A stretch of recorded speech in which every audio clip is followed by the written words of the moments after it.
You heard the rumors about Dr. Umar Johnson allegedly being arrested, all because he been scamming and scheming for the past 20 years. He been working on building the school, but he acquired millions and the school's still not up and running. The story of Dr. Umar Johnson has always been wrapped in controversy, but now it feels like the walls are finally closing in. The FBI has stepped in, not with whispers, not with rumors, but with a full-blown indictment. We're talking RICO charges, tax fraud, wire fraud, and a paper trail that prosecutors claim stretches back to the very donations that built his reputation. This isn't just about a man with a microphone and a loyal online following anymore. This is about whether Dr. Umar's empire was ever real in the first place, or if the entire thing was smoke and mirrors, built on false promises and desperate pleas for money. For years, Umar styled himself as the Prince of Pan-Africanism. He delivered fiery speeches, shamed his critics, and pushed a vision of independence through education. But that vision always seemed to revolve around one thing: money. He begged for it in cars, on live streams, on makeshift stages, telling supporters to send funds through Cash App, PayPal, and Apple Pay. Now, according to IRS Form 990, the filings reveal disturbing financial irregularities, with Jermaine Shermark. That's how he files it. He doesn't file it under Dr. Umar Shermark. It's Jermaine, okay? His rallying cry was the same every time: support the school. But after nearly a decade of donations, the so-called Frederick Douglass Marcus Garvey Academy never seemed to open its doors. What did open, according to the feds, were bank accounts, frozen now, that they say tell the real story. The moment it all started to unravel was pure theater. Umar went live on Instagram looking more rattled than ever before. And the bank told me to enter my 16-digit card number. I did that.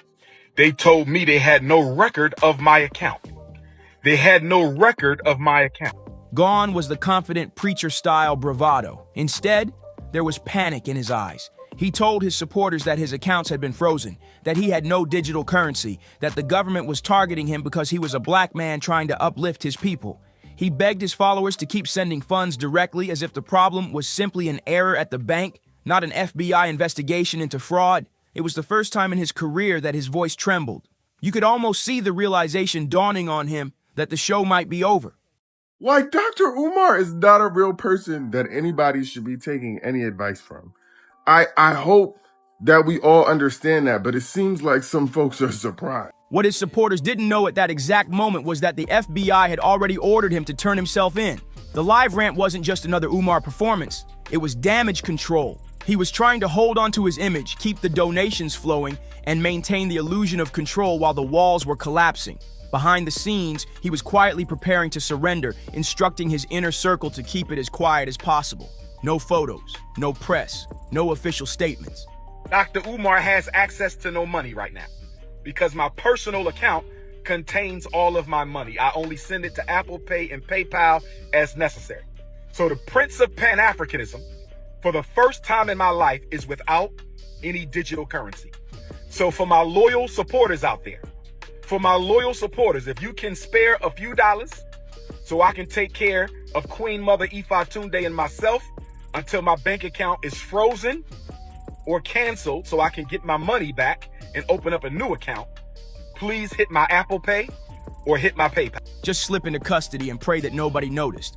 But Umar underestimated the times we live in. Secrets don't stay buried, especially when someone like Tasha K decides to dig.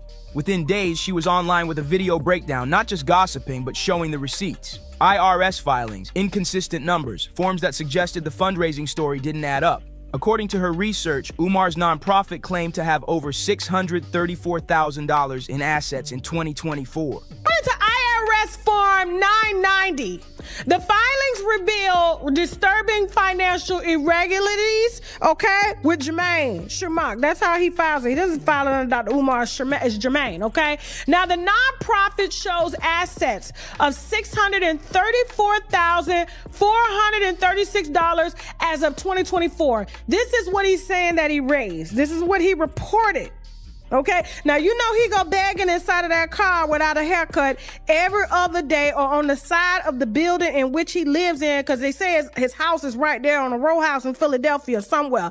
Okay, according to the IRS filings, this is inconsistent reporting of contributions. Okay, now while official filings show that only $321,408 in total contributions over the last 5 years, evidence suggests Johnson raised significantly more through other channels. But the contributions officially reported over 5 years barely scratched $321,000. That discrepancy wasn't small. It was massive. And the suggestion was obvious. More money had been raised through his constant online begging, but not all of it was being reported. It's in Pan-Africanism, brothers and sisters. I'm back again. While I was on the live, the children had snuck into the school, which means they knew the door was unlocked. Listen to me, brothers and sisters.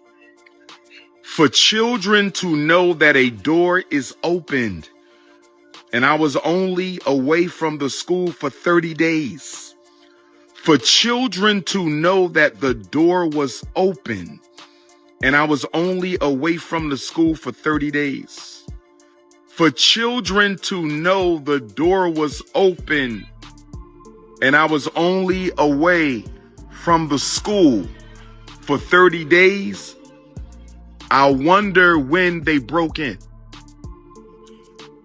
I wonder when they broke in, because if the children already know the door was open. This is exactly what prosecutors seized on. They alleged that Umar diverted funds meant for the school into his personal accounts, using donations not to build classrooms, but to bankroll his lifestyle. The cars, the travel, the endless appearances, it all looked very different when lined up against the IRS paperwork. Umar may have thought filing under his government name, Jermaine Shoemake, instead of Dr. Umar would protect him. But the trail was too easy to follow. And once the feds matched the donations with the missing money, the fraud narrative practically wrote itself. The school itself has become a symbol of the entire scandal. For years, Umar promised it was just around the corner. He bought property in Delaware and proudly posted videos of the abandoned buildings, declaring that soon they would be a shining example of Black independence. He claimed construction was underway, that permits were being secured, that doors would open for young boys who had been failed by public schools. Every time a date approached, it was pushed back. Plumbing issues, zoning problems, new fundraising goals, each excuse piled on the last. And yet, despite nearly a decade of donations, the buildings remained the same, boarded up, empty, and silent. For critics, this was always proof of a grift. For supporters, it was just proof that Umar was fighting against the system. But now, with federal charges on the table, even his most loyal backers are struggling to explain why millions in donations never produced a functioning school. The name itself, Frederick Douglass Marcus Garvey Academy, was meant to give Umar instant credibility. He repeatedly claimed to be a descendant of Douglass, though the Douglass family publicly denied it. He invoked Garvey to paint himself as the heir to Pan-Africanist dreams. But symbolism doesn't pay contractors. Legacy doesn't file tax returns. And once the Fed stepped in, all the branding in the world couldn't cover the gaping holes in his story. The indictment reportedly goes beyond just sloppy record-keeping. Prosecutors are treating this as organized fraud. They say Umar set up multiple accounts, shifted money around to disguise the true totals, and willfully failed to disclose funds to avoid taxes. That's why RICO charges are on the table.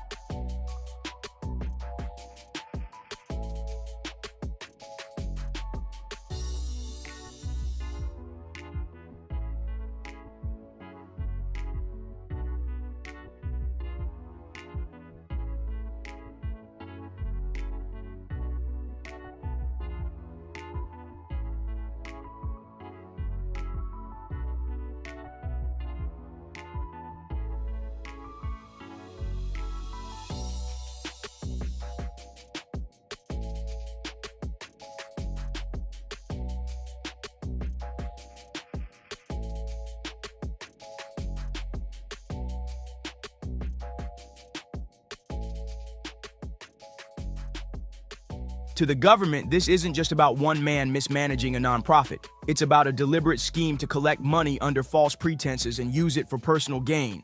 And RICO isn't something you beat with fiery speeches. It's the kind of charge that buries you for decades. The irony is brutal. Umar built his platform railing against corruption in the system. He branded himself as the man who couldn't be bought, who refused to sell out, who was fighting for the future of black children. But now the very system he called the enemy is the one holding the receipts. And instead of standing tall, he's online begging for emergency donations just to buy food. The Prince of Pan-Africanism reduced to asking strangers on Instagram to send a few dollars to PayPal. It's the perfect metaphor for how far he's fallen. Critics like to point out that the warning signs were always there. Umar's style was never subtle. He was a showman first, educator second, administrator dead last. His public persona thrived on creating urgency. Donate now, the school needs it. Our children need it. He made every live stream feel like a do-or-die mission, but behind the passion was a lack of transparency. No financial statements, no clear budgets, no real updates on construction, just more pleas for money. It was a model built on faith, not facts. And faith has limits when the FBI shows up with subpoenas. And Tasha K's breakdown hit particularly hard because it took what had been whispers for years and laid it out in black and white. Numbers don't lie. And once those numbers went public, it was impossible to ignore the cracks. She accused Umar not only of skimming funds, but also of deliberately misreporting contributions to dodge taxes. That's where the wire fraud and tax fraud charges come in. Because once you start moving donor money around without proper disclosure, you're not just mismanaging, you're committing crimes. The broader tragedy here is the people who believed. Thousands of supporters sent their money, often small amounts, convinced they were part of something historic. They believed Umar when he said the academy would save black boys from the school-to-prison pipeline. They believed him when he promised classrooms, teachers, and a new model of education. For some, those donations came at a cost. They gave money they couldn't afford to spare. And now, with the feds laying out their case, they're left wondering if they were simply financing a man's lifestyle. The feds reportedly seized records of multiple fundraising campaigns Umar ran over the years. Each one promised a new milestone for the school, but the funds often disappeared without explanation. To prosecutors, it looks like a pattern. To supporters, it's a betrayal. And to critics, it's confirmation of what they'd said all along. Umar was running a con. Still, the story isn't over. Umar hasn't been convicted yet, and in his own mind, he's still the victim. He insists the charges are part of a plot to silence him, to destroy a strong black man standing against white supremacy. In his Instagram rants, he paints himself as a martyr, begging for support, insisting he's innocent. But his voice doesn't carry the same weight it used to. The tremble, the desperation, it betrays a man who knows the fight is slipping away. If the charges stick, Umar could be looking at decades behind bars. RICO alone carries the potential for a 20-year sentence. Add tax fraud and wire fraud, and you're staring at a future with no speeches, no live streams, no pleas for donations, just prison walls and a legacy that will be remembered not for building a school, but for building one of the most infamous scams of its era. And that's the real question. Was Dr. Umar ever who he claimed to be? Was he a visionary betrayed by a hostile system, or a fraud exposed by his own greed? The FBI says they have the receipts. The public says they've seen enough. And Umar himself, for the first time, he doesn't seem to have the words, because when the school never opens, when the money vanishes, and when the feds freeze your accounts, the speeches don't matter anymore. Reported GoFundMe campaigns, all right, that he's been suspended from through 2014 and 2015 of over $400,000 raised before the account suspension. That's a lot of money for GoFundMe, okay? PayPal donations, approximately $125,000 documented. Speaking fees and direct donations, estimated $750,000. This man raising all this money and ain't got a haircut yet. Total estimated funds, 1.6 to 2 million that they can account for, and this is with them digging. They've been on this, okay? And we're gonna talk about how much they've been on this, and that's the reason why that damn school is on the auction block right now, vacant school that never opened. And he promised to open it in 2013 and kept pushing back the opening date and blamed us, well, not me, y'all, if y'all donated, as to why it can't open, because black people can't stick together, okay? Even though he was running it like a mom and pop shop. What matters are the facts, and right now the facts are closing in. The scandal around Dr. Umar Johnson didn't just grow overnight, it's been building like a storm cloud for years. But lately, the cracks in his empire have widened into gaping holes, and the excuses that once felt slick now look flimsy under the harsh light of federal scrutiny. Prosecutors aren't just looking at one shady moment or one missing check anymore. They're piecing together a pattern. And one of the strangest episodes in that pattern is the so-called vandalism stunt that Dr. Umar himself tried to use as a shield. In June, when people were already asking hard questions about the money trail, Umar suddenly popped up with a story that sounded like it was ripped out of a bad playbook. He claimed his school, the very same Frederick Douglass Marcus Garvey Academy that donors had been waiting on for nearly a decade, had been vandalized, not destroyed, not burned down, but damaged just enough, he said, to make it impossible for the doors to open that year. His followers were expected to believe that, once again, outside forces had conspired to keep the dream on pause. And in typical Umar fashion, he didn't just tell the story, he dramatized it. He filmed a video of himself confronting a group of children as if they were the culprits, scolding them in his booming preacher's tone, all while posting the footage online without the consent of their parents. It was theater masquerading as tragedy. The problem was obvious to anyone paying attention. The damages he described of some missing supplies, some cultural artifacts supposedly destroyed, a library messed up, conveniently left the building itself untouched. If anything, it looked staged, like the perfect excuse to buy more time. Critics immediately noticed how little evidence he showed. Where were the photos of smashed shelves? Where was the police report? Where was the insurance claim? If this was a real break-in, why was his only proof a shaky live stream of him lecturing a handful of kids? The internet didn't let it slide. One viral comment cut straight to the bone. Where's the proof of said damage? Show us the insurance. Post even one image. Or is the real vandalism you and this entire project? That comment racked up shares because it said what everyone was thinking. Umar's so-called vandalism felt less like an attack on a school and more like another delay tactic. Another story crafted to keep donors from asking why the doors were still locked after all these years. It wasn't long before the truth behind the vandalism story started leaking out. Local reporters and investigators discovered that Umar hadn't even been paying the basic bills on the property. Vacant property registration fees were overdue. Utility bills had stacked up, and if he didn't pay by August 25th, 2025, the property itself was set to be put up for auction. Imagine that. After all the speeches, after all the fundraising, the academy was about to be snatched out from under him by the county over unpaid bills. That revelation blew the lid off his entire narrative. How did Umar respond? The same way he always does, by playing the victim. He went online claiming that the fees were punitive and discriminatory. You mentioned Umar Johnson, and I don't know what's going on with his school, but I know that you know what's going on with the school. It ain't been built. Shit, ain't nobody seen the classroom. Just seen the flag hanging out, flying in front of that. He's been talking about it for 15 years, 16 years or something like that. Yeah. He been lying. And results is everything. Yeah. Results is everything. I ain't never built nothing begging other than Joel Osteen, but his daddy passed him to church. Yeah, that is true. His daddy passed. I ain't never seen him build nothing begging. That the state was targeting him because they wanted his school shut down. He painted himself as a martyr being crucified by the system, begging his supporters once again to send money to keep the dream alive. To some, it worked, but to others, it sounded like the same tired cycle. Crisis excuse, donations repeat. Tasha K, who has been one of his loudest critics, made sure nobody missed the point. She said flat out that Umar's vandalism excuse was just a smokescreen to distract from the auction notice. According to her, Umar was using the sympathy of his followers not to protect a school, but to protect himself from legal consequences. And if you thought that was the worst revelation, the real bombshell was still coming.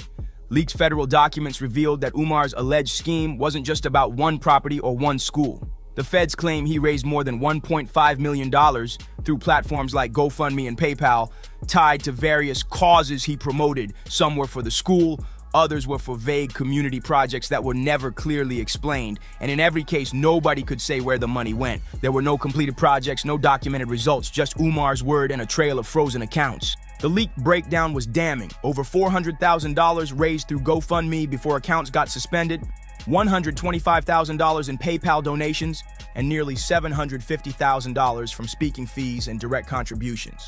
That adds up to somewhere between $1.6 and $2 million, money that the FBI says never landed where it was supposed to.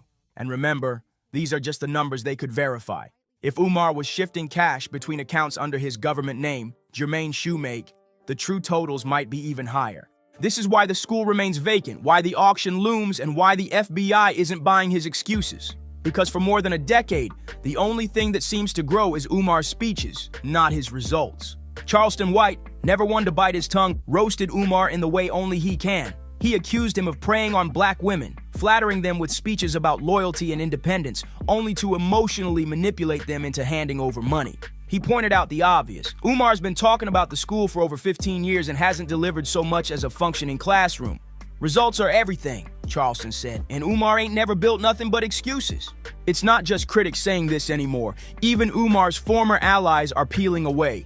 Tariq Nasheed, once one of his loudest supporters, revealed in a Vlad TV interview that he not only believed in Umar's vision at first, but even donated his own money. He tied his reputation to Umar's project, putting him in documentaries and backing him publicly.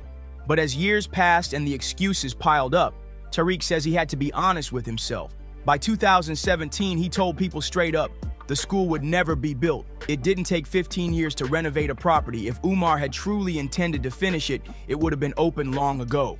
The fallout between Tariq and Umar was ugly. Tariq admitted he tried to caution Umar about getting distracted by social media drama and conspiracy theories, but instead of listening, Umar turned on him, lashing out publicly. That was the final straw. Tariq cut ties, and in the interview, you can see the shift in his tone.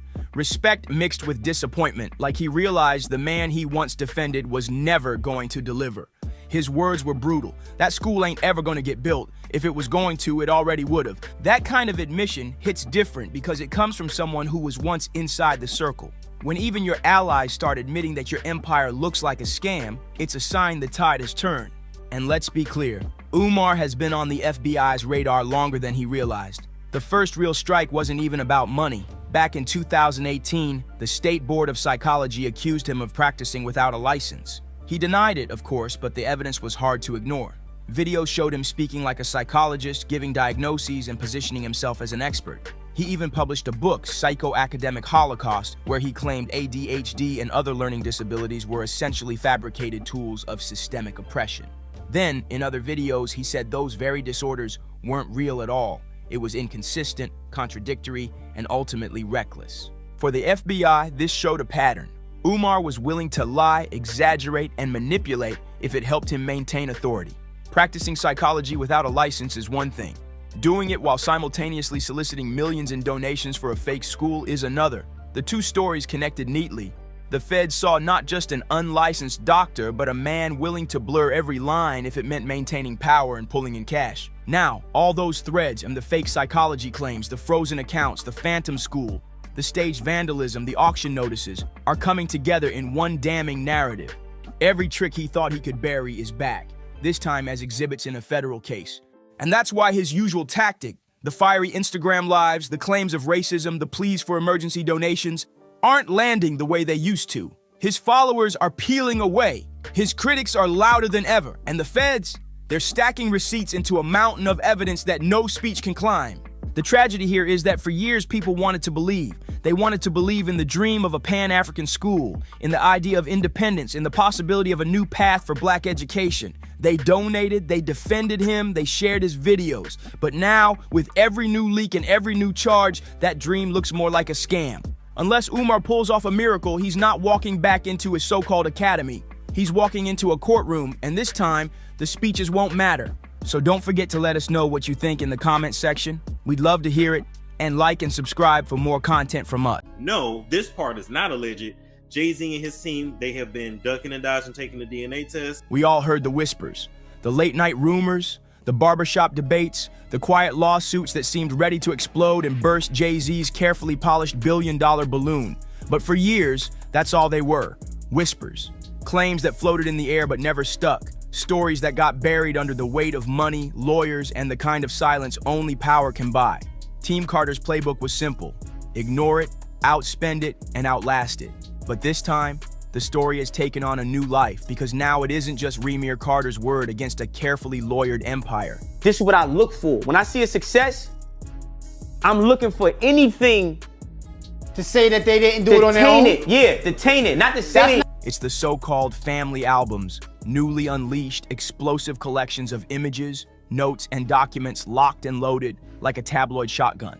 These aren't just blurry snapshots tucked away in a dusty drawer. This is a gallery of secrets, a forbidden archive of personal receipts Jay-Z never wanted the world to see. And each page threatens to blow open decades of carefully maintained control.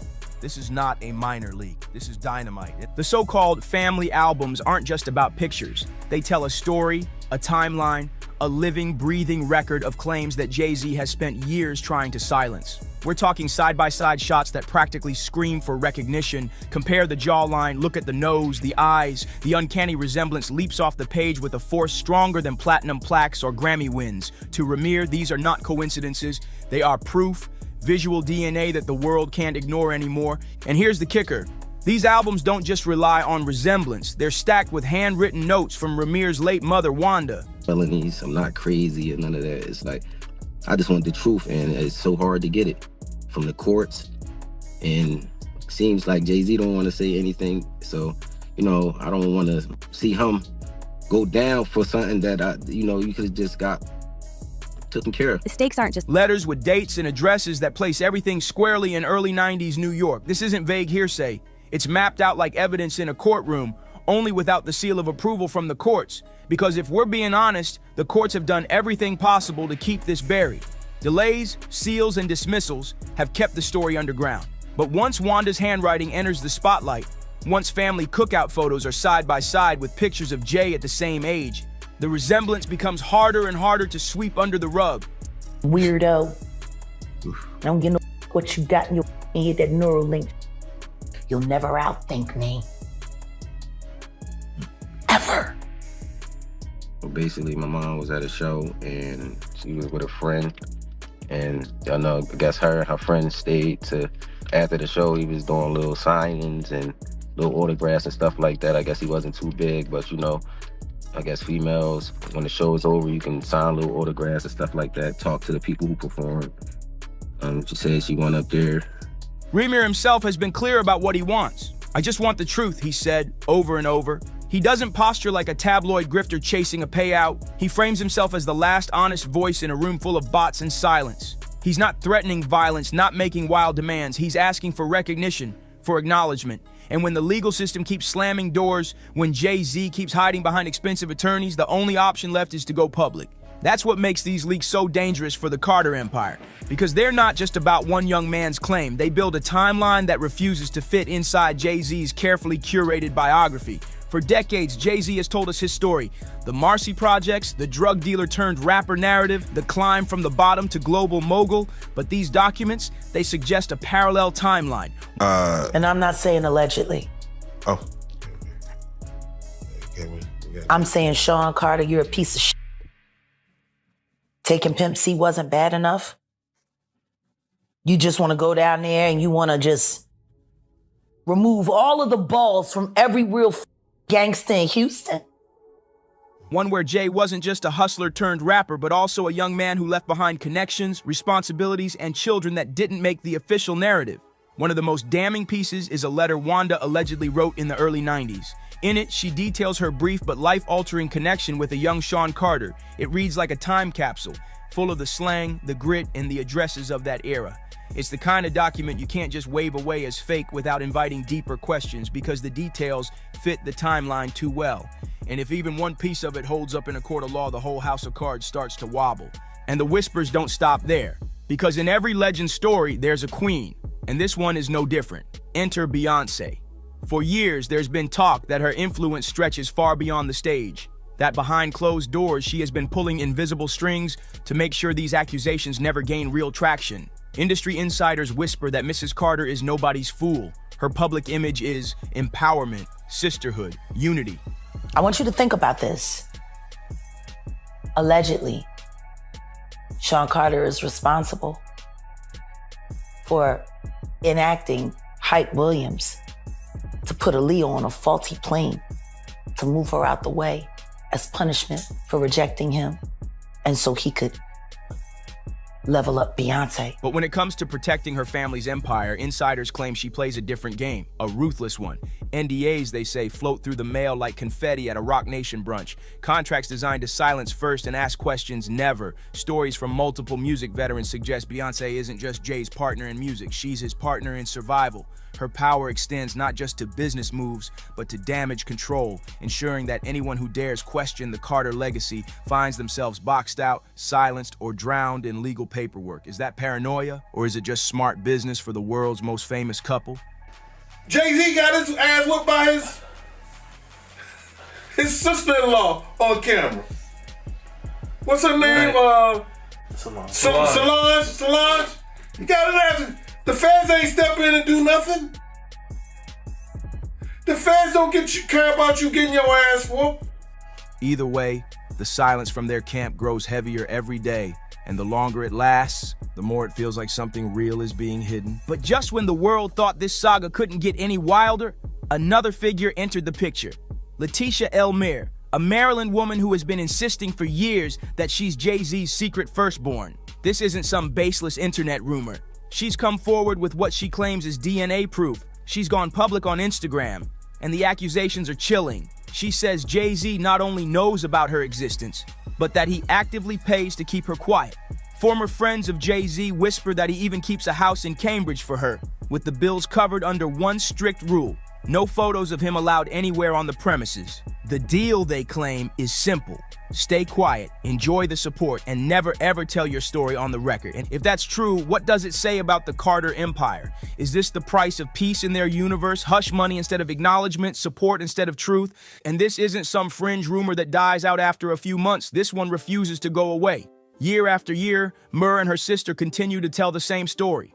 Her own sister even went public, bluntly describing how she introduced Jay-Z to Letitia's mother and then watched as the fallout unfolded. She claims the family tried to reach Jay at Rockefeller's headquarters when the pregnancy news broke, but their efforts were ignored. According to her, there's no way he can deny this. Anything, so why wouldn't I believe my mom? Like, you know, we could have been settled this, and it only takes a conversation and some words, you know. I'm not a hateful guy. I don't hate anyone. I'm not after nobody. I'm not trying to see no one downfall, but this is just some, you know, some things that just went through court, and they just expected me to just sit there and just take what they were saying. I can't do that, because too many people were there, too many people know, and that's the problem for Jay-Z. The more these stories stack up, the less his silence looks like caution, and the more it looks like calculated evasion. If these claims are truly baseless, if every single woman is just chasing clout, why do the stories refuse to disappear? Why do new names and new receipts keep surfacing?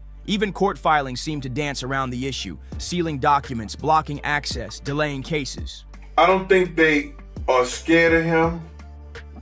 I think they more so, they don't want him to embarrass their reputation and things that they've been known for. You understand? Property records, mysterious payments, sealed files, they all line up just out of reach, forming a shadowy pattern that's too consistent to dismiss. That's why Ramir's so-called family albums hit like cultural dynamite, because they connect the dots. They draw straight lines between every silent claimant, every unanswered letter, every document marked confidential. They challenge the mainstream press, asking the questions nobody in the industry wants to ask. How many deals have been struck in back rooms to keep the Carter name clean? How many people have been paid to disappear? How many stories were buried before they ever saw daylight? And above all, and if all of this is truly nothing but tabloid fantasy, why hasn't Jay-Z taken the simplest step of all?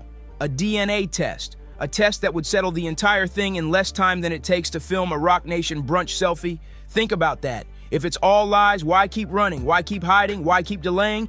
The more these leaks spread, the more Jay-Z's silence feels less like strategy and more like fear. Fear of what happens when the world finally sees the whole truth. Fear of what happens when the empire built on a legend collides with the receipts locked away in those so-called family albums. Because at the end of the day, this isn't just about one man and one claim. It's about a pattern, a legacy full of sealed files, NDAs, and whispers that refuse to die. And if even half of what's in those albums is true, then the Carter empire isn't built on an untouchable foundation. It's built on secrets, and secrets have a way of eventually spilling out.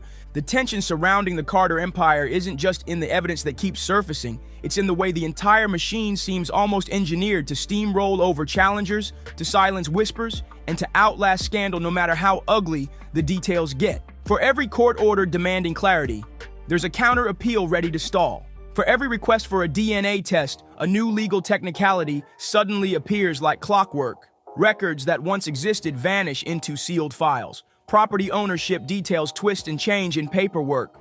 Lawyers stumble over their words when pressed, only to regroup and come back with more layers of red tape. And the individuals who dare to stand up, people like guardians such as Strilly Killy, end up painted in court as obsessive harassers. This is not just about me.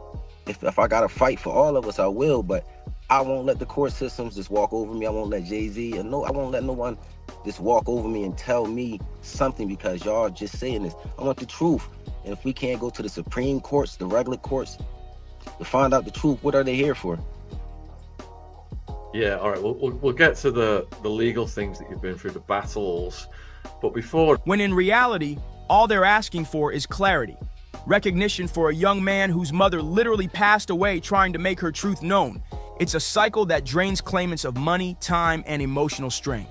The Carter legal team, with its resources stretching further than most people could imagine, knows how to drag things out until the other side runs out of air.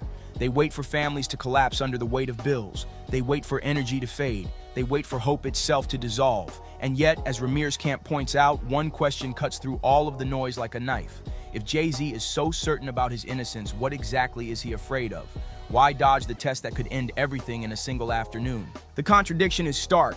This is the same Jay-Z who could take punches in the music industry, survive rivalries, and position himself as one of the most untouchable moguls in history. But when it comes to this one issue, the most powerful voice in hip-hop has remained muted, hidden behind silence and a wall of attorneys. It makes people wonder whether the empire is really built on genius or on layers of sealed files and checks signed quietly in the dark. And now, with the so-called family album surfacing, the public is left to question the Carter dynasty on a scale we've never seen before. This isn't just about paternity anymore. This isn't just about whether one man fathered one son. No. This has blown open into a story about power itself, about who gets to decide the narrative and who gets erased from history entirely. Every new photo, every letter, every handwritten note drags Beyoncé's name deeper into the shadows, forcing even her most loyal fans to whisper questions they never thought they'd ask. Has she been silently burying the past to protect the brand? Or has she simply been another bystander, swept up in a legacy crisis too massive to stop? Because make no mistake, the silence is deafening. The evidence keeps stacking higher, the voices keep multiplying. And the longer that silence stretches, the more it feels less like dignity and more like complicity. Suddenly, what was once just the story of Ramir Carter, a young man with a box of photos and letters from his mother, becomes something much larger. It's no longer just about him, it's about legacy, it's about control. It's about whether the Carter brand, built into a billion-dollar global empire, was raised on talent and vision alone, or if it was fortified by denial, intimidation, and a bottomless legal budget. Look closely, and you'll see how the pattern repeats itself like a blueprint perfected over decades. For years, paternity claims have hovered around the Carter orbit like storm clouds that never quite break but never disappear. Ramir in New Jersey, Letitia in Maryland, different names, different places, but the same story echoing over and over. A brief encounter with a rising Sean Carter, a pregnancy that followed, a mother who spoke up, and then the weight of the empire descending. Suddenly, plaintiffs become villains. Mothers are accused of running harassment campaigns, children are dismissed as liars, and the same Carter playbook grinds into gear. Deny, delay, discredit. The details always rhyme. A photo here, a note there, a timeline that doesn't quite match up with the official biography, and always. I can still say allegedly, has done things and allegedly participated in a lot of things that the public would not be happy to know. Always the demand for a DNA test that never materializes. Maybe once, you could call that coincidence. Twice, maybe bad luck. But when the pattern keeps repeating over decades, it no longer feels like chance. It feels like procedure. The emotional cost of this cycle is brutal. We see Ramir's weariness in interviews, his determination hardened by years of legal stonewalling. We see Letitia's frustration spilling onto Instagram, posting about the burden her family has carried in silence. These are not people flaunting flashy lawsuits for tabloid clout. They're exhausted, beaten down, but unwilling to fold. And when Ramir says, "I don't want money, I just want the truth," you can hear the fatigue in his voice. For every sealed file, every unexplained payment, every court dismissal that dodges the core issue, there's another wound, another moment of disappointment, another person asking the question that won't die. If you're so certain, why not just take the test? That question now echoes louder than ever. And while Jay-Z himself remains silent, the shadow stretches over Beyoncé too. For years, she has mastered the art of saying nothing, and in most contexts, it's worked brilliantly. Her silence has been seen as dignity, as grace, but in this context, in this storm, it's beginning to look like complicity. Now, he, of course, is more than annoyed, would be an understatement. He has a family and he has a lot to protect, including his brand.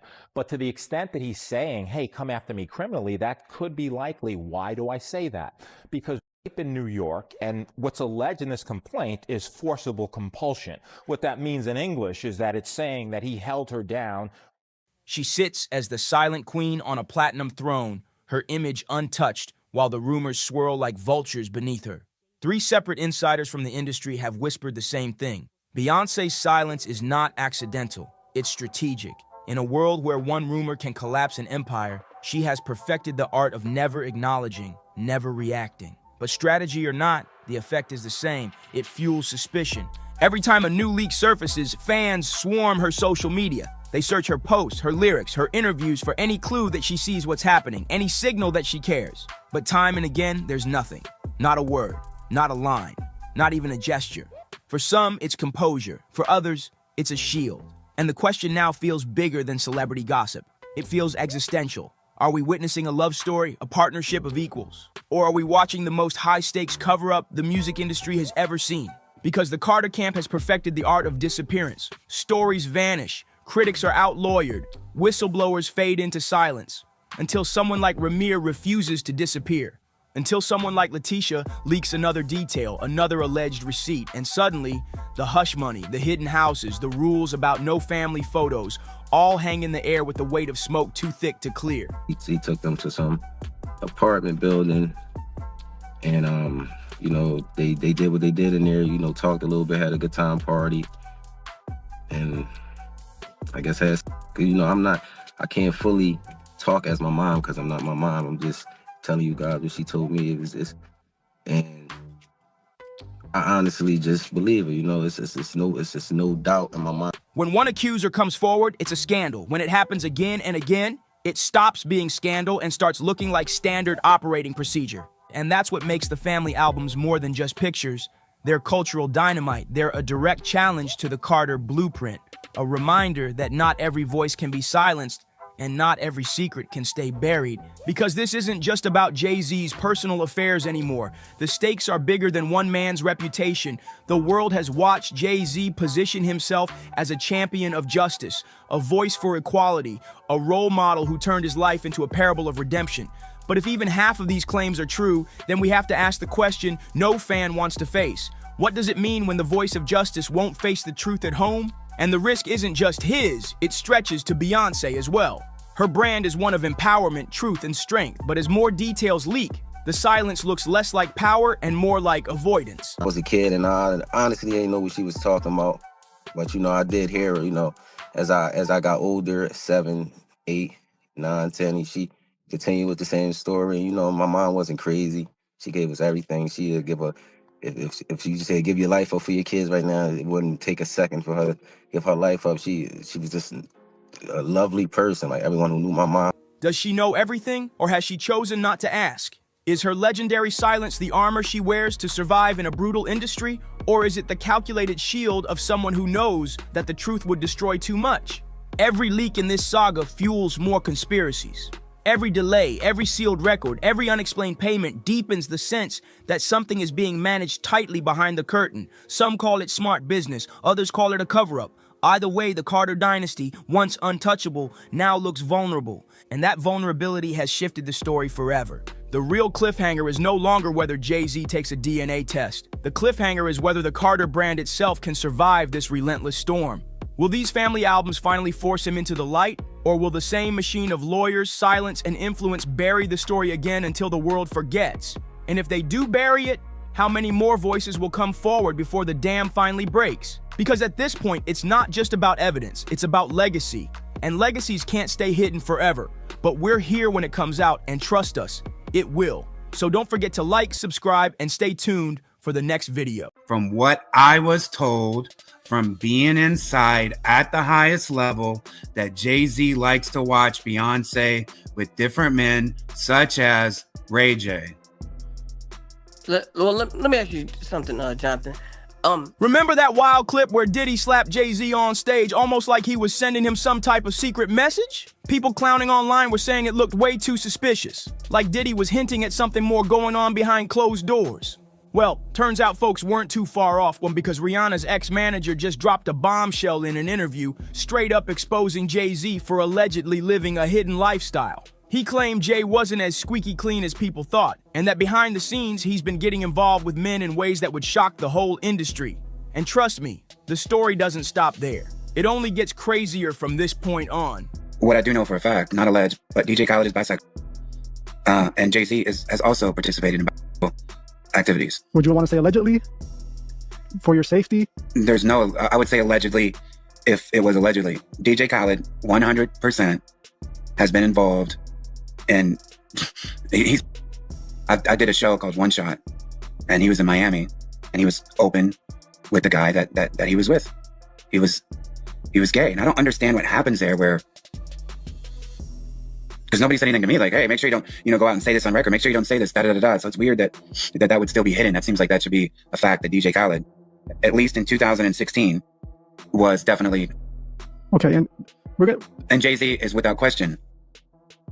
Okay. Now here's where it gets even wilder. Sources are saying Beyonce has always known about Jay's secret lifestyle, and she allegedly allows it because she's living her own double life too. Yep, word on the street is Queen Bey swings the other way as well, and that's exactly why the two of them have managed to keep their empire so airtight. But now, with Rihanna's ex-manager backing up those whispers, people are starting to think maybe Jaguar wasn't off her rocker after all. And let's not forget where the chatter really caught fire, and that infamous clip of Diddy smacking Jay's backside on stage, not once but multiple times. What shook everybody wasn't just the act itself, but how Jay reacted. He didn't look bothered, didn't check Diddy. He laughed like it was some inside joke between them. They set out to do that, Did you personally see Jay-Z with transgender women? You personally? I have, correct. It was during the tour. It was during the tour with the Mill, DMX, Jay-Z. The Hard Knock Life. No. Or maybe a different one. Yeah, they had the documentary for it. What was that called? I'll think of it. I'll think of it here in a little bit. Yeah, it was a documentary, backstage or the backstage with the Mill and all that. I used to work with her. And I definitely,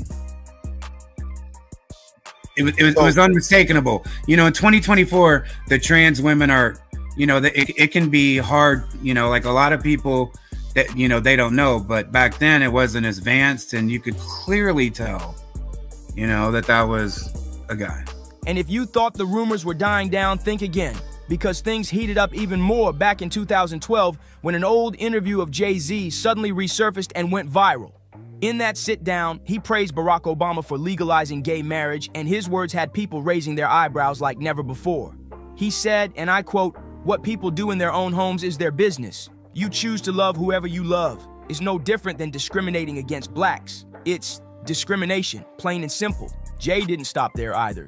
He doubled down, saying, "I think announcing support of gay marriage is the right thing to do.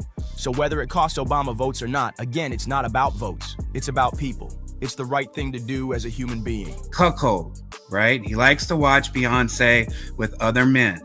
Ray J, from what I heard, even before all this happened, was one of the guys that used to smash Beyonce while Jay-Z would watch. Diddy, as we know, is into those things. Now, let's be real. There's absolutely nothing wrong with showing support for equal rights. That's facts. But the way Jay put so much passion and emotion into those words had people whispering, like, why did he seem to take it so personal? Fans started side-eyeing Heavy, wondering if he was speaking from pure support or if he was actually speaking from experience.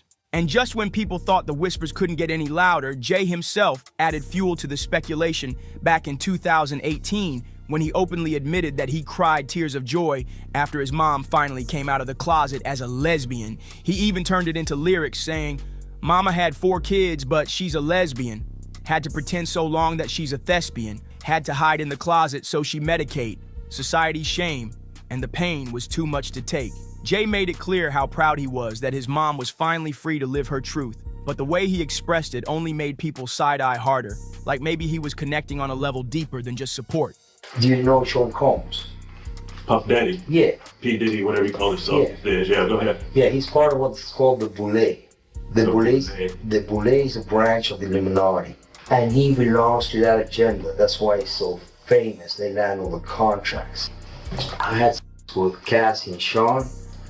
Basically, he would tell me what to do with Cassie. I had like 15 encounters, and I heard a lot of business. Because what they would do is Sean talks a lot on the phone and on the TV with speakers and stuff, and I was like a slave, okay? For them, that's what I was. That's all right? I caught herpes, and I came back and I sued him for the herpes and won. Mark Erebos and Ben Mercedes were his attorneys, okay? And Christopher Leon's here was my attorney. They asked me to turn in that, which was the video recording, and I did so. Yes, I have a good friend, a breakfast buddy. His name is Luis David Gonzalez, and he's a witness that Ross came in at my house post-settlement. After we settled, Diddy sent Ross, and I asked him to go see if that was Ross and confirm the identity.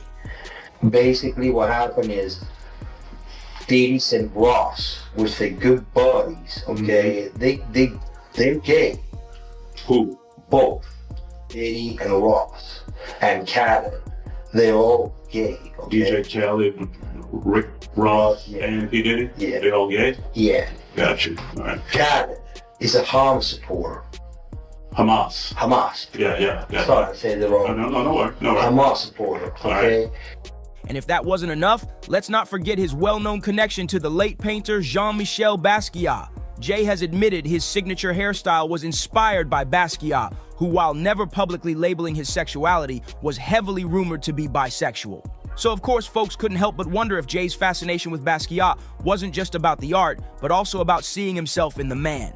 There are plenty of photos floating online showing Basquiat looking extra cozy with men, sparking endless speculation about his love life and who he was really into. And here's where it gets interesting. Jay didn't just admire Basquiat from afar. He literally dropped a staggering $4.2 million in 2013 on one of Basquiat's paintings. That's not just respect for the art, that's an obsession.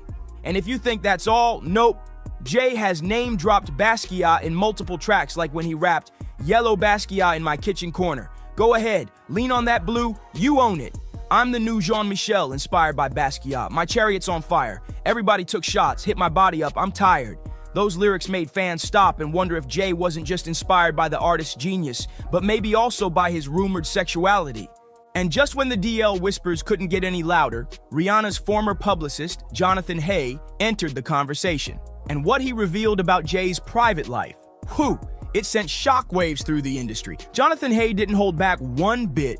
He flat out said that back when he was managing Rihanna, he personally witnessed some shocking things involving Jay-Z and DJ Khaled.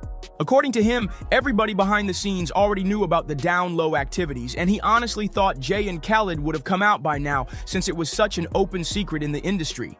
But then he dropped an even bigger bomb, claiming he once saw Jay straight up getting intimate with a trans woman, and Jay knew exactly who she was. And here's the kicker. All of this allegedly went down while he was already married to Beyonce. And just when you thought it couldn't get any messier, Jonathan said Jay was hosting wild freak-off sessions, the same type of parties people accused Diddy of having with Cassie. The claims were that Jay would allegedly invite other men into the bedroom, with Beyonce right there in the mix. And once that bombshell started circulating, the internet went into full meltdown mode. Fans were torn. Some people were calling Jonathan Hay a clout chaser who's just trying to stir the pot years later, but others were saying his story lines up with everything folks have been whispering about Jay and Beyonce for years. What really caught attention, though, was how eerily similar his claims sounded to all the stuff Jaguar Wright has been shouting from the rooftops. From the freak-off sessions to Beyonce supposedly being okay with it all because she's living her own double life. Suddenly, people started connecting dots that they had brushed off before. Like why Jay and Bey seem so untouchable in the industry, or why scandals around them never seem to stick for long. And here's the wild part. Some fans are even speculating that the Carters' marriage itself is more of a business empire than a love story, built on agreements and secrets that keep them both protected. Whether true or not, one thing's clear. Jonathan's words poured gasoline on a fire that was already burning hot, and now everybody's watching to see what receipts might surface next. And here's where the story takes a turn nobody saw coming. Jonathan even claimed that one of the men Jay allegedly had Beyonce sleep with was none other than Ray J. While Jay sat back watching, recording, and entertaining himself, that detail alone had the internet in shambles because it sounded straight out of a Hollywood script gone wrong. A lot of people didn't even hesitate to believe Jonathan, especially once he brought DJ Khaled into the mix. Remember, Khaled had already been caught up in whispers after one of Diddy's so-called freak-off partners, Jonathan D, put his name on blast back in 2018. At the time, Jonathan D got arrested, and during his interrogation, he spilled everything, naming names, exposing parties, and shaking the whole industry. The video went viral, but people brushed it off and labeled him as crazy. But here's the twist. During Diddy's recent trial, Jonathan D's testimony was actually brought up, and it was confirmed that he really was one of the men Diddy paid to join those wild sessions with Cassie. That means his words weren't just some random rant. They were facts, and hidden in those confessions were claims about DJ Khaled's secret life too. And let's not forget, those rumors about Beyonce secretly being into women and her marriage with Jay being nothing more than a lavender arrangement. You can thank Jaguar Wright for blasting that narrative into the spotlight. She's been calling out the Carters for years, boldly accusing Bey of living a double life, and no matter how much people tried to dismiss her, she never backed down. But now things are getting dangerous, and because Rihanna's ex-publicist might have just bitten off more than he can chew. If he can't back up his claims with solid receipts and Jay decides to pull the trigger on a lawsuit, he could be in some serious legal trouble. What makes it even wilder is that he doubled down, saying he doesn't even feel the need to use the word allegedly anymore when speaking on Jay, because in his mind, it's not a rumor, it's fact. And of course, the internet had their own split reactions. Some folks said Jonathan has been singing this same tune for years, and that even Nas threw shade at Jay over similar whispers back in the 90s through his diss tracks. One fan even wrote, "I wish people would stop worshiping celebrities. You don't know these people." And this is where things get even messier, because fans are starting to drag up all kinds of old receipts to back these claims. They're replaying that viral Diddy clip of him smacking Jay on stage. They're pulling up Jay's lyrics about Basquiat, even rewatching interviews where Jay seemed a little too defensive whenever topics about sexuality came up. The internet detectives are piecing it all together like it's one giant puzzle, and the picture they're painting is wild.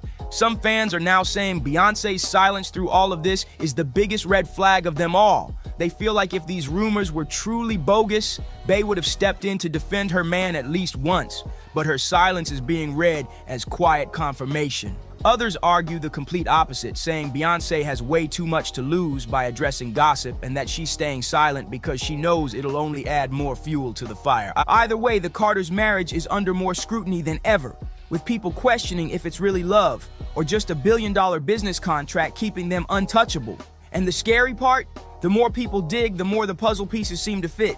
One person even commented, "Jay-Z's mom is gay. Hav has always been a huge LGBTQ+ advocate, and the whispers about him and Lyor Cohen have been floating around for years. The only reason they keep it buried is because the money machine depends on Jay maintaining that tough, street image in the black community." And honestly, that theory makes a lot of sense to a lot of people, because when you really think about it, if Jay's entire empire and brand is built on being the untouchable hustler from the streets of Brooklyn, then admitting to something that doesn't line up with that image could risk shaking the foundation of everything he's built. That's why fans believe the Carters keep it so airtight, no matter what rumors fly. But now I want to hear from you. What do you really think about Jay-Z getting exposed for allegedly being DL? And do you think Jonathan actually has receipts to back up all these shocking claims, like he swears he does? Drop your thoughts in the comment section below, smash that like button, share this video with your friends, hit that subscribe, and I'll see you on the next one, because this story is far from over. I would say my last relationship definitely taught me, like, when somebody show you who they are, believe them. The 6th, 7th, 8th, 9th, 10th time, you have to believe them. I think Little Baby is bisexual. I was sucking his, and I started going down. And yeah, he didn't stop me. He put his legs back to him. Jada Waya just dropped a bomb without even meaning to, and now the internet is in flames. She basically confirmed the identity of the man everybody's been whispering about as Lil Baby's real sugar daddy. And let's just say, nobody's shocked by who it is. She didn't come right out and scream his name on live, but the clues she left, too obvious to ignore. From her post to her recent moves, plus the whispers coming from people around her. I would say my last relationship definitely taught me, like, when somebody show you who they are, believe them. The 6th, 7th, 8th, 9th, 10th time, you have to believe them. No matter how much, like, time really don't heal. I don't know. Time do not heal. That person gonna always be them. Time only heals if a person is, like, mentally there with it, you know? Like, time don't heal if it's two people on two different pages. Fans are convinced she just exposed one of the most powerful names in Lil Baby's circle. And yes, it's the same man linked to that messy white party photo, the billionaire private jets, those courtside NBA seats, and the elite connections that keep Baby sitting pretty in Hollywood's inner circle. You're gonna get another drunken hug tonight. I don't care what anyone says. You're getting a drunken hug. You too. You too. Drunken hugs are coming tonight. And this is where the story turns all the way scandalous. Because the chatter online isn't just about this man funding Lil Baby's lifestyle. No. Fans swear Jada walked away after finding out he was allegedly on the down low. The so-called mentorship between him and Baby. Ruben was never hugging me. You know what I'm saying? I was dapping Kuzman up, and Mike happy to see me. He ran over there, we started like wrestling, like touching it. And a picture, like Mike, one of my real good friends, we had a party with goddamn 200-300 people. There's nothing weird to go on with all these people in the mix, you know what I'm saying? But I ain't gonna get on the internet and go back and forth and all, like, yeah, I told him, man, that's a crazy looking picture, you know what I'm saying? People are convinced it was way more personal than the public ever thought. The timing, the little clues, and the way Jada's been moving lately got everybody convinced she just blew the cover off the one name Lil Baby's been desperate to keep out the headlines. And before anyone could even connect the dots, Jada herself jumped on and admitted she tried to give Lil Baby another shot, but it just didn't work. What's the most you ever lost gambling at one? $8 million.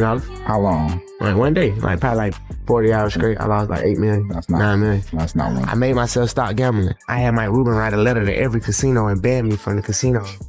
You know, because I just do shit. You know? For a lot of fans, that was the breadcrumb that confirmed Jada already knew the truth about what was really going down behind the scenes. So when Jada dropped that little breadcrumb, fans didn't even need to guess. The name was already sitting in their minds. And instantly, everybody went back to that photo. The one from Michael Rubin's infamous white party. You know the shot. Lil Baby standing front and center, Rubin right beside him, and another guest so close, it looked like they were all moving as one unit. I hear that you say that you don't have any tattoos at all? Nope. So what's the reason why you made sure in a world of tattoos, you don't have any? Being younger, like, I don't want no tattoos. I know I'm gonna have something to do when I get older. Yes, sir. Put my money in, I don't want to be like a thug. Like, even though, like, I'm almost a thug, I was a thug. I don't want to be no thug. You feel me? I don't want people to look at me like I'm a thug. You know what I'm saying? That ain't what I want. People with tattoos, and to me, you look like a thug. Damn. Only time I can see me getting a tattoo, like, gotta be real sentimental to me. Like, This wasn't just some random group pic. The angle, the body language, the way they were grinning, it had fans hitting screenshots quicker than TMZ on a Friday night. And then, boom, 50 Cent jumps in and reposts it with a caption basically asking, what is really going on here? That's when the internet lost its mind. But to those who've been paying attention, this wasn't just a funny party flick. Nah, this was the proof they'd been waiting on. Visual confirmation that Rubin wasn't just a buddy in Baby's corner, but allegedly the one pulling strings in his world, financially and maybe even personally. Statue pop, you gon' fuck around town. Out this way. Too hard on statue pop, you gon' fuck around town. Out this way. Doing all these shows, I've been on the road. I don't care where I go, come as I get paid. Doing all these shows, I've been on the road. I don't care where I go, come as I get paid. After that picture started making rounds, the internet jokes got way sharper, and the sugar daddy tag, oh, it stuck like glue. The whispers turned into full-blown rumors, and suddenly every single time Lil Baby was spotted with Rubin or any other high-powered man, fans were dissecting it frame by frame like detectives on a case. That one snapshot became the so-called receipt, the centerpiece for a whole theory people couldn't stop building on. Give me a Prada bag because he proud of me, full of honey buns. With a honey bun, you know what I'm saying?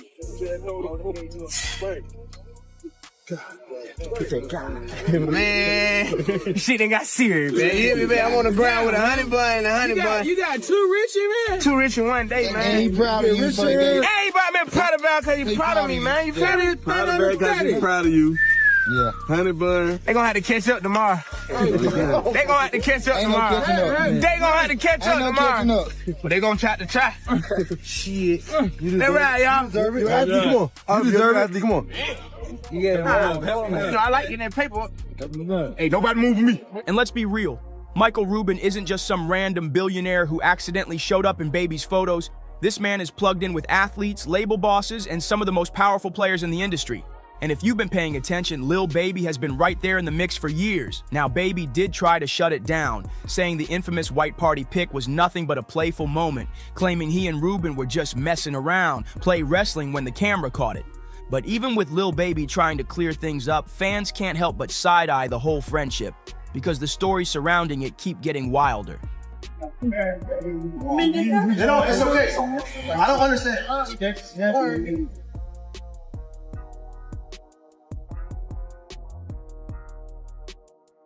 The one that really sticks out is the infamous gambling story. Baby himself admitted he blew through nearly $9 million in less than 2 days. And when things hit rock bottom, guess who stepped in? Michael Rubin. According to Baby, Rubin personally called up casinos to have him banned, making sure he couldn't keep throwing money away at the tables. Now, on the surface, that might sound like a loyal friend stepping in to protect him. But for fans who already buy into the DL rumors, it hits way different. More like a man protecting his investment and making sure the person he's tied to doesn't slip too far out of reach. And here's another piece fans bring up. For the longest time, Lil Baby was proud of having no tattoos. He'd brag in interviews about how keeping his skin clean helped him move smoothly in business circles without being stereotyped. It even became part of his brand. It was a one-night stand. Play with Lil Baby's ass. Oh shit! Oh shit! He gave me $40,000. So Lil Baby has slid in my DMs. He asked me if I was in Miami. And I told him, yeah. He texted me, told me to pull up. And the first time we linked up was weird. He kept touching me. Like, I get it. You know, you got a lot of people that's just a setup situation.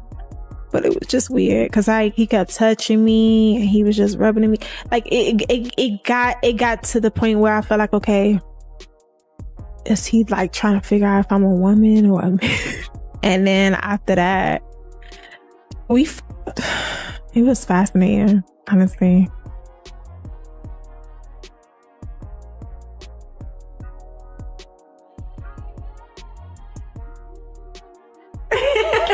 Play with Lil Baby's ass. But the third time we linked up, I ate his asshole out. Yeah.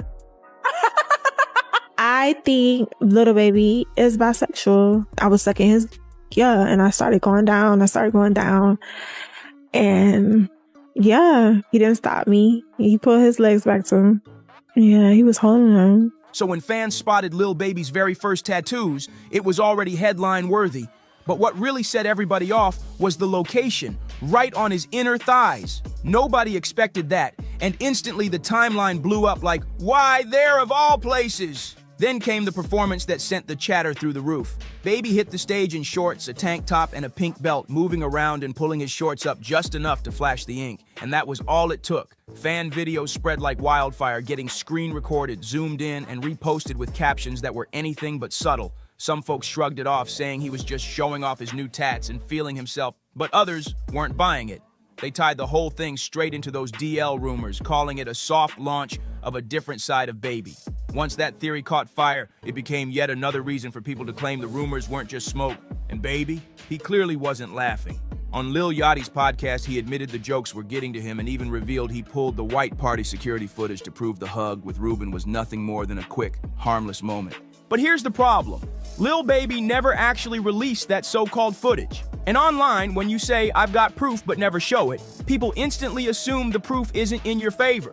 Instead of shutting down the whispers, it just gave the rumor mill even more fuel to spin.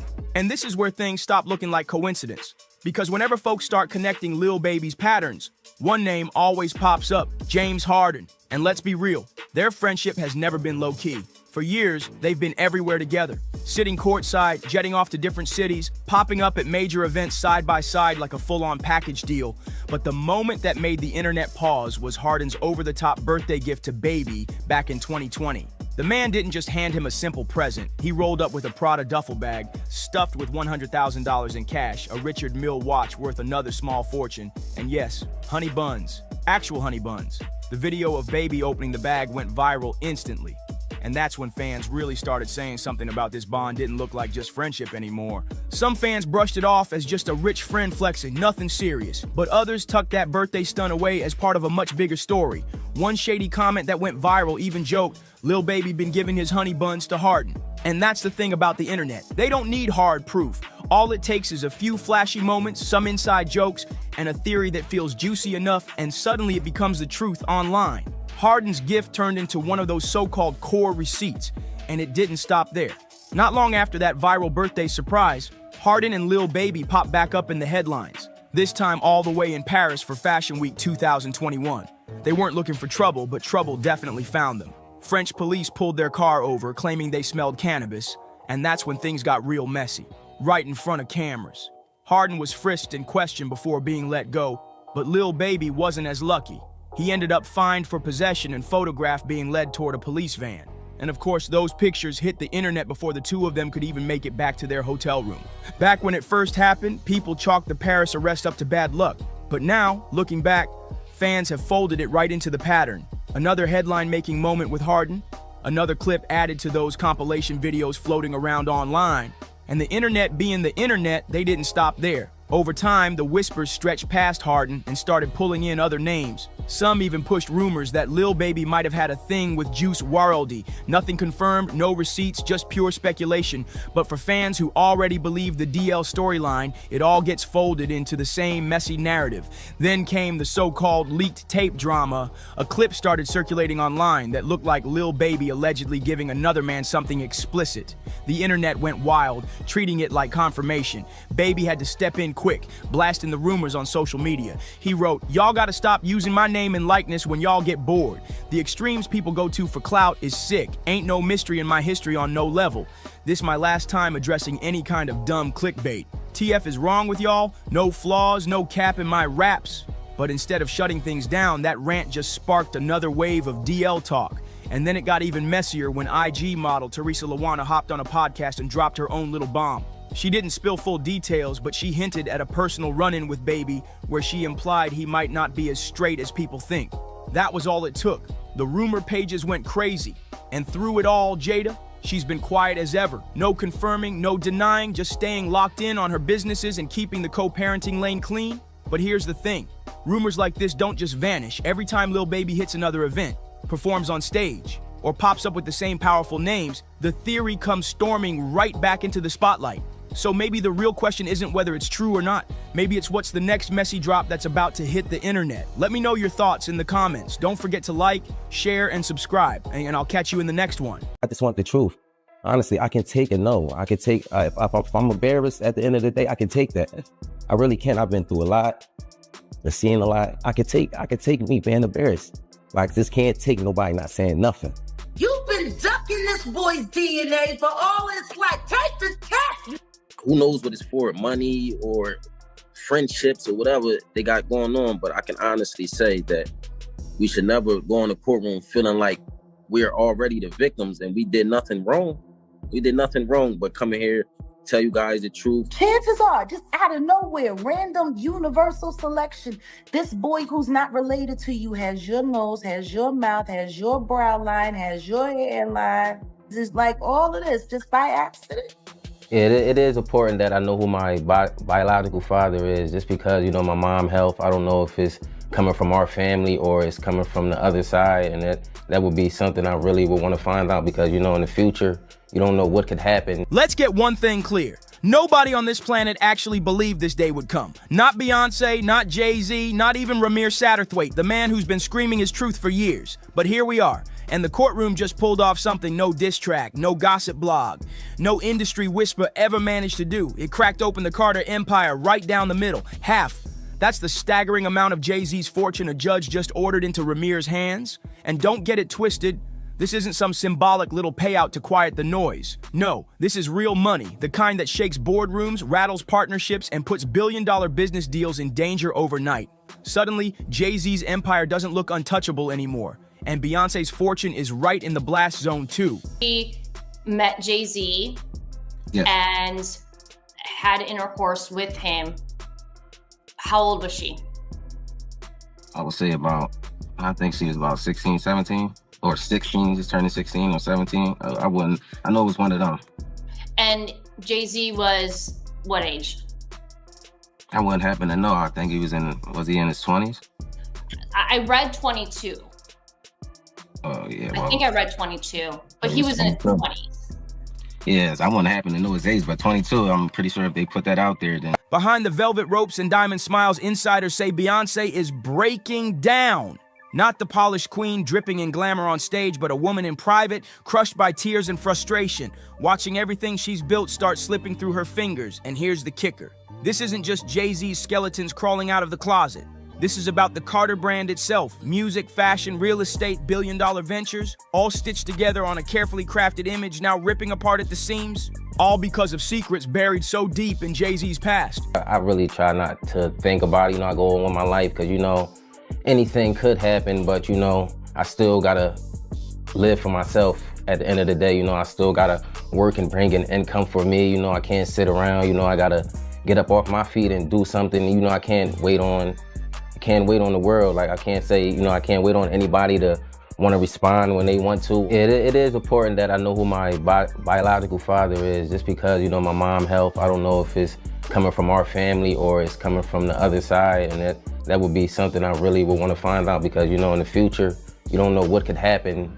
And a lot of people are so quick to judge because they see somebody coming out and try to find out if the person, trying to find out things, they so negative to push you down. And here's where it gets even uglier. This isn't some cheating scandal you can sweep under the rug, and it's not a PR firestorm that fades in a week. This is legal, final, and stamped in black and white. A judge didn't just listen to gossip. He looked at the facts and ruled that Jay-Z owes Ramir a slice of the empire. Not hush money, not a secret settlement, but half of everything, including assets tied directly to Beyonce's name. Let that sink in for a second. The mansions, the joint businesses, the tour money, the streaming royalties, every dollar is so intertwined that even if Beyonce tried to break away, she'd be stuck in a financial spiderweb of epic proportions. And this is where it gets truly chilling. Because the woman the world knows as untouchable, the queen of flawless control, is reportedly falling apart behind closed doors. Insiders whisper she feels trapped, cornered, completely blindsided. This isn't the shadow of an affair haunting her, it's another woman's child now holding legal power over her family's fortune.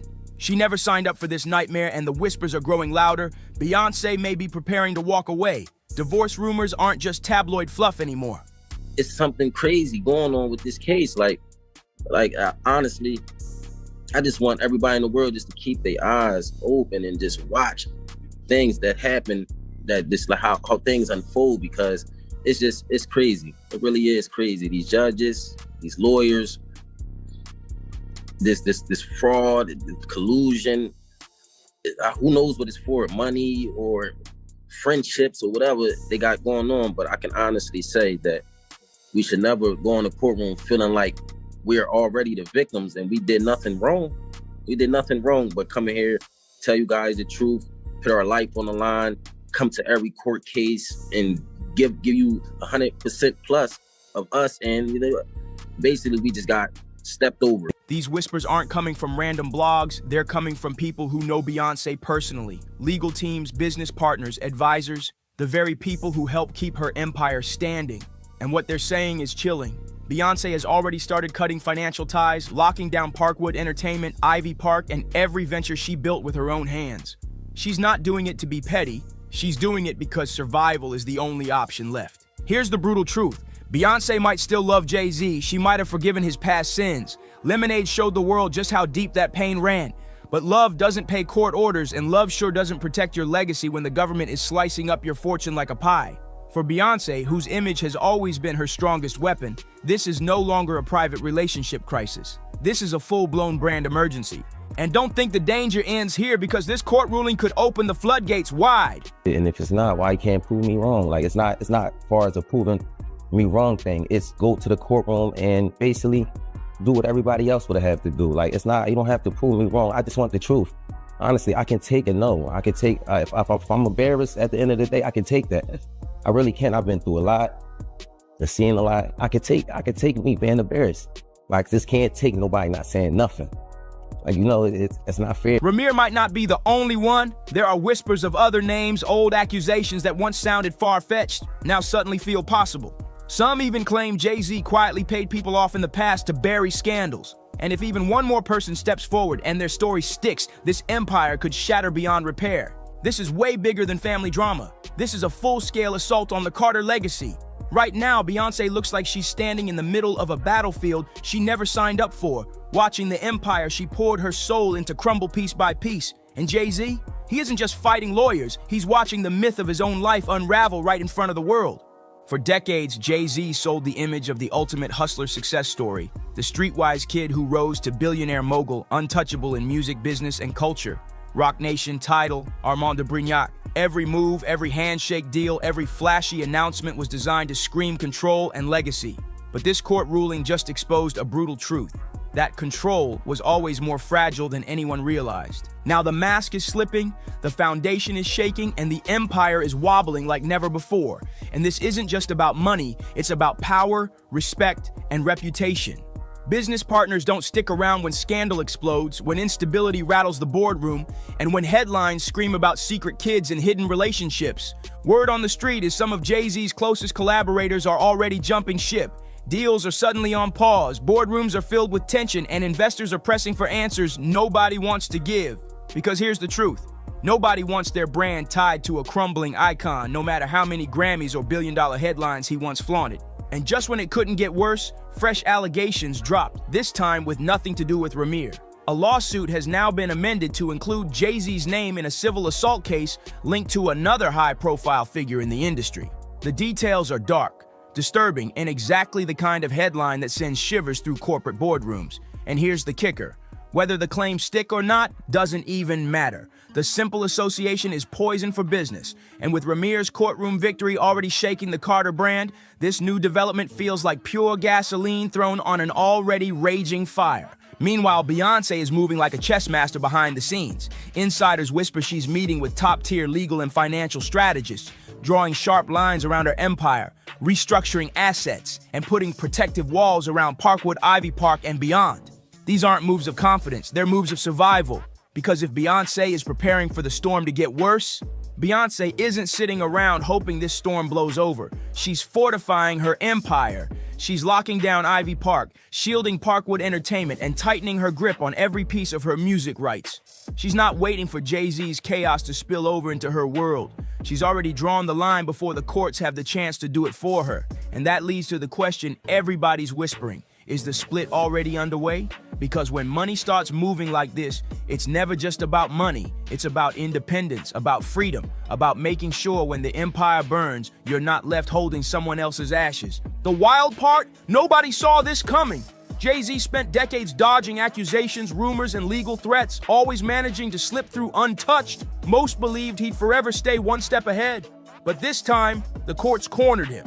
The ruling that handed Ramir such a massive piece of the pie didn't come from hype, fame, or legacy. It came from silence. Jay-Z's failure to respond, to act, to acknowledge. That silence cost him everything. Now the internet is on fire. Fans are split down the middle, some rushing to defend Jay-Z, insisting this is just a twisted misunderstanding or an outrageous legal reach. But others are calling it what they see as long overdue karma, claiming this is the exact moment when the truth finally came knocking on Jay-Z's door. And while fans keep tearing each other apart online, the real chaos is happening where cameras can't reach. Accountants are combing through decades of financial records. Lawyers are drawing up airtight exit strategies, and the Carter empire, once branded as unshakable, is splitting at the seams. This saga isn't just about one man's alleged son or one woman's heartbreak. It's about power, how it's built, how it slips away, and what happens when even the biggest icons in the world are forced to pay the price for secrets buried in their past. Jay-Z used to boast, "I'm not a businessman, I'm a businessman," but now he's the business under investigation, and no amount of branding, no PR spin, no legendary catalog can protect him from the kind of truth stamped into official court documents. For the first time, the empire he wrapped in untouchable mystique looks exposed and breakable. As for Beyoncé, silence has always been her weapon. She's the queen of moving in the shadows, curating her image like a luxury brand, controlled, flawless, unreachable. But this time, silence may not save her.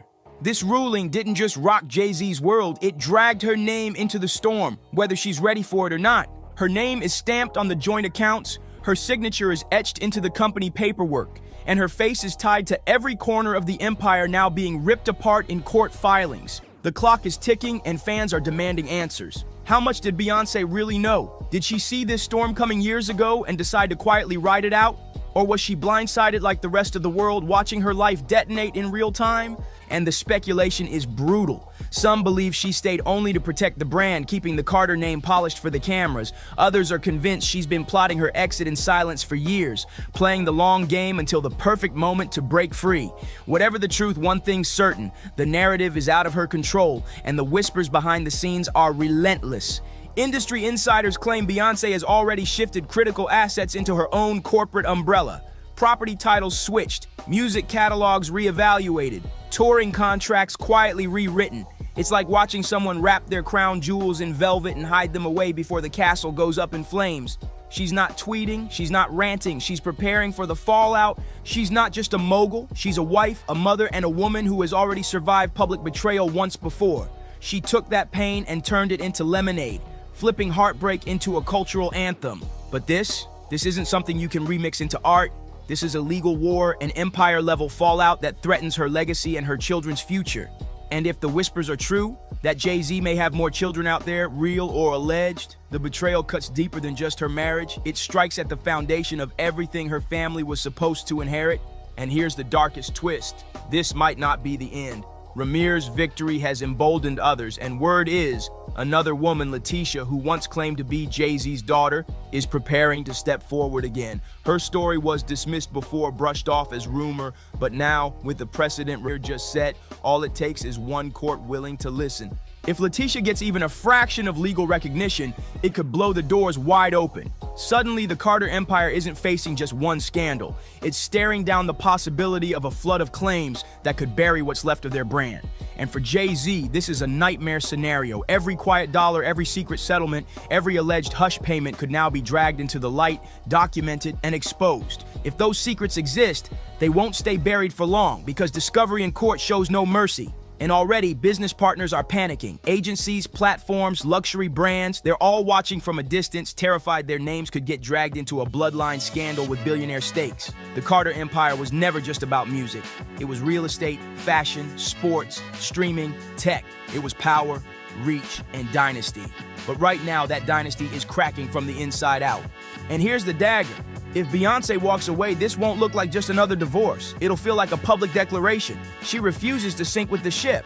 The fallout from that single choice could redefine celebrity culture for the next decade, because when Beyoncé moves, the whole industry shifts. If she speaks, the world listens. If she acts, the industry follows. And suddenly, this isn't about Jay-Z's empire collapsing, it's about whether Beyoncé will rise higher by stepping out of the wreckage. For the first time in years, all eyes are on her, not as Jay-Z's wife, not as one half of a super couple, but as a woman standing at a crossroads between loyalty and freedom. Every move she makes now could rewrite the definition of what it means to be powerful in Hollywood.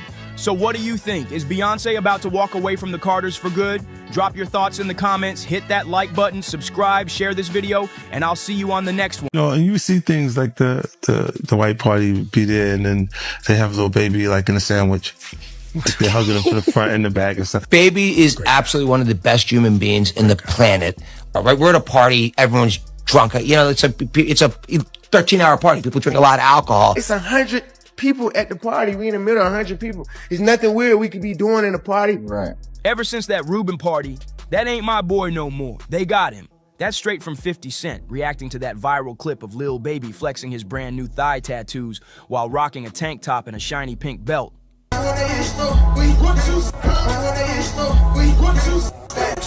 You gon' fuck around, too hard, don't stand too tall. You gon' fuck around town. Out this way, going on shows. I've been on the road, I don't care where I go, as long as I get paid. Going on shows, I've been on the road, I don't care where I go, as long as I get paid. Now the whole internet is roasting him, saying, who gets their thighs blasted with ink before even touching their upper body? People are calling it straight up wild behavior. But 50's not laughing. He's got a theory. According to him, Lil Baby hasn't been the same since that fancy Michael Rubin bash in the Hamptons. The one where cameras caught him getting hugged from the back like it was nothing. Is trying to separate himself from the industry like he doesn't have to party with them. You guys have to understand, they had a party with men walking around with their butt cheeks out, like Keke Palmer. 50's claiming this isn't just about outfits or random ink. He's hinting it's a full-on humiliation ritual. Mike. Man, Mike. I'm gonna come hug you right now. I'm coming to hug you. Big hug. Get everyone to love each other. Yeah, the kind rappers allegedly have to endure to keep their spot at the top. But here's the real question. What went down at that all-white party? And who exactly is Michael Rubin, the man collecting young rappers like trophies? Let's break down why Lil Baby is trending again, and not in a good way. He just debuted some fresh ink, but here's the twist. I hear that you say that you don't have any tattoos at all? Nope. That was really my only reason, like, for being younger. Like, I don't want no tattoo. I know I'm gonna have something to do when I get older. Yes, sir. With my money, and I don't want to be like a thug. Instead of starting with a chest piece, a sleeve, or even a neck tattoo, he skipped straight to getting his very first tattoos on his thighs. This is the same Lil Baby who in multiple interviews swore he would never get any tattoos. But now it's 2025 and the man's out here with 90s baby stretched across his thighs in bold letters. I done lost everything, I never lost myself. We just gonna let this nigga do this. We finna let Lil Baby come out here in his booty coochie shorts and just pop out with his hand in his slit. And just, yeah, that's just what we doing. He even posted a fresh batch of pics on IG captioned, "Back in that mode," rocking shorts and proudly showing off the new work. 90s on one leg, baby on the other. And that's not all. He's also got a big CBFW piece running down the side of his lower left leg, first revealed on July 4th in another IG drop. Naturally, fans had plenty to say. Humiliation ritual. I'm sorry, you let them get to you. The industry got a hold on my boy. And one straight up begged, lay off them shorts. But it didn't stop with the photos. Nope. Since we had 5 girls, she be like, up, all y'all get in the shower. Mike. Man, Mike. I'm gonna come hug you right now. I'm coming to hug you. Big hug. Get everyone to love each other. Now this the motherfucker did it though. See, this the motherfucker did it, hey, man. Things really popped when a video went viral of Lil Baby on stage in those same shorts, tank top, and that shiny pink belt, constantly hiking his shorts up like he wanted everyone to see those fresh thigh tats. If you scroll through the comments under that viral performance video, it's wild. People are straight up saying 50 Cent was right from the start. Ever since that flashy all-white party at Michael Rubin's mansion, folks swear Lil Baby hasn't been the same. That's why I don't be going to them puffy parties. Hug you from the front and the back of the seat now. What you talking about? Look, if you into that, I'm fine with it. To get you on. I'm just saying, my mother on the pod. One person dropped, Michael Rubin already showed y'all Lil Baby was his boy. Why y'all acting surprised? Another couldn't hold back, saying, bunny hops and hugs from the back from a short white dude with money? This generation is lost. So what really went down at that party? And why did 50 feel the need to warn Lil Baby about getting too cozy with Michael Rubin? Here's the setup. Summer 2023, Michael Rubin throws one of his ultra-exclusive all-white bashes in the Hamptons. The guest list was pure A-list overload. Jay-Z, Beyonce, Tom Brady, Kim Kardashian, and yes, Lil Baby. And then boom! The moment that set the internet on fire, a photo surfaces of Lil Baby caught in what people called a hug sandwich, sandwiched right between Rubin and NBA star Kyle Kuzma. The pic exploded online and 50 wasted no time. He threw it up on his own Instagram with a caption that had everyone talking. 50 Cent didn't hold back and he reposted that hug pic and blasted in the caption, "See? This is why I don't go to no party Puffy and them at. The F is going on here, get the F off my young man." And if that wasn't enough, another shot from the same night blew up. Michael Rubin full-on hugging Lil Baby from behind. But it didn't end there. Lil Baby later dropped a video of himself on a private jet with Rubin, cracking jokes about the pictures like nothing was wrong. That's when 50 doubled down, saying this is exactly why you'll never catch him at one of those exclusive industry parties. Baby is absolutely one of the best human beings in the planet. Anything, he's just such a great human being. And like, I love his work ethic. And also like when you hear his story, and I don't know anything about music. So when I met him the first time with Drake in the Bahamas in 2020, and he's telling me his story about, he was in jail a couple years earlier, he never rapped, and now he's got this great, kind of music career. Like, you just want to root for the guy. And I'll tell you something, I've never actually said this before. The stuff of the drunk was the most ridiculous thing in the world, right? We're at a party, everyone's drunk. It's a 13-hour party. People drink a lot of alcohol.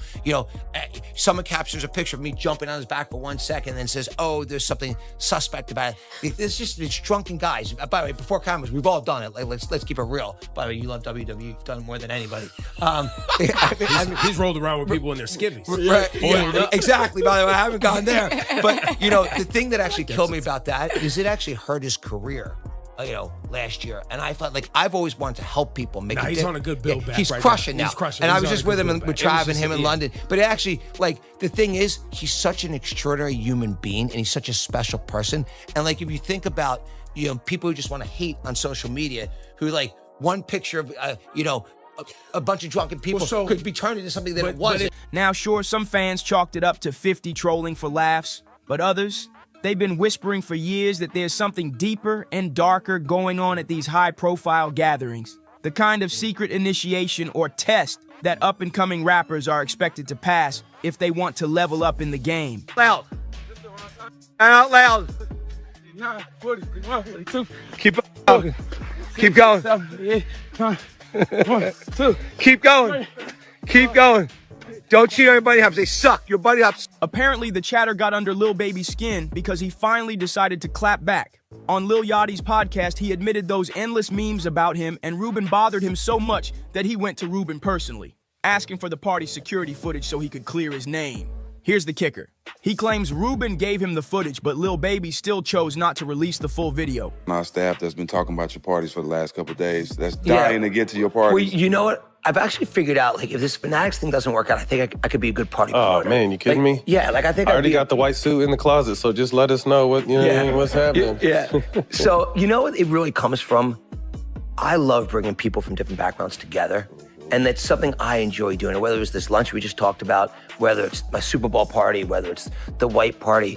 For me, it's a great time to, I enjoy bringing people from different backgrounds together. And by the way, I benefit from them because I'm always learning from people there. And so that's really where it started. We started with our Super Bowl party. And, our Super Bowl party, by the way, this was this year's Super Bowl party. I was when I had many of the owners of the football teams come up and tell me this is better than the game itself, I thought, literally, that's what people were saying to me. Right? Yeah. I think what we like to do is bring the right people together in a room and then great things happen. Here's the twist. Lil Baby didn't seem mad at Michael Rubin at all. In fact, he called Rubin a super great influence in his life. Though when pressed, he couldn't really explain how exactly Rubin influenced him. That vague answer had people side-eyeing hard. As for Rubin, he finally addressed those viral hug photos in an interview last year, brushing it all off as ridiculous. He claimed nothing unusual happened, just a bunch of people having fun with a little too much to drink. But the way Rubin kept talking about Lil Baby, praising him over and over, had folks saying it sounded less like casual respect and more like he was low-key crushing. Yeah, everybody's like, oh, he keeps talking about people wearing dresses. No, it's not. That is a weird thing. It's not like that. Look at it from a different way. Look at it. Show me one person that ever wore a dress in Hollywood unsuccessfully. That's how you understand what a ritual is. So 20 years ago, I knew that transgenders was going to be a thing. It wasn't because I was a prophet. It's just I had gotten so much information that I understood that things are secular. So I understood that the earliest I had seen that word transgender was Baphomet, the transgender. And so I knew that in the ritual of Baphomet, the transgender, to show allegiance to him, you had to kiss his ass ring. Really? And it said both of those things. So I knew that both of those things would become popular in the future. And the internet's not letting it slide. Many are still convinced there's something strange about the way Michael Rubin gravitates toward young rappers, especially considering he's not even in the music business. And it's not just Lil Baby. Who could forget that infamous clip of Meek Mill bunny hopping across a tennis court for Rubin, while everyone laughed and filmed? Meek Mill later tried to downplay the whole thing, claiming it was no big deal, just the result of losing a friendly tennis bet to Rubin. But let's keep it real. A white billionaire making a black man hop around like a bunny while barking orders? Yeah, the optics are way off no matter how you spin it. So that brings us to the big question. Who exactly is Michael Rubin, and why does he seem so drawn to young black rappers? Here's the rundown. According to his own Wikipedia page, Rubin was born in 1972 in Philadelphia and raised in a Jewish family in Lafayette Hill. By the age of 14, he wasn't just a regular kid. He was already running his own business. Using his bar mitzvah money and his dad's store lease, he opened a ski shop like it was nothing. He briefly attended Villanova University, but that didn't last long. He dropped out after one semester when he landed a $200,000 overstock gear deal backed by a friend. He flipped that profit into expansion, sold off his shops, and launched KPR Sports, which hit $50 million in sales by 1995.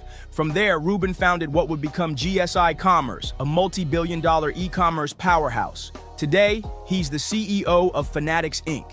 Fanatics isn't just any company, they're the licensed sportswear giant for the NBA, NFL, MLB, NASCAR, Formula One, and even WWE. And according to Forbes, by mid-2025, Michael Rubin's personal net worth has soared to a jaw-dropping $10.6 billion. And now, on paper, that might sound like the classic middle-class success story, a sharp businessman who hustled his way to the top. But here's where it gets shady. A lot of people say Rubin's power isn't really about what he does, but who he knows. And honestly, it's strange because when you hear him talk, there's zero charisma. The man's eyes alone, people swear they look downright soulless. There's just something off about his whole vibe. Something that makes you wonder why so many rappers and pro athletes seem so eager to orbit around him. And that brings us to his now infamous all-white party. Fun fact, that concept wasn't even his. Diddy made it legendary in the late 90s. Back then, Diddy's Hamptons white parties were the most exclusive invite in the game. And today, many of the same A-listers who used to pack Diddy's mansion are now crowding into Rubin's, including Leonardo DiCaprio, who was snapped in 1997, living it up at Diddy's OG white party in the Hamptons. And here's Leo, front and center at last year's all-white bash hosted by Michael Rubin. Same with Jay-Z. Throwback to 2003 when he was spotted alongside the late Uptown Records founder Andre Harrell at Diddy's legendary white party. Fast forward and there's Jay again, this time with Beyonce, smiling for the cameras at Rubin's mansion just last year. Now the whispers are getting louder. People are saying Rubin didn't just borrow Diddy's concept, he took over the entire lane. And some even suspect he might be running a quiet blackmail game through these high-profile gatherings. There's talk that Rubin, along with a tight circle of older white billionaires, has a thing for getting young black rappers to participate in humiliating rituals. No one's claiming it's outright forced, but plenty believe these artists go along with it. For some, it's to get help with sticky legal troubles. For others, it's the promise of career boosts, chart-topping albums, or awards. But the chatter doesn't stop there. Fans are tying all this to what Cat Williams has been preaching for years. On Joe Rogan's podcast, Cat flat out claimed these elite industry parties involve bizarre, coded rituals, and that what the public sees is just the surface. Behind the scenes, he says it's a whole different world most people couldn't even imagine. So what do you think? Is this all just conspiracy talk, or is there something shady going on in those Hamptons mansions? Drop your thoughts in the comments, hit that like button, share this with a friend, and don't forget to subscribe because the next story we've got is even messier. The Chris Tucker that we got now is Epstein Island Chris Tucker, not Smokey. Oh, Lord. If I didn't know no better, I'd tell you he's the greatest. Oh, y'all ain't know what happened to Chris Tucker? Well, it gets a little deep. See, Chris Tucker had a problem. He films this movie called Rush Hour, and suddenly he becomes the highest paid actor in Hollywood. Not comedy actor, the highest paid actor in Hollywood. Every script in Hollywood wants a piece of Chris, but Chris starts turning down roles. Why, you ask? Well, let's just say they were asking him to do things that he wasn't a fan of. Cat Williams just dropped a bomb about why Chris Tucker really walked away from Hollywood, and it had nothing to do with him being too greedy or chasing a bigger paycheck. According to Kat, the truth is way darker. They were allegedly pushing him to take part in wild, freaky, behind-closed-doors sessions, and Chris wasn't about to play that game. I know Cube want to do another one because Cube, of course, it's like, you know, he kind of created Fridays, and I was in the first one. Yeah. And Cube, after I did the first Fridays back then, I never thought about doing sequels. I always wanted to do a good job and keep moving to the next movie. This man went from sitting on top of Hollywood as one of its highest paid stars to being completely iced out, blackballed so deep he can't even land a role in a low-budget indie film. The machine wasted no time swapping him out for actors who were willing to do what was asked. Names like Martin Lawrence, Kevin Hart, and Jamie Foxx. So Cube asked me back in, I think it was 96 or 97. He said, Chris, we want to do another Fridays, man. And I was just like, nah, I don't want to do another Fridays. I want to do like Eddie Murphy and them did. I want to do Money Talks. I did Money Talks and then eventually did Rush Hour. I said, I don't want to do another. And he said, what? You sure? I was like, nah, I don't want to do another. So he couldn't believe it, but he kept moving, and he got Mike Epps, and they went and did another one, and it was great. He did 2 of them, and they were great. And we've all seen how things eventually played out for Martin, and especially for Jamie. Jamie Foxx ended up in the hospital after allegedly being poisoned.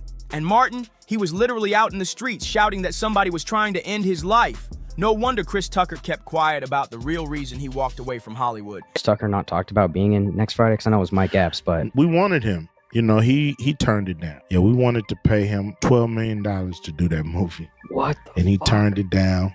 He said it was for religious reasons. He didn't want to cuss, and he didn't want to smoke weed on camera. After watching what happened to Martin and Jamie, you can understand why he stayed silent for so long. A few years back, when Chris was asked why he wouldn't return for another Friday movie, he played it cool, claiming he just didn't want to do sequels anymore. But let's be real, after seeing what went down with his peers, that no sequels excuse starts sounding like a safe cover story. Go to Martin Lawrence, Kevin Hart, Jamie Foxx. They were saying, hey, we'd love to do them. And to be fair, they did amazing jobs at those roles. Now, since they did such a good job, they didn't really need Chris anymore. But that was fine with Chris. When I say he was turning down movies, I mean he turned down hundreds of millions of dollars worth of movies. And it's literally just as simple as he didn't want to do it. He didn't want all that came with it. Other people decided to fill the role.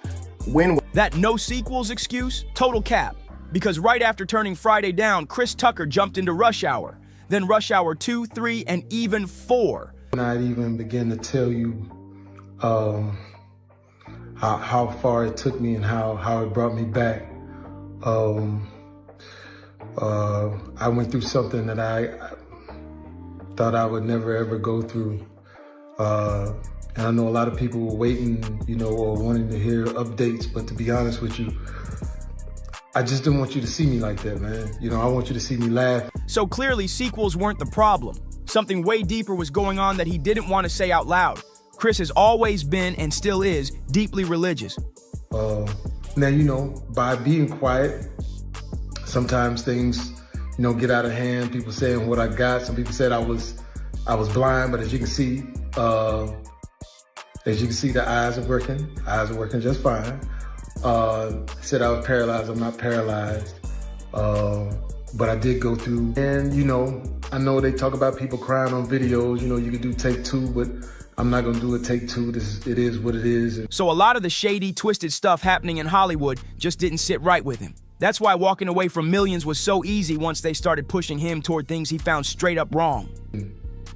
If you see me out from now on, and every once in a while I just burst into tears, is because it's been tough, man. I was sick, man, but now I got my legs under me, so you're gonna see me out. But like I said, I just want you to remember me for the jokes that I crack, the movies that I make. Some of them good, some of them ain't. I think I got a good one out. And the songs that I sing, man. And then, some people were talking about I'm cloned. And get this, one of the reasons he passed on Another Friday wasn't even about the script, it was the cast. No, he poisoned Jamie Foxx, and Jamie Foxx reported him to the FBI because of it. I know that's a fact.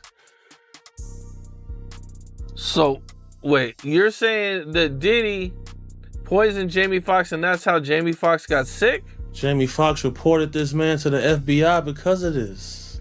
It's facts. Wow. Okay. And how did you hear about this? If you can tell me, or if you can't, that's all good. But you know what I'm saying? Like, well, you know. Chris admitted most of his co-stars were heavy smokers, and that alone was enough for him to say nope and step away from the role without a second thought. People are they're gonna want to know, you know what I'm saying, how this happened, or you know what I'm saying, what's the backstory to this? But by the time this drop, this is gonna be in the stratosphere. It's gonna be in the ether by the time this drop. You can probably look it up right now. But by the time this interview drop, this is gonna be out in the ether for sure. Once Chris started turning down roles, Hollywood didn't waste a single second trying to win him back. They swapped him out instantly for people who'd play by the rules and do exactly what they were told.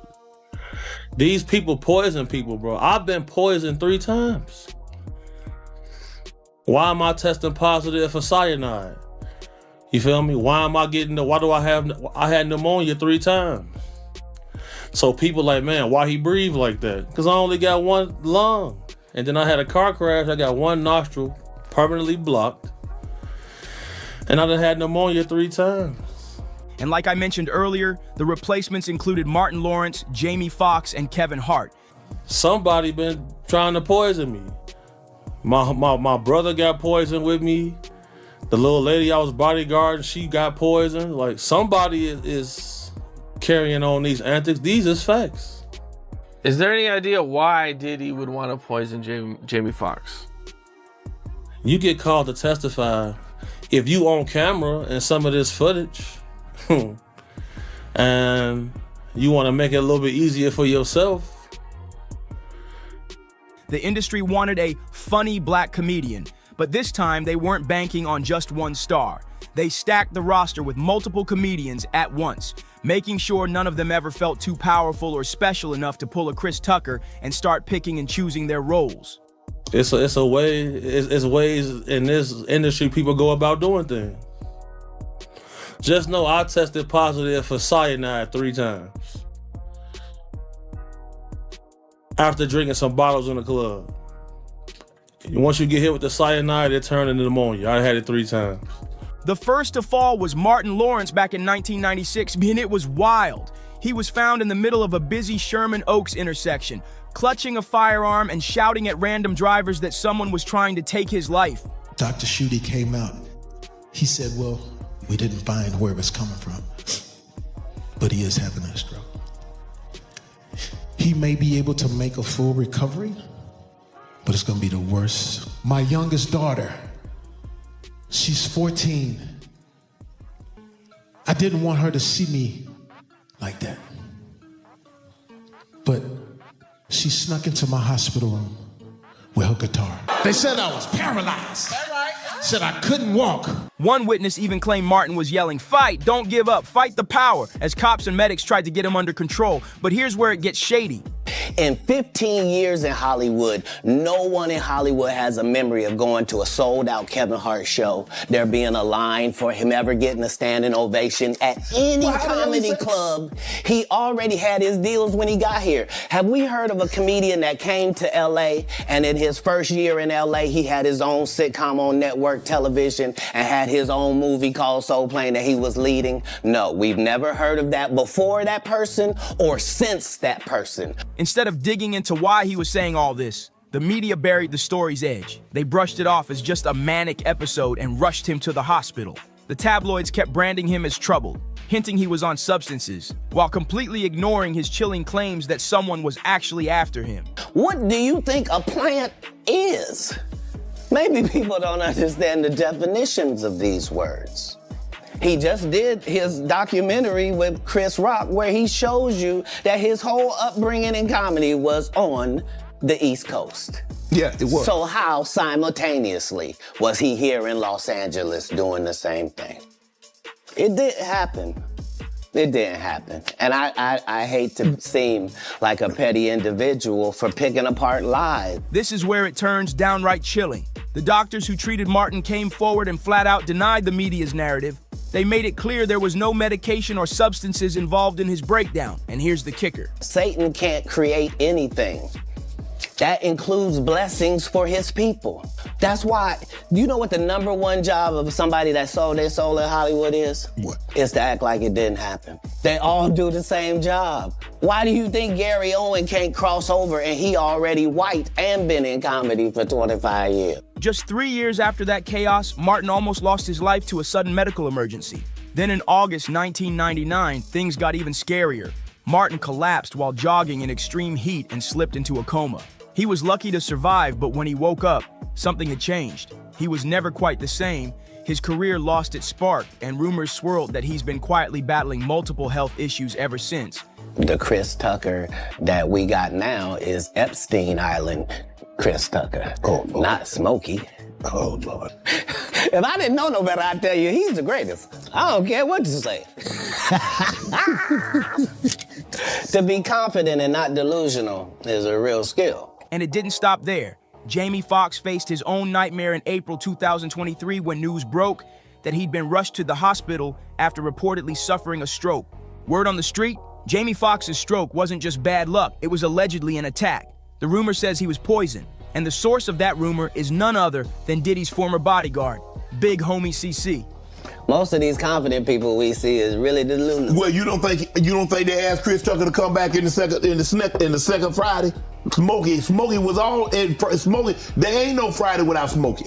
We all agree to that, and there's no next Friday without Friday, and there's no Friday after next without Friday. Nah, we talk about the road because you said that they don't. Here's the thing. Okay. Here's the thing. Chris was allowed to make the decision. At the time that this is happening, he didn't sugarcoat a thing. He flat out accused Diddy of being behind Jamie's sudden illness, claiming they allegedly hit him with cyanide. Big Homie even said he was targeted himself, twice, with the exact same poison, and in one attempt, his own brother got caught in the crossfire. Somehow they both survived, but the story is chilling. And here's the wildest part. Cat Williams is known for smoking weed. Willie Nelson is known for smoking. Right. Snoop's known for smoking weed. But none of us is really known except Willie. And I'm saying, Chris Tucker didn't want to be the poster child for smoking.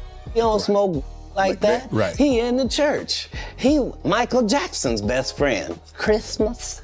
Michael Jackson called him Christmas. You ever met a man that gave you a little nickname like that? No. Me neither. Big Homie claims the reason Jamie stays so secretive about what really happened is because he actually reported Diddy to the FBI for poisoning him. But without hard evidence, the case never saw daylight and the public was left in the dark. Now, unlike Jamie and Martin, Kevin Hart hasn't faced any sudden health scares, but according to Cat Williams, that's because Kevin played the game. Cat straight up called him a sellout, claiming Hollywood handpicked Kevin to fill the spot he left behind when he turned down certain deals to protect his soul. Cat didn't hold back. He said Kevin's rise wasn't some organic grind from the bottom. It was manufactured. In Cat's words, Kevin's an industry plant, propped up and funded by powerful insiders pulling the strings. Cat then lit into Kevin even harder, calling him a straight-up Hollywood lapdog for gladly taking on movie roles that Cat had already rejected, especially the ones that painted him in a certain way on screen. But here's the twist. From the way Cat was talking, it sounded like both he and Chris Tucker faced the same type of pressure in Hollywood. Yet when the topic of Chris came up, Cat didn't hold back. He blasted Chris too, lumping him in with Martin, Jamie, and Kevin and labeling them all as sellouts. He even accused Chris of using those roles he turned down as a calculated cover, a way to hide his own shady industry connections while keeping his image clean in the public eye. As always, the public had plenty to say. One person wrote, "I think Hollywood wanted Chris Tucker to start doing things that were completely immoral." And he said no. He stepped back from the roles they dangled in front of him. Good for him, living life on his own terms for Jesus Christ's sake. What an awesome man to honor his mother and father and remember who he truly is and how he was raised. Another chimed in, Chris knows Hollywood is a wicked place, and that's why he said he and Chappelle had a similar walk. He will never sell out to the elite. It's deeper than money. But now I'm curious, what do you think? Was Chris Tucker smart for walking away from all that Hollywood money? Or do you believe Cat Williams when he calls Chris a sellout hiding behind a clean image? Drop your thoughts in the comments, hit that like button, share this video, subscribe for more Hollywood drama, and I'll see you on the next one. I can't stand Ice Cube. That's crazy. I'm not a fan of him lyrically or acting-wise. Put hands on you, give you real black eyes. Come on, don't do that. And that's the truth. you could trust me. I've had about enough. Aries Spears. Oh, that dude? Yeah. He said nothing Is that he a comedian? Yeah. Because he ain't never made me laugh, so I don't know if he a comedian. Ice Cube is a motherfucking lyricist. I can't stand Ice Cube. That's crazy. I'm not a fan of him lyrically or acting wise. Really? He's the same. In How much time we got left here? Because should I just tell him to leave now? You know, you really messed up when Ice Cube, yeah, the legend who wrote No Vaseline, actually pauses his billionaire moves just to throw shade at you. But that's exactly what happened after Aries Spears decided to pop off on Big Boy's Neighborhood. And it wasn't light jabs either. You don't think that... One of the songs I hate the most, if it comes on, I want to shoot the radio. Today was a good day. Aries went all in. He straight up called Ice Cube trash, not just as a rapper, but as an actor too. Said his whole legacy was overhyped. Like, who even says that out loud? Ice Cube didn't waste time firing back either. He clapped back saying Aries is irrelevant, not funny, and nowhere near the top 10 in black comedy. Ouch! He did a great joke. He goes, here's Ice Cube as a gynecologist. Hey, Miss Jenkins, I looked at your chart. Now get up on that thigh. That's racist. I don't know how it's racist, but what you just did. Then 50 Cent saw the clip, and you already know what happened next. 50 couldn't resist. He lives for this kind of mess, clowning someone who's already spiraling. He reposted the drama with his usual petty flair, making sure the whole internet laughed at Aries before he could even defend himself. Not the greatest lyricist. He was energy. He was passion. He made you feel him. If that said, tear the club up, you wanted to tear the club up. Dear mama, you wanted to hug your mama. When you think about lyricism, Nas, Jay-Z, Biggie, Jadakiss, my lyrics spitter. And get this, it all started with some chill barbershop-style convo about ranking rappers. Big Boy just asked a harmless question, but Aries, he went full kamikaze. No hesitation when Cube's name dropped. He said what he said and meant every word. Watch the comments. Now, when people talk about, you ask anybody, no matter where their region, you know, give me a top 5 rappers. Pac's usually always in that list. Right. I don't ever put Pac up there with the... But here's the kicker. He didn't stop there. Nah, that was just a warm-up. Next, he dragged Today Was a Good Day. Yeah, that song, the West Coast anthem, the one track even your grandma knows. Even Big Boy's co-host tried to save him, laugh it off, steer the convo somewhere safe, but Aries Spears just wouldn't let up. I saw a comedian speaking kind of bad about you, man. Who is this? Aries Spears. Oh, that dude? Yeah. He said nothing that... Is he a comedian? Yeah.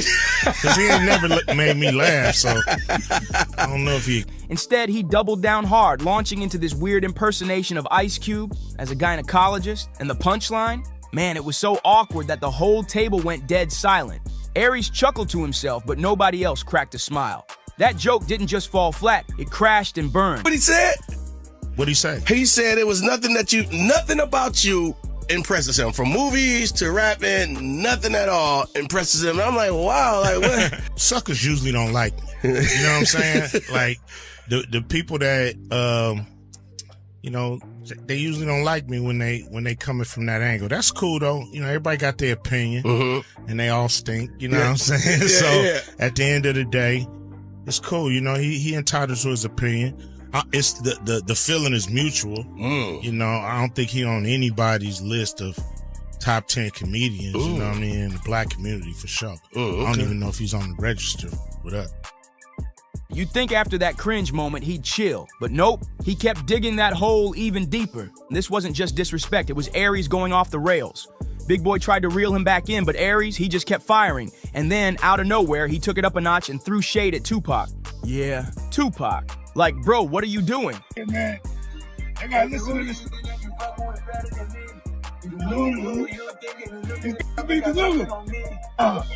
Nah, this hot right. He didn't just take a jab at one icon, he came for the entire West Coast. That's how you get blackballed for real. And here's the wildest part, Aries knew it. Dude literally looked straight at the camera like he was daring people to cancel him. Dude was on when I'm just watching. Music.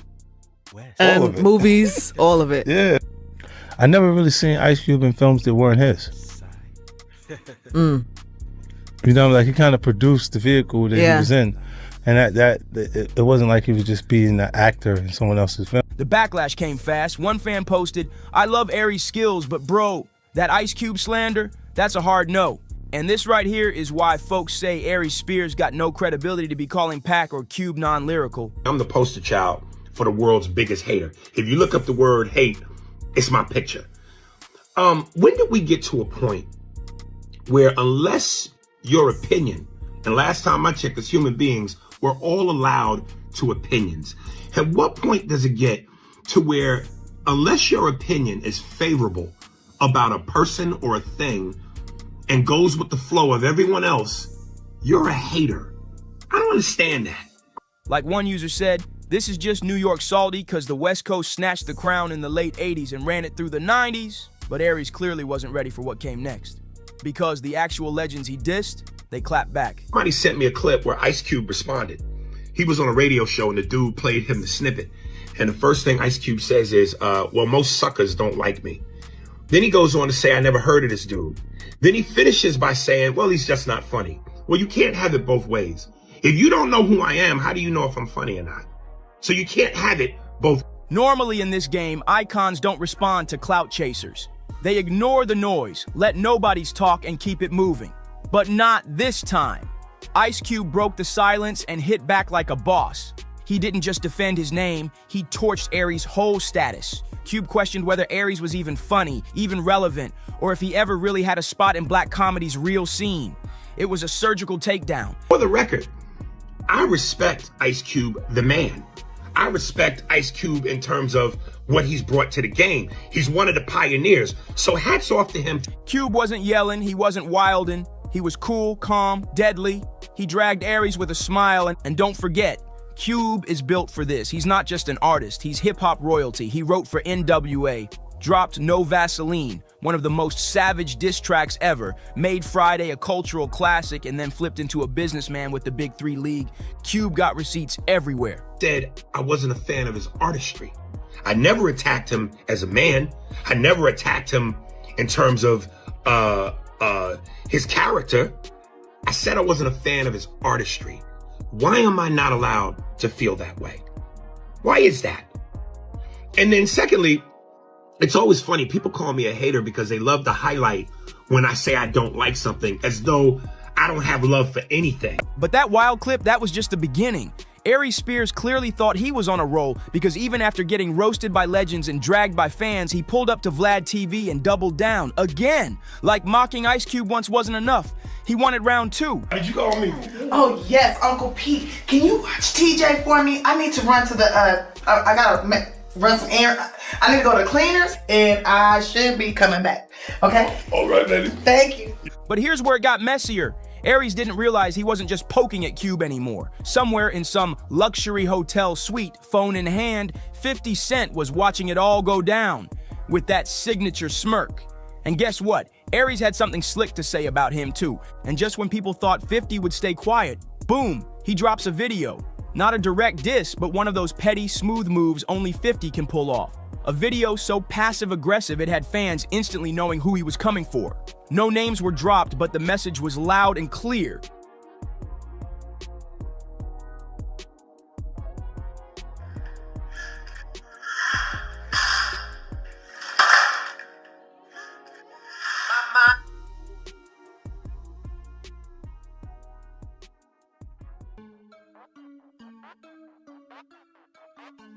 "50 was calling somebody delusional, and we all knew who. But hold up, why did 50 even jump in? He's got a million things on his plate. Power, BMF, TV deals, liquor empires, touring the world. He doesn't just throw shade for no reason. Here's what people forget. 50 and Ice Cube go way back. Mutual respect. Real ones recognize real ones. So when Aries came for Cube, he unknowingly stepped into a two-man firing squad. Equation will never be satisfied. Why? Because some other will come along that'll take and blow the world up, and you'll want to be that. And then some other will come around and have as talented as you, or possibly more, and then you're going to get upset because again, you focus on everything that is not you. Hold up. Everything you want, Wait a minute. but not what's in your present space. Ice Cube gave 50 Cent a cosign way before Hollywood ever did. Back when folks were still doubting 50's acting game, Cube was one of the first to back him up. And 50? He always returned the love. Every interview, every shout out, he gave Cube his flowers without hesitation. So when Aries Spears came for Cube, he messed with someone that 50 actually respects. And Aries? He's exactly the kind of comedian 50 can't stand. Loud, messy, and stuck in the past with nothing new to show for it. That's 50's favorite kind of target. So 50 popped out loaded, and of course he brought bars. He posted, "Check my temperature, I'm ice cold. The hood left the left side of my chest froze. Need help with your bills? I'll write you a referral-ish. Might even get you a love contract." Yeah, that was direct heat. No name dropped, but Aries definitely felt it. Feeling the sting, Aries spiraled straight into an emotional rant, this time going harder at Cube than ever. He wasn't just talking, he was clearly hurt by what Cube said about him. But here's where Aries really lost the plot. In one breath, he's claiming he respects Ice Cube as a man. And in the same sentence, he says Cube has never done anything impressive. That wasn't just a bad take, that was a full-on contradiction. And the internet caught it instantly. People weren't mad at Aries for having an opinion. They were mad because he flip-flopped and then tried to play the victim when folks clapped back. Comments came flying in. One person said, "You can't dish out hot takes and cry when someone matches your energy." Another wrote, "You're entitled to an opinion, but after that creepy skit, nah, you're not valid. Ice Cube's a made man out here, respect that." But then things took a dark turn because someone pulled out receipts from Aries' past. And just like that, this wasn't about hip-hop or comedy beef anymore. Let's talk about that Tiffany Haddish lawsuit. Back in 2022, Aries Spears and Tiffany Haddish were hit with a lawsuit that had everybody shook. The allegations? Serious and disturbing. The case involved a supposed comedy sketch that critics say crossed every possible line. In it, a young child is left alone with a character played by Aries, and the scene? Straight up uncomfortable. The camera lingers way too long, the energy is off, and people weren't laughing, they were disgusted. And yeah, it got worse from there. Way worse. The backlash hit immediately. Twitter exploded, timelines lit up, and even the Shade Room posted the footage, which tells you just how bad it got. The video was disturbing. And yeah, even though the case was eventually settled and the clip got scrubbed from the internet, the damage was already done. That stain on Aries Spears' name, it never washed off. So what did Aries do after all that heat? He ran right back to Vlad TV again and again and again. People started noticing that Aries Spears was on Vlad more than Vlad himself. He kept showing up, ranting about being blackballed, crying that he should be as big as Kevin Hart, but fans saw the pattern clear as day. Aries wasn't grinding, he was griping, talking more than he was working. Every time his name popped up, it was tied to drama, not jokes. He wasn't trending for new stand-up, he wasn't landing roles. He was going viral for clowning legends, sparking beefs, or rehashing old wounds, hoping folks still cared. But it didn't stop there. Behind the scenes, Aries Spears had already earned himself a reputation, and not a good one. Multiple ex-castmates have gone on record saying he was difficult to work with, had a massive ego, and was always trying to outshine everyone else in the room. Instead of being a team player, Aries wanted to dominate every sketch, every convo, every spotlight. Yes, Aries Spears is talented, nobody's denying that. He can kill an impression, he can crowd work a room, and when he's in the zone, he's funny. But here's the truth, he never got his Chappelle moment. And that kind of missed shot, it eats away at you, builds up bitterness, makes you lash out. So let's flip the script. Why did this whole Ice Cube beef blow up in Aries' face? Simple. When you come at Ice Cube, you're not just clowning a celebrity, you're coming for a pillar of black culture. And that's where Aries messed up bad. Let's break it down. No Vaseline, that's not just a diss track. It's a top 3 of all time. Period. Friday, that's not just a comedy movie. It's a cultural blueprint. It birthed characters, phrases, and vibes that shaped an entire generation. Then there's the Big 3 League, a whole professional basketball league built from scratch, backed by real NBA legends and top investors.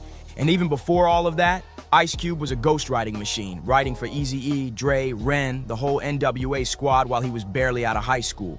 The man's got roots deep in the game. Now compare that to Aries Spears, whose biggest pop culture impact? A few solid Mad TV skits and some okay stand-up bits. And now, he's known for going viral dissing Ice Cube on podcasts and racking up headlines for all the wrong reasons. And this is exactly why fans had Cube's back from the jump. No hesitation, no debate. Aries poked the wrong giant and paid for it. But here's the final twist that really sealed the L. Ice Cube recently posted a teaser cast list for the long-awaited Final Friday movie. And guess whose name was nowhere to be found? Yep, Aries Spears. Now maybe he was never being considered in the first place, but the timing had fans convinced Cube was sending a message. Loud, clear, unbothered. Basically, you can do all the impressions you want, but you'll never get cast where it counts. Aries wanted to go viral?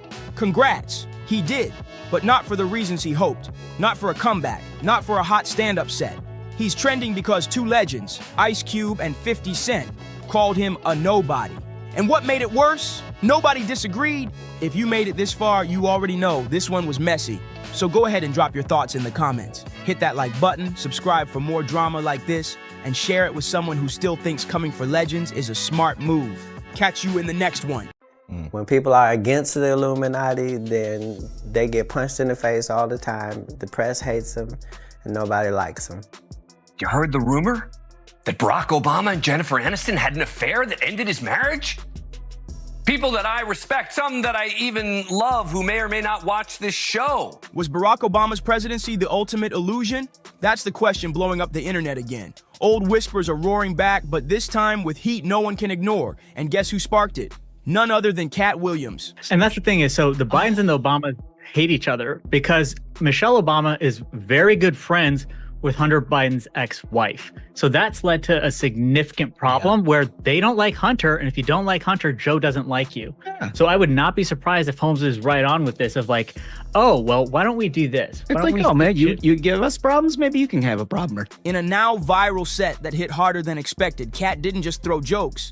He peeled back the whole glossy image. While the world clapped for Obama's cool charm and polished speeches, Cat flipped the script completely.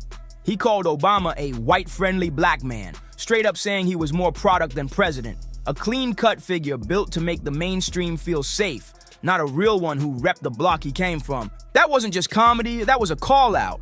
I've not been funded. They pay you to not talk about things they don't want you to talk about. They tell you that themselves. Cat's delivery had people laughing, sure, but the message underneath? It cut deep. Was the Obama we praised just a brand? A symbol wrapped in hope but packaged for control? I mean, there's, not to add insult to injury, but there's a Daily Mail report out today saying Kamala Harris's marriage may be on the rocks. Like everybody's on the rocks.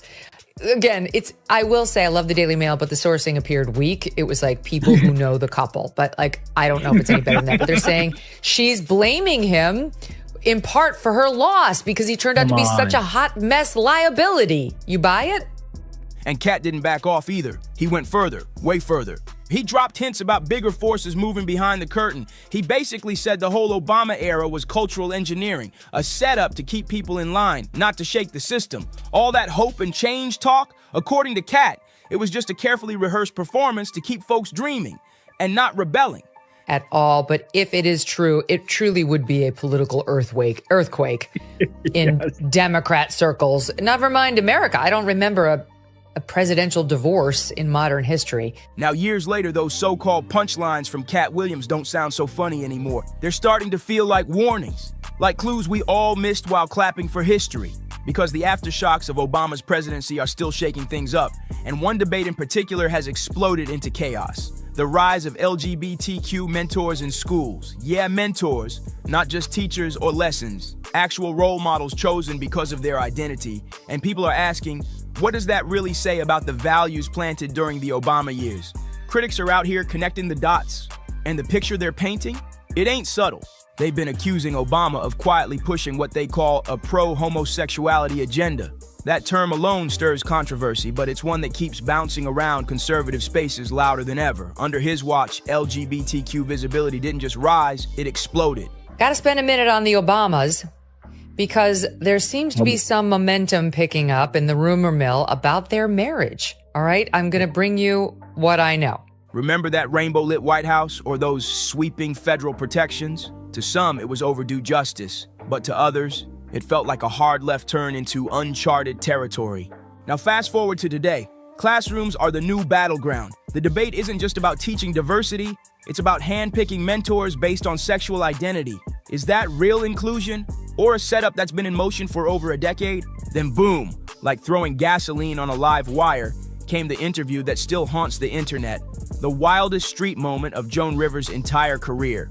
So the truth about Jen and Barack is that there is no truth. There is it no is truth. Untrue. You know Barack Obama. I've met him once. Met him once. I know Michelle more than him. What is there a truth about you and Michelle? No, no. That is not true. Just weeks before she went in for a routine throat procedure that took a deadly turn, Joan casually dropped a bomb so bold it made headlines and conspiracy blogs spin out. With a straight face and zero hesitation, she told a reporter, "We already have a homosexual president. You know Michelle is a transgender. Just like that. Raw, reckless, and straight to the point. People lost it, and some laughed it off, some were straight up horrified, but a quiet crowd, they leaned in because Joan didn't flinch. She didn't laugh like it was a joke. She didn't backtrack when pushed. When the reporter tried to get her to clarify, she calmly doubled down. A transgender, we all know. We all know who exactly was we, and how is she so confident saying that like it was common knowledge? She is not sorry. They are looking forward. All the women in your life are all looking the women forward. in my life are looking forward to being able to, live a more normal life. Yeah, but still not entirely normal. Obviously, everybody's under the microscope at all times. A little bit more. And you're staying in Washington, D.C., which is unusual for an exiting president. Now, let's be real. Joan was the queen of saying what others wouldn't dare. She made a career off crossing lines and burning bridges. She got banned from more networks than most comics ever get on. But this was next level. This wasn't about red carpet disasters or nose jobs gone wrong. This was a full-on attack aimed straight at the core of the Obama's public image. And then, just like that, less than 2 months after that explosive interview, Joan Rivers was gone. Not from some long illness, not from anything people saw coming. She died during what was supposed to be a routine throat procedure. For instance, this is a magazine that came out a couple of weeks ago, In Touch, said the truth about Jen and Barack. Now, that is, That's that was, of all the calls you get from your... But what actually happened inside that clinic? That's where things get real dark. Later investigations revealed her oxygen levels dropped fast. Her vitals were crashing. And for way too long, nobody did a thing. Now, was that just tragic negligence? That's one theory. But the internet, it ran wild with another. Conspiracy sleuths were quick to call it what they believed it really was, an assassination by neglect. They claimed Joan opened her mouth and said something she was never supposed to say, and someone powerful made sure she'd never speak on it again. She's doing great in the school she currently attends, and our attitude is that if you have a teenager and you really want to make sure that they never talk to you again, then pull them out of high school right in the middle. Yeah, you're right. Of sophomore year. So, look, they've made so many sacrifices. They have, and they didn't get to decide that. Exactly. So I want to make sure that they get... What made things even weirder? The procedure she went in for was reportedly unauthorized. The clinic eventually admitted fault and paid up in a malpractice settlement to Joan's daughter, Melissa Rivers. But for some, that wasn't closure. That was a cover-up. Now, to be clear, the Obamas were never tied to her death. Not publicly, not legally, not officially. And for me, going high is not losing the urgency or the passion or the rage, especially when you are justified in it. Going high means finding the purpose in your rage. Rage without reason, without a plan, without direction is just more rage. President Obama even sent Melissa a handwritten letter calling Joan brilliant and funny. A graceful move on the surface, but here's the question that keeps haunting people online. If the claims were total nonsense, why respond at all? Some say it was just good manners. Others say it screamed one thing: damage control. Look at that and go, no, it is not. No? Yeah, no, it's not. I mean, the thing about what I learned in those 8 years is that home is where we make it, and we were in the White House for 8 years, but it wasn't the house, it was us in it. It was our values and our love for each other, and we just moved that to another house. So. And let's not act like Joan Rivers was the only one stirring the pot, because guess who popped back up out of nowhere? Larry Sinclair? Yeah, that Larry. A convicted con man with a reputation for wild stories and zero courtroom credibility, but his old claims just won't die. Sinclair's resurfaced interview sent shockwaves again, this time with a little help from none other than Tucker Carlson. Suddenly, the internet was buzzing about a wild night back in the late 90s. Sinclair claimed he met Obama at a bar, shared some white powder that rhymes with cane, and ended up in a hotel room, saying it wasn't just a political conversation, if you catch the drift. Now, is he credible? Not legally, not officially, but in the court of public opinion, the timing had people suspicious. Why now? Why again? And why was Tucker giving him the mic? Of a marriage on the rocks. The question now isn't if, but when. If I had to guess, they will wait until after the inauguration to announce it. Timing, is everything. And yet the story doesn't end there. For months, I've heard Jennifer Aniston's name tied to Barack. At first, it seemed ridiculous, but the rumors have remained steady among New York. Online threads lit up, And Joan Rivers' old comments, they started sounding different to folks. Like maybe she wasn't just throwing shade, maybe she knew something. Whether you believe Sinclair or think he's just chasing attention, one thing's crystal clear, the smoke hasn't cleared. And that's exactly what keeps the heat turned up. Because this conversation isn't just about who Obama was behind closed doors. It's about what kind of culture got left in his wake. This whole LGBTQ mentorship debate, that didn't come out of thin air. It's been slow brewing for years. So ask yourself, was this the hope and change everybody clapped for? Or was it the fine print nobody bothered to read? Then came the whispers, the kind that start deep in the comment sections and end up blasted across talk radio. Whispers that Barack and Michelle, they're not really together anymore.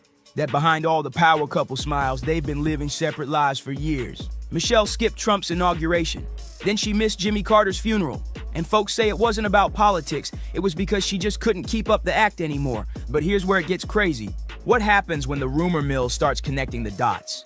When Joan Rivers' final interview stops feeling like a joke and starts looking like a straight-up confession. People online aren't asking if the Obamas are hiding something anymore. They're asking how deep it goes, because the internet's latest obsession, it ain't just Joan's words, it's the way she said them. Joan didn't smirk, she didn't wink, she wasn't looking for laughs, she just said it.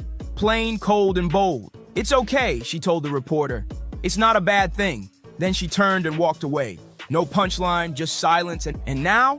People are questioning everything. Could Joan's sudden death, just weeks after she made that explosive statement, really be just a medical accident? Or was it something else entirely? Something darker? Because if that joke was never meant to be funny, maybe it was never a joke at all. Maybe it was a warning we all missed. But things got way weirder once people started digging into the actual details of Joan Rivers' final hours. And what they found raised a lot of eyebrows. Federal health officials revealed that the clinic she went to wasn't just sloppy. It was flat out unprepared for even basic complications. Protocols were skipped, rules were bent, and it doesn't stop there. The anesthetic dose Joan received, reportedly way higher than it should have been. Her vitals dropped for several minutes before anyone stepped in. And here's the part that really sets off alarm bells. They started a procedure she never even signed off on. No written consent, nothing. This wasn't some no-name patient in a back alley office. This was Joan Rivers, one of the most iconic, recognizable women in the country, lying unconscious in a high-profile New York City clinic. And somehow every red flag got ignored. Make it make sense. Now sure, some say maybe it's just a tragic case of medical failure, but others, they're looking at the timing, and they're not buying the coincidence angle, because Joan didn't just vanish quietly. She vanished weeks after calling out the most powerful political couple in the game. So now we gotta ask, did her mouth cost her more than just media backlash and even scarier? What else was she about to reveal before they cut her mic for good? She had already said it, on camera, loud and clear, called Obama our first homosexual president, declared Michelle was a transgender, not maybe, not rumored, we all know. And then, silence, permanent silence. But the questions never left the room. Who let an unlicensed doctor take selfies with Joan Rivers while she was unconscious on the table? Why did the surveillance footage from inside the clinic just vanish during the investigation? And how does a routine outpatient visit, something thousands of people do every day, spiral into a deadly disaster with zero criminal accountability? Let's be real. This ain't just about Joan anymore. This whole rabbit hole, it goes way deeper, straight into the glowing heart of Hollywood. Because if Obama wasn't just a political figure, if he was more like a cultural architect, then maybe the real stage wasn't just the White House. Maybe it was the entertainment industry. Think about it. Over the years, we've watched TV and film do a complete 180. Storylines that used to be niche, suddenly front and center. What used to be optional became mandatory. Inclusion didn't just show up, it took over. And yeah, it was dressed up pretty, glitter, rainbows, and feel-good slogans. But now even some Hollywood insiders are quietly asking, was all this just a natural shift, or was it a masterclass in cultural choreography? And the name that keeps rising to the surface in all these whispers, Jennifer Aniston, yeah, that name came out of nowhere. Let's be real, nobody saw that pairing coming. And yet, the headlines started popping up everywhere. Check out aisle tabloids, gossip blogs, late-night talk shows, all hinting that Barack Obama and Jennifer Aniston might have been sharing more than just Netflix logins. Aniston shut it down quick. On Jimmy Kimmel, she called the rumor absolutely untrue, said she's only met Barack once and knows Michelle better. It was clean, polished, and delivered with that classic Aniston poise. But even with that statement on record, the rumors didn't die. If anything, they morphed into something bigger. Not about romance, but strategy. Because here's the thing, Barack Obama's post-presidency has been anything but quiet. Through Higher Ground Productions, his media company, he's inked massive deals with streaming giants, launched documentaries, and placed himself right in the center of the entertainment machine. And Jennifer, with her Apple TV hits and that America's sweetheart image still intact, she's the perfect media ally, trusted, beloved, influential. So maybe this isn't about secret dates or love triangles at all. Maybe it's about power moves. Two of the most carefully curated public figures, one from politics, one from Hollywood, subtly shaping what we watch, what we value, and what we believe. When it comes to public trust, Barack Obama and Jennifer Aniston are like pure gold, untouchable. And in today's world, where narratives shape not just opinions, but votes, values, and identities, who better to deliver the message than Hollywood's most polished insiders? Now here's where it starts making people real uncomfortable. Because if Obama's time in the White House was just Act 1, then the entertainment industry, that might be Act 2. No more politics through policy, now it's persuasion through storytelling, subtle, slick, and everywhere. We've got a generation raised on Netflix, Hulu, and hours of binge-worthy shows. And most don't even realize how often political messages are baked right into their favorite content. So was it just a coincidence that progressive narratives suddenly took over primetime right as Obama stepped off the political stage and stepped straight into the media game? Or was that the rollout all along? Some industry vets, quietly off the record, have hinted that Obama's Hollywood reach runs deep. We're talking about casting influence, storyline direction, even behind-the-scenes greenlights, a so-called cultural alliance, a tight-knit circle of A-listers, producers, and showrunners who all move with the same mission. Whether that mission is authentic or something more orchestrated, that's where the water gets murky. But even the casual viewer is starting to notice something weird. Shows with heavy social messaging, they get the red carpet treatment every time. Fast-tracked awards, viral press, glowing reviews. And if the man pulling the strings just happens to be a former president with a Netflix deal, a production company, and global influence, let's not act surprised. Soft power has always been the slickest way to shape hard reality. Meanwhile, the whispers keep evolving. Talk of divorce, political disagreements, and more public appearances where Michelle Obama is noticeably absent. The timing, sketchy. She skipped Trump's inauguration, then Carter's funeral, and folks are noticing not just the no-shows, but the subtle body language in the rare moments they do appear together. Then came the podcast bombshell, not some random blog, but actual Washington insiders. They casually claim Barack and Michelle are living completely separate lives now. That alone made headlines, because when it's not just Twitter trolls or anonymous Reddit users, but connected DC reporters dropping that info, people pay attention. And just as all this heat was reaching a boiling point, another familiar name slid back into the headlines, Larry Sinclair. Yeah, the same guy mainstream media dismissed years ago as unreliable, unstable, and full of it. But suddenly, he's back, this time with help from alt media platforms and one massive interview with a political commentator who gave him the mic and the spotlight. Sinclair's claim that he and Barack Obama shared a wild, drug-fueled encounter in a limousine on a cold Chicago night in 1999. Long before anyone outside Illinois knew who Barack even was. The story? Graphic, lurid, shockingly specific. And yeah, Larry Sinclair's credibility was ripped to shreds the first time around, but the timing of his comeback now, way too suspicious to ignore.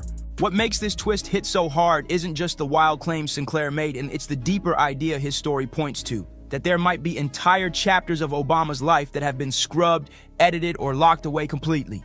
When Sinclair first went public, the media wasted no time dragging him. Headlines called him a convicted con man. He even failed a live polygraph test at a press conference. But here's the strange part. Coverage ended right there. No follow-ups, no real investigations, no reporters digging deeper. The whole thing was shut down almost instantly. And that's what got people talking again, because maybe it wasn't just about dismissing a lie. Maybe it was about erasing a problem, and fast. Whether Sinclair was telling the truth or not almost didn't matter. The story itself was seen as too risky, too messy, too disruptive to the legacy of America's first black president.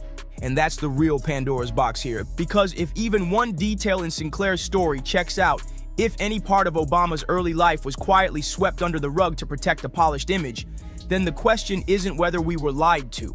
So the real question becomes, how much haven't we been told? In a world where every celebrity slip-up goes viral in minutes, how did someone as globally visible as Barack Obama manage to sidestep a story like this for over a decade? Whether Larry Sinclair is just a fabricator chasing relevance or a whistleblower lost in the noise, his story taps into something deeper. The uneasy feeling that we're not just watching a tightly managed political brand, but living inside a narrative where the most important chapters were never printed.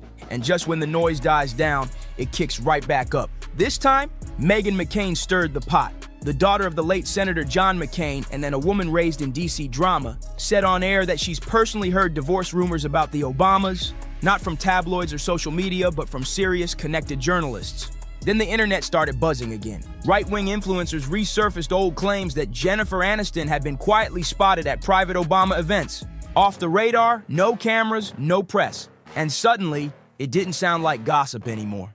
It felt like the kind of story no one wants to confirm, but too many refuse to ignore. And here's what makes it all stick. For every denial, a new breadcrumb drops, a weird photo, a missing event, a cold stare caught on camera, just enough to keep people watching. Because let's be real, America loves a power couple. But it loves a scandal even more. And when that couple built their image on unity, loyalty, and transparency, even the whiff of betrayal feels like a national heartbreak.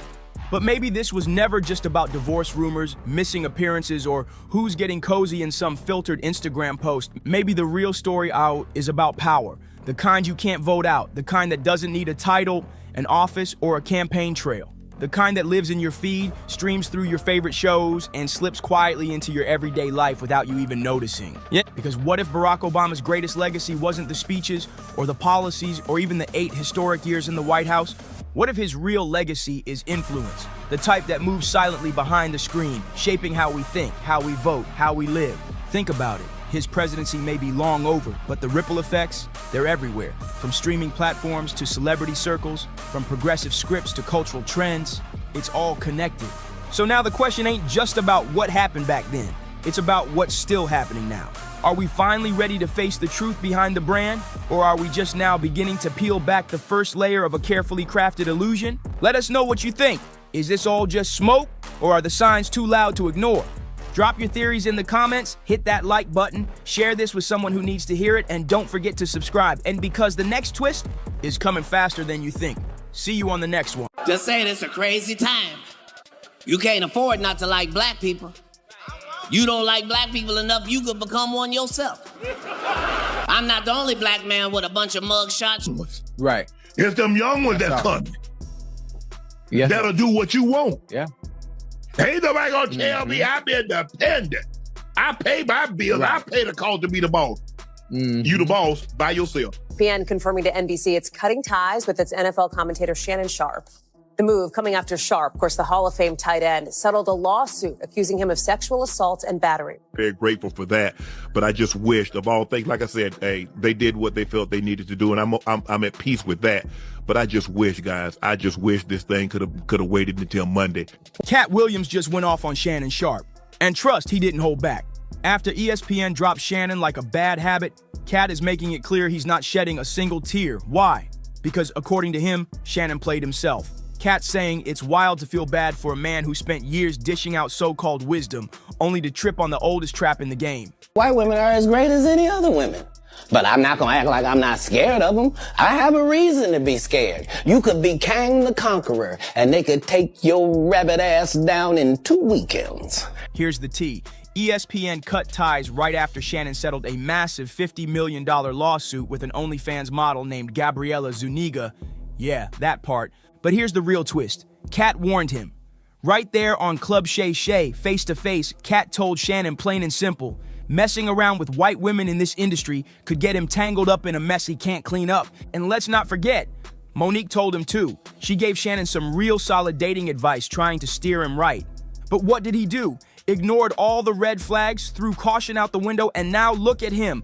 No job, clowned online, and scrambling to clean up the mess. Instead of moving smart, he fumbled hard, got dragged all over the blogs, and ended up cutting a fat check just to settle things with that model. And now, ESPN straight up ditched him. I'm grateful I'm not 56 and trying.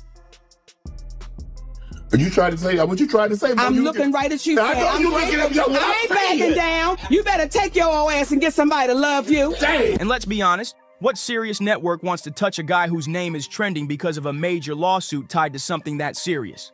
Cat Williams is sitting back like, I told you this would happen. Sources close to Shannon are saying Cat's got zero sympathy because UNC had it all and threw it away on some reckless decisions. No one's feeling sorry for that. Didn't want to get with a white woman because I was scared she might have me running down the street like Jonathan Majors. Come on, Cat. Not because I didn't like white women. I think white women are as great as any other women. But I'm not gonna act like I'm not scared of them. I have a reason to be scared. You could be Kang the Conqueror, and they could take your rabbit ass down in 2 weekends. And that's the truth of the matter. So I stayed away from that. You see Jonathan Majors, what he went through. Marvel dropped him as soon as the conviction came out. And you were telling the Hey, you saw that black woman come get his charge cut in half? Thank you, Megan Good. God bless you coming to save that slave. If he'd had to be there by himself, he was getting all four. Guilty, guilty, guilty, guilty. She came in there, was just so beautiful, they had to knock half of it off. Bless his heart. Now here's the wild part. An insider just spilled that Kat didn't warn Shannon about white women for no reason. He already knew Shannon was out here messing with that young OnlyFans model way before the lawsuit even dropped. Kat saw the setup coming from miles away. On the surface, Kat made it sound like he was speaking on the Jonathan Majors dramas, but nah, he was aiming straight at Shannon the whole time, just coded it real slick.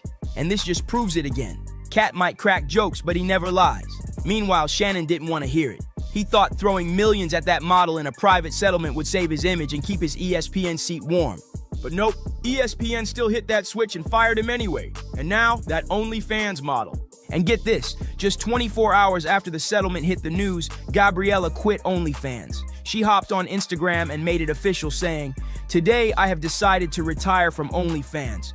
Thank you for the incredible support you've shown me over the past few years. This community has given me a life I could never have imagined." She added that she's still going to be active on social media and has new projects coming soon, but let's be real, she ain't got a hustle like that no more. Started, obviously, I'm sure everybody's heard the news by now that I will not be returning to ESPN. I found out this information a little earlier in the week, and really the only thing that I really ask is like, guys, could we wait until Monday? My brother's going into the Pro Football Hall of Fame.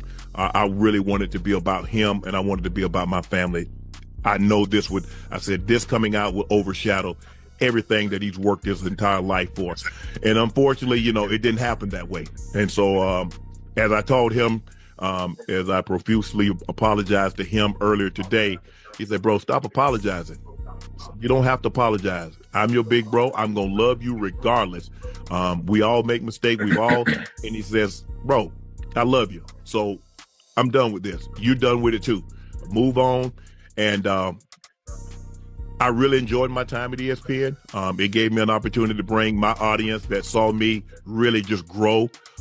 They saw me, Lakers in 5, and they saw me say all these analogies that my grandparents gave me, and I was able to bring that to ESPN. So I'm very, very grateful for that. But I just wished, of all things, like I said, hey, they did what they felt they needed to do, and I'm at peace with that. But I just wish, guys, this thing could have waited until Monday, because I hate the fact that I'm overshadowing my brother, the first two brothers in the Pro Football Hall of Fame, and this is what the headline's going to be for the next couple of days. So, bro, again, I know you told me this, I don't have to apologize, but I'm going to do it one final time tonight, and I won't apologize again.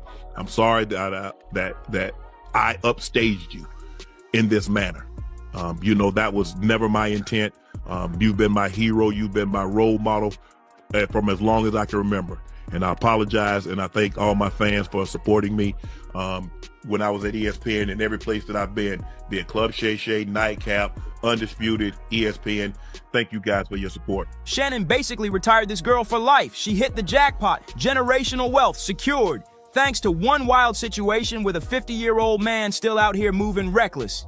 You really can't make this stuff up, and what comes next is even crazier. Ain't nobody giving Shannon a break right now.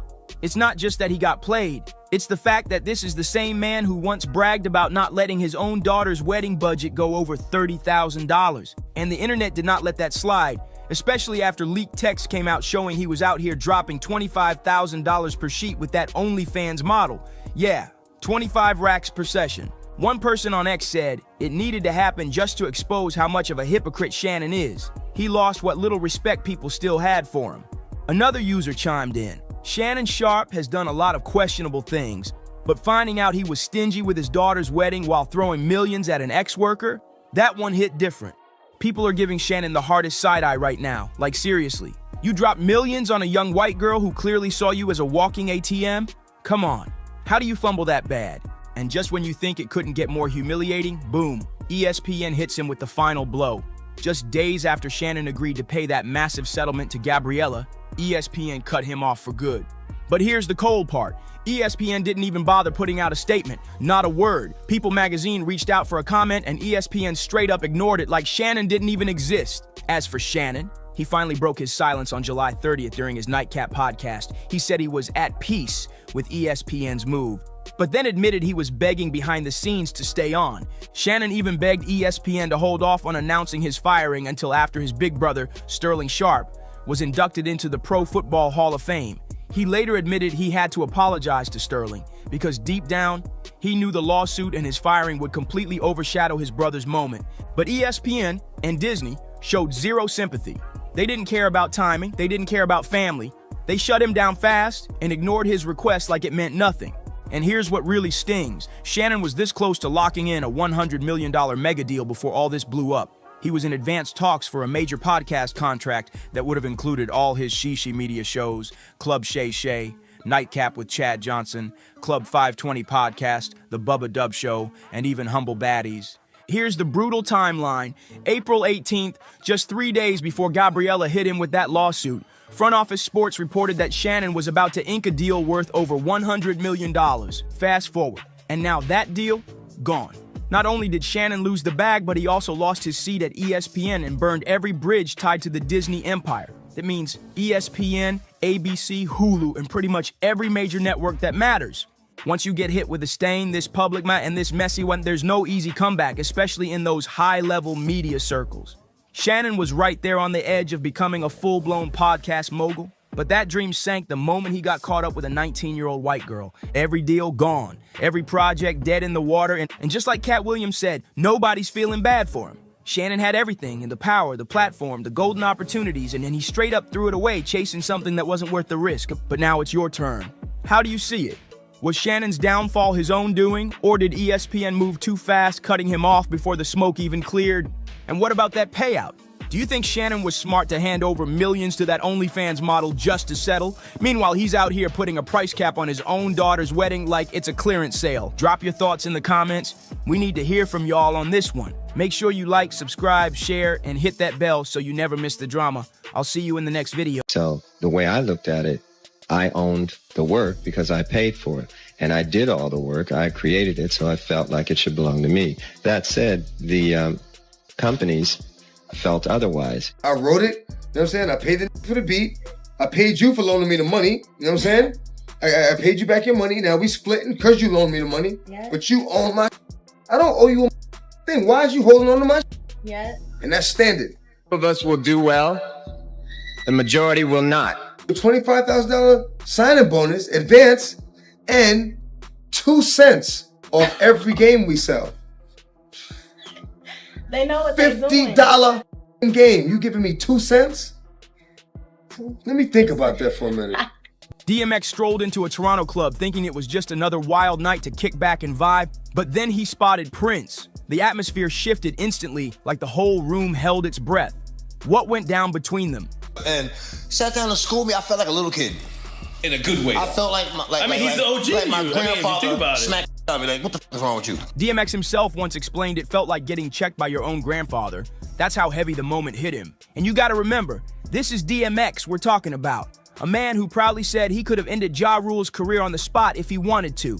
He was raw, fearless, untouchable in the streets and in the game. So what on earth could Prince, a man who was known more for his mysterious aura and soft-spoken presence, possibly say that left DMX, the ultimate tough guy, completely shook?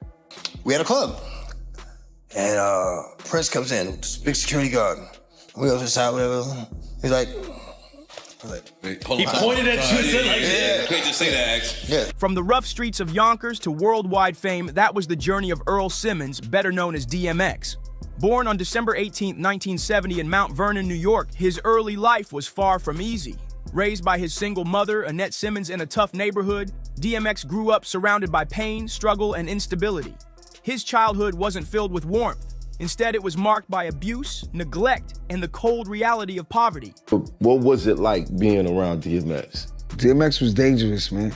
Like, not dangerous, but he's like, when you around him, he's like, you don't know what's gonna happen. You know what I'm saying? Very unpredictable. Right. By the time most kids were just learning to ride bikes, little Earl was already bouncing in and out of group homes. But even in the middle of that chaos, there was something different about him. While other kids bonded with friends, DMX connected with stray dogs roaming the streets, drawn to their loyalty, their aggression, and their raw survival instincts. That bond wasn't just childhood rebellion, it became the blueprint for his entire persona. The name DMX, short for Dark Man X, wasn't just a stage name, it was an identity forged from pain and power. His first arrest came in 1986 when he stole a dog, a crime that landed him 2 years in juvenile detention. And even behind locked doors, his fire couldn't be contained. DMX turned his rage into rhythm, boxing to release aggression and rapping like his life depended on it. He'd spit verses in juvenile centers with his hands cuffed behind his back, or battle MCs in Yonkers parks long after the streetlights came on. DMX wasn't just rhyming, he was bleeding truth into every bar.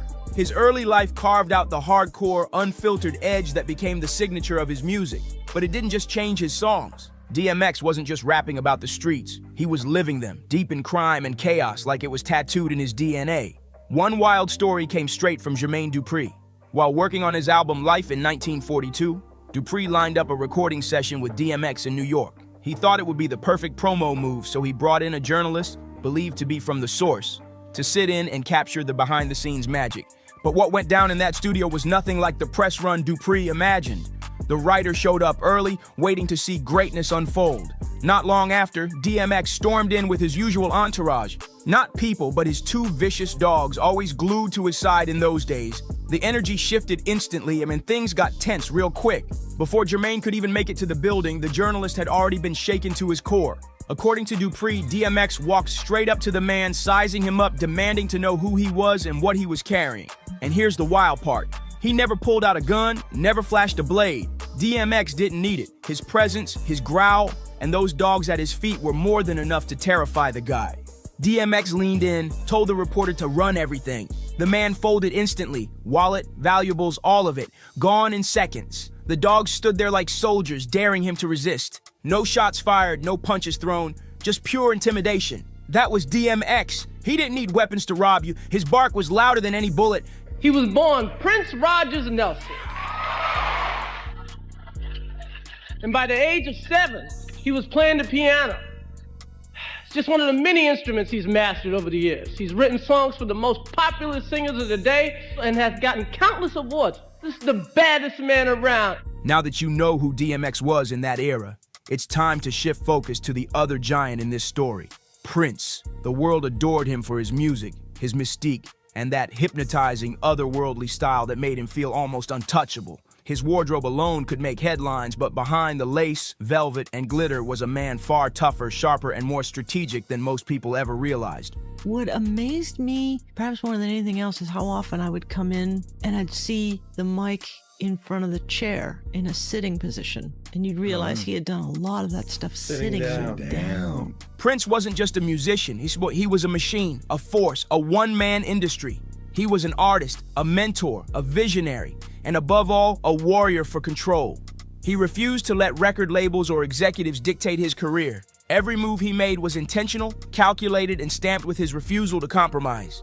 By the time he left this world, Prince had dropped 39 albums in 40 years. That's practically an album every single year, and that's not even the craziest part. Insiders say he wrote somewhere between 500 and 1,000 songs, with many still locked away in a legendary vault like buried treasure. Prince didn't just create music, he lived inside it. He could knock out a whole album in a week, sometimes laying down vocals, instruments, and the final mix in just a single day. His studio sessions were mythical. Engineers said he'd go 40 hours straight, chasing the raw pulse of a track until he captured lightning in a bottle. Oh, the stuff you'd hear coming from the door. Wow. But see, Prince he would have the one track. So if he made a mistake, he'd roll back. But so often it would be one pass, and then you'd hear him doing the backing harmonies. And here's the kicker. He often kept the very first or second take. Not because it was flawless, but because it was real. Prince was already breaking rules before most artists even figured out how the industry worked. He signed with Warner Brothers as a teenager. And by 1978, his debut album dropped. And get this, he didn't just sing on it. Prince wrote every lyric, produced every track, arranged every melody, played every single instrument, sang every note, and even engineered it himself. Warner tried to slap an executive producer on his project, but Prince shut that down instantly. He demanded complete control, and he got it. That fierce independence became the very trademark of his career. As long as you're signed to a contract, you're going to take a minority share of the winnings. Then came 1984, the year that changed everything. Purple Rain, not just an album, but a full film, catapulting him into untouchable superstardom. Tracks like When Doves Cry, Let's Go Crazy, and the unforgettable Purple Rain didn't just top charts, they rewrote what music could sound like. Prince fused punk, rock, pop, and soul into something so fresh and so rebellious, it broke every rule in the book. Because he refused to follow anyone's path but his own. And it wasn't just the sound, it was the look. Prince blurred every line, gender, fashion, expectation, nothing boxed him in. Over his career, he had around 3,000 custom high heels crafted by Andre Nom 1, often dipped in deep shades of purple. But don't get it twisted, these weren't fragile fashion shoes. They were reinforced, designed for his wild, high-energy stage performances that pushed him to the edge night after night. Prince didn't chase flashy tech or soulless trends like 3D scanning. He wanted the real deal, handmade, authentic pieces that carried energy. At his legendary Paisley Park compound, his in-house designers worked off his midnight sketches and impulsive visions. Lace, sequins, daring cuts, bold silhouettes, raw stitching. His outfits weren't costumes, they were statements. Prince might have worn sequins, lace, and purple silk like living artwork, but beneath the glam, he was waging war against the very machine that tried to control him. By the late 80s and early 90s, his frustration with Warner Brothers was boiling over. The label forced him into their one album per year rule, but that didn't fit an artist who could write and record a new song almost every single day. So Prince decided he wasn't going to play by their rules anymore. He was going to build his own empire. In 1985, he launched Paisley Park Records, and by 1993, he doubled down with NPG Records. That's when the fight with Warner turned brutal. Prince rebelled in the most shocking way possible, changing his name to an unpronounceable symbol and walking into public with the word slave painted across his face. This wasn't just for shock value. This was protest. To Prince, it wasn't just business. It was personal. He believed, if you don't own your masters, your master owns you. And he was ready to burn bridges to make that point clear. By 1996, after grinding out his final contractual albums, Prince finally declared emancipation. Free at last, he gained the power to release music on his own terms. No more middlemen, no more corporate leash. He even started pioneering new models, dropping songs direct to fan through the NPG Music Club and later Lotus Flower. Once again, Prince proved he was decades ahead of the industry, doing digital distribution long before streaming became the norm. And the independence wasn't just about business, it was about creation. On projects like Dirty Mind and his self-titled album, Prince handled everything himself, writing, composing, arranging, producing, engineering, and playing every instrument. In the studio, he was a one-man band layering dozens of tracks with his own hands. His sound blended funk, rock, pop, jazz, and even electronica, sometimes fusing multiple genres into a single track. From Sign of the Times to Love Sexy, his relentless pace and fearless experiments set him apart from everyone else. And through it all, he never stopped calling out the industry for what it was: corrupt, exploitative, and rigged against the artist. In his eyes, as long as you signed a contract, you were only getting scraps while the executives took the feast. There are certain encounters in life that don't shake you with chaos, but instead hit you with a quiet force that cuts straight through your soul. One conversation, one presence, one truth, and suddenly, everything you thought you knew gets flipped upside down. Up in the hood. It seems like Prince is a G, man. Every story we got, everything is good. Everybody love Prince. Who didn't know Prince, but would kind of make fun of the heels. For DMX, that person wasn't a fellow rapper, not a rival, not even a street legend. It was Prince. And he wasn't the only one who felt that weight. Even Cat Williams, and the sharp-tongued comedian who rarely puts anyone on a pedestal, admitted Prince was someone he looked up to. But here's the thing. DMX wasn't the type of man you imagine being humbled by anyone. His aura was pure toughness, pure dominance. So picture this. He's in Toronto, fresh off filming scenes for Exit Wounds, posted up in a club, soaking in the music, the energy, the nightlife. He's at ease in his zone. Then, the atmosphere shifts. A presence walks in. Not just another celebrity. It's Prince, the same Prince who moved through the world like a mystery wrapped in velvet and lace. Small in stature but massive in energy, he carried himself like he was part rock god, part spirit guide, untouchable yet magnetic. The kind of man who could silence a room without saying a word. And that's where the irony comes in, because for years people cracked jokes about Prince. The heels, the lace shirts, the soft-spoken vibe. Folks would clown him, and even DMX admitted that people sarcastically called him Prince Gangsta. To them, the glitter, the platforms, the quiet voice didn't scream toughness. They couldn't reconcile the flash with force. But that's exactly what made what happened next so shocking. Companies felt otherwise, and they would always hold this contract up and say, well, you signed it. And I say, well, I understand that. It's not like I want to leave. I just want to, talk about this thing and see if we can't make it more fair. That night in Toronto, Prince wasn't anything like the glittery image the world had painted of him. To DMX, he was something entirely different. Not soft, not delicate, but powerful in a way that couldn't be ignored. Prince didn't make a flashy entrance. He didn't need to. He walked in quiet, but the energy around him shifted like a tidal wave. He lifted a hand, motioning for DMX to step over. And without hesitation, DMX did. In a calm but commanding tone, Prince told security to clear the space, and they did. Instantly. Half the club backed up, tables were moved, the whole area rearranged, just so Prince could sit face-to-face with DMX one-on-one for over an hour. What is it exactly that you want to be free from when you're talking about your record company? In your job, can you leave it if you want to? Yeah, I can. You can? Well, in the record industry, you can't. What shook DMX wasn't the scene itself. It was the vibe. Prince wasn't there to act like a superstar. This wasn't a pop star playing for attention. DMX had been around men who carried weight. Jay-Z, Tupac, even heavy street crews like the Latin Kings. He knew what power looked like. But Prince was something else. Calm, collected, radiating wisdom. He didn't flex with threats or show off his fame. He owned the moment with nothing but his presence. And when they spoke, it wasn't about charts, hits, or Hollywood lights. Prince went deeper. Ownership, meaning, purpose. The kind of raw truths that force you to stop and question everything. In that moment, the jokes about the lace, the heels, the quiet voice, and they all vanished. Prince redefined respect in DMX's eyes. Years later, DMX still couldn't shake it. He admitted Prince left him moved, not just impressed, but transformed. And if a man like DMX, someone who walked through the fire of the streets, battled demons on stage, and faced storms head on, says you need to listen, then you listen. Because that night wasn't about ego, beef, or bravado. It was about honesty, legacy, and truth. Two legends crossed paths in a Toronto club, and for once, DMX, the man known for his growl, was the one sitting silent, soaking up wisdom. So the way I looked at it, I owned the work because I paid for it. And I did all the work. I created it, so I felt like it should belong to me. That said, the companies felt otherwise. So the question is, what exactly did Prince say that made the dog stop barking? That 1 hour conversation between Prince and DMX wasn't just casual talk.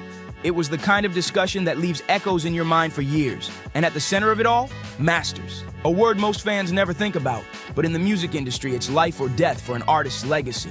So let's break it down.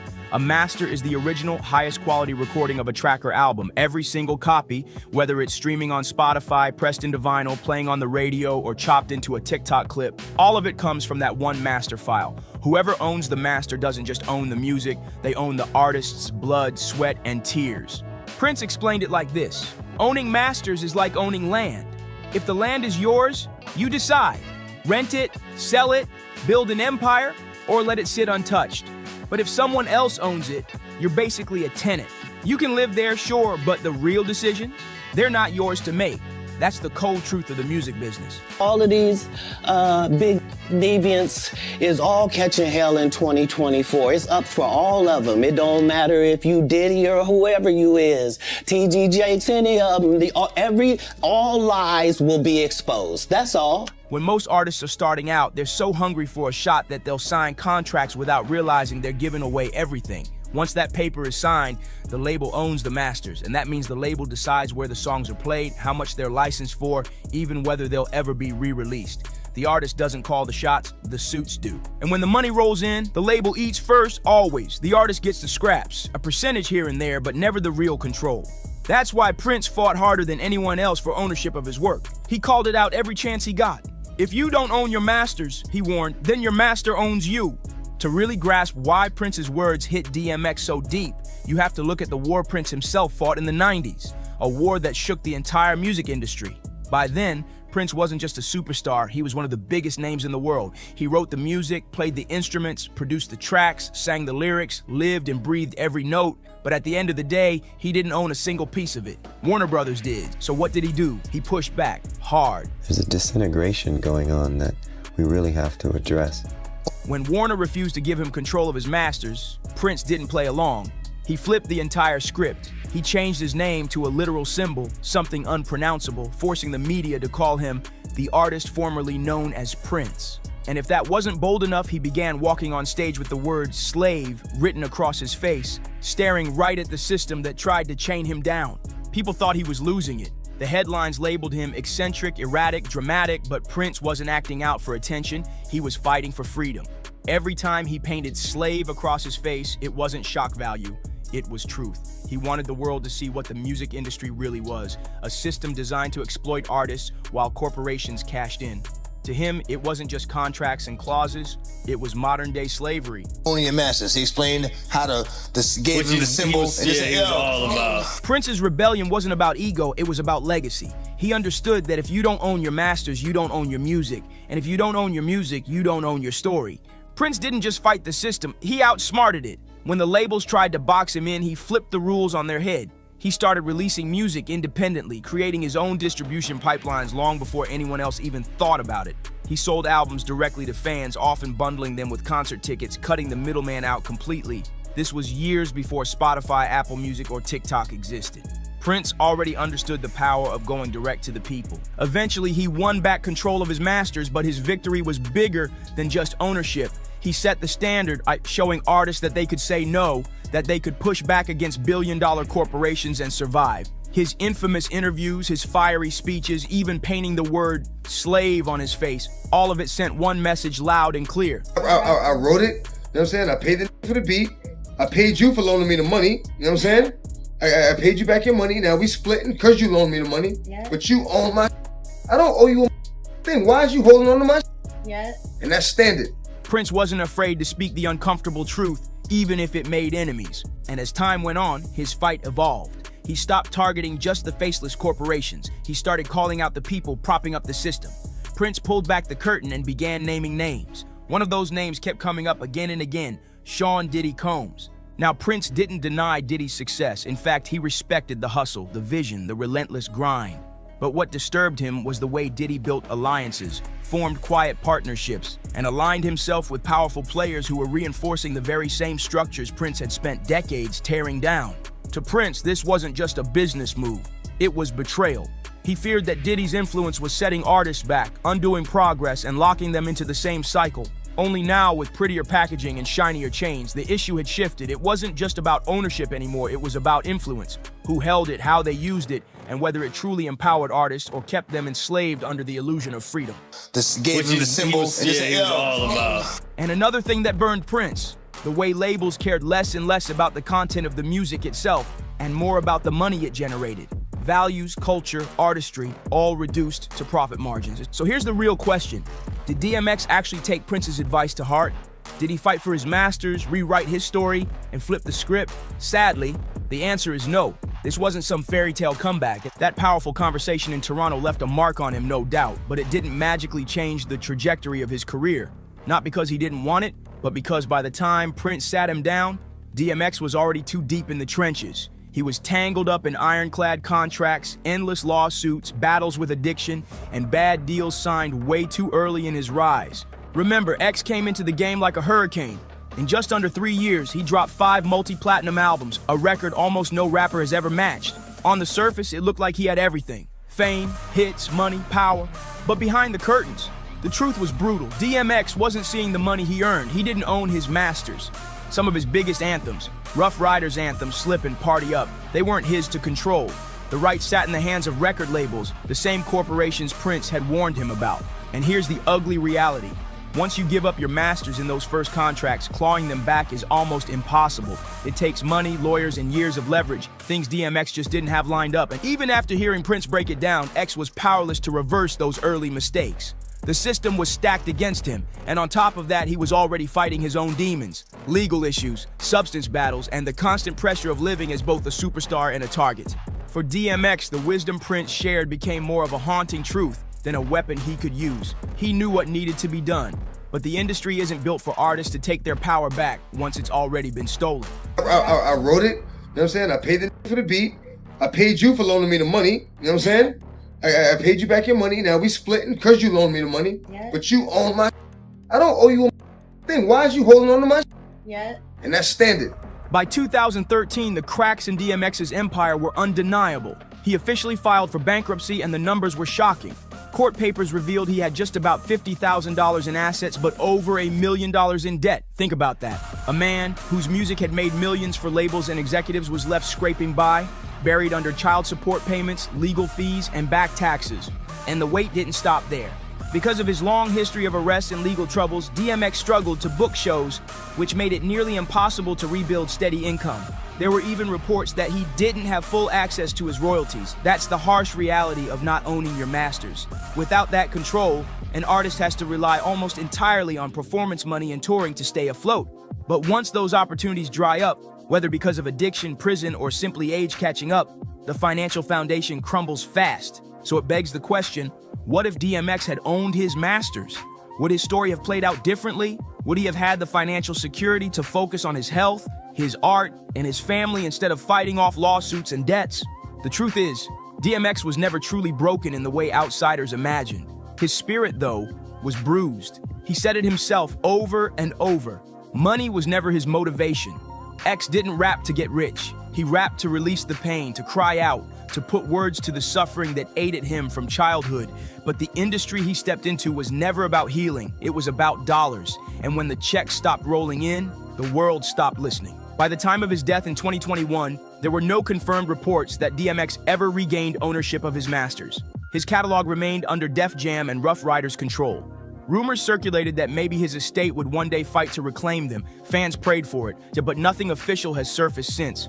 And that's the real tragedy of DMX's story. Not just that his life ended too soon, but that an artist who poured his heart, soul, and pain into his music never truly owned the very thing he created. Even after sitting face to face with Prince, the man who broke chains in the industry, DMX was still locked out of his own legacy. It's like painting a masterpiece only to be told you'll never hang it on your own wall. But here's the thing, that conversation did change him.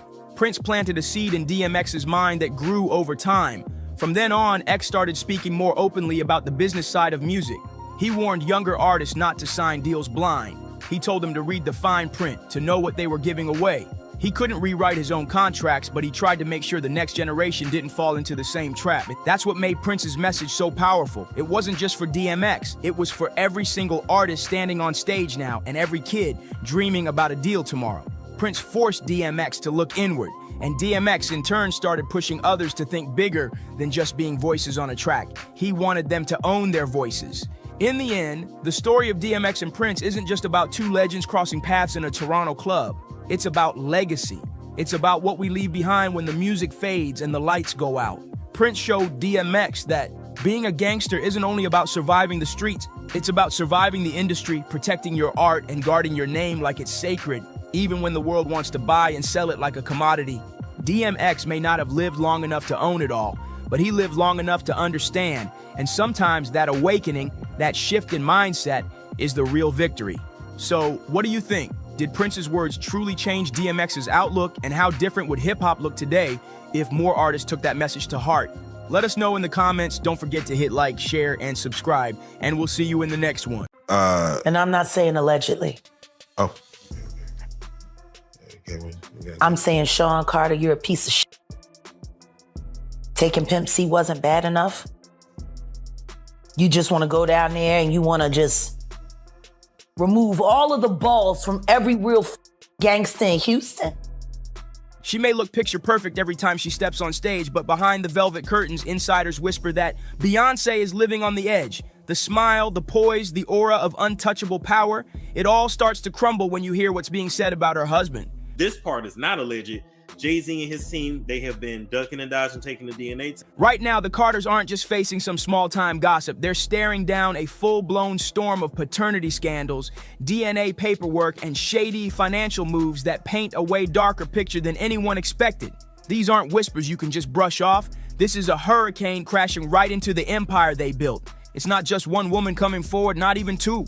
Multiple people are claiming Jay-Z has love children scattered across decades, each story messier than the last.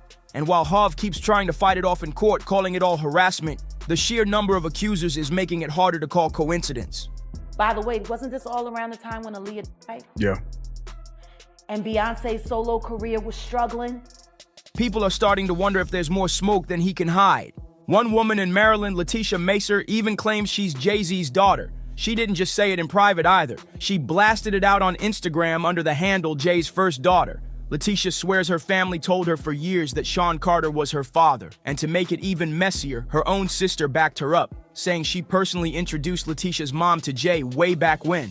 Then we got Reer Satwa, a name that's been haunting Jay-Z's legal team for over a decade. Since the early 2000s, this man has been banging on courtroom doors, begging for just one thing, a DNA test. But every time he gets close, it's like the ground disappears beneath him. His filings describe walls of secrecy, legal delays, and a system that always seems to tilt in favor of the Carters. I know so much on how you got where you are, how you stepped on many people. And let's be real, these aren't just some random street rumors. We're talking sworn affidavits, specific dates, actual names, even whispers of hard proof sealed away in envelopes marked confidential. That's the type of evidence that can shake an empire if it ever makes it out in the open. But here's where it gets downright chilling. The lawsuit that just vanished. Out of nowhere, one claimant pulled back with zero explanation. No settlement confirmed, no public closure. Was it hush money? Was it pure fear? Or was the industry machine flexing its muscle, reminding someone how fast a career or reputation can disappear with one wrong move? You understand? I think that they don't want, if they was in any of those freak-off tapes, if they played a part in any of those Diddy sessions, they don't want it to get out to the general public to make up their brand. Anyone who knows how hip-hop's power players move already knows. One phone call from the right executive and the silence becomes deafening. But silence can't hold forever. And right now, the noise is louder than ever. Jay-Z's empire is being painted not as a kingdom of brilliance, but as a fortress built on secrets. And Beyonce, the queen herself, is trapped in the middle of this explosion. The jaw-dropping irony is wild. Beyonce, praised for her independence and genius, might not be the innocent bystander fans thought she was. Insiders are whispering that she's known about these alleged love children for years, that she wasn't blindsided, wasn't tricked, but played along to keep the perfect image alive. The image that secured her spot as the world's most carefully packaged superstar. Oh, no, that was it. No, when I get nervous, I tell the truth. At the end of the day, who really benefited more than Beyonce from being Mrs. Carter? From wearing the crown as the first lady of hip-hop royalty? Every time she dropped an album, it was flanked by his influence, his power, his empire. Let's not sugarcoat it. Her career was massive on its own, but being tied to Jay turbocharged her brand with his money, his reach, his network. Critics say the Gold Digger label wasn't just an insult, it was the blueprint. But here's where the plot twists. If Beyonce knew all of this for years, why stay silent until now? Why let whispers grow into screams at this very moment? Why does it all come to a head now? Why now? Why? Because he's the acceptable monster at this time. Like R. Kelly was the last time I sat on this couch. So who's next? Y'all don't see the lineup? Yeah, we see the line. Word on the street is she's been quietly working on a tell-all memoir, one that could rip apart the shiny, polished image of the Carter dynasty. A book that could flip the narrative, painting her not as complicit, but as the betrayed queen, humiliated yet resilient, surviving while Jay allegedly lived a double life. Think about it. What better stage exit than to declare herself the wounded heroine who endured years of betrayal? With one move, she doesn't lose her crown. She rebrands it. She secures the sympathy. She protects her fortune. She cements her legacy. And she walks away clean, never looking like the villain. That's power chess, not heartbreak. And timing? Timing is everything. Best of both worlds. Nobody talks about that. Nobody talks about this yet. Nobody talks about that project. That swept that smooth under the rug. Why? Right now, the Carter name is burning under a spotlight hotter than ever. Court filings, secret scandals, whispers of love children. It all lines up to a narrative of betrayal and hidden sins. If Beyoncé were to walk now, she wouldn't be seen as a quitter. She'd be hailed as a survivor. The industry adores a survivor. Fans rally behind the survivor. And some insiders whisper that Beyoncé picked her moment with surgical precision, the perfect scandal at the perfect time. But here's the darker spin. What if she's been holding back for years, sitting on the secrets, and only now sees the perfect chance to flip the script in her favor? To the public, she may look like the heartbroken wife clutching her diary, scribbling out her pain. But to those who know her hunger for control, this could be the master stroke of her career. Because if Jay-Z goes down, if his empire cracks wide open, she has to make sure she doesn't sink with him. She can't look like the woman who enabled it, or the wife who knew too much. She has to look innocent, blindsided, even victimized. The sympathy vote keeps her crown polished while his world burns to the ground. Beyonce and Jay-Z will do anything to destroy anyone who speaks out against them. The whispers won't quit. They say she knew everything, every secret, every hidden scandal. So the million-dollar question is, who's the real Beyoncé? The broken woman staring into the abyss of betrayal? Or the cold strategist who's been waiting, patiently plotting her escape route all along? That's the debate circling every Hollywood dinner table right now. And just when you think this is simply a messy marriage falling apart, insiders drop another twist, one that makes the whole situation even wilder.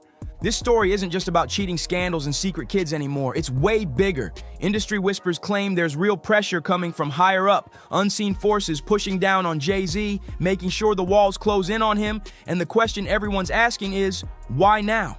The answer? Because they want him to crack, they want him to flip, they want him to point his finger at another titan who's already fallen behind bars, Sean Diddy Combs. This is where the whispers turn into heavy accusations and straight-up conspiracy.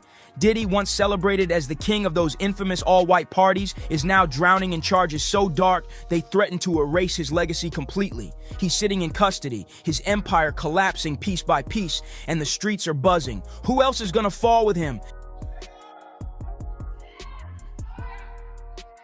Taylor Swift. See, Jay-Z's decades-long bond with Diddy suddenly looks like the last domino waiting to topple.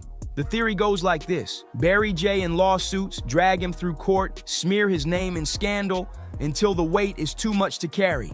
Then when the corner gets tight enough, he'll have no choice but to cooperate, to talk, to snitch. And don't forget, this isn't just wild gossip. Industry veterans remember how close these two men really were. They rose together, toasted their billions in front of flashing cameras, always covering for each other when nightclub fights, lawsuits, and ugly drama threatened to blow things up. Now, with Diddy on the verge of exposing everything just to save himself, the real question is, will Jay-Z be forced to trade loyalty for survival? Who's to say the feds wouldn't want Jay-Z as the ultimate crown jewel witness? If that's the case, then Beyoncé's timing suddenly looks cold and calculated. Why stick around for the implosion if you know your husband is about to be flipped into a bargaining chip in the biggest takedown hip-hop has ever seen? Better to walk away, memoir in hand, before the entire empire crashes to the ground. There are people who did short sales on their stocks right after that, made a lot of money, including Sean Carter. Now I'm going to ask you, why would non-disclosure agreements need to be signed for an accident? And the deeper you look, the stranger it gets. Jay-Z's silence on Diddy's current mess is deafening. His old ride-or-die ally has been left dangling, twisting in the wind while Jay stays ghost. People notice quick. 50 Cent even clowned him, joking that Jay's face should be on a milk carton meme. Funny, yeah, but beneath the trolling, it speaks to something very real. Jay is hiding. And in that silence, speculation only grows louder. Is Jay-Z ducking the spotlight because he's guilty? Or is he hiding because he's negotiating? The industry is buzzing with both possibilities. And right in the middle of this storm is Beyoncé, quietly crafting her exit, polishing her story, and figuring out how to play both sides. Will she frame herself as the betrayed wife who endured her husband's double life? Or will she reinvent as the survivor of an empire built on corruption? Maybe, just maybe, she plans to be both. What's up, what's up? This is Beyonce on the red carpet with one of the hottest female artists out here, Miss Aaliyah. How you doing, girl? At the end of the day, the public doesn't dig through the fine print. They just see the headlines, the tears, the stage walkaway moments. The truth, whatever it really is, gets buried under the rubble of carefully planned revelations. And if that's the case, the real question isn't whether Beyonce knew the truth all along. It's whether this was her plan from the very beginning. Industry whispers say this sudden wave of accusations hitting Jay-Z isn't random at all. It's a pressure campaign, a deliberate play to trap him into making a decision he's been ducking for years. And the theory is chilling. Powerful forces want him to finally open his mouth about what he knows of Sean Diddy Combs. Remember, Diddy wasn't just some label boss, he was once the flashy king of bad boy records and Jay's tightest ally.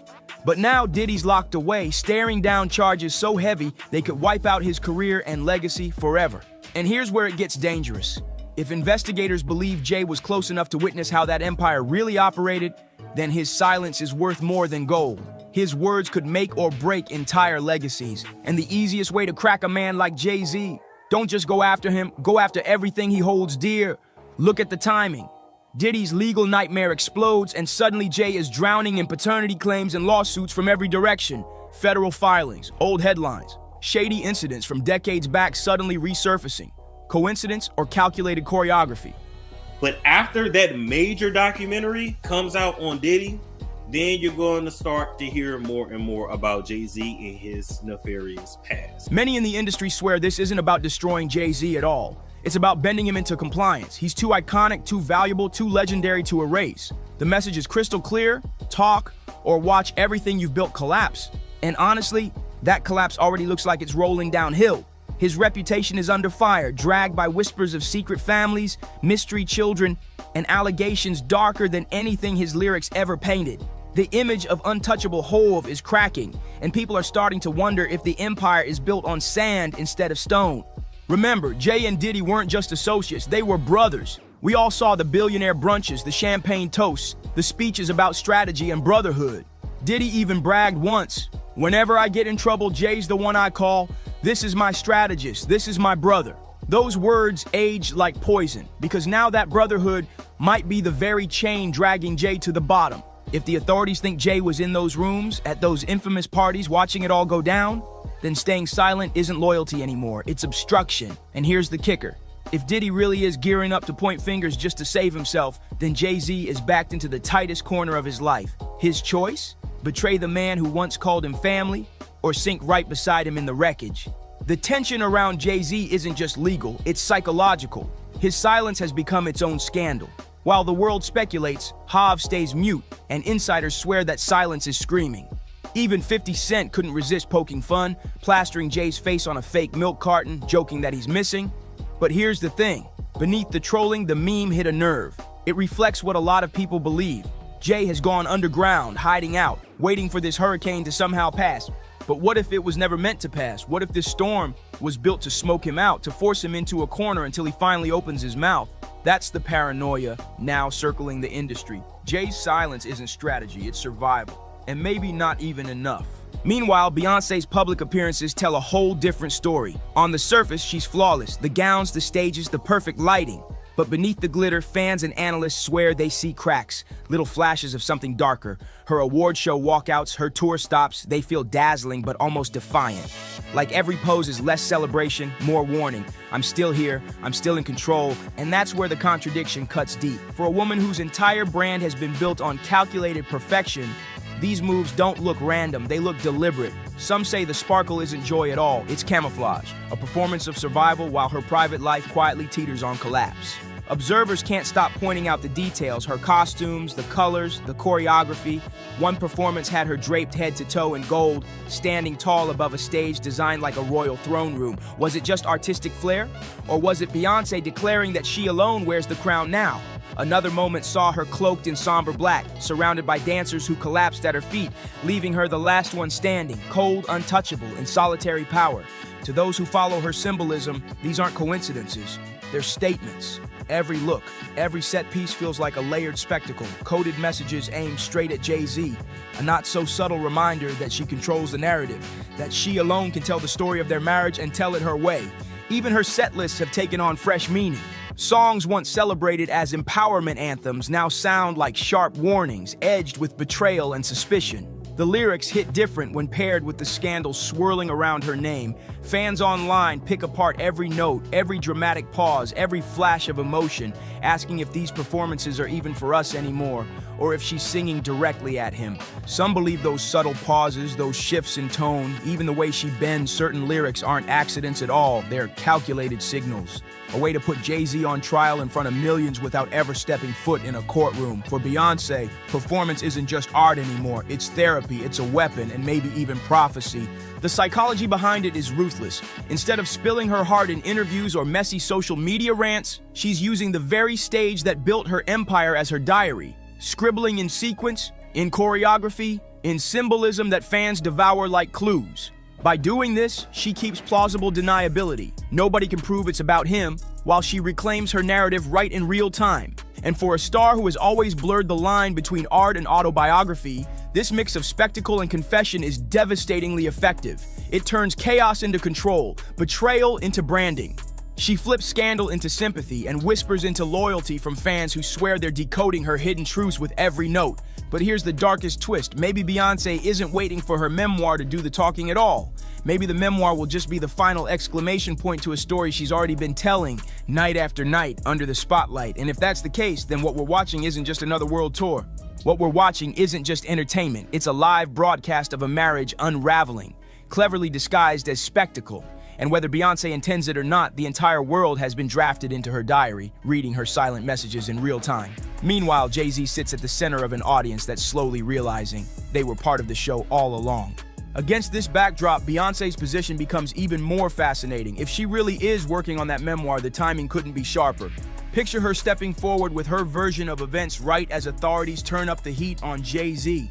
To the public, she wouldn't look like an accomplice shielding secrets. She'd look like the betrayed wife, finally breaking her silence, finally exposing the truth. It's the ultimate clean break, a move that distances her completely from whatever testimony Jay might be forced to give about his years running alongside Diddy. And if she frames herself not just as the victim of her husband's betrayal, but also as the casualty of a ruthless industry conspiracy, then she doesn't just survive, she ascends. She becomes untouchable. But the whispers don't stop there.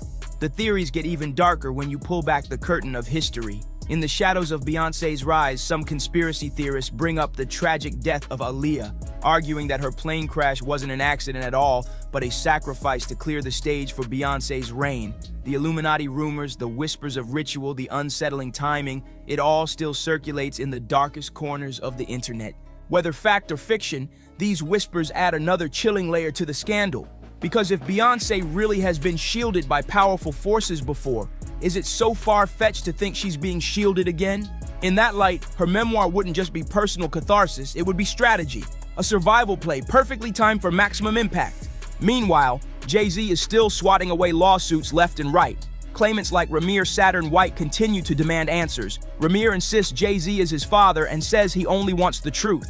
His own words cut straight to the heart of the chaos. I just want him to finally tell the truth to the world.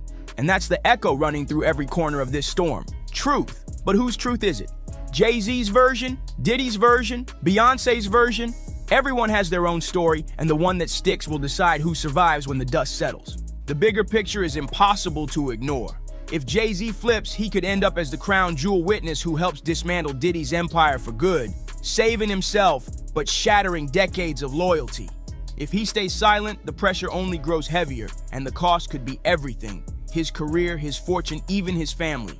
And Beyonce? She might already be one step ahead. Beyonce may use this chaos as her ultimate reset, rewriting her own narrative, free of the Carter name, free of the baggage, rising as a solo empire with a survival story fans will eat up in droves. And that leaves us staring at questions bigger than one marriage, bigger than one scandal. Is this the beginning of the end for Jay-Z, the man who once seemed untouchable? Is Beyonce really preparing to walk away, not from heartbreak, but from cold calculation? And more importantly, are we watching the slow unraveling of one of the most powerful couples in entertainment history right in front of our eyes? So what do you think? Is Beyonce the betrayed victim, the mastermind behind the escape, or somehow both at the same time? And just how deep do you believe this conspiracy runs? Drop your thoughts down below. I want to hear everything. And before you go, make sure you hit that like button, share this video, and subscribe for more breakdowns of Hollywood's biggest secrets. I'll catch you on the next one, because trust me, This storm is only getting started, and the truth, it's always stranger than we imagine. And, you know, I remember one time walking in the studio, Bleak Beans, everybody was in there, and I was like, man, I'm telling you, man, y'all got a chance right now, just flood it, put out a lot of music, because 50 Cent is coming. And, you know, 4 months later, in the club hit, and it was over. And it was just like, okay, now everybody got to sit on the sidelines and wait this tide to wave out. There's a huge difference in energy internationally in 50 Cent Jay-Z. In fact, his largest selling record sold 430-something thousand copies. My largest selling records sold 5 million. Let them be fooled in America and think there's a competition there. Because America can be purchased. You can buy it with marketing dollars. You see what I'm saying? But the rest of the world, there's not enough marketing dollars to go around. Jay-Z been shook of 50 Cent for years, and now the truth is finally blowing up. Cheating rumors, shady deals with young artists, and even a secret contract tied to Beyonce. It's all coming out. Made a statement about Taylor Swift. I wish you would come take one of my awards so I could black his eye in front of everybody. And Jay disagreed. I want everyone to be clear. No one's scared of 50 Cent. Does that bother you? Does it bother you? No, it doesn't bother me. It's just his choice. Why would you have to make that clear when no one's ever asked me if I'm afraid of Jay-Z? The public is responding to his punk presentation. It's not 50 Cent. I don't have a problem with him. Kanye would not take a trophy from me. Neither Jay-Z. Right. Neither one of them. What would you have? No, we'd have had all the... Word is, Jay been pulling strings behind the scenes for decades, warning folks in the game to keep their distance from 50. You couldn't be bigger than Jay-Z. You couldn't sell more records than Jay-Z. But all you had to do was listen to Benny Siegel, and Benny Siegel was, oh my God. Oh my God. But now, 50's clapping back and airing out everybody Jay tried to silence. Yeah, he said that. That was the first of me actually hearing it. Like, oh shit. Like, I used to have questions like, why every time my album dropped, Jay would drop right on top. He wouldn't let me breathe or right before me. Like, I was always close, and I always thought like, damn, if a kid, back then it was physical copies. So if you had $20, 20 bucks that you saved up and you was gonna buy an album, and it's under the same house, Rockefeller, between Jay and BC, 9 times out of 10 you won't buy the Jay-Z album. I never understood that every single album that I dropped, Jay dropped right on time. And it was like, damn, like to have in-house competition at that magnitude was crazy. Jay already the boss, but I always thought that, like, let me breathe. But to maliciously plot to hold me back, I don't know, man. I don't believe that. I don't want to believe that. I mean, but like I said, they ain't no better than me. This beef goes way back to the late 90s when 50 first came for Jay on his wild track, How to Rob. That's where he straight up called Jay-Z a poser. No filter, no mercy. The big homie Jay-Z, right? I said to my nephew, I said, yo, listen, I have to ask him this straight up. So I said, yo, why, who is the people that's on NFL? And he said to me, and I'm sorry for anybody who don't understand, and he said, the white guy called for 50 Cent. So I said, who's the white guy? I'm digging this Jimmy Iovine. He said, no, Eminem called directly for 50. And he said, that's his guy. He said, I can't do it if I can't bring 50 up. But that's his guy. Now, that was beautiful. And guess who's Dre's guy? Your guy. Me. Let's make him live. Even back then, 50 knew the real. Jay was all image, no muscle. He wasn't throwing hands, he was throwing power plays behind closed doors. 2020, y'all. Yeah. And it's different than when it was 2016. Yeah. You know, the game has been elevated. As we can tell, there's no expense being spared. We had a black billionaires lunch. Yeah. You understand? Right. And we here together, and we're gonna keep staying together. We getting tighter. You know what I'm saying? And united we stand. And ain't nothing else to us. Black excellence. Instead of fighting fair, Jay kept blackballing other rappers, using his deep pockets and industry ties to shut them down cold. Lawsuit coming with Jay, the part with Jay. I go, oh shoot, like to us. Black excellence. that had to be there. We getting tighter. You know what I'm saying? And united we stand.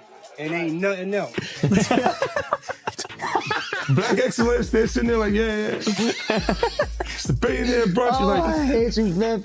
unaware of anything going on here. This is the one time I'm gonna be with you this year.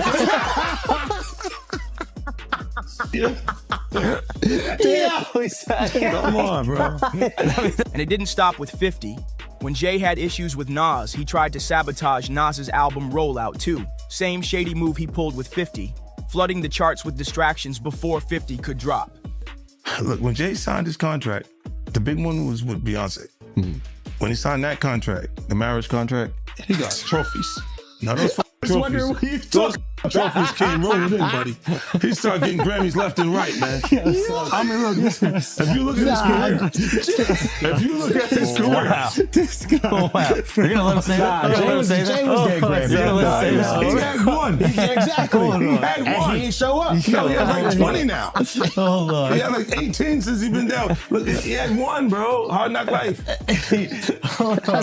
You're not wrong. He was At one. the same time, After that, he got some shit. He's like drinking. His pictures with him like thinks the cup. Wait a minute. So you're saying the success is derived from the marriage? I've absolutely been treated differently. The accolades. Because he's no longer viewed as what, like a street or gangster rapper. Now he's viewed as a businessman, entrepreneur, family man. And the biggest ones because of the position Beyonce's. Oh, wow. Jay-Z and Diddy love to preach about uplifting black artists, but behind closed doors, it's been a whole different story. Ironically, it's the same black artists they've been plotting against. One of the biggest examples, Beanie Sigel. Career, you can look at that and say the association to Beyonce is when he started to receive the 16, 17 Grammys since he's been with Beyonce, right? And you go prior to that, one. Right. You see what I'm saying? So that came in association, like you see the kids even have Grammys. Like they don't sing yet. They don't sing. Right. They don't rap yet. And they already have Grammys and shit. So it's like they give them this trophy so we secure that they're coming to the award show. It meant that much to the culture that they just gave them. Jay didn't just distance himself, he straight up blackballed Beanie by dropping albums at the exact same time, every time, just to steal the spotlight. Why are you so on top of the business side of Jay-Z? You know what I'm saying? Some people like to just be an artist. Yeah, I was actually forced to be an artist and a businessman because when I tried to get a deal, I couldn't get a deal, so I had to create Rockefeller Records. We actually created Rockefeller Records from nothing. And, you know, so I was forced to know both sides of the business. And get this, Jay even tried to block 50 Cent from the Super Bowl. That's right, 50 almost didn't perform until Eminem personally stepped in and demanded he be added back to the lineup. That's loyalty right there. Let's talk about Rihanna, the diva Rihanna. She's from Barbados? Yeah. Okay. Okay, she's Bayesian. How did you come in contact with her? I mean, did you fly over there? No, Jay Brown had actually bought me the song. She had a song right now that's I wouldn't say massive because of her roots, but she has this outrageous song called Pon the Replay. And he played that song for me, and I was scared. I was like, that song's too big for her. You know what I'm saying? Like, you know, a new artist when a song is that big, it's it's hard to come back from. And I don't sign songs, I sign artists. Okay. You know what I'm saying? Why don't you break down the difference between that? Because the viewing public might not understand that. Some people chase the hot song for a minute, and then they sign, based on the song. I want to sign it based on an artist, based on or based on the swagger, based on the level of talent, based on the writing, So I was a little reluctant when I first heard the song, and then, he kept going, Jay Brown, he kept being persistent. I was like, bring her by. And when she walked in our office, I was like, you know, she just had, it was just something about her. It was just, she had this, you know, it was just something about her. And then she performed the song, and I was like, okay. Okay, then, you know, we sat down and we talked, and they was talking about how she would stay in the studio and try to get the verse over, and then come back the next day. I was like, oh, work ethic, everything is there. So we signed it that night. We didn't let her leave the office. Really? The 3 a.m. was when that contract got signed. So from the meeting around 3, 4 in the afternoon, we signed it by 3 a.m. Wow. That day I was absolutely. M always stayed solid with 50. No industry games, just real respect. While others were busy gatekeeping, 50 was out here putting people on. Despite being one of the most successful names in the game, he never switched up. But Jaguar has been warning us about Jay-Z. Jay-Z has now had an official lawsuit. It's everywhere. It's now being talked about louder than ever. I guess, does that give you some peace to know that people are finally really questioning this man? It's emboldening me. I spoke on Piers Morgan. I said that I had 3 victims that I've been working with, victims of the Carters, that were ready to come forward. This might help them feel a little more confident now. So this is great because he's been evading. But the thing is, everyone in the backdrop knew that he was the celebrity John Doe. Everybody knew that. They knew it when I did Piers Morgan. Is Beyonce celebrity B? I hope to God not. But she was around. And she's very... she's got enough on her plate. After everything that happened with the election and everything that's happening right now, I'm not going to dump on that woman. She got better fish to fry. Well, what I will say is that her husband, she knows exactly who he is. Yeah. She knows. She knows. Tony Yayo even said straight up, 50's a rap legend. But what makes him rare is how he stays grounded and always shows love to other black artists trying to come up. Rihanna was trafficked to Def Jam. She was an innocent baby when she came over here. And look She at was her now. 14 going on 15 years old. Flown over without parental supervision in a private plane by a man who was supposed to be a producer who auditioned her at 3 a.m. in the morning in a hotel room. Auditioning at 3 a.m. in the morning, a 14-year-old girl. She was flown to another country. She was taken to Def Jam headquarters.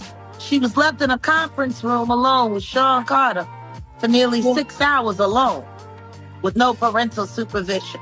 Her father collected a $500,000 check.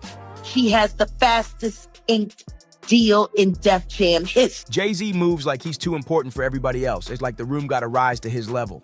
At the end of the day, Jay's always been a businessman first, and every step he's taken in the industry has been about one thing: money. Even his marriage?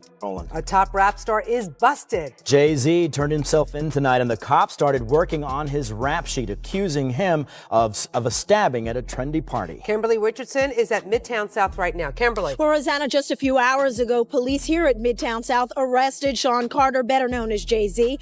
The rap star voluntarily turned himself in here at the precinct earlier this evening. Now, Carter is being held here in connection with that stabbing fight that erupted at the Kit Kat Club last night. But just a few moments ago, Carter's attorney had this to say. He's not involved in this, period.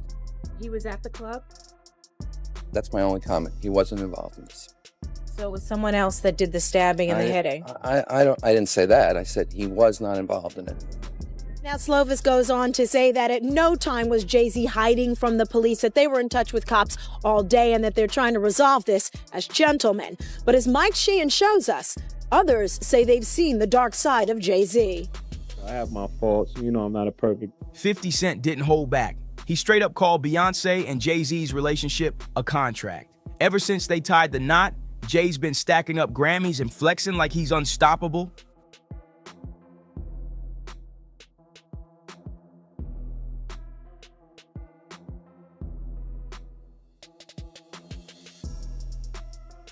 But here's the twist.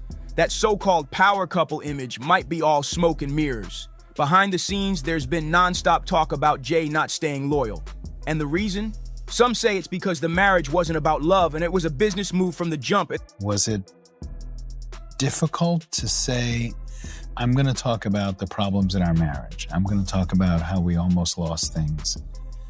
And for her to say, I'm going to talk about my pain and anger at you. What were those conversations like? Again, it didn't happen in that way. It happened, we were using our art almost like a therapy session. And we started making music together. Mm-hmm.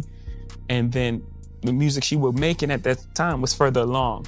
So her album came out as opposed to the joint album that we were working on. Mm-hmm. We still have a lot of that music. And this is what it became. There was never a point where it was like, I'm making this album. I was there. Right. I was right there the entire time. And what was her reaction to your work and what was your reaction to hers? They must have caused I think they were pain both for each of you, right? Of course. And it both very, very uncomfortable, but sitting in that, the best place in the, a hurricane is like in the middle of it. Yeah. We were sitting in the eye of that hurricane. Maybe not use hurricane because so many people are being affected right now, but the best place is right in the middle of the pain. Right. And that's where we were sitting, and it was uncomfortable. And we had a lot of conversations, and really proud of the music she made, and she was really proud of the art I released. And, at the end of the day, we really have a healthy respect for one another's craft. I think she's amazing. Right. Most people walk away and like divorce rate is like 50% or something because most people can't see themselves. The hardest thing is seeing pain on someone's face that you caused and then have to deal with yourself. Yeah. So most people don't want to do that. Yeah. You don't want to look inside yourself. And so you walk away. There's even rumors, heavy ones, that Jay allegedly crossed the line with multiple women in the industry. One name that keeps getting whispered, Rihanna. She was signed to Roc Nation early on, and people still talk about how wild and unprofessional that first meeting was.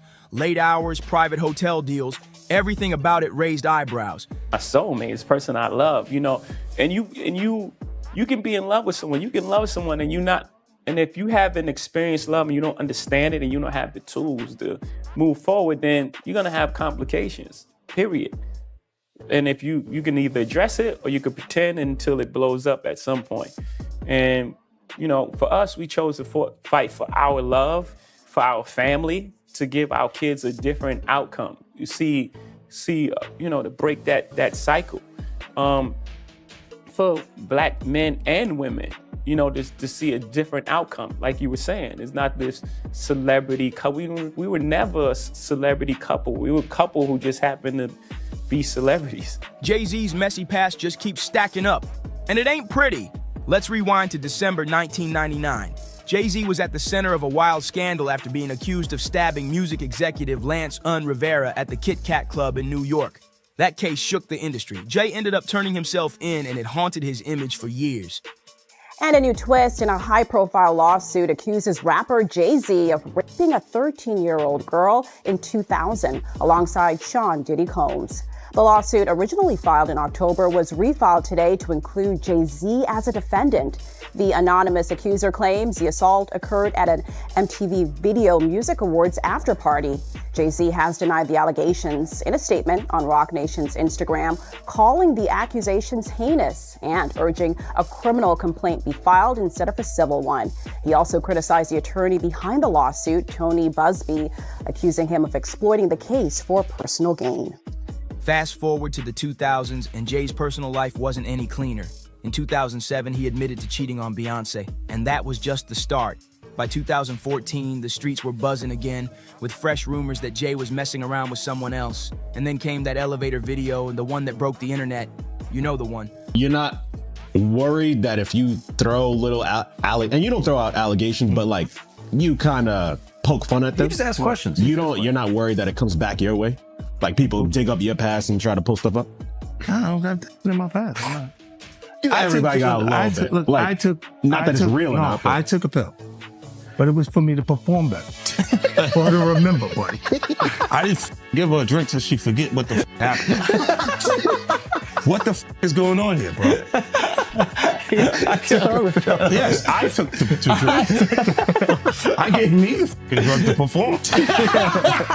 So she could remember and possibly love me for that. Did it work? What the f? This is, yo, bro, look, I'm doing pretty good. Doing pretty good. You know what I mean? Like, but I'm just saying, this is the opposite of normal shit that we're talking about, bro. That is why. Well, I don't know why it's so hard for people So just for to people to acknowledge feel weird like shit is you weird. would have something or you would have reserved energy because you feel like you was doing it too, this is people that are looking on separation between their hardships or their the things that they got going on that would be issues and what a celebrity's issues would be. Wait, what is So that? they think all celebrities are doing the same thing. Yeah. Right, and when you see, if I wasn't saying anything, guess what?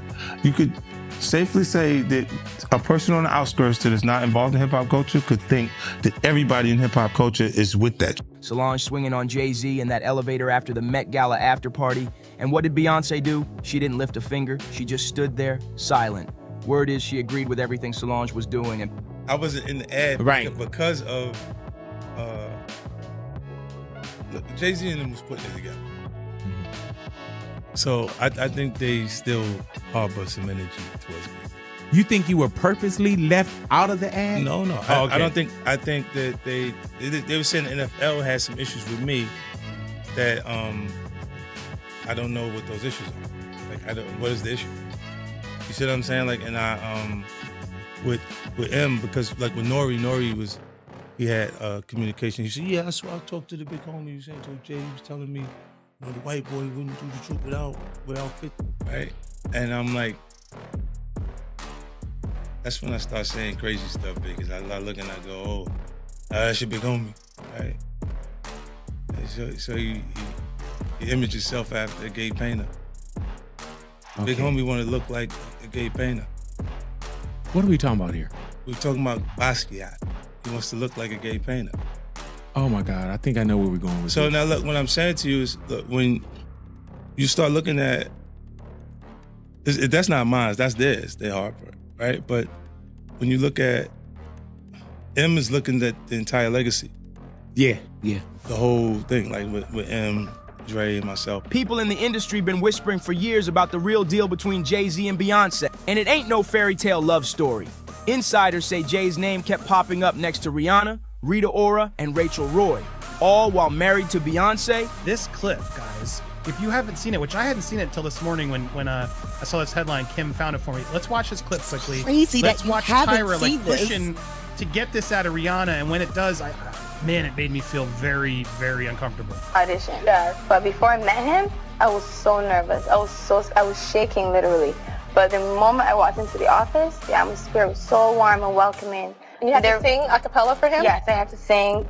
I sang Pun to Replay. I sang another ballad from the album last time. So then what did he say to you? He said something to you. Oh yes, he said, we don't sing songs here, we sing artists. And there was this little pause, and I was nervous. But then he said, and we're interested. And there was this sudden feel of relief. But then he said something about a window and a door or something. Oh, then he said, he did it homework. I did a lot of homework on you, Miss Lady. He said, there are two ways to leave here, either through the door with the deal signed or through this window, and we're on the 29th floor. So you was like, where's the pen? Where's the paper? I'm signing. Yeah. The audience is so uncomfortable. Like, I don't know if Tyra was trying to get that on the record, but my God, what Jaguar? He threatened her. This is her own words coming out of her mouth. And she was a kid at that time, correct? 15-year-old girl who had been flown to the United States without parental supervision or a chaperone, brought to a grown man's office in a large corporate Manhattan building. Everybody knew when she flew in. I was there the day she got signed. And the wildest part? Beyonce knew what was going down, but didn't make a move. That silence had folks thinking, was the marriage ever about love, or was it just a power play? The talk of Jay's cheating never really stopped, and then it hit a whole new level. Just a few months back, fresh rumors started swirling about Jay allegedly being linked to Diddy too. Yeah, that had the industry frozen. Nothing confirmed, but the way these whispers keep circling, people are starting to connect the dots. beautiful When girl. I met her that day, I knew she was a star. Like, just her look, the way she walked into a room and her confidence, and she performed in my office. And she was, what, 17 years old at that She point? was 16. 16. And she has the confidence of it. She's Yeah. like an old soul in a sense, right? Absolutely. So she walks in your office, and what, she just belts out a tune? Belts out of tune, she performs, and I tell her, there's no way out of this office. I signed her that day. And let's be real. In the entertainment world, money changes the rules. Diddy's been dodging serious smoke for years, and folks say Jay moves the same way. If your wallet's deep enough, it seems like anything can be swept under the rug. The rest of the industry stays quiet, scared to speak, scared to move. But 50 Cent, he's not built like that. He's got nothing to hide, so he's not ducking anybody. On an episode of the Flagrant podcast, 50 let off some serious allegations, claiming that Jay-Z had been involved in shady dealings with women. And according to 50, the reason nobody else is talking is because they were in on it too, alongside big names like Jay-Z and Diddy. And 50 didn't stop there. When he hit Big Boy TV, he dropped another bomb. He straight up said, "Big homie wanna look like a gay painter," throwing major shade at Jay-Z's new look. It wasn't just a random diss. 50 was clowning Jay for trying to pull off a whole Jean-Michel Basquiat vibe, from the hair to the fashion. Accusation about Jay-Z and Diddy and a teenager, 13-year-old teenager. Right. And we were speaking about just the statement. Right. The statement, you were saying you felt like that was calculated. That was the statement is something from, you can tell it was written by a lawyer, because there's a point where it kind of gets aggressive. He says like you're gonna find out like how I'll handle this. Like, and that's an attorney want to be combative with another attorney. That's not like your publicist wouldn't say that. Right. This is on your Put that up. Yeah, this is on 50? Yeah, it says I don't know what's going on, but are we still going to have the Super Bowl? I'm just asking for a friend. Yeah, I'm asking for Kendrick.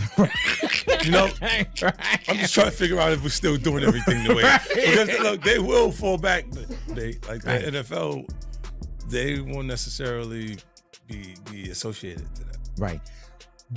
Why do you not insert yourself, but you're on top of every topic, right? Yeah. I'm just watching. I'm participating. I'm being part of the culture. I'm just telling you my opinion. Right. Look, because you're part of the culture. Like I can't say anything now. I'm out of it. I'm like I'm going to Dre's studio and just sit with Dre a little. Right.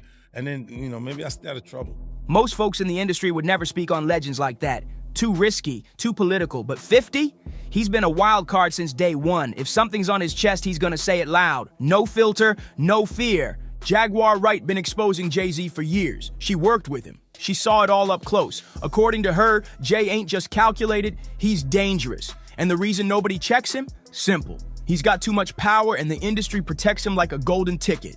50 Cent ain't buying the hype. He says Jay-Z and Diddy, same game, same blueprint, just different moves. Two peas in the same pot is how he put it. The only difference, Jay plays it smarter, moving quiet, striking from the shadows while Diddy takes the spotlight heat. But 50? He don't care who you married, what chair you sit in, or how many zeros in your net worth. If you're hiding dirt, he's bringing it out. Somebody had to speak up, and 50 ain't biting his tongue for nobody. So now the question is, what does 50 Cent know that everybody else is too scared to say? Drop your thoughts in the comments, hit that like, smash, subscribe, share this with someone who needs to hear it, and I'll see you in the next one. Do you believe wholeheartedly that Jay's your father? I really do. You've been ducking this boy's DNA for all it's like. Take the test. Like, I didn't make the allegations. I didn't tell people to say these things. It comes out, I see it in the news like everyone else. The chances are, just out of nowhere, random universal selection, this boy who's not related to you has your nose, has your mouth, has your brow line, has your hairline. It's like all of this just by accident.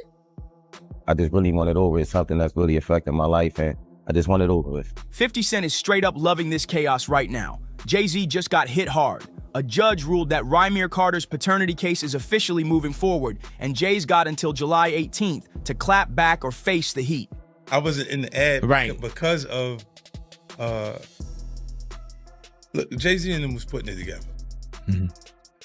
So I think they still harbor some energy towards me.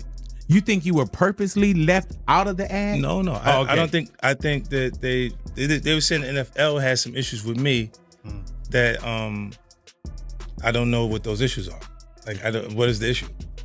You see what I'm saying? Like, and I with M, because like with Nori was he had communication. He said, yeah, I talked to the big homie. He was saying to Jay, he was telling me, the white boy wouldn't do the truth without 50, right? And I'm like, that's when I start saying crazy stuff, because I look and I go, oh, that's your big homie, right? And so he imaged himself after a gay painter. The big homie want to look like a gay painter. What are we talking about here? We're talking about Basquiat. He wants to look like a gay painter. Oh my God, I think I know where we're going with So this. now look, what I'm saying to you is, look, when you start looking at, that's not mine, that's theirs, they're Harper, right? But when you look at, M is looking at the entire legacy. Yeah. The whole thing, like with M, Dre, and myself. But here's where it gets wild. 50 Cent is reportedly footing Rymir's legal bills and planning to feature him in an explosive documentary he's cooking up about Diddy and Jay-Z. That she met Jay-Z and had intercourse with him. How old was she? I would say I think she was about 16, 17, or 16, just turning 16 or 17. I know it was one of them. And Jay-Z was what age? I wouldn't happen to know. I think was he in his 20s? I read 22. Oh, yeah. I think I read 22, but he was in his 20s. Yes, I wouldn't happen to know his age, but 22, I'm pretty sure if they put that out there, then... This ain't just gossip anymore. This is a full-blown public showdown. Now let's be clear. This isn't some random court drama. We're talking about claims that Jay-Z had ties to a 16-year-old girl back in 1992. And now, decades later, her son, who's 32, is demanding truth, DNA, and accountability. He's not backing down.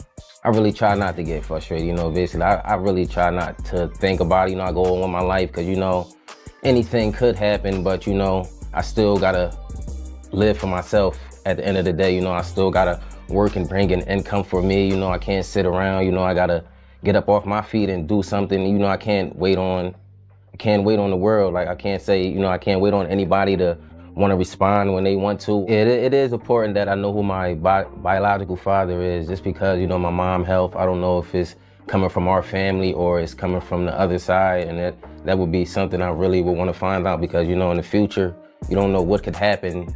And a lot of people are so quick to judge because they see somebody coming out and try to find out if the person, trying to find out things, they so negative to push you down, And guess who people are pointing fingers at?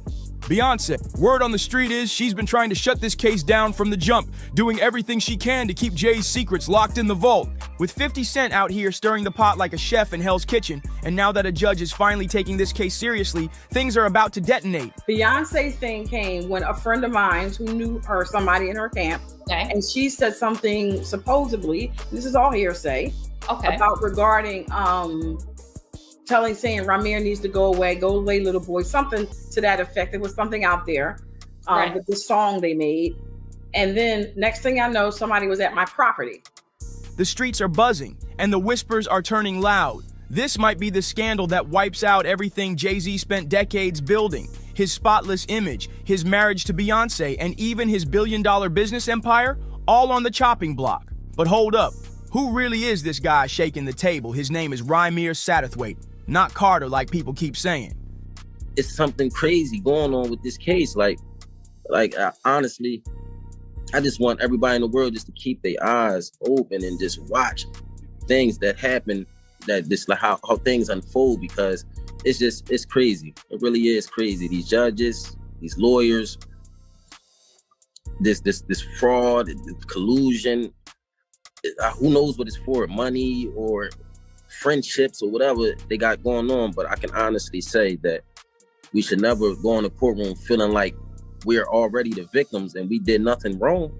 We did nothing wrong but come in here, tell you guys the truth, put our life on the line, come to every court case and give you 100% plus of us. And basically we just got stepped. And this ain't some overnight stunt. He's been in the trenches since he was just 19 years old fighting for the truth. That's over a decade of legal smoke, unanswered questions, and court delays. And if it's not, why you can't prove me wrong? Like, it's not far as a proving me wrong thing. It's go to the courtroom and basically do what everybody else would have to do. Like, it's not, you don't have to prove me wrong. I just want the truth. honestly, I can take a no. I can take, if I'm embarrassed at the end of the day, I can take that. I really can. I've been through a lot. I've seen a lot. I could take me being embarrassed. Like, this can't take nobody not saying nothing. Like, you know, it's not fair. Rymir claims Jay-Z is his biological father, and he swears he's got solid receipts to back it up. So here's where it gets real shady. Rymir's mom, Wanda, allegedly met Jay-Z when she was still underage. She ended up pregnant, and when she tried to reach out to him about the baby, Jay-Z just straight up vanished. No calls, no support, nothing. My mom had to sit down with me. I guess she thought I was old enough to know now, and she been saying Sean Carter, that's what she was calling him at first before she was calling him Jay-Z, and I really didn't know who that was because I was young and, you know, had my little brother, and I really wasn't worrying about it. She was saying it a lot, but I really just was going along with the person I was just seeing, like the person I looked at who was taking care of me at that time. I really wasn't really trying to understand what my mom was talking about, but she constantly put it in my head like, son, it's not your father, and I really want you to know it is. This person is your father, and I just want you to know. And she continued to tell me that over the years and over the years and over the years. And now that Rymir is all grown up, he's stepping into the ring and refusing to be silenced. But that's not all. Rymir's godmother, Lily Coley, spilled some serious tea. She says Jay-Z's people actually did try to settle things behind the scenes at first. Word is, they even considered signing Rymir to Roc Nation because of his musical talent. But then out of nowhere, the vibe completely switched. Brand new lawyers jumped in with a whole new energy. Aggressive, dismissive, cold. So what changed? He never tried to contact me in any type of way, and that's all I'm asking is, like, cause I honestly really want the case to be over with. Like, I've been going through, just like I said, a lot, and as I said, I'm not chasing nobody. I'm not trying to do this to make somebody seem like a bad person, a bad father. I'm not trying to make nobody seem like a bad person or nothing. I'm just really coming out here for the truth. I don't want no money or anything. I wasn't looking for none of that. I just want to know the truth. And if I can't go to the courts and get the truth, like, what is it really? Why you? What is it? I just really want it over. It's something that's really affecting my life, and I just want it over with. People are saying it clicked that if the public found out Jay-Z had a relationship with a minor, especially back in the early 90s, it wouldn't just be embarrassing. It could spark a massive legal firestorm, but this ain't just about the age. It's way deeper than that. Rymir Satterwhite, Wanda's son. She had it when she was 16. It takes 40 weeks to cook a baby. That means she was 15 when she got pregnant. Age of consent in Pennsylvania is 17. Was then, is now. And she was taken across state lines from Pennsylvania to an apartment in New York. Oops. Oh man, the detail. That's how Rymir Satterwhite made it into this world. Take the test, man. That's fine. We'll give you don't know Diddy. Take the test. You've been ducking this boy's DNA for all his life. Take the test. Do something. You've been dead beating it your whole life. If the allegations are true, then Jay-Z didn't just get involved with a 16-year-old. He allegedly took her across state lines from Philadelphia to Brooklyn. That's not just messy, that's federal level illegal, and now it makes perfect sense why his legal team has been throwing everything they've got at this case for over a decade. What makes you so absolutely sure that these kinds of allegations that we've seen against him are true? Well, I'm surprised by the allegations, as surprised as everyone else is. Like, I didn't make the allegations. I didn't tell people to say these things. It comes out, I see it in the news like everyone else. What are your thoughts on the allegations against Jay-Z? That was interesting. When I was saying things, not knowing exactly what I was saying, but I was going with, like, where's Jay at? He's mad quiet. Like while the Puffy thing was going on. But it's obvious now that his team was being made aware that he was in those allegations also. You know, so I hope it works out, because with his family, the things that go on internally is that those accusations are crazy. Let's break this all down. We've got a 32-year-old man saying Jay-Z is his dad. We've got a deceased mother who left behind a signed statement laying out her truth. And finally, a judge who's had enough of the back and forth and is giving this case the green light. I don't have no felonies. I'm not crazy or none of that. It's like, I just want the truth, and it's so hard to get it from the courts. And it seems like Jay-Z don't want to say anything. So, I don't want to see him go down for something that you could have just got taken care of. That's it. And don't forget, 50 Cent is bankrolling the whole thing. He's not just watching from the sidelines, he's pressing gas on this situation just to watch Jay-Z sweat. And the timing couldn't be worse. With Diddy already under fire, the spotlight's swinging hard on all the power players in hip-hop, and folks are watching with suspicion and side eyes. Nobody's talking about the fact that he is currently suing his first biological son to quiet him and put a gag order on him. Why would he be doing that?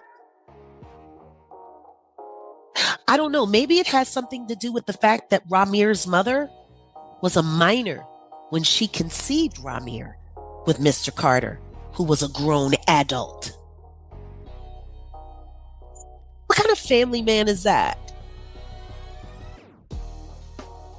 You don't want anyone to know, you or your wife, don't want anyone to know who your actual biological children are, because most of them were created with minors while you were an adult.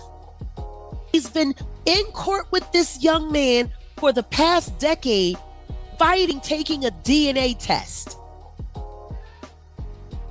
If he's not your kid, take the DNA test. Simple. If the young man is not your son, why have you spent so much money trying not to take a DNA test? Take the DNA test if he ain't your kid. You such a proud family man. While you fight back the truth about your firstborn biological son, because you don't want nobody to know that his mama was barely 15 when you made her a mother and you were a grown man. I'm here. Yeah. Him and Blue Ivy got the same mouth. Now, since we're talking about Diddy, get this. Rumors are swirling that some of the evidence in his case might actually tie back to Jay-Z in ways nobody saw coming. Yup, the web is getting tighter, and the big dogs in hip-hop are starting to look real shaky under this new spotlight. The culture is shifting fast, and people who were silenced for years, they're finally being heard, loud and clear. Lawsuit coming with Jay, the part with Jay. I go, oh, shoot, like, To us, black excellence. that had to be there. We getting tighter. You know what I'm saying? And united we stand. And ain't nothing else. Black excellence, they're sitting there like, yeah. It's the billionaire brunch. You're like, I hate you, man. Unaware of anything going on here. This is the one time I'm going to be with you this year.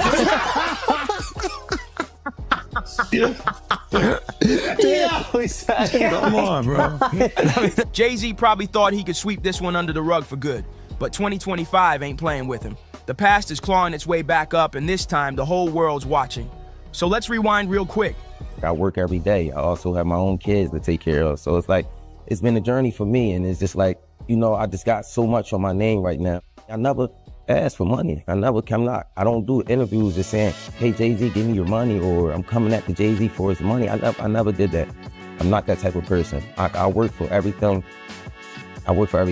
Next is I'm just trying to basically make sure no other kids and nobody else in the world has to go through this. Basically, don't feel afraid to go to court and see if a person is your biological parents. You know, so many people are scared, and this is a big thing in the world. A lot of people don't have their fathers because they scared to go out and search for them. And sometimes it only take a little search, you know, go search. And if it's wrong, we're adults. Well, most of us adults, even for the teenagers, this being a role model for them, showing you can go in the courtroom, and if you're doing everything correctly, you should be able to just get treated as equal as other person.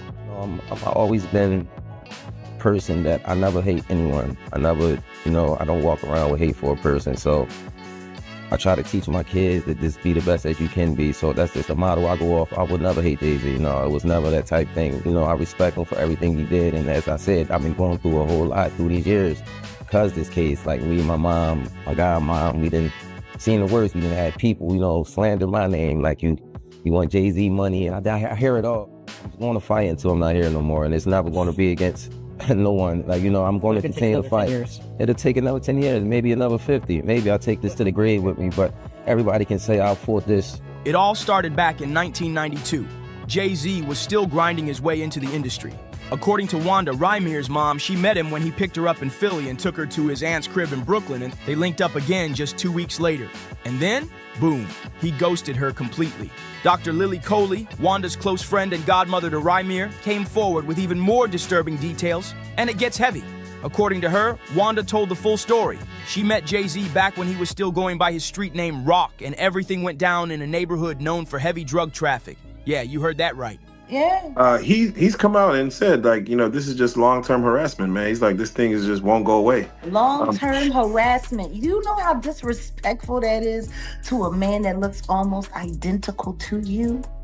Yeah, that's his child. That's very disrespectful. I mean, to a man that chances are, just out of nowhere, random universal selection, this boy who's not related to you has your nose, has your mouth, has your brow line, has your hairline, same straight knobby knees, is like all of this just by accident.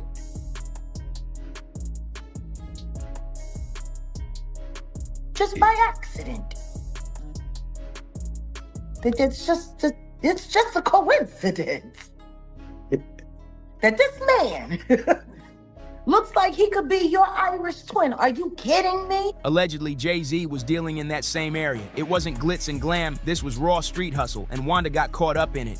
So when she found out she was pregnant, she was stuck. No phone number, no way to reach Jay-Z, no support, and with no other choice, she did what a lot of young women have done in desperate situations. She put her then boyfriend, Robert Graves, on the birth certificate as the father. I'll tell you what I do know. I do know that I have listened to actual commentary from his godmother, Lily, who sat with a friend of mine, Liz Crokin. I was there, I was present. I heard it come out of her mouth. Wanda was a minor when she got pregnant with Ramir. And like Wanda always said, he picked her up in Philly, but he took her to New York, across state lines, to bed her while she was allegedly underage. Even though Lily was present when Ramir was born. Back in 2011, Robert Graves finally took a DNA test, and just like that, he was officially removed from the birth certificate. Why?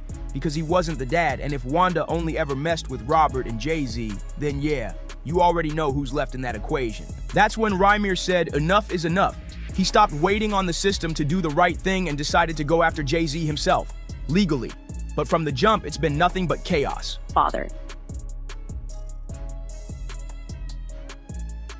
She was very clear on the fact that Wanda was a minor when she was pregnant with Ramir, who was born a year before my son Giovanni. He came 92.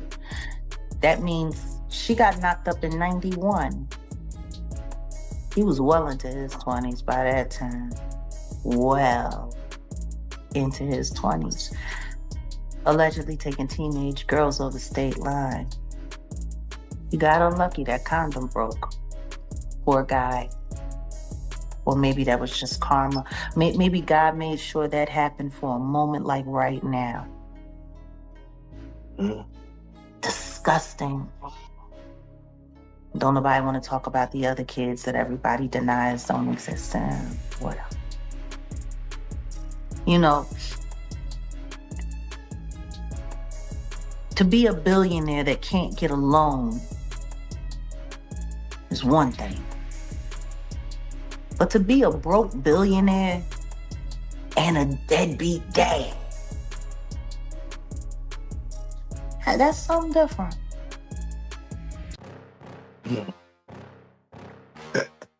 Yeah. You know, even Solange's son, the Daniel kid, he says he doesn't have a great relationship with Beyonce, Jay-Z. What do you feel someone coming out saying, hey, Jay-Z's my father?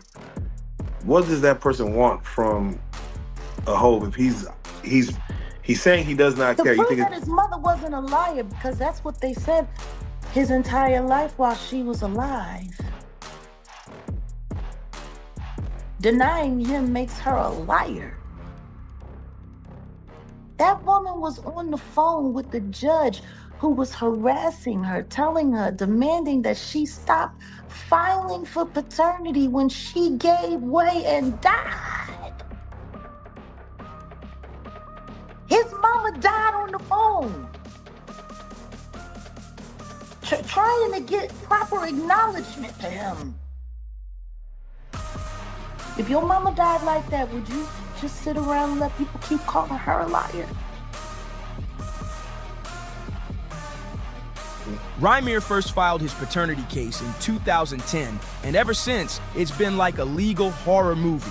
He says Jay-Z's team has been out here allegedly paying off judges and lawyers to make the case disappear. And honestly, the way this case has been thrown out, refiled, bounced between courts, and hit with delay after delay, it's hard not to think something shady's going on.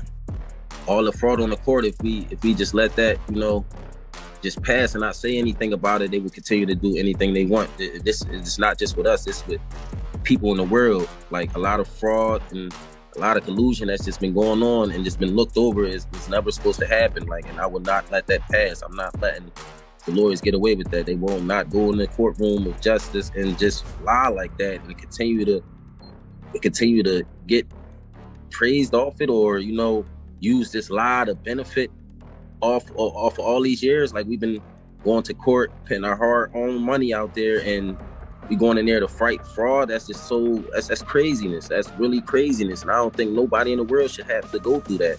You going in there, you paying your hard-earned money.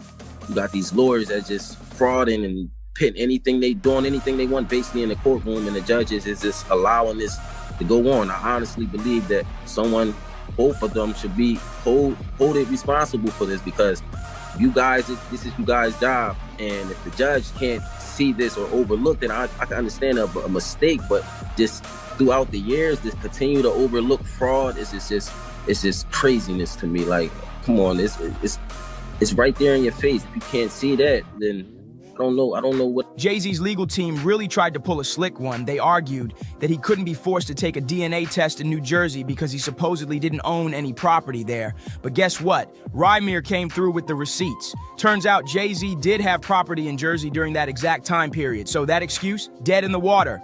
And now the game has officially changed. This ain't just 50 Cent cracking jokes or throwing shade online. He's cutting checks and backing Rymir's fight with serious cash. This case is no longer a side story. It's quickly turning into what could be the biggest scandal hip-hop has ever seen. With a judge finally saying enough is enough and 50 applying pressure from all angles, Jay-Z might be facing a truth bomb he can't dodge this time. With Rymir Carter refusing to fold, it looks like Jay-Z might finally have to face the music, for real this time. That July 18th deadline is creeping up fast, and everybody's watching. Will Jay finally step up and take that DNA test, or is he about to pull another Houdini move to dodge the spotlight? One thing's crystal clear, this storm is far from over, and with 50 Cent in full petty mode, you already know he's gonna drag this out and enjoy every second of Jay-Z squirming under pressure. So what do you think is about to go down? Is Jay-Z gonna cave and take the test, or will he try to lawyer his way out again? Drop your thoughts in the comments. We want to hear all of it. And don't forget to like, subscribe, share, and hit that bell, because this tea is only getting hotter. See you in the next one. During the dating process, a lot of women don't like to ask questions because they want to feel like they're okay with everything. And whatever you do, and it's all right, it don't make no difference as long as when you're with me, you treat me well, da-da-da-da. And I think that might have been a little problematic for my marriage. Joe, when MC Lyte split from her ex-husband John White, the streets were already whispering that the marriage had lasted way longer than expected. People swore their photos looked stiff, like neither of them was truly into the other. Almost like a show. Allegedly, MC Lyte and John weren't just living as husband and wife, they were living a double life. And let's be real, plenty of folks were shocked she even married a man in the first place. Some are now speculating that her sexuality might have been the real reason behind their irreconcilable differences, but hold up. There's also buzz that John couldn't keep himself in check and was allegedly stepping out on her with other women. Now, for those who don't know the backstory, MC Lyte and John met on Match.com, and by August 2017, they were saying "I do" in Jamaica. It sounded like a fairy tale, but it didn't last. Just 3 years later, in 2020, MC Lyte filed for divorce, citing irreconcilable differences. And here's the kicker. While they were technically married for 3 years, Reports claim they separated after only 5 months. 5 months, and it was already falling apart. I think in the very beginning, I was very distraught. You know, I feel like there are phases whenever a relationship is ending, whether you're married or not. So it's that first phase, like, oh my God, I gotta make this work for us. Then it's like, oh my God, I gotta make it work for everybody else involved, the family, you know, if there are children, people who flew all the way to wherever to see you all get married. And then you get to a point where, like, you know what, this ain't working, it doesn't matter. And what really matters is that we both end up in a happy place. MC Lyte later opened up about the breakup, and trust me, it wasn't pretty. She admitted the process was brutal, saying at first she was completely crushed. When a marriage starts to crumble, the first instinct is to fight like crazy to save it for yourself. But then comes the pressure of everyone else watching. Imagine all the family, friends, and even fans who had seen that picture-perfect Montego Bay wedding. She felt she had to keep the illusion alive for them too.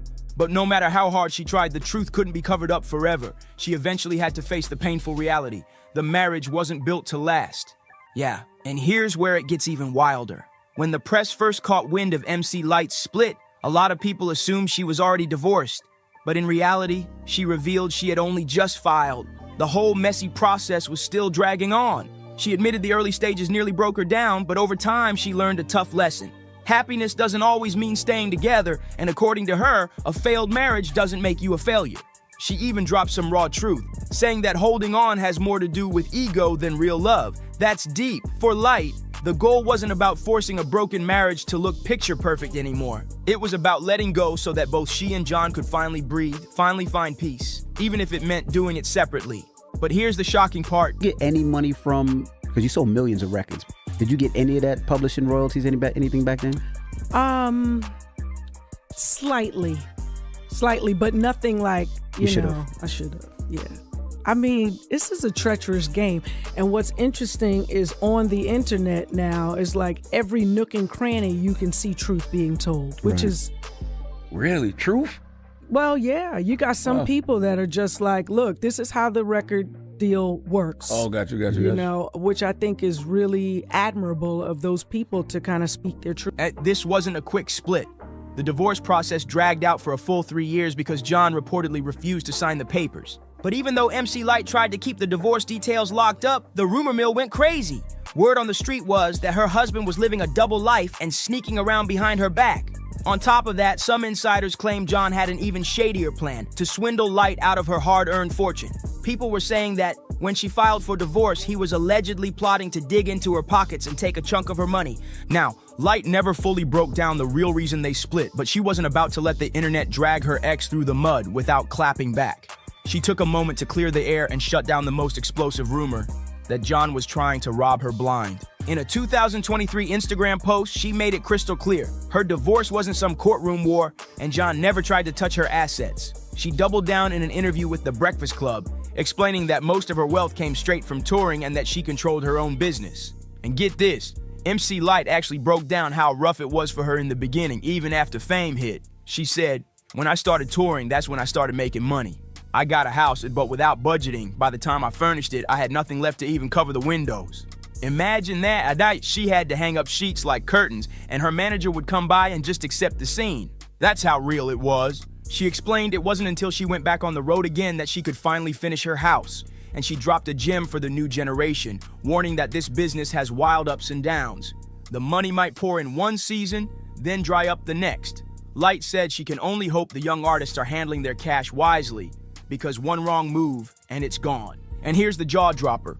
In that same interview, Lyte admitted that even though she sold over 1 million records, she never received the proper money she should have from publishing royalties. Now here's where MC Lyte really set the record straight. She revealed that thanks to a prenuptial agreement, she walked away from the marriage with her entire music catalog, her royalties, and all her personal assets fully intact. No mess, no courtroom tug of war over money. She explained it in her own words. When the divorce headlines hit, she saw all these wild stories flying around saying her ex was trying to grab her assets or that she had to fight tooth and nail to keep her catalog.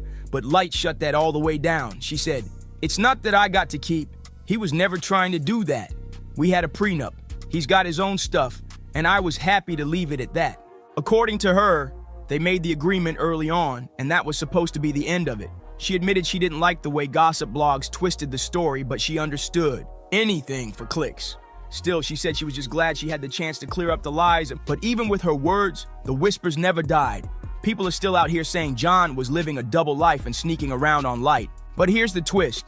Some folks weren't even shocked about the divorce. What really caught them off guard was the fact that MC Light married a man in the first place. For years, whispers have followed her, with rumors swirling that she might be bi at the very least, and the streets have long speculated about a secret romance between her and Queen Latifah. These two have always been inseparable, and Light has admitted that their bond runs deep, built on transparency, trust, and the freedom to say anything without ever worrying about being misunderstood. That's not the kind of connection you see every day, and it fueled even more talk about what might have really been going on behind the scenes. Light herself has openly praised Latifah, calling her "my sister, the queen," and giving her credit for reshaping the entire game for women in hip-hop. She said Latifah changed the way every female MC approached business and forced the industry to respect their value.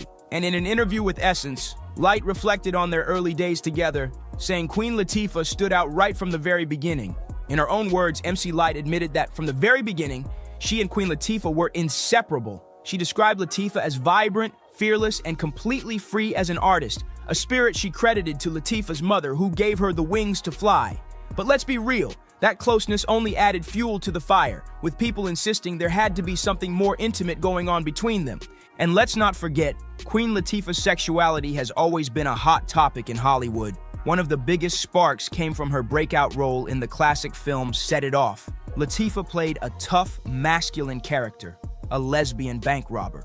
And she embodied that role so convincingly that people began to blur the line between her acting and her real life. The performance was so powerful, it left fans convinced she was basically playing herself, and the whispers about her private life exploded. But here's the kicker. In the early stages of her career, Latifah never addressed those sexuality rumors head-on, and that silence only fanned the flames. For years, people speculated about whether her bond with MC Light was purely sisterhood or something deeper behind closed doors. Both women have been asked about it directly, and Light finally spoke up in a 2024 Breakfast Club interview. She made it clear that their relationship is built on transparency, trust, and genuine care, no blurred lines. She even shut down the whispers once and for all, saying those romance rumors never was right. MC Light admitted that at first the whispers about her sexuality did get under her skin. She said it bothered her to constantly hear people speculating about who she really was, but eventually she learned to shrug it off. Her mindset became, okay, that's how you want to see me? Fine. But that's not all of who I am. She acknowledged that yes, certain things in her life may have fueled people's assumptions, but she insisted it was unfair to let those rumors define her. According to Light, being young in the industry meant always being shoved into boxes and labels that made other people comfortable, not ones that told the truth about who you actually are. So many artists, she explained, end up stuck living under false expectations created by the public's imagination. Light also revealed that people often doubted she could look the way she did, polished, strong, and stylish, and still genuinely be interested in men. She admitted that those judgments stung, but she stood her ground, explaining that she was actually more traditional than anyone ever guessed. She said her choice to get married wasn't a publicity stunt or an image play. It came from a deep-rooted belief in the sanctity of marriage and true partnership. And that's why when the union collapsed, it was devastating for her. The way she described it made one thing clear, behind the powerful MC Light image. At the end of the day, MC Light wasn't just an icon. She was a woman who wanted real love and stability, even if it meant fighting back against the labels people tried to stick on her. And while everyone always brings up Queen Latifah, there's also been long-standing chatter about her and Jada Pinkett Smith. Yes, that Jada, the streets have whispered about a possible spark between them for years, though nothing has ever been confirmed. But fast forward to today, and Light's love life looks very different. She went public with tech industry professional Aaron Johnson in early 2023. And this wasn't a soft launch, it was a hard launch. Insiders even claimed Light believes she manifested him by becoming the best version of herself, calling him a reflection of her personal growth. She hasn't held back either, openly admitting that she's in love. Now don't expect a wedding to pop up overnight. Light has been clear that both she and Johnson have already walked down the aisle once before and both know the pain of divorce. Because of that, they're moving with patience. Still, she admitted marriage is definitely on the table, just not something they're rushing headfirst into this time. And here's where fans had to clutch their pearls. Now, remember her 1993 hit Roughneck where she glorified the hardcore bad boys? Well, Aaron Johnson is the total opposite. No street tough bravado, no rough edges, just a clean-cut professional who Light says matches her energy in ways those roughnecks never could. Her family was reportedly stunned when they first met Aaron Johnson. They called him a ray of sunshine and the complete opposite of the men she used to date. Light even admitted she had to adjust to being with someone so different, but eventually, she started loving that softer, calmer side of life. In her own words, being with him made everything feel right on the inside, and the wild part is, he felt the same way about her. But here's where things get messy. No one's sure if they're still together. Light has quietly deleted a lot of their photos from Instagram, and that has fans raising eyebrows. To make things even spicier, over the last couple of months, people have been speaking louder than ever, saying she should stop hiding and just be true to herself. At this point, the real question is, who was really living a double life? Was it her ex-husband all along? Or was Light herself keeping secrets? You tell me what you think in the comments below. And don't forget to like, subscribe, share, and I'll see you on the next one. Why have I been getting calls? Because this is like... Why am I getting calls and I haven't even said anything? Because this is the monster of all monsters. Who? Me? This Diddy case. Why would I, Jason Lee, I'm getting calls. And I haven't even said anything. They ain't called me to go to the Rock Nation brunch. They haven't called me to go to the Gold Party. To accept being honored. They haven't called me when we offered to honor Jay-Z at the award show. They didn't call me to go to the press conference about striking the deal with the NFL while we were kneeling for Kaepernick. They didn't call me to ask me what I thought about her hair care product. They didn't call me to offer a free bottle of her perfume. I didn't get to go backstage on her tour for the Renaissance. In fact, when the video circulated making it look like I've been chasing her around like a super fan, which I am a super fan, but I chase nobody. Nobody's called me to clear that up. I haven't gotten a delivery of white flowers with a little card from Beyonce. Why is everybody calling me now? Oh, and you also stopped. We not gonna even go there. I stopped a major thing for Beyonce. Didn't even get a thank you. And now everybody's why is everybody calling me now? Because I'm a firefighter. Because I run towards fires and I put them out or I fan the flames. But why is everybody calling me now? And that's the problem that I have with this whole situation. But I am going to save this conversation for Jay-Z. Jay-Z, you're watching. I know you're watching because you got people calling me. Stop having people call me. You can call me yourself. You know how to get my number. You know, you got people calling me. Jason Lee just dropped a bomb so explosive, it's got the whole Bayhive spiraling, shook to the core. And this time, it's not about Beyonce herself, it's about her twins. According to Jason, he's seen real footage, actual video clips, that allegedly show Sir and Rumi displaying signs that they might be on the autism spectrum. And let's just say, Solange, she's fuming behind closed doors, meltdown level activated. Now let's not forget, Beyonce's always been ultra private when it comes to her kids, especially the twins. People thought it was just her being protective, but Jason's flipping the narrative, saying it wasn't about keeping them safe, it was about keeping something hidden. He's out here claiming that the real reason for the secrecy was a diagnosis. And now that this leak is out, Solange is reportedly ready to go scorched earth on anyone coming for her niece and nephew. So what exactly is in this footage that's got the entire Knowles inner circle on panic mode? Is Jason telling the truth or just crossing every line for clout? Either way, what was once private is now public, and the drama just got deep. Tell them while Johnny puts a beep over this part of the show so you'll never know what it is, but I want you to see their reactions, and I'm going to do it right now.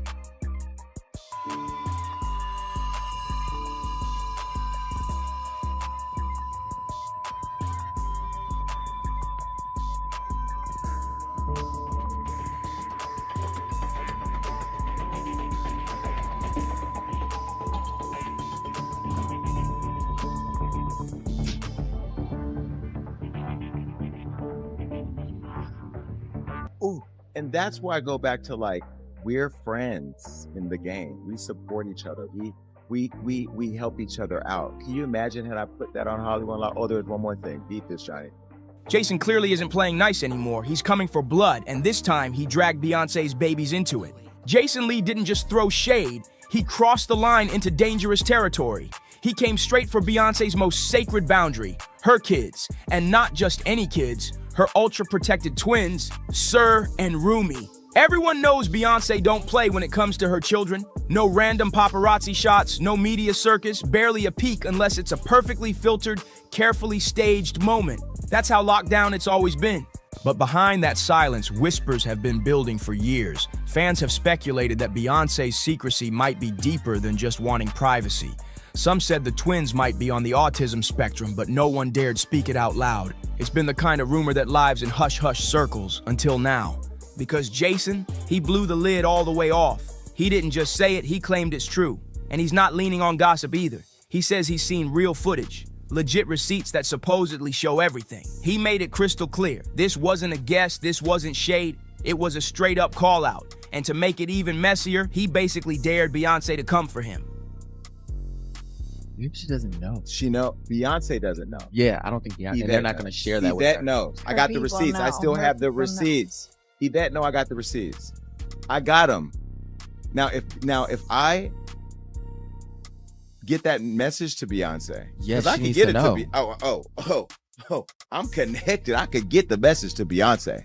She needs to know. And I think people like her publicist, who I love, and I'm just being critical. That's just what I do. You know that, Yvette. We're trying to book Kelly Rowland right now. Now, if I don't get Kelly Rowland because I say this about, then it's gonna be a problem. Then I'm putting out receipts. The receipts I just told you about, then I'll put those out. The fires that will come of that. I ain't worried. I ain't going nowhere. I'm telling you right now, I'm not playing this industry game. But here's the kicker. Jason claims the Queen's team already knows what he's capable of. He says they allegedly tried to pay him off to keep quiet. So on the latest episode of his podcast, the one we're about to break down, Jason Lee dropped another bombshell. He said Beyoncé's camp allegedly reached out directly, trying to make sure he didn't go public with any more secrets, like they were scrambling to stop the leak before it turned into a flood. But the way Jason's been moving, it's got people wondering if Beyoncé and Jay-Z know their usual tight-lipped control game isn't working anymore. Suddenly, they're all smiles in public, acting like there's no beef, showing fake love, and pretending everything's sweet with Jason. But he's not falling for it, not for a second. If anything, it's adding fuel to his fire, and now he's coming even harder. Jason's not just running his mouth, he's pulling receipts, dropping clues, and backing it all up with timelines and quotes. And the wildest part, he's using Beyoncé's own words against her. That's right. He's connecting dots that most people missed the first time around. Y'all remember when Beyoncé once talked about her delivery with the twins? It flew under the radar back then, but now, Jason's calling it a major red flag. She said she had an emergency C-section, was on bed rest for a whole month, and that one of the babies was born underweight. Now yes, medical complications with twins aren't rare, but Beyoncé's own words from her Vogue interview raised way more eyebrows than expected. She revealed something that most fans never forgot. During delivery, one of the twins' hearts actually stopped. She said she had toxemia, what doctors now call preeclampsia, and was stuck on bed rest for over a month. Her body was shutting down, and things got so bad she had to have an emergency C-section. And after that, the twins were kept in the NICU for weeks. Now, ever since that moment of honesty, some fans have felt like she was saying more than she let on. Like maybe she was trying to tell us something without fully spilling. Especially when it comes to Sir, people in the medical world have pointed out the possible long-term effects of preeclampsia. And get this, several studies link it to a higher risk of autism in children. Here's where it really gets interesting and kind of emotional. In a separate interview, Beyoncé talked about her kids, and the way she described them had people analyzing every word. When she spoke about her daughters, it was glowing. She praised their strength, their confidence, their voices. She said she wants them to grow up knowing they're CEOs in the making, bold enough to speak their minds and never feel pressured to fit in. Have I been getting calls? Because this is like... Why am I getting calls and I haven't even said anything? Because this is the monster of all monsters. Who? Me? This Diddy case. Why would I, Jason Lee, I'm getting calls and I haven't even said anything. They ain't called me to go to the Rock Nation brunch. They haven't called me to go to the Gold Party. To accept being honored. They haven't called me when we offered to honor Jay-Z at the award show. They didn't call me to go to the press conference about striking the deal with the NFL while we were kneeling for Kaepernick. They didn't call me to ask me what I thought about her hair care product. They didn't call me to offer a free bottle of her perfume. I didn't get to go backstage on her tour for the Renaissance. In fact, when the video circulated, making it look like I've been chasing her around like a super fan, which I am a super fan, but I chase nobody. Nobody's called me to clear that up. I haven't gotten a delivery of white flowers with a little card from Beyonce. Why is everybody calling me now? Oh, and you also stopped. We not gonna even go there. I stopped a major thing for Beyonce. Didn't even get a thank you.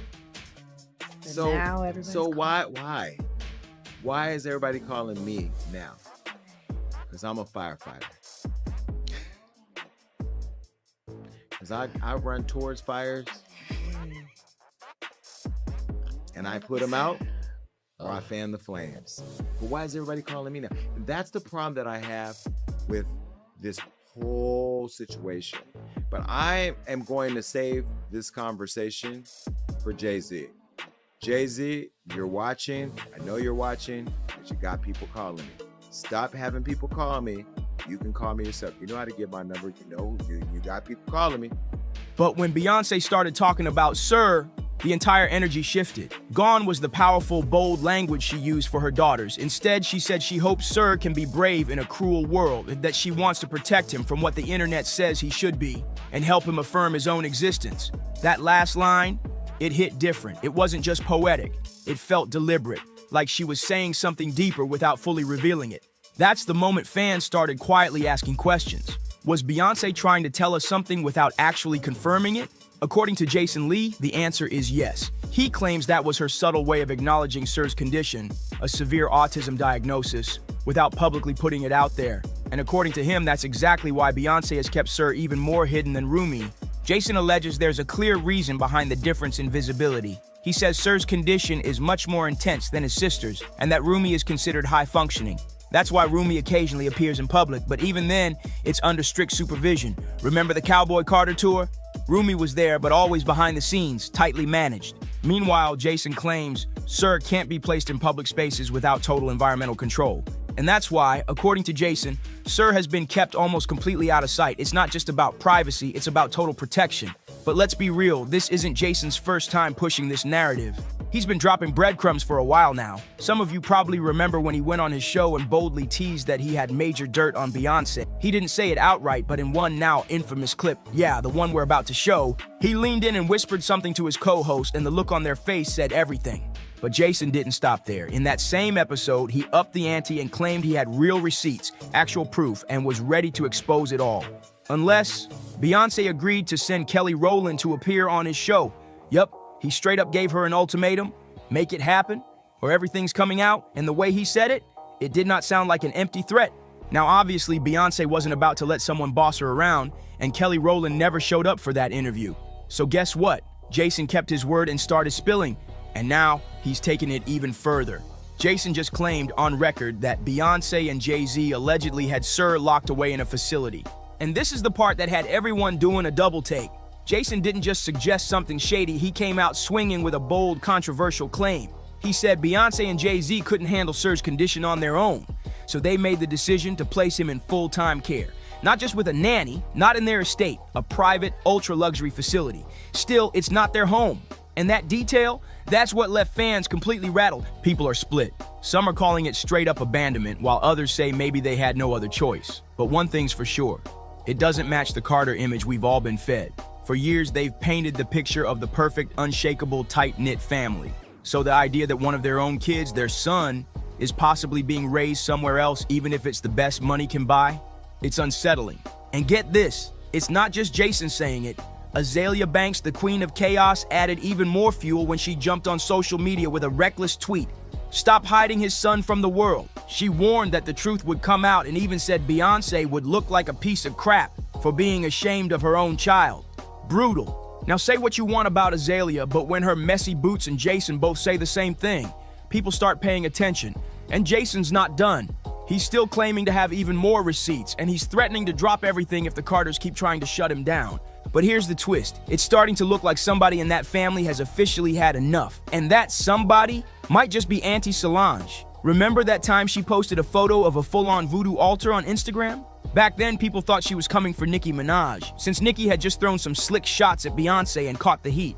But according to Jason Lee, that post wasn't about Nicki at all. He's claiming that Alter was actually a spiritual warning aimed straight at him, like Solange was telling him loud and clear, back off my family or deal with the energy. And honestly, knowing how Solange rolls when she's fed up, people aren't laughing this off. She's always been Beyonce's silent enforcer, and she's not afraid to make things very uncomfortable for anyone crossing the line. So now we've got Jason leaking alleged videos saying both Sir and Rumi are on the spectrum, claiming the Carters have been covering it up for years. And then there's Solange, dropping cryptic altars and spiritual threats like she's ready to go full defense mode. At this point, it's not just about wild rumors, it's about what the Carters might actually be hiding, and who's willing to burn it all down to protect the secret.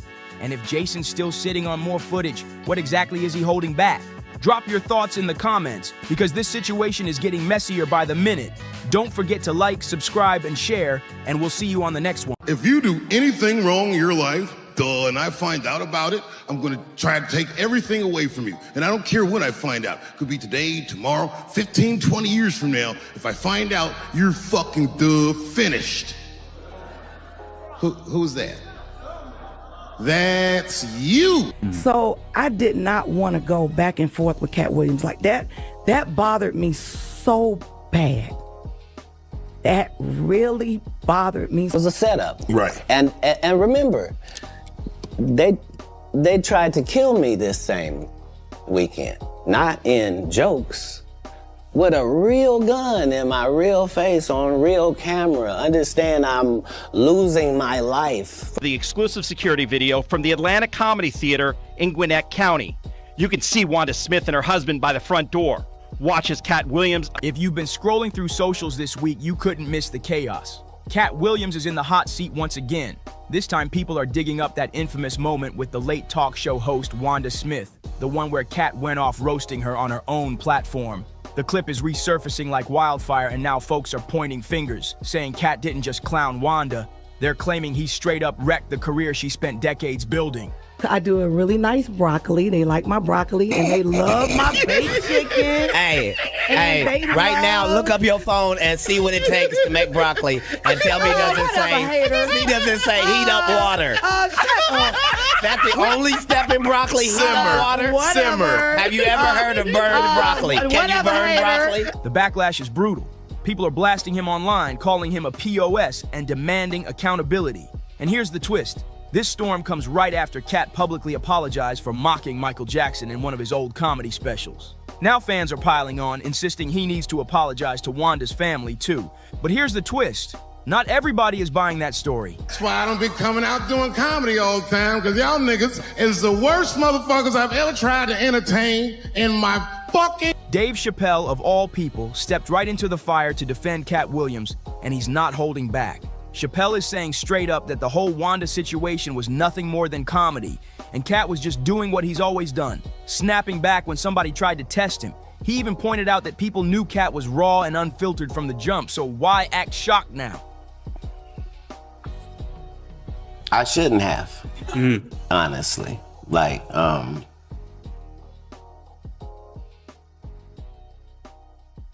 some of these things are the reason that the enemy decides to go ahead and let you be famous, is your ability to tear down your own kind, no matter how high they are. And Chappelle didn't stop there. He called out fans for being obsessed with digging through someone's past just to find dirt, dragging up clips from years ago and trying to use them as weapons today. According to him, this cancel culture energy is overblown, and the internet is guilty of rewriting history for clicks and clout. So let's break it down.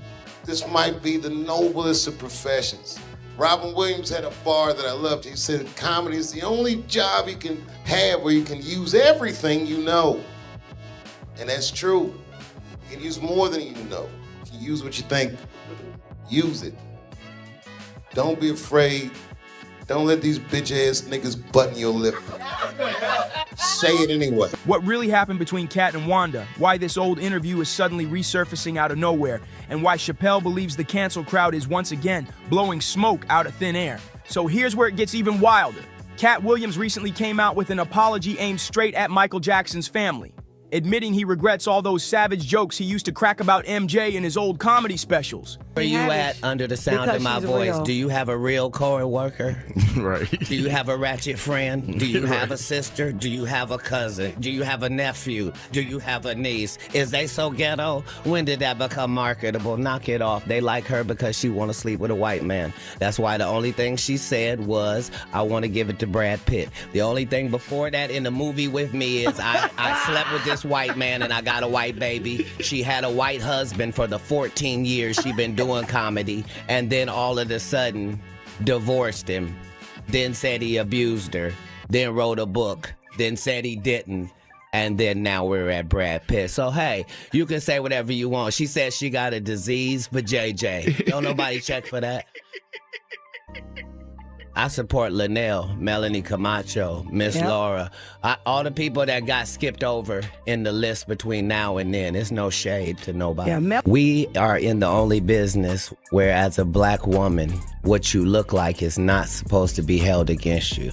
And time again, they show you that you can be sidetracked by anything light-skinned. Kat confessed that looking back, those shots at Michael weren't just jokes. They were part of something bigger, something darker. He revealed that in hindsight, he sees how the people who gave him the stage and cut the checks weren't innocent at all. According to Kat, there was an agenda behind it, an ugly setup designed to pit black men against each other and profit off the spectacle. And that's all it took for the internet to light up again. You cook? Do you cook for your kids? Absolutely. Tell me some of the things you cook that they are proud of. Like, Dad made some. You got the best spaghetti. You got the best steak. What do you have? Say, what do they like? Just because you're a poor interviewer doesn't mean... I said you answer the question and just tell me. Man, you're a strong black woman. Is it okay for me to answer? Come on. You keep interrupting the answer. Everyone can hear it. It sounds like you like me a little bit. It's starting to bleed over the airwaves. Trolls and critics blasting Cat Williams as a hypocrite, saying if he's really sorry, then he owes apologies to a lot more people, starting with the late Wanda Smith. The backlash was instant and ugly, with fans flooding comment sections and timelines to air out their opinions.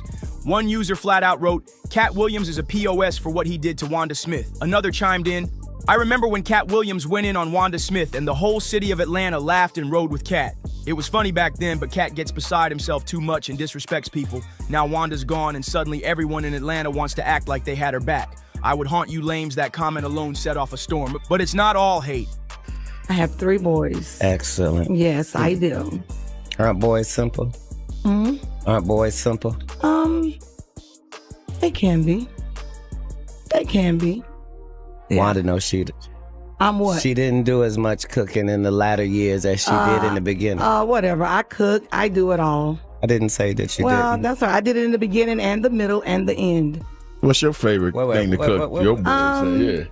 They like for me to. I do a really nice broccoli. They like my broccoli and they love my baked chicken. Hey, right now, look up your phone and see what it takes to make broccoli, and tell me he doesn't say heat up water. Plenty of people are still standing with Cat, and one of the loudest defenders is none other than Dave Chappelle.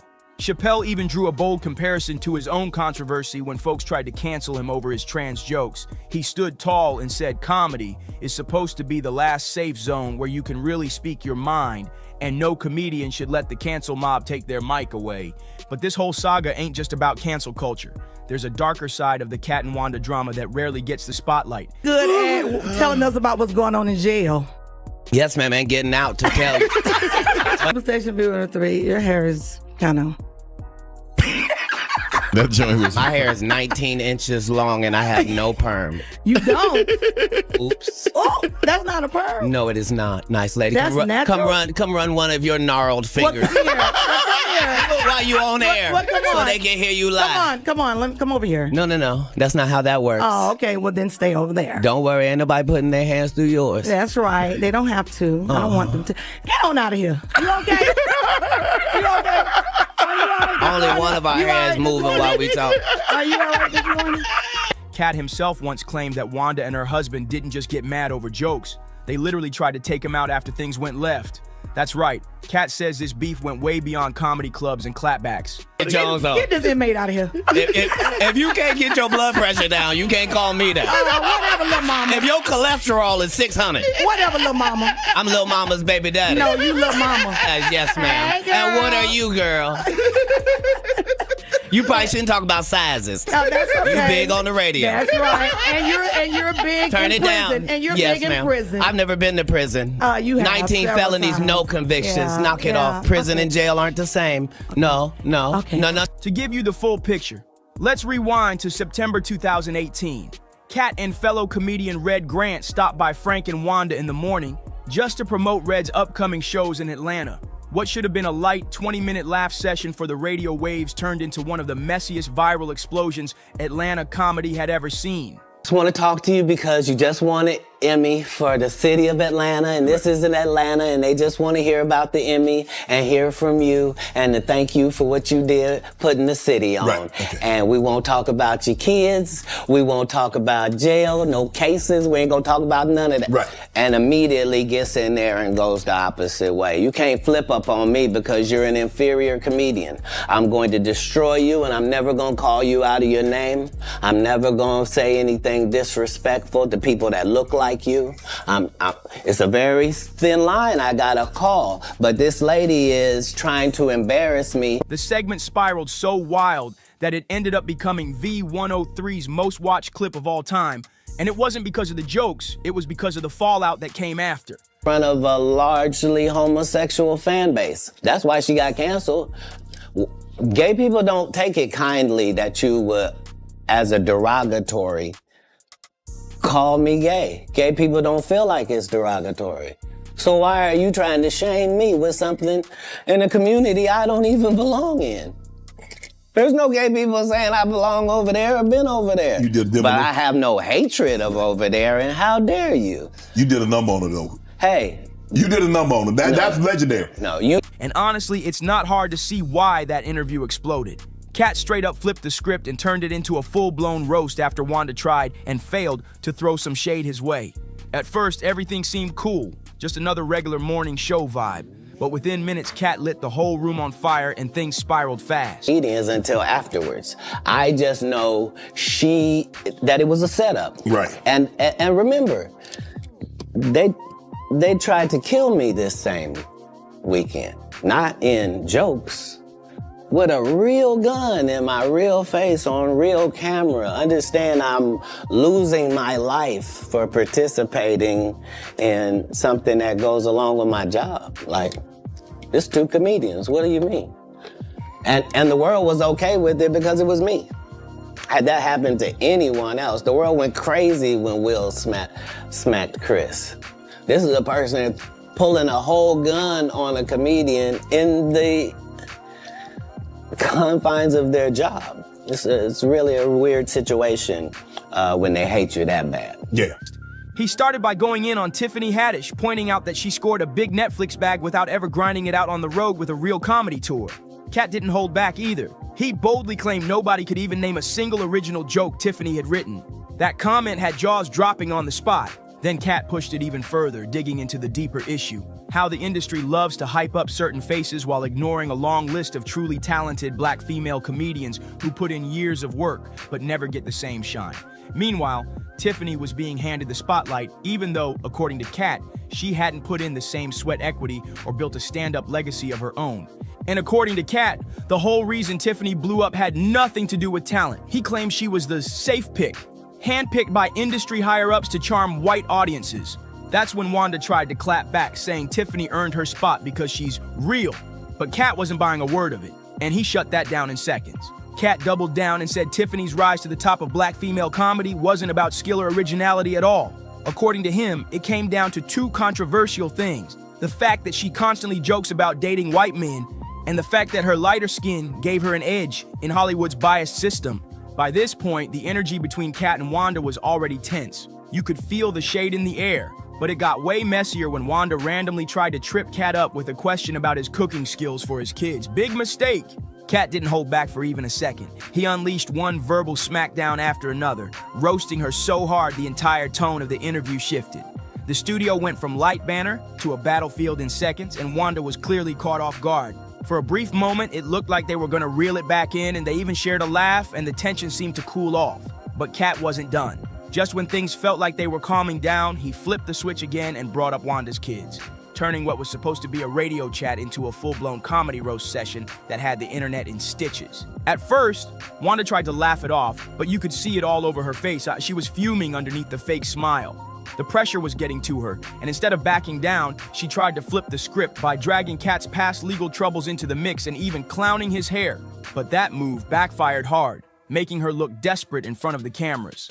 By the end of the segment, Wanda just couldn't hold back anymore. She threw one last jab, calling Kat Lil Mama, and even hinting that he might be gay. But Kat wasn't rattled one bit. He shut that down instantly, firing back with a sting so sharp it left Wanda sitting there stunned. The whole thing was brutal to watch, Wanda getting roasted and humiliated on her own platform while the internet laughed along.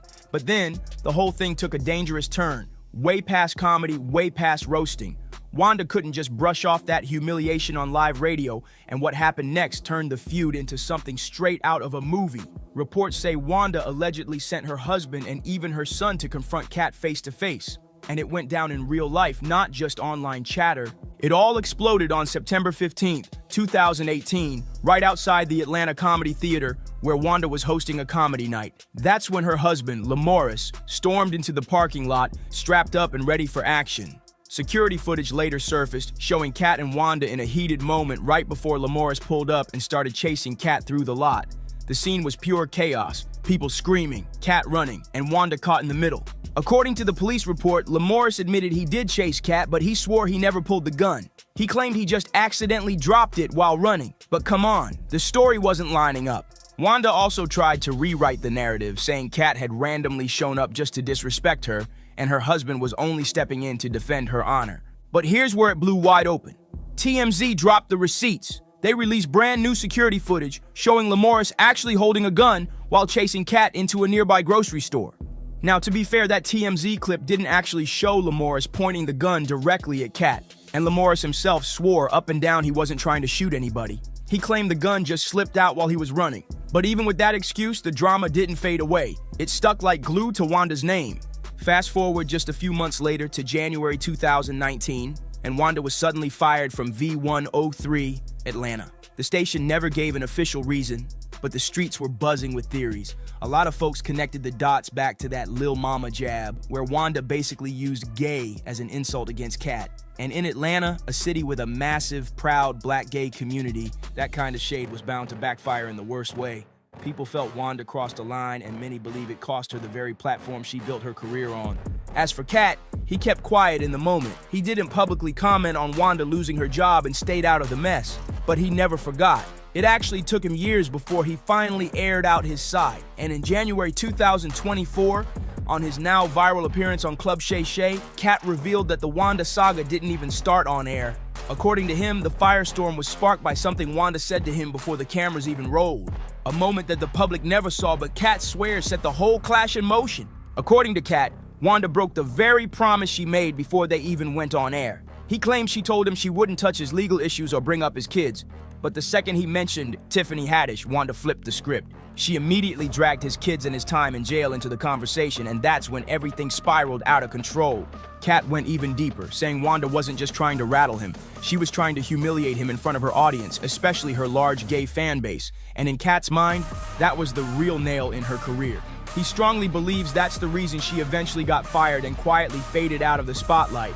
But Kat didn't stop there. He also revisited the confrontation with Wanda's husband, Lamorris. He claimed the whole thing felt like a setup from the jump, almost like Wanda orchestrated the scene to escalate beyond words. Kat even said he believed Wanda was really trying to get him taken out, all over a joke that should have just stayed comedy. Fast forward to October 2024, Wanda Smith sadly passed away just one day after celebrating her 58th birthday. And Kat, he stayed completely silent. No public statement, no condolences for her family, not even a single post online. The silence was deafening and it didn't go unnoticed. Fans were split right down the middle. Some argued Kat actually made the smart move by saying nothing, because if he had released a statement, people would have immediately called him fake and labeled him a hypocrite. Others felt his silence was cold, a final jab at a woman he once humiliated on air. The truth, Nobody knows if he quietly reached out to Wanda's family behind the scenes, and that mystery only fuels the fire. And now, with social media digging up this old drama years later, the cancel crowd is circling back, trying to drag Kat's name through the mud all over again. Folks forget that this man almost lost his life over a joke, and ironically, it plays out exactly the way Dave Chappelle warned. Cancel culture is eating comedy alive, twisting old moments into brand new scandals. So what's your take? Should Kat apologize to Wanda's family the same way he apologized to Michael Jackson's? Or is this just another case of people reaching, desperate to cancel a comedian for no real reason? Drop your comments, hit that like button, subscribe, share this with a friend, and I'll see you in the next one. He might be the type of person that never really settles with somebody. Maybe he's like a, he's like a bee going from flower to flower to flower. That relationship is one of the greatest blessings and most important things in my life, in my whole journey in life. The friendship, the partnership, the life partnership, just the connection. Man, it's one of those things where you don't know truly what true partnership and relationship is until you get there. Child, I hate to be the bearer of bad news to Ms. J. Hud, but girl, didn't we already warn you that the common denominator was never good for you? Now here comes the tea. The word on the street is Common done slide on to somebody new and left Jen completely blindsided. How is this even making sense when he was just out here, all smiles, practically singing her praises a few days ago, and now folks are saying there's another woman keeping his bed warm while he's out here allegedly throwing shade at J. Hud after supposedly stepping out on her? Could this be payback because she turned down his proposal last year? Or is Common trying to flip the script because people are finally whispering about those old rumors, the ones hinting he might actually be playing for the other team? Why can't anybody just be honest? They're waiting for Chrissy Teigen to get plastic surgery and end up Jackie O so that they can be roommates and make musicals together. Let's just be real. Okay. He'd rather spend time with John Legend than any of these bitches. Who? I hope you're sitting down, loves, because the mess coming out of that camp is next level. If there's one thing we can't deny about Common, it's that he's got a resume full of some of Hollywood's most elite women. And I'm not just talking Jennifer Hudson.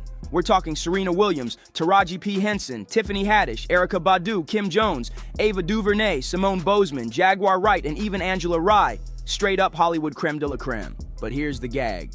Not a single one of them stuck around. The street's been saying for years that Common just ain't a forever type. The pattern I found myself in, what was called love addiction, who my therapist broke it down, was like that feeling of being like, oh, I'm in love, and this that honeymoon period that people call it. I was addicted to that. This is the same man who admitted that once the sparks die down, he's out the door. He even said himself, he's hooked on the feeling of love, not the act. For him, it's all about the chase and the honeymoon stage.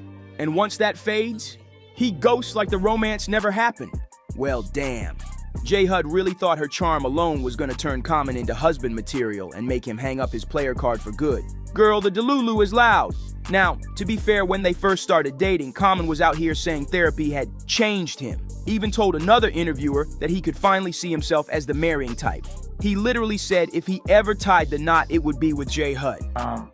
But I mean, I just wish Lonnie would tell the truth, be bisexual. But lately, fans with eagle eyes have been clocking some suspicious shifts. Fewer public appearances, awkward body language, and Jennifer dropping cryptic posts that have everybody decoding them like it's a puzzle.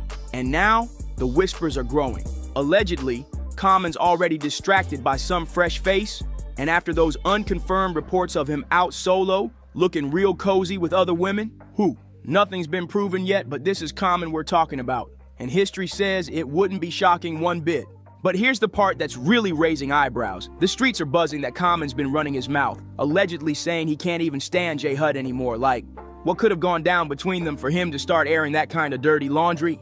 Well, word is it might all trace back to some bruised ego. Sources are whispering that Common's still salty over J. Hud allegedly turning down his proposal just a couple months ago. Remember when the blogs were swirling with talk that he was planning to pop the question?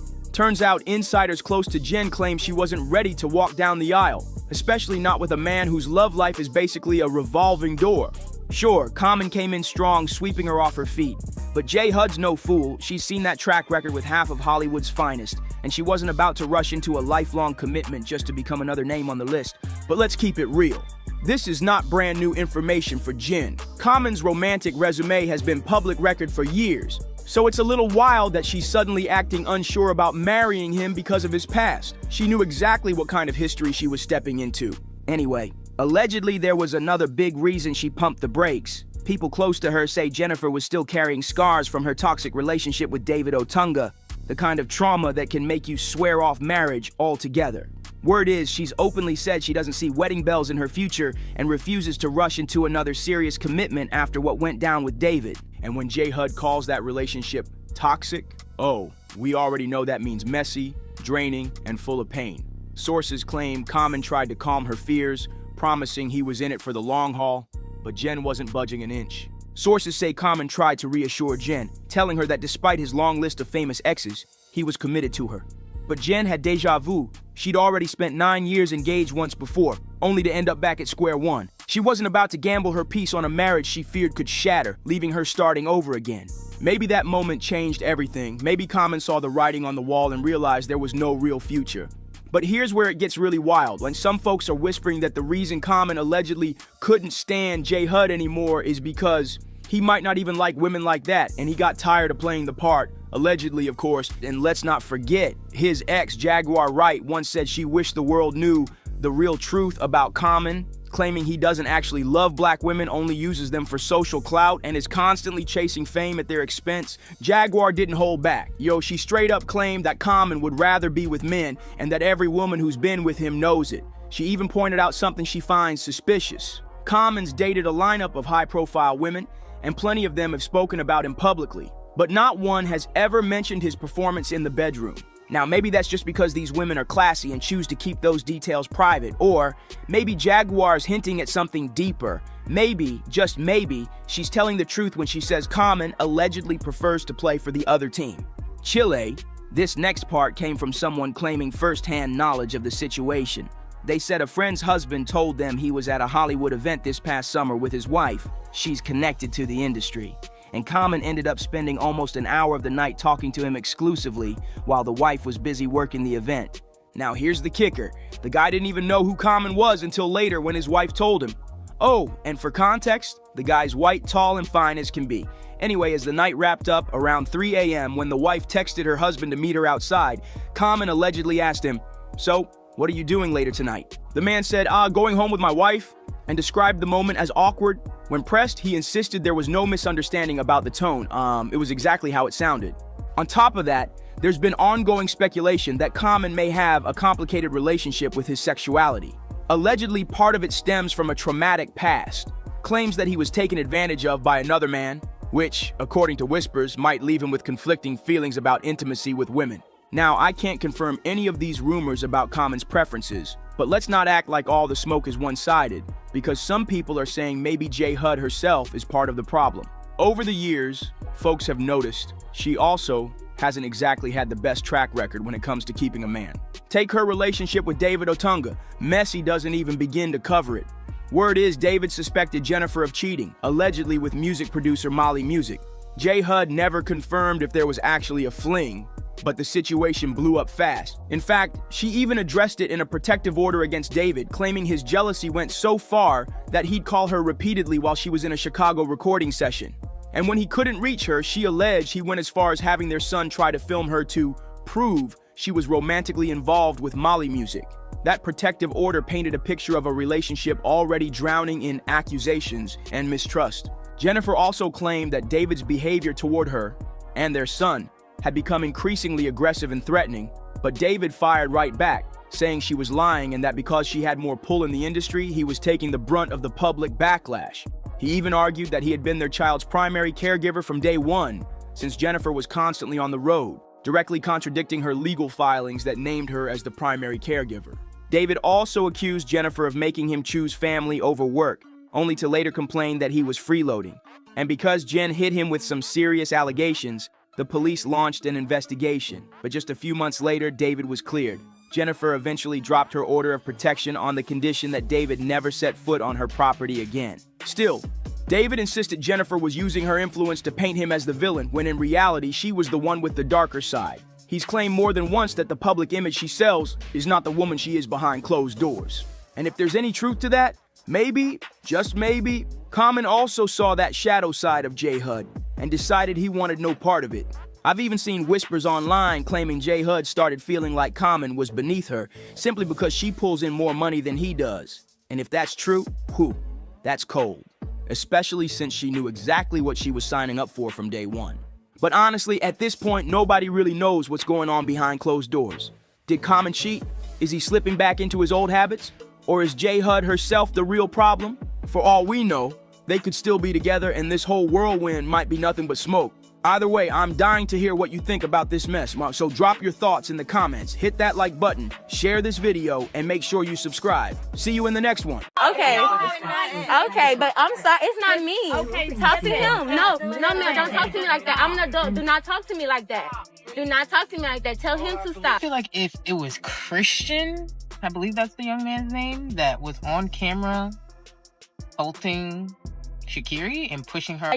He lied about a couple things that's personally, just in a relationship. I pretty much, officers can understand what a relationship is about, but he lied. He's a liar. And that was something that I kind of just grasped, and emotionally, I'm just like, bet you do your thing, but. So Christian Coleman's mom just turned the whole Christian and Sha'Carri drama up another level because she straight up pulled up on Sha'Carri after that wild airport fight. And let me tell you, things did not stay calm. They got heated. Once that raw, uncut airport footage of Christian and Sha'Carri leaked online, the internet went crazy.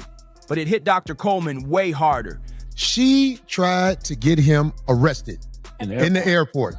And the only reason she didn't get him arrested, because when you're in the airport, everything's under surveillance. That video didn't just show a messy, toxic relationship. It confirmed what she'd been dreading all along. Christian was stuck in what looked like a DV situation, and worse, he didn't know how to break free. Now, everybody's asking the same thing. Is his mom doing too much, or is she the only one willing to step in and save him before it's too late? Word is, Sha'Carri even tried to flip the script and get Christian arrested right there in the airport. But since everything in an airport is under surveillance, that move didn't stick. And if you know Dr. Daphne Coleman, then you already know. She doesn't play when it comes to her son. So you hear me, right?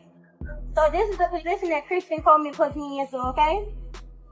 Because he's a coward, and I don't want anything to do with him at this point going forward. My name is Sha'Carri Richardson. Have no problem with letting you know who I am.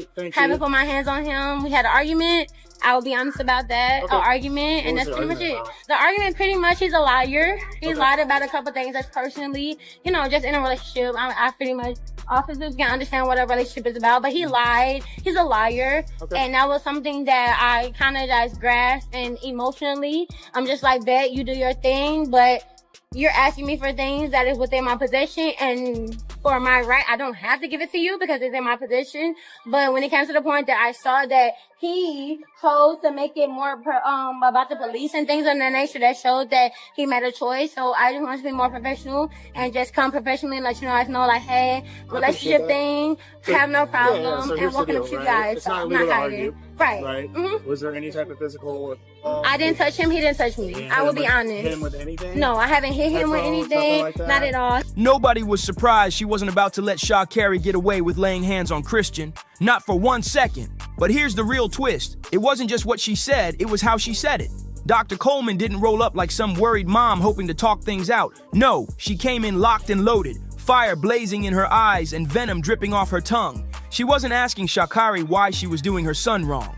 This wasn't just a worried mom. This was a woman on a mission, ready to drag her son out of a toxic mess by any means necessary. The only proof of how it all went down comes from insiders close to Sha'Carri's camp, who claimed they saw the whole showdown with their own eyes, and let's just say it was ugly. Christian, are you serious right now? So man, in Washington State, he doesn't get a say. But I understand, we were arguing. But I understand entirely. Within 4 hours, we were arguing. an arrest will be made. Okay, I'm not gonna resist. But I'm telling you that we was arguing. I didn't know him. I didn't do anything wrong. But the fact that your guys are doing this to me, and he's the man in this situation, I'm gonna comply. I am. I'm not gonna argue with you at I all. appreciate that. But you had me on camera, but at the same time, what he has on camera, when I have my phone, shows something different. So if I need to show that, I will. We have you on camera all around here. Okay, but I have my phone that shows something different. But Christian, thank you, Christian. Don't talk to him right now. Okay, I won't. Thank you so much, officer. They are arresting me right now, Christian. Sissy, they're arresting me right now. Am I gonna go actually to jail right now? You are actually gonna go to jail. Wait, but right now, yes, it's a physical custody. I didn't. Can he tell you that I didn't do nothing to him? Do you have it on camera? Christian, are you serious right now? All right. Christian, I'm about to go to jail because of you right now. You know what? Okay. Yep. Okay. I will never fucking see you again. According to those who were there, Dr. Coleman stormed into that house like she was about to tear the roof off, and Sha'Carri, she wasn't backing down either. She planted her feet, locked eyes with Christian's mom, and basically dared her to follow through on every threat she was throwing her way.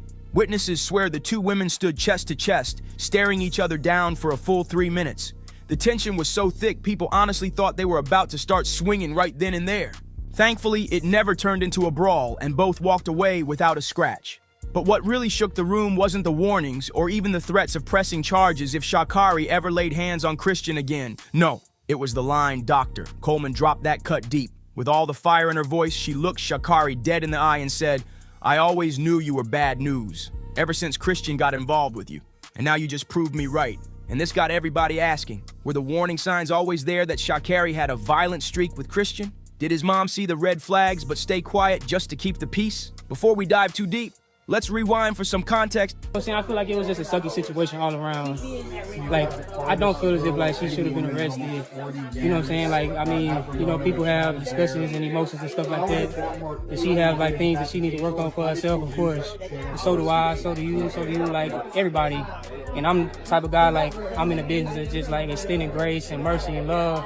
And I feel as if like I don't try to look at obstacles either. Like, I just look at like situations like this to just like, you know, take a step back, analyze yourself mentally, and then just try to see what you could do to be your best self so that you can move forward, so you can just be the type of person and a human that God needs you to be for his kingdom and for his glory. And so that's kind of how I look at the situation. And like, back in 2023, Sha'Carri and Christian were serving what looked like straight up relationship goals. They had the cameras eating it up, the sports world cheering them on, and fans convinced they were the perfect couple. But behind the glossy photos and matching smiles, not everyone was celebrating. And the loudest skeptic, none other than Christian's mom, Dr. Daphne Coleman. Now, let's be clear. Daphne didn't start off hating Sha'Carri or the idea of her son being with her. But from the jump, she could feel something wasn't right. Even in those early days, the cracks were showing. The first thing she noticed, these two were complete opposites. Sha'Carri came in hot, loud, bold, always on 10, sometimes too much. Meanwhile, Christian was the quiet type, soft-spoken, reserved, the kind of guy who never missed curfew.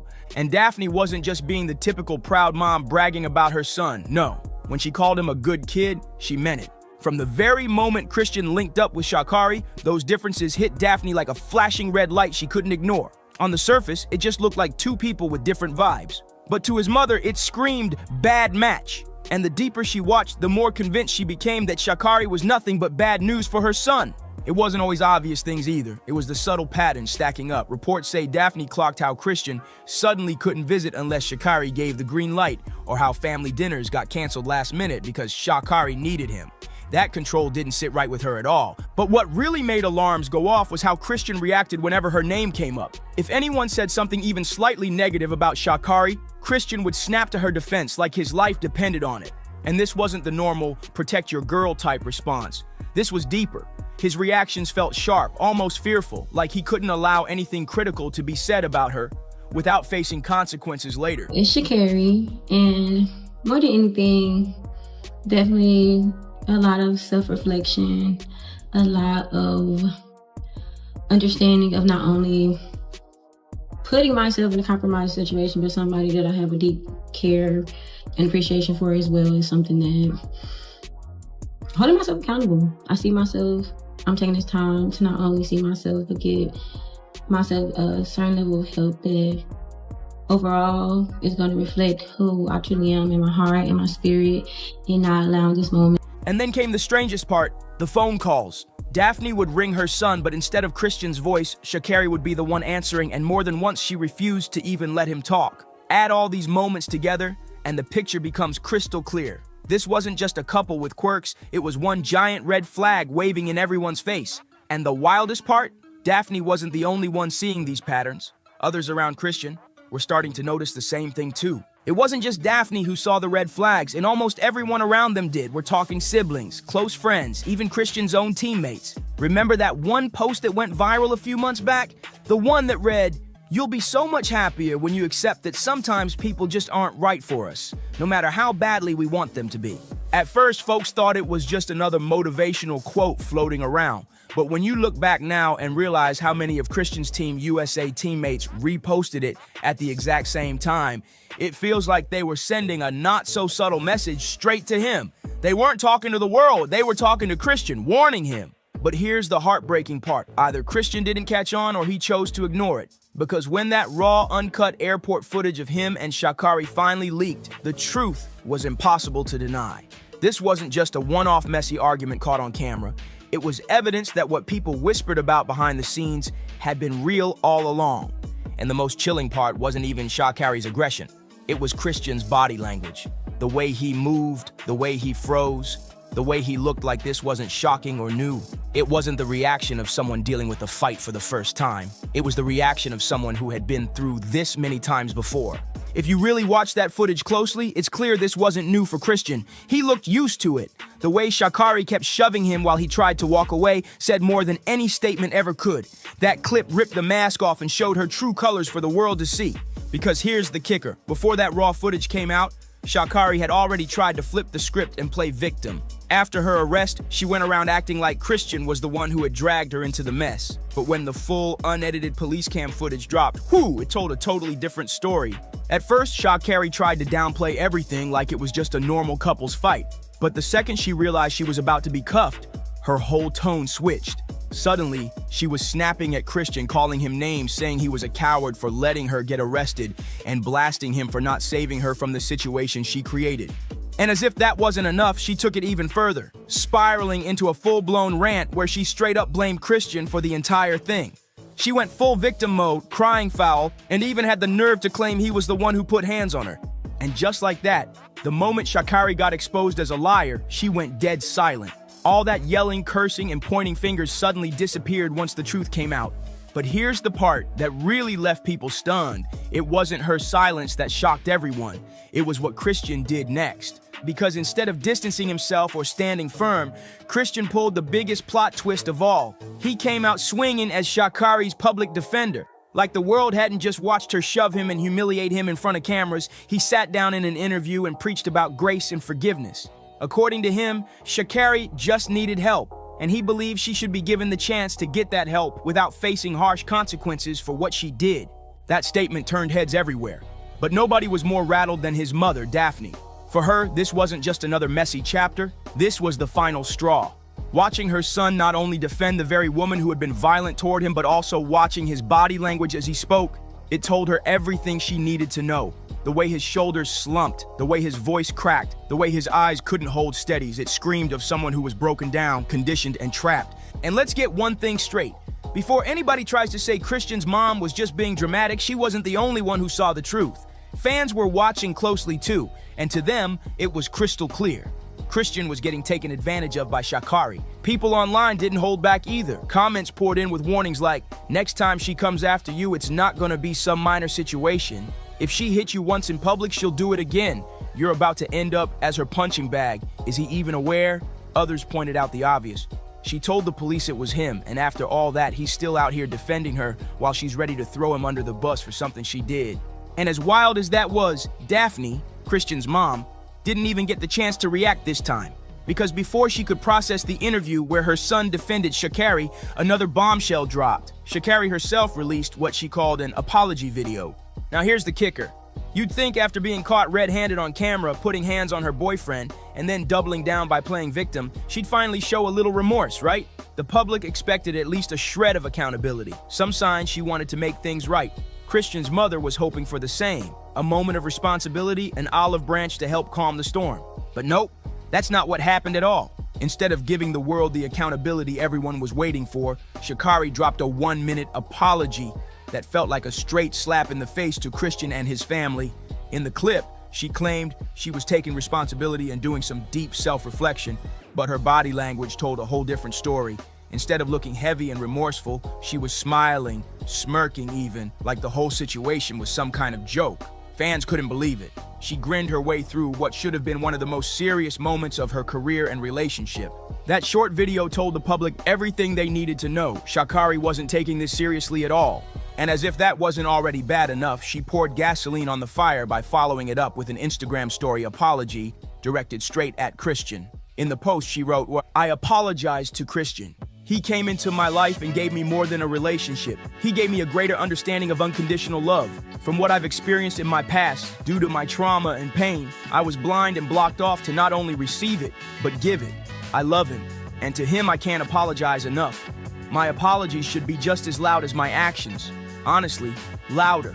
To Christian, I love you and I am so sorry." But just like the video, this post reeked of pure insincerity. Fans weren't buying it for a second. The backlash was instant, with people flooding the comments calling her out, saying that Sha'Carri apology video was the most unserious thing I've seen in a long time. I love him and to him I can't apologize enough. That's how Sha'Carri tried to wrap her so-called apology. But honestly, what kind of half-pathetic excuse for a PR stunt was that? And just when you thought it couldn't get worse, it did. If Christian's mom was already furious before, these hollow, half-baked apologies sent her completely over the edge. She pulled her son aside, begging him to walk away from Sha'Carri before it was too late. And to really drive the point home, she took her frustration public.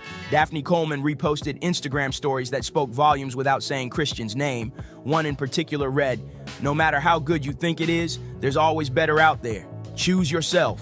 That moment marked a shift. Daphne was no longer whispering warnings in private. She was blasting cryptic messages online, letting the world know she was done watching from the sidelines. Meanwhile, Christian, he vanished.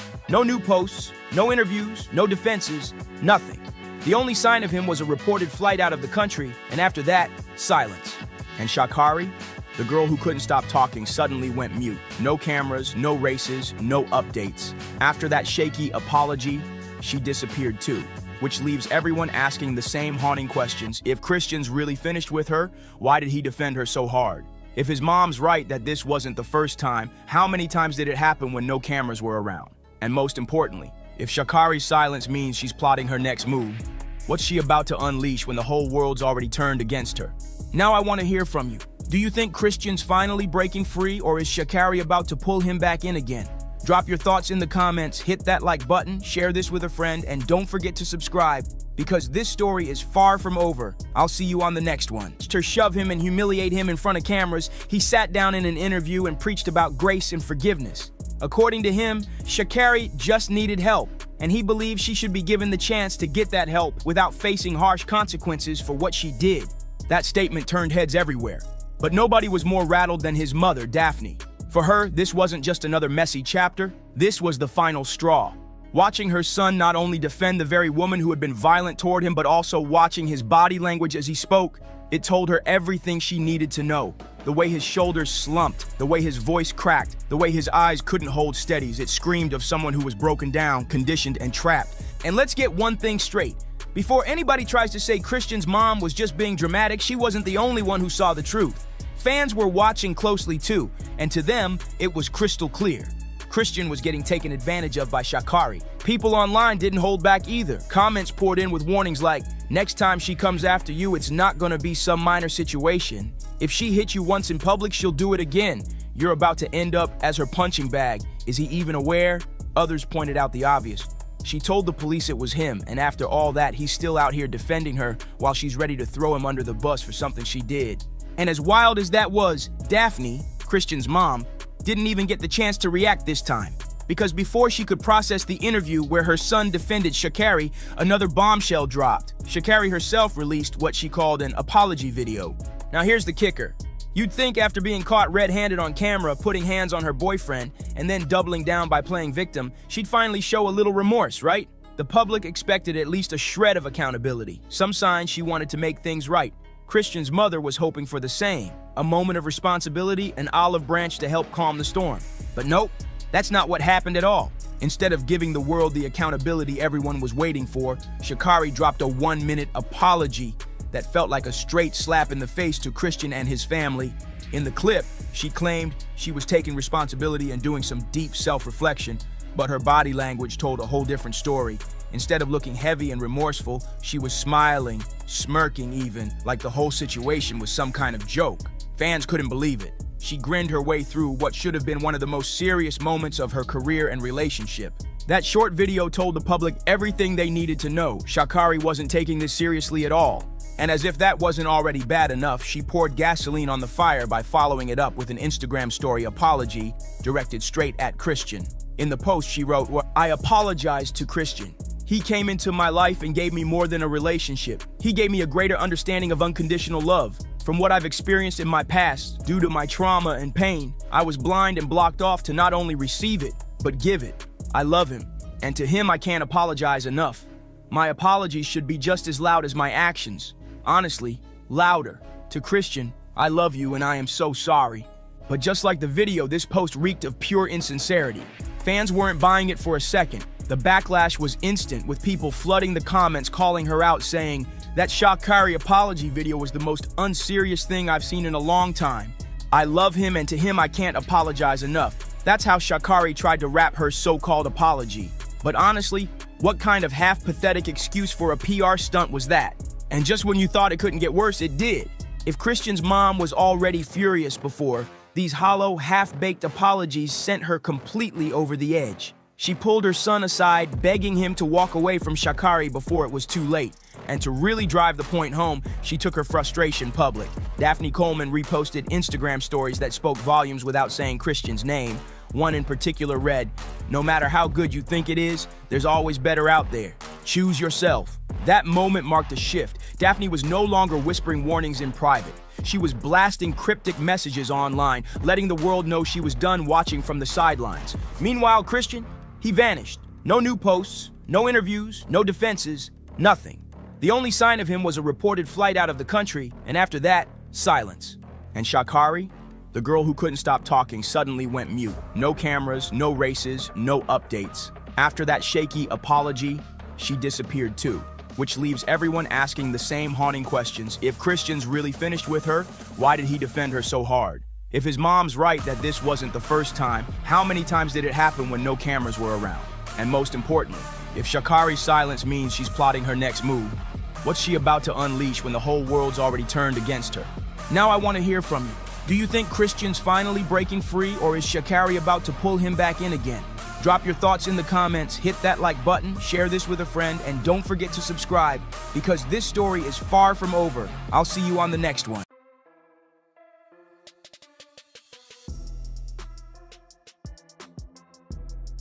He wanted you to be his girl Friday. He wanted me to be his girl when he's in town. It looks like Solange is still going toe-to-toe with Jay-Z. And this time, she's tossing out some jaw-dropping claims about a whole second family he's allegedly been hiding. And get this, word on the street is she's been sitting on this dirt for a while, just waiting for the perfect moment to drop it like a bomb. Now, everybody knows Solange rides for Beyonce like nobody else. And when she comes for Jay-Z, she doesn't tiptoe, she stomps. But this round, she's dragging his so-called outside family straight into the spotlight, making it crystal clear she's ready for all the smoke. So what exactly did she say? And how in the world did Jay-Z manage to keep this supposed family tucked away from the public eye for years? Let's get into it. We've seen Solange snap on Jay-Z before. She's never been shy about pulling up if she feels he's crossing a line. Remember that infamous elevator incident?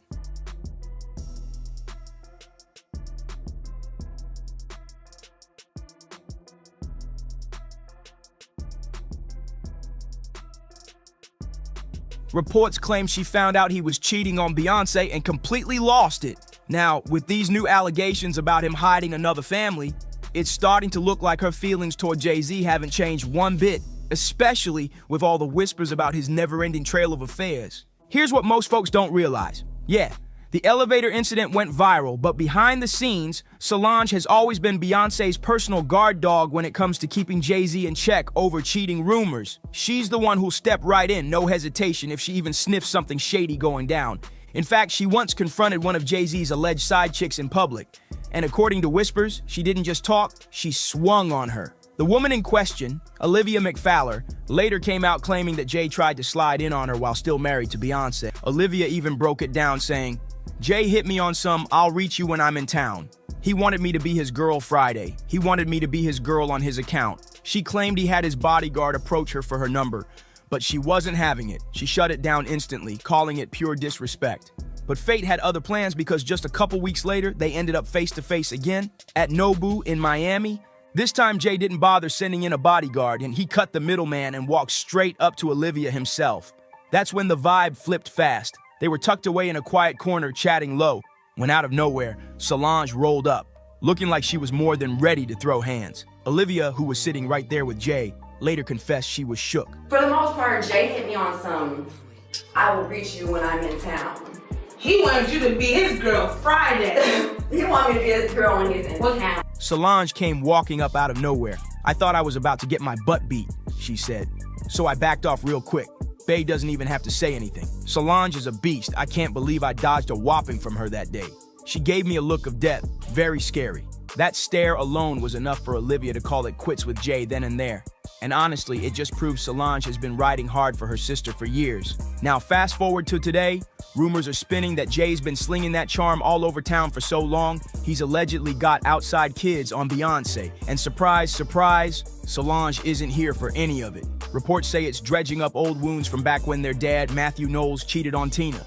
Matthew's cheating didn't just cause drama, it shattered their family, and now it's starting to feel like history might be repeating itself in the worst way possible. His first child outside of his marriage was a son named Nixon with a woman named Alexandra. That news reportedly broke Tina's heart, and not long after finding out, she filed for divorce. Word is, even Beyonce encouraged her to follow through. But in a twist that still has fans shaking their heads, Tina decided to give Matthew another shot. Sadly, that choice came back to bite her when he went and fathered another child with a different woman, Sequoia Branscombe. Together, they had a daughter named Coy. From her Instagram, Coy looks like she's living the influencer life. Stylish, posting often, enjoying herself.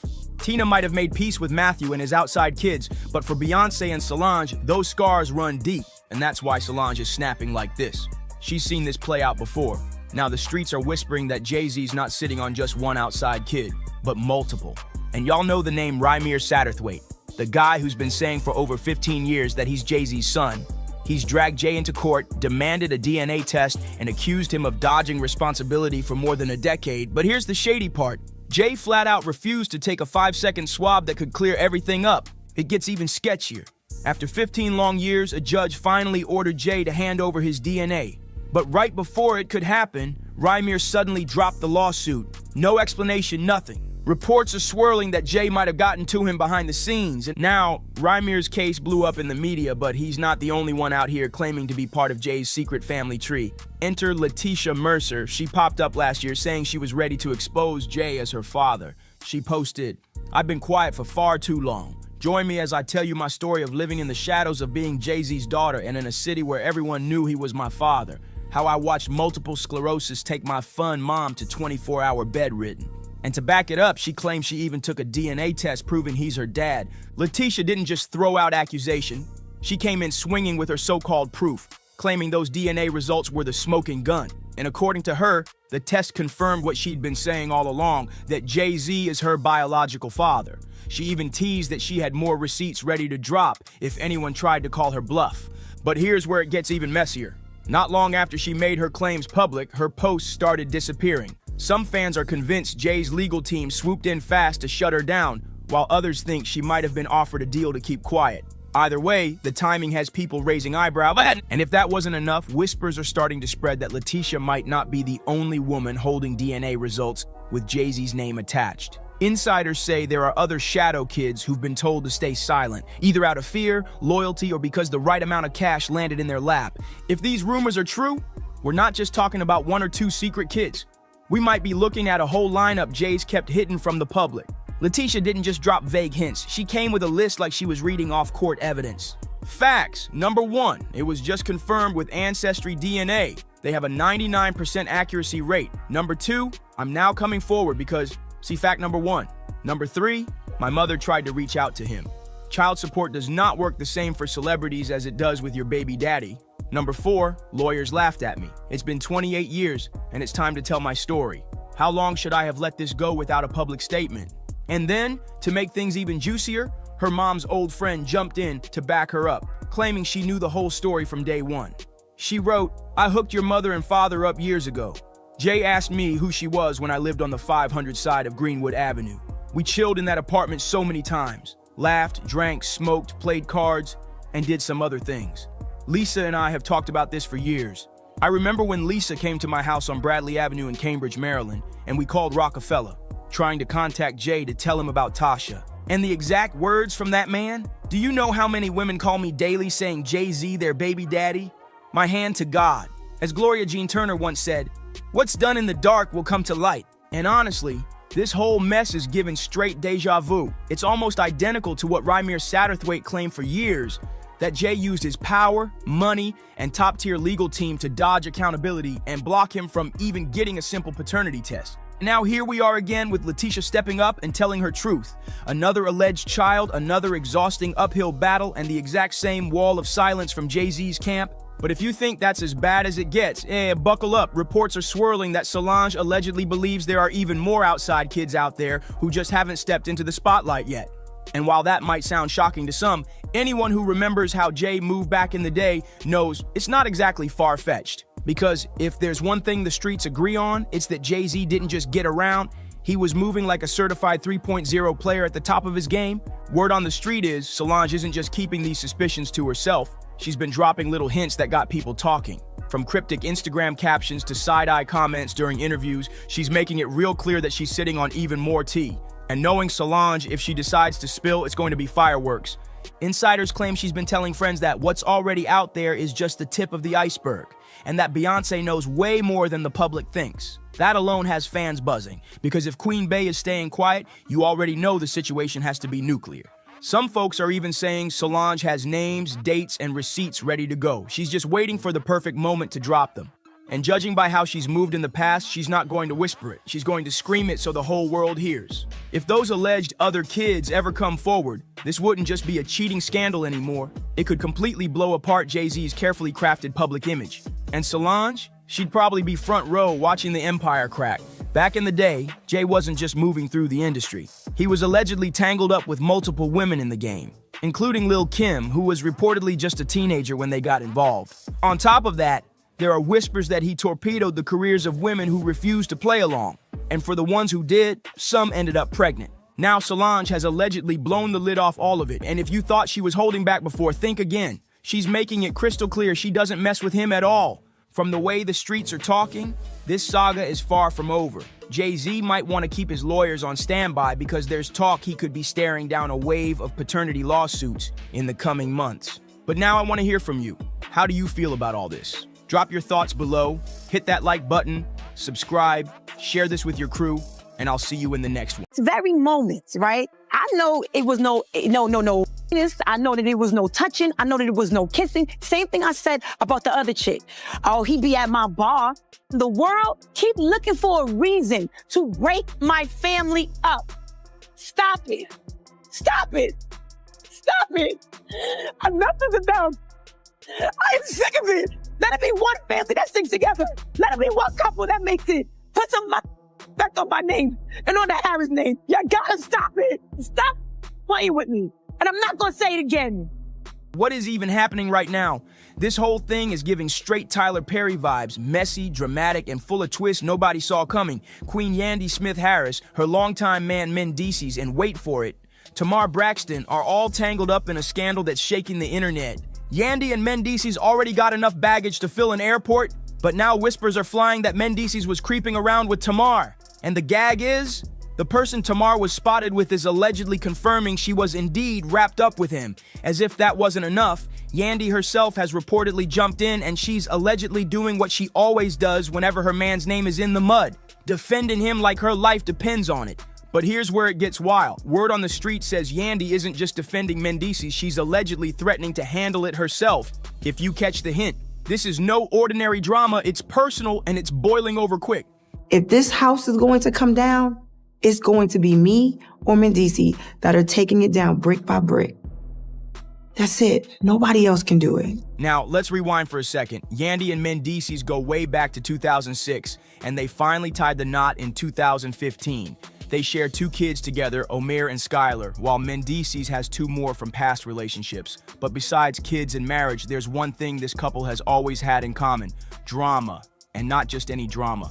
We're talking about constant cheating scandals that just won't stop haunting them. Everybody in Atlanta and everybody knows it. You're not going to talk to him like that. But I am. And what are you going to do? And what are you going to do? You're not going to talk to him. Don't play with me. Don't play with him. Play with me with him.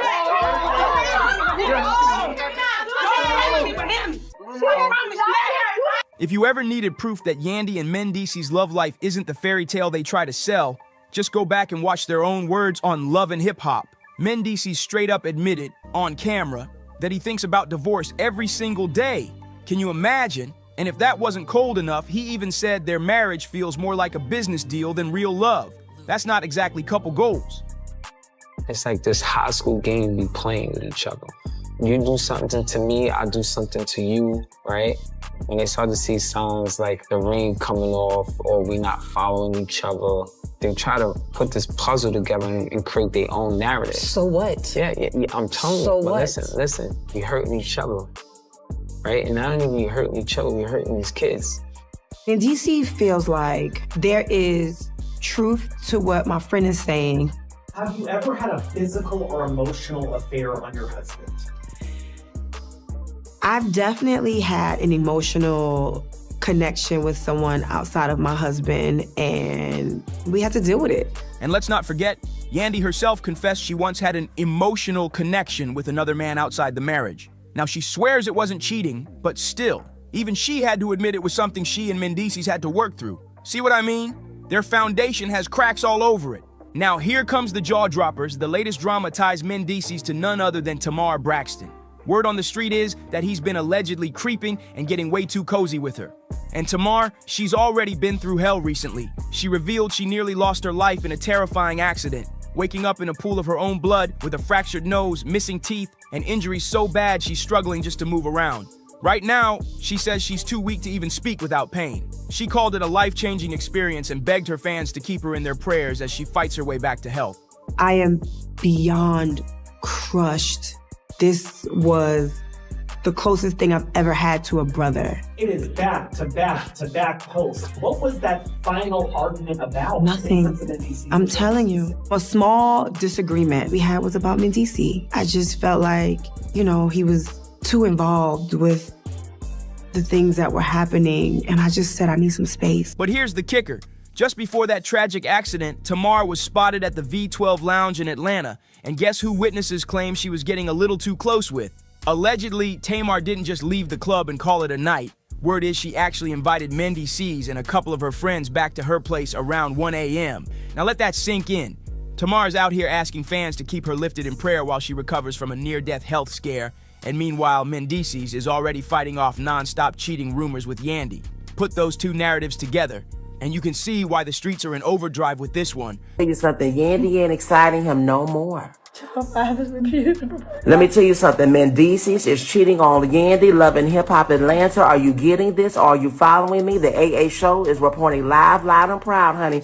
The big question buzzing everywhere right now, is Tamar secretly the other woman in Mendices' saga, or are people just connecting dots that aren't really there based on a late-night sighting? Because let's be honest, Mendices didn't just stumble into Tamar Braxton's nightlife circle by random chance. Insiders claim he's actually been tapped as the lead man for her upcoming visual project. And if that's true, then maybe their little lounge hangout wasn't romantic at all.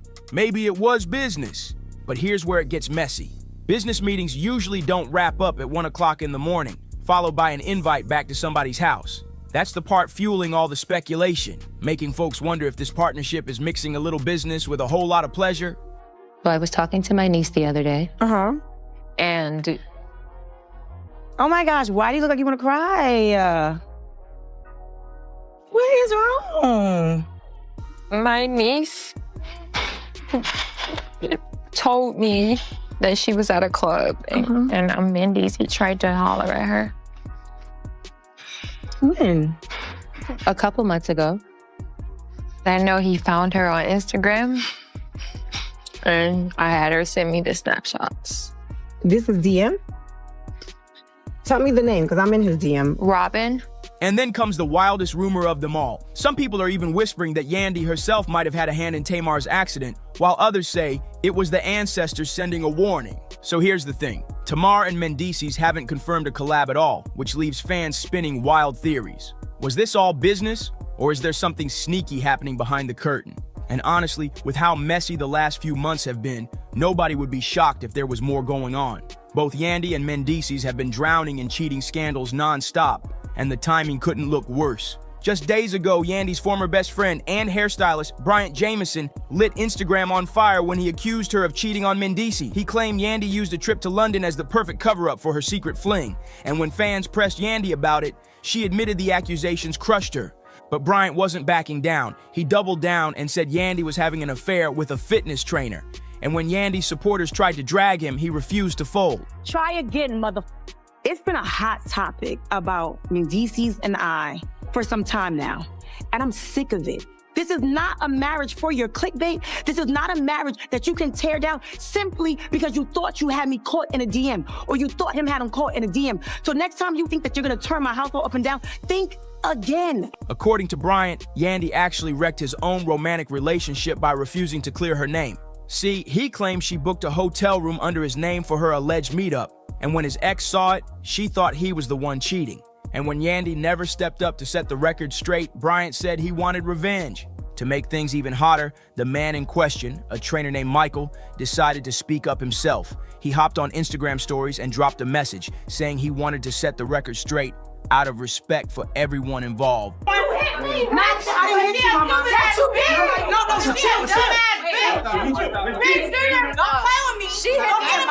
face, and I'll beat your ass. Don't ever get my face again, bitch. Take your asses inside. Michael finally broke his silence, and when he spoke, it shook the room. He posted, "I've stayed silent as the internet did what it does." But to be clear, yes, I was involved with Yandy Smith. And it wasn't just a one-time situation, and it happened over a period of time. I'm not here to argue, defend, or point fingers. I take responsibility for my part, and moving forward, I won't be speaking on this again. Respectfully, let's all move on. Girl, that confession had the blogs working overtime. It wasn't just rumors anymore. The trainer himself admitted there was more than friendship between him and Yandy. And just like that, the internet exploded with receipts, side eyes, and non-stop commentary. But while Yandy's name is now in the mud, let's not forget, Mendices has been the king of cheating chatter for years. Compared to him, Yandy's little scandals barely scratch the surface. Her emotional connection on Love and Hip Hop and these recent trainer allegations? Child, that's a drizzle. Meanwhile, Mendices has been drenched in back-to-back storms of drama. We're talking DM leaks, late-night sightings, random women stepping forward with their own stories, and even his own castmates tossing shade. It's been endless, and let's be real, the streets don't forget. Take Sierra Gates, for example. She had fans raising eyebrows when she jumped on video and fanned the flames even more. Sierra strongly hinted that Mendices was creeping with a married woman. Sierra tried to play it cool, saying she usually minds the business that pays her, but then she casually dropped a bomb, claiming she personally saw Mendices out with a married woman named Angie, and not just once either. Sierra said she spotted them creeping around more than a few times, and to make it worse, she hinted that she's sitting on photos as proof. Can you imagine the chaos if those receipts ever dropped? When the Shade Room pressed her for more details, Sierra admitted she did tell Yandy about what she saw and even mentioned Angie directly. But here's the twist. After that, she went quiet. She never mentioned Angie's name again, never took back the allegations, and never shared how Yandy reacted to the news. Instead, she brushed it off, saying the whole situation reminded her why she prefers sticking with family, her husband, and solo time, rather than getting dragged into messy IG party drama. Later, Sierra explained she's been focused on her own business ventures and slipped when someone got under her skin. She admitted the video wasn't her finest moment and doesn't reflect the woman she's trying to become. But still, once the internet has the tea, you can't just take it back. And if that wasn't enough heat, Alexis Sky and her friend poured gasoline on the fire during an Instagram live. They flat out claimed Mendices has been cheating on Yandy ever since they packed up and moved to Atlanta. According to Alexis, Yandy just doesn't excite him anymore. And then came the dagger. Alexis warned Yandy to keep her man on lockdown because, in her words, he's out here sleeping around with everything else. And just when you thought the cheating talk couldn't get any messier, Tasha K jumped back in and stirred the pot all over again. She claims she's sitting on audio proof, voice notes and flirty exchanges that allegedly show Mendy stepping out once again. Then out of nowhere, Jessica White dropped her own bomb saying Mendices allegedly tried to hit on her niece.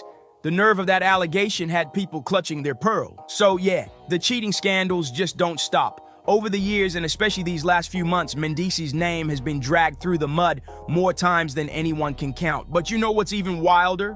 The way Yandy defends him every single time. Take Jessica White's accusation, for example. Instead of even considering that there might be truth in it, Yandy immediately jumped in and flipped the whole story upside down. She said those DMS weren't from Mendices at all, they were from her. Can you believe that? That's how far she's willing to go to protect her man, taking the fall herself just so the spotlight slides off him. Yandy has built a pattern: deny, deflect, defend. Every time another scandal pops up, she brushes it off, takes the blame, and keeps pushing the narrative of a happy marriage. She even told the world flat out that people are just trying to break up what she and Mendices have. Now insiders are whispering that Yandy is handling the Tamar situation the same way she's handled every other scandal, by going into full attack mode. Word on the street is that Yandy feels Tamar has crossed a major line. And not just because Tamar is a star in her own right, but because she allegedly knew Mendices was already drowning in accusations. According to people close to her, Yandy has even confided to friends that if the rumors are true, she's ready to personally check Tamar for stepping where she doesn't belong. And honestly, it wouldn't be the first time Yandy has thrown hands over her husband. Let's rewind. Remember Jasmine Blue? She accused Mendices of cheating and said the woman involved was too scared to speak out. Jasmine's friend Erica Racine backed her up and claimed Yandy was fully aware her man was creeping. That's when things spiraled into a confrontation that turned flat out ugly. Reports say Jasmine and Erica ended up outside face-to-face with Yandy and Mendices. Erica called Yandy out directly, accusing her of protecting a cheater. Mendices tried to shut it down, snapping at Erica with, "Why are you talking?"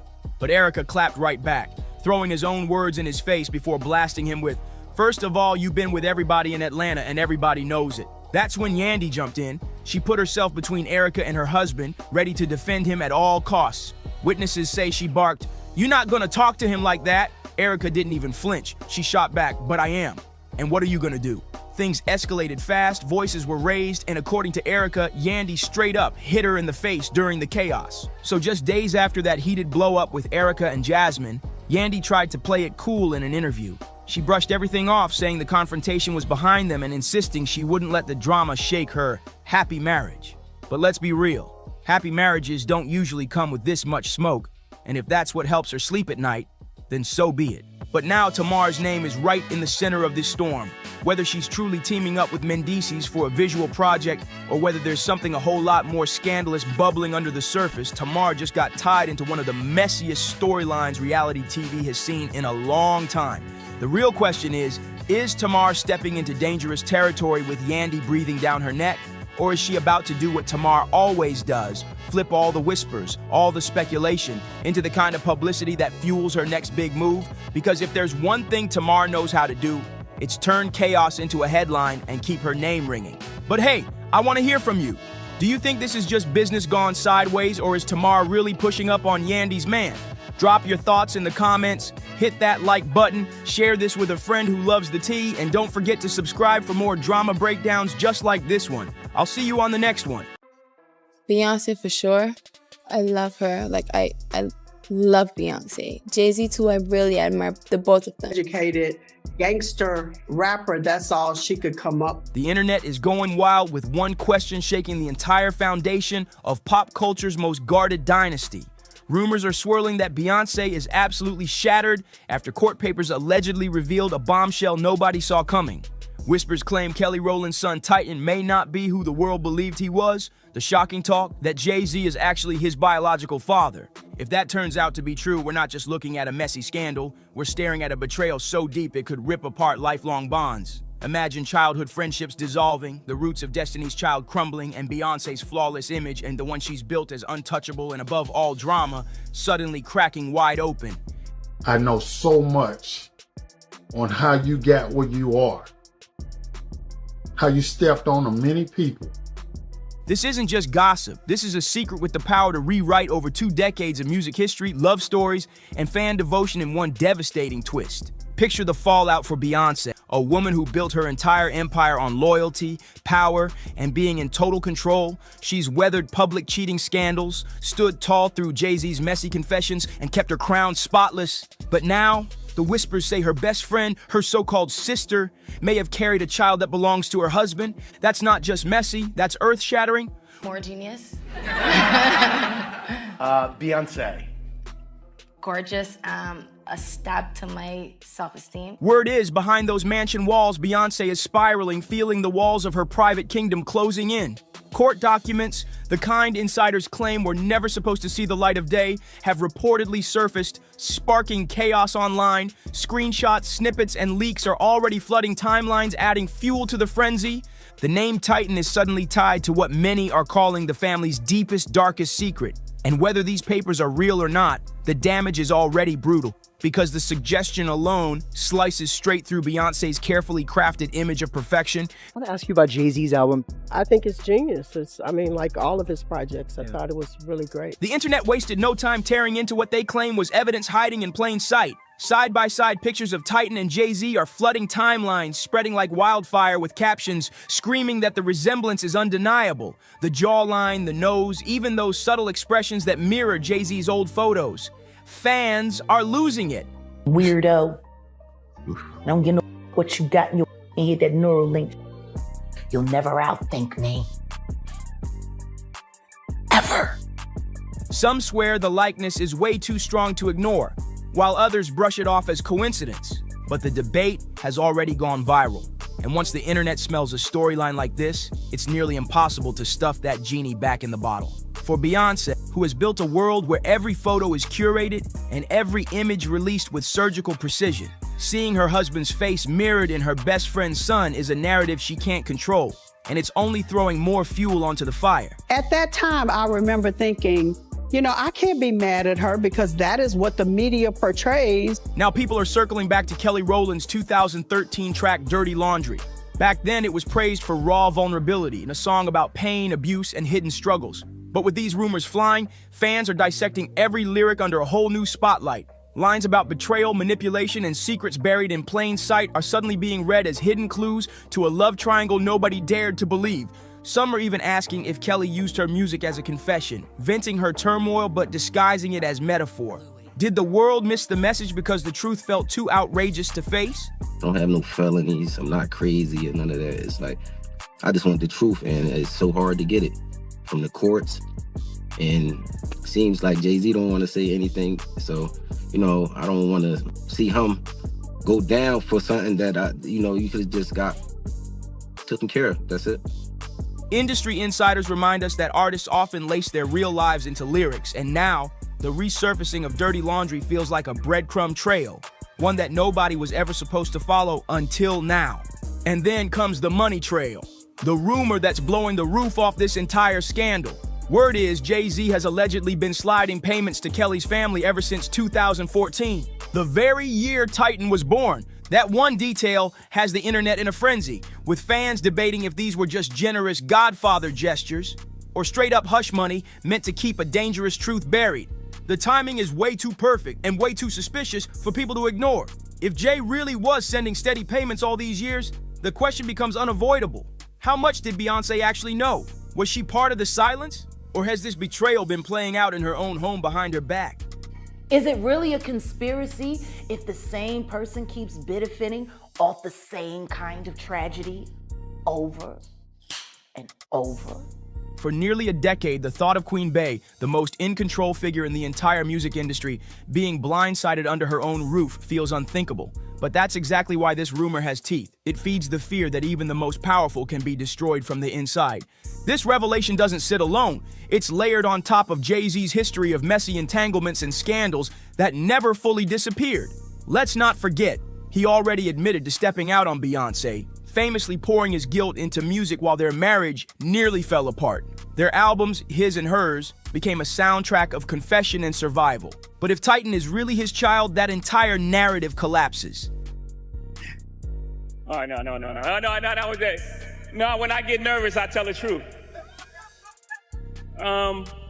It's no longer about a couple clawing their way back from infidelity. It becomes a decade-long deception against his wife and against the woman Beyonce has always called her sister. How does anyone recover from a betrayal that deep? This isn't just a marriage hanging by a thread. This is the unraveling of Destiny's Child's legacy. A bond fans believe was rooted in loyalty and sisterhood.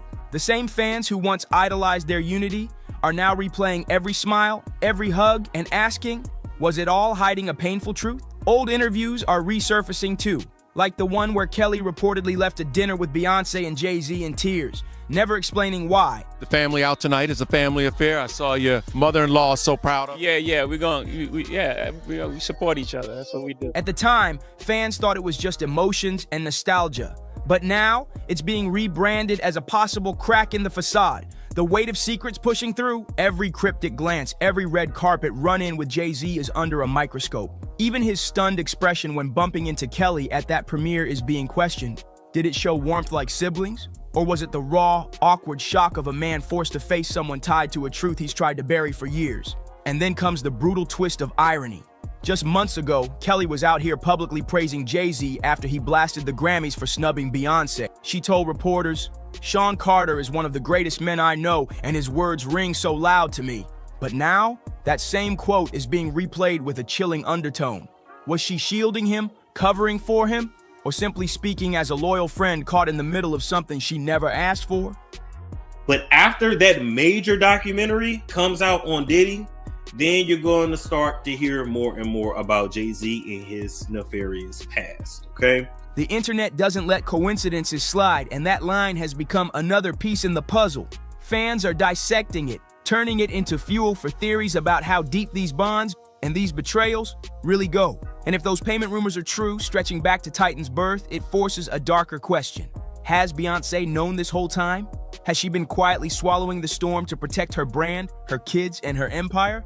Or is she just now discovering it the same way the rest of us are, through whispers and leaked court documents? Either way, the picture is devastating. If she knew, then she's been living a performance more flawless than any stage show, selling the illusion of perfection while privately enduring the kind of betrayal that could shatter anyone. If she didn't know, then Beyonce, the very woman who built her empire teaching the world about control, has been blindsided in the most personal and humiliating way imaginable. And the silence from everyone involved? It's only making the tension thicker by the day. What happens to Destiny's Child if this rumor refuses to fade away? Their legendary image of sisters against the world is already splintering under the weight of speculation. You understand?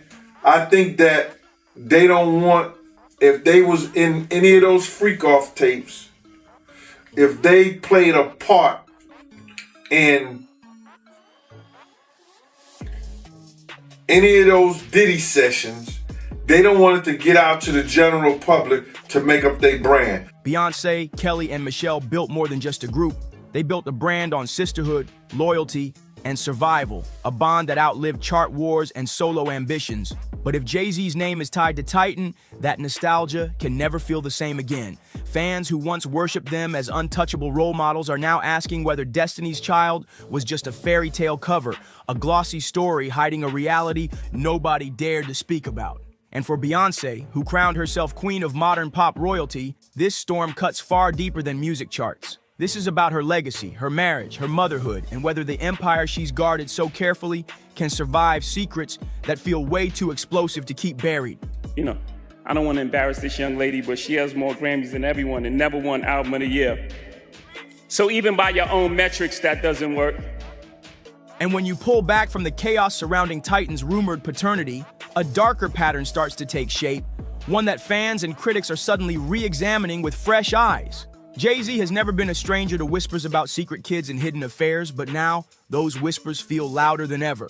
Long before Titan's name ever surfaced, there was the saga of Rymir, the young man who fought for years in court, claiming Jay-Z was his biological father. That case dragged on endlessly, bouncing through appeals, with Rymir insisting he was being blocked at every turn by Jay's legal maneuvering and financial muscle. At the time, plenty of people brushed it off as opportunism. But now, With Titan's name fueling today's firestorm, those old headlines are crawling back out of the shadows. Fans are stitching the pieces together into one explosive narrative, that Jay-Z's empire wasn't just built on music, deals, and hustle, but also on his ability to bury personal scandals before they could ever stick. And Titan's paternity scandal isn't the only cloud dragging Jay-Z's past back into the spotlight. Old allegations from the late 90s and early 2000s, especially the controversial whispers about his relationships with younger women in the industry, are now being rehashed with fresh outrage. Even Nas fueled the fire in his infamous diss track, dropping bars that implied Jay-Z had crossed boundaries with protégés like Foxy Brown. She has repeatedly denied those claims, brushing them off as fake news, but the rumors never fully died. Now, with Titan's name fueling today's storm, fans are digging it all back up, pointing out how Jay-Z was nearly 30 when he started appearing alongside teenage artists, blurring the lines between mentor and something far more questionable. In hindsight, those blurred lines look even more unsettling stacked against the current scandal. The question people can't shake is heavy. Is this just coincidence, or is it part of a long-running pattern? A pattern of control, secrecy, and manipulation that the industry turned a blind eye to because of Jay-Z's unmatched power? We can't forget that the public's trust in Jay-Z has been rattled before. His own music gave us the confessions, the infidelity, the near collapse of his marriage, moments where he admitted he almost lost Beyoncé. That saga, immortalized in Lemonade and 444, was sold as a redemption story, a man owning his mistakes and a woman choosing forgiveness. But now, with Titan's name in the mix, that redemption arc looks paper thin. If Titan is truly his son, then it was never about redemption at all. It was about concealment. Fans are starting to believe Jay-Z hasn't been learning from his past, but perfecting the art of burying it. A pattern of damage control where scandals don't disappear, they just get swept under the rug until the headlines move on.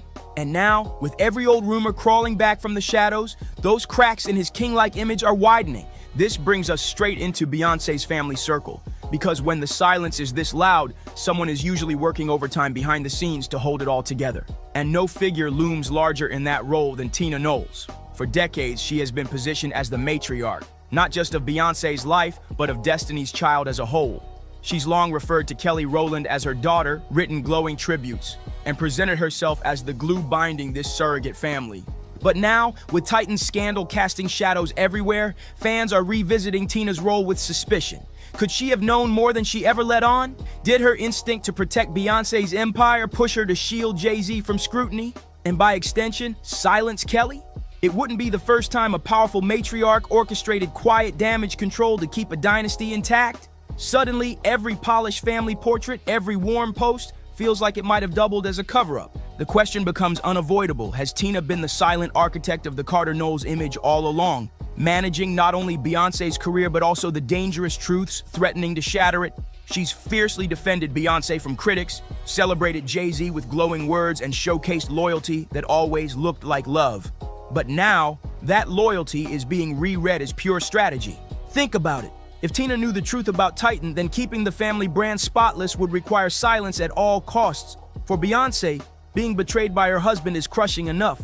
But the idea that her own mother might have played a role in the cover-up, that takes this from a marital scandal into something generational, hinting that the entire Carter Knowles dynasty may have been protecting a secret too explosive for the world to handle. At the same time, Jay-Z's long history of ties with controversial figures like Sean Diddy Combs and the lawsuits constantly swirling around those circles only deepen the cloud of suspicion. Every time new allegations land on Diddy, Jay-Z's name somehow drifts to the edges. Sometimes it's mentioned in filings, sometimes it mysteriously vanishes as if scrubbed away. Fans can't help but notice the pattern. He always seems to be hovering at the perimeter of chaos, close enough to raise eyebrows, yet never pulled fully into the fire. Whether it's slick legal maneuvering or the reach of his influence, the outcome rarely changes. Jay-Z's name gets cleared, his empire stands untouched, and the whispers fade into the background. But this time is different. The Titan rumor refuses to disappear, and it's forcing the public to start connecting dots across decades of scandals that once seemed unrelated. The question hanging in the air isn't just whether Titan is really his son, it's whether we're staring at the blueprint Jay-Z has perfected. A system designed to dodge accountability time and time again. Beyoncé, on the other hand, has always wielded silence as her sharpest weapon. She doesn't do messy sit-downs, she doesn't rant online, and she rarely explains herself. Instead, she lets her art carry the message, lacing her albums with coded lyrics and hidden symbolism fans obsess over for months. Lemonade became her way of addressing Jay-Z's infidelity without ever needing to say his name in an interview, which sparks the burning question now. Will she confront the Titan scandal in her next project, or will she double down on silence, refusing to even breathe life into the rumors? The world is watching every move, her films, her music, her red carpet appearances, scanning for signs of betrayal, fractured sisterhood, or the pain of motherhood tangled with secrets. If history tells us anything, Beyoncé won't spell it out. She'll drip-feed cryptic symbols, and it'll be up to the fans to decode the scars she refuses to name. But this time, the stakes are higher than ever. Her empire wasn't just built on music, it was built on image. She's the flawless queen, the untouchable star, the wife who endured betrayal and came out stronger, the friend who raised Kelly and Michelle with her. But if Titan truly belongs to Jay-Z, all that mythology fractures overnight. Suddenly, she's no longer the woman always in control, but the woman betrayed. Betrayed not only by her husband, but possibly by her best friend, and even her own mother. And for an empire sold to us as perfect, that illusion might be far harder to repair than the marriage itself. Fans are already convinced that if Beyoncé does respond, it will be seismic. Picture it. A visual album dripping in symbolism, a cryptic lyric slipped into a live performance, or even a sudden shift in how she aligns herself with Jay-Z in public. Remember, Lemonade wasn't just music, well, it was a cultural earthquake. It gave us catchphrases, memes, movements, and forced millions of women to re-examine their own relationships. Now imagine if she chose to pour that same energy into betrayal inside her own family circle. The cultural explosion would be unmatched, shaking not only the music industry, but also the very idea of celebrity loyalty and carefully curated perfection. What we're left with right now is a storm of speculation, unanswered questions, and an empire wobbling dangerously on its throne. Because if Titan's paternity really ties back to Jay-Z, then the Carter-Knowles dynasty is staring down its greatest test yet. Can Beyoncé forgive a betrayal this layered? Can Destiny's Child ever be remembered the same way? And maybe the most haunting question of all, how long has this secret been sitting in plain sight? And who in their circle helped keep it buried?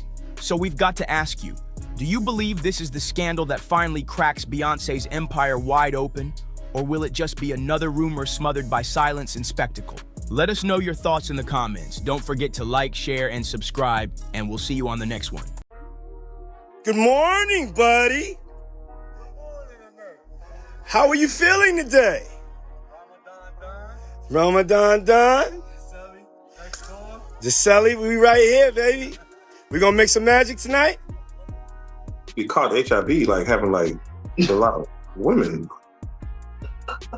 Oh yeah, let's just go down the rabbit hole of all of his sins. I'm just saying. You want to know what's wild about that though?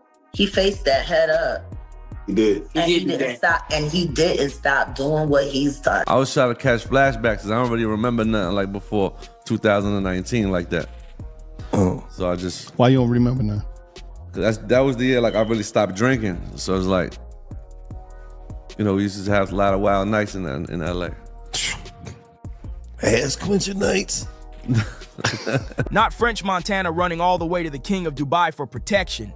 The whispers are wild. They say the feds uncovered some serious dirt linking him to those infamous freak-off gatherings that already had Diddy's name all over them. And just when the heat turned up, French popped the question to none other than the Dubai princess herself. But here's the kicker. Insiders claim that engagement had nothing to do with love. Allegedly, French was really playing chess, not checkers. The word is he only locked down that proposal to secure permanent residency in Dubai, a golden ticket that would shield him from American authorities breathing down his neck. And if that wasn't messy enough, people are digging even deeper, saying the only reason Diddy even signed French Montana in the first place wasn't about talent. It was about leverage. Allegedly, French was tangled up in those late-night royal parties, and the industry power players knew exactly how to keep him in check.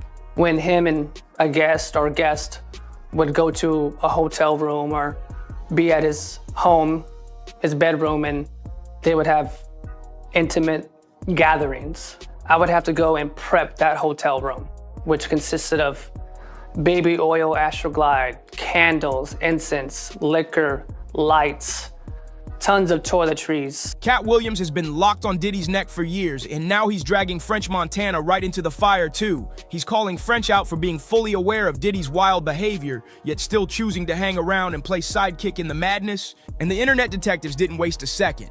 They started pulling up receipts, videos, pictures, and moments that show French barely holding himself together after nights with Diddy. One clip in particular sent social media into a frenzy after Diddy's arrest. It showed Diddy in a robe, cool as ever, wishing French a happy birthday.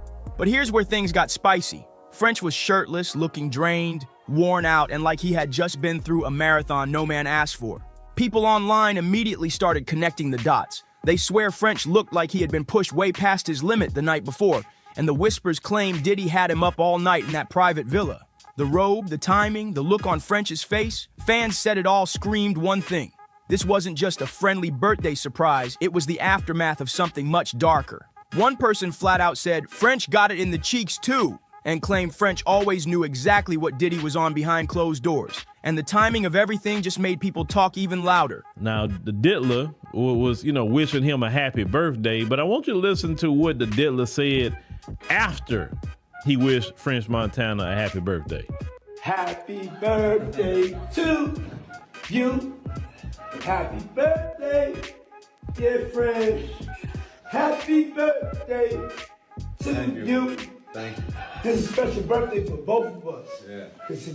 Now, Diddy, what did you mean about it's a special day for the both of us? Why is he sitting down at the dinner table with no shirt on? The diddler come with a robe on. I've never been around no men in my life with walking around in their robes like that. You know what I'm saying? Most men, if they're going to do that, they with their woman. They on vacation doing something with their woman, but not with no other men. That's first and foremost. Most people don't sit at the dinner table with their shirt off. So when we know how the diddler gets down, I mean, shoot, you have a tape of you and French Montana, Diddy, hey, I'm just asking because, that's how you get down, sir. We all know that's how you get down. A lot of people are afraid about them Diddy tapes coming out. Right after that little birthday getaway, Diddy suddenly blessed French with his own Kyrock flavor, French vanilla. At the time, folks brushed it off like just another business move. But now, looking back, people are convinced it wasn't just a coincidence. They say it was Diddy's way of rewarding French for playing the role of his private boy toy. Now, I'm not here to say what definitely went down, but the timeline is suspicious. The very next day, French's Ciroc flavor was announced, and the internet can't ignore how shady that looks. And if that wasn't messy enough, another photo started making the rounds online. At first glance, it looked like a playful moment between two industry friends, but once people zoomed in, the story changed. They swear it showed Diddy and French way too close for comfort, with their bodies pressed together in a way that had fans side-eyeing hard. Diddy laying on the floor with a big smile might sound like the end of the story, but trust me, the drama didn't stop there. Once CNN dropped that bombshell hotel CCTV footage showing Diddy putting his hands on Cassie, the floodgates opened. That's when music producer Prince came forward with some shocking claims of his own. He accused Diddy of trying to force him into one of those so-called freak-offs. All of these big deviants is all catching hell in 2024. It's up for all of them. It don't matter if you Diddy or whoever you is. TG, any of them, all lies will be exposed. That's all. And anyone who takes that the wrong way, know why they take it the wrong way. Because the people want to know, why would he get blackballed? Yeah, because in 30 years, I've done nothing but collect information, knowledge, and your secrets. So if you and a man was in a corner doing something you wasn't supposed to be doing, you will tell it. No, somebody come to tell me. Okay. I gather that, I value that, I'll pay for that. Come, tell me. I know so many things I shouldn't know, and they all know it. I had to turn down $50 million 4 times. 4 times. Just to protect my integrity and that virgin hole I was telling you about. Right. Because P. Diddy be wanting to party. And you gotta tell him no. You got to tell him no. I did. I did. See, I got the receipts for everything I'm telling you. That's why I can say them so freely. Kid, I need to know. You here, get your... Prince said the whole thing went down around the time French Montana was getting signed to Bad Boy. According to him, Diddy dangled a record deal in front of him, but when Prince refused to play along with the late-night freaky requests, everything flipped. He says Diddy retaliated by blackballing him from the industry, shutting doors and cutting connections just because he wouldn't fold, and Prince didn't hold back. He blasted out a post saying, "I told everybody Diddy was bad news back in 2011 when he made a pass at me during that French Montana deal. Nobody believed me. Did he try to blackball me just because I wouldn't do what he wanted? He went even deeper, pointing out that before Diddy tried to run his name through the mud, he didn't realize Prince already had deep roots in the music game, including ties to Suge Knight. Prince closed it off with a chilling warning. What goes around comes around, and I'm still here. Y'all seen the videos today, y'all should have listened to Tupac. Prince didn't stop there, he doubled down, reminding everyone that he's been exposing Diddy for 13 years straight. Back then, nobody wanted to believe him, but now that the receipts are piling up, folks are finally paying attention. He said that when he was young, fresh in the game, and looking sharp, Diddy tried to come at him sideways. According to Prince, he wanted my butt, but homeboy didn't realize I don't get down like that. And that's when the bigger questions started heating up across the blogs. If Diddy allegedly pressed Prince with those kinds of requests for a record deal, then what exactly did French Montana have to do to get his? Fans are side-eyeing every move now, saying if Prince was pushed to the limit, chances are French faced the same treatment. Especially with all those clips of Diddy and French floating online. The shirtless birthday moment, the Villa Nights, the way too close photo ops. People are flat out convinced French gave in just to lock that bad boy deal. Cat Williams even jumped into the fire on this one. He once blasted French Montana directly, claiming Diddy had offered him $50 million, not once but 4 different times, and he turned it down just to protect himself. He offered to suck my in front of all my people at my agency. What am I supposed to do? He did all of that. I'm thinking I'm the only black person on the script. I get there, it's 3 other black guys on there. Woo. Huh. So you wonder what they did to get there? I told him no. What y'all do? And this is why when I walk in a room, heads go down. Cat threw shade, saying he wasn't willing to sell his dignity for a check, leaving fans to wonder if French made the opposite choice. But the plot twists don't end there. After Cat Williams dragged French, fans started digging up even more suspicious details about his rise in the industry. One theory that keeps circling is that French wasn't just Diddy's artist, he was his insurance policy. Insiders claim Diddy kept French close, not only for the music, but to make sure he stayed quiet about what really went down behind the scenes. And it's not just rumors either. Social media detectives swear there are patterns. Every time Diddy was caught up in heat, French just so happened to get a new boost in his career. A feature, a single push, even his Ciroc flavor.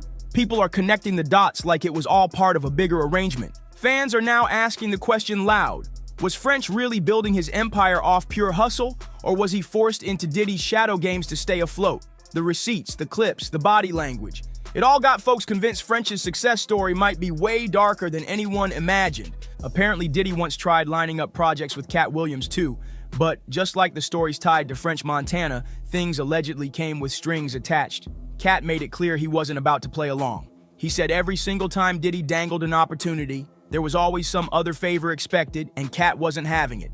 According to Cat, he spent the last 30 years collecting receipts, watching, and gathering incriminating evidence on Diddy and the people who stood by, letting him do whatever he wanted. And here's where it gets messier. Your word on the street is that French Montana's name is on that very same list. Cat explained that after his own run-ins with Diddy, he started looking sideways at the folks who stuck so close to him. He specifically pointed at people like French Montana, saying, if Diddy tried those moves on him, then it's almost guaranteed Diddy tried it with others too.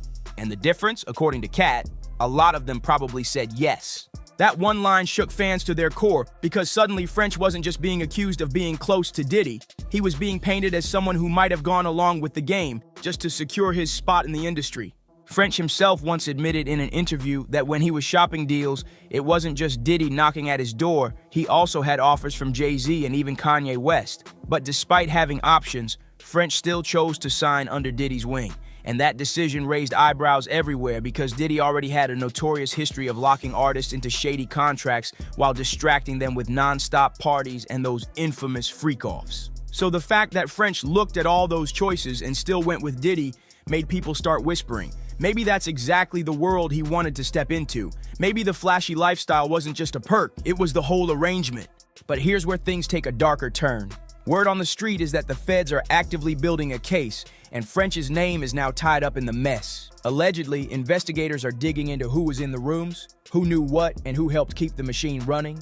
And French's loyalty to Diddy isn't doing him any favors. This is exactly why people believe French rushed into that engagement with Dubai Princess Sheikha Mara. Insiders claim it wasn't about romance at all. It was about survival. By locking down that marriage, French could secure permanent residency in Dubai, putting himself out of reach when American authorities finally close in. Nobody knows exactly where all this tea is spilling from, but what's clear is that Cat Williams has been right there stirring the pot. He's been amplifying the accusations, making sure French's name stays in the conversation and reminding everyone that behind all the glamour, there might be a deal with the devil lurking in the shadows. And now the whispers are getting louder than ever. Insiders claim the feds aren't just circling Diddy anymore. They've started pulling paperwork that connects French Montana to some of the same offshore accounts and shady business deals. The talk is that French might not only be a witness, but possibly a target in the ongoing investigation. What's wild is that fans are split down the middle. Some say French is just guilty by association, caught up because of how close he stayed to Diddy. But others are convinced he knew exactly what he was signing up for. Every flashy trip, every party, every brand deal. People are calling it all hush money in disguise. Meanwhile, Hollywood can't stop buzzing. On one side, celebrities are distancing themselves, scrubbing old photos and pretending like they never partied with French. But on the other side, folks like Cat Williams keep throwing gas on the fire, saying French is part of the inner circle that helped Diddy get away with his madness for so long. And if that wasn't enough, the engagement to Dubai's Princess Sheikh Amara now looks even shadier. People are saying it's less about love and more about building an escape hatch before the walls come crashing down. The streets are watching, the blogs are talking, and the biggest question of all is hanging heavy in the air. Is French Montana about to fall right alongside Diddy, or will he really slip away untouched under Dubai's royal protection? According to TMZ, French and Sheikh Amara first started dating in 2024. And by June of that year, he had already popped the question during Paris Fashion Week. Talk about timing. But here's the part that really had jaws dropping. Sheikha's family is reportedly worth a staggering $18 billion. That means French isn't just marrying into love, he's stepping into a fortune bigger than anything he's touched in his entire career, and that's why people are side-eyeing this union so hard. Insiders believe French is securing more than just wealth, he's also buying protection. If his ties to Diddy ever come back to haunt him, Sheikha's family has every reason to bury those scandals deep because anything tied to Diddy would leave a permanent stain on their royal reputation too. Social media has been ruthless about it. One person said he knew Diddy getting out, so he had to level up with people way richer. Another added, Diddy is wild, treating grown men like children and giving them fake power by calling them daddy. They fall for it because they feel like they're in control, but really they're not. Fans even joke darkly about all the men who've been caught in that cycle, saying it's a never-ending list of broken souls. But now I want to hear from you. What do you think about these claims of French allegedly being Diddy's boy toy? And do you believe this engagement with the Dubai princess is really about love? Or is it just a calculated move to save himself? Drop your thoughts in the comments. Don't forget to like, subscribe, and share this video.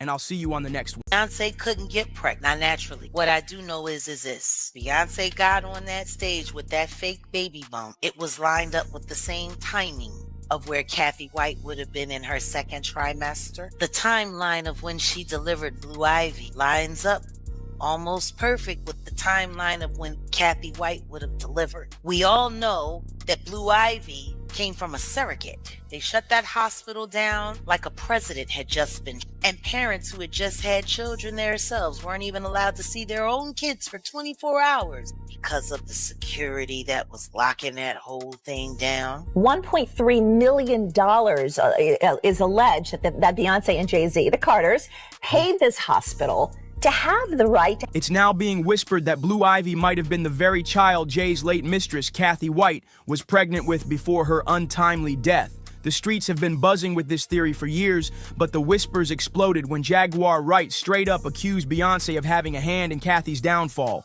The claim is wild. Not only did Beyonce allegedly push Jay to handle Kathy, but she also made sure that unborn child didn't just disappear. It became Blue Ivy. Must have been a fake baby bump, visually collapsed as she sat down. I admit, that did look weird, but maybe it was a weird camera angle, or maybe she wears extra padding to keep her due date a secret. And yes, maybe Beyonce isn't actually pregnant. Allegedly, Beyonce faked her whole pregnancy while Kathy was the one actually carrying the baby. Then, once Kathy was gone, suddenly Beyonce popped up in the media with her belly reveal and miracle birth storyline, flooding blogs with the narrative that she finally had her baby. And now comes the twist nobody saw coming. Cat Williams, of all people, is backing up Jaguar Wright's story. If it's what you truly want, I can wear her skin over mine. Her hair over mine. Her hands as gloves confetti.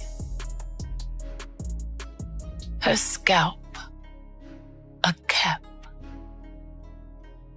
Her sternum, my bedazzled cane. We can pose for a photograph. All three of us.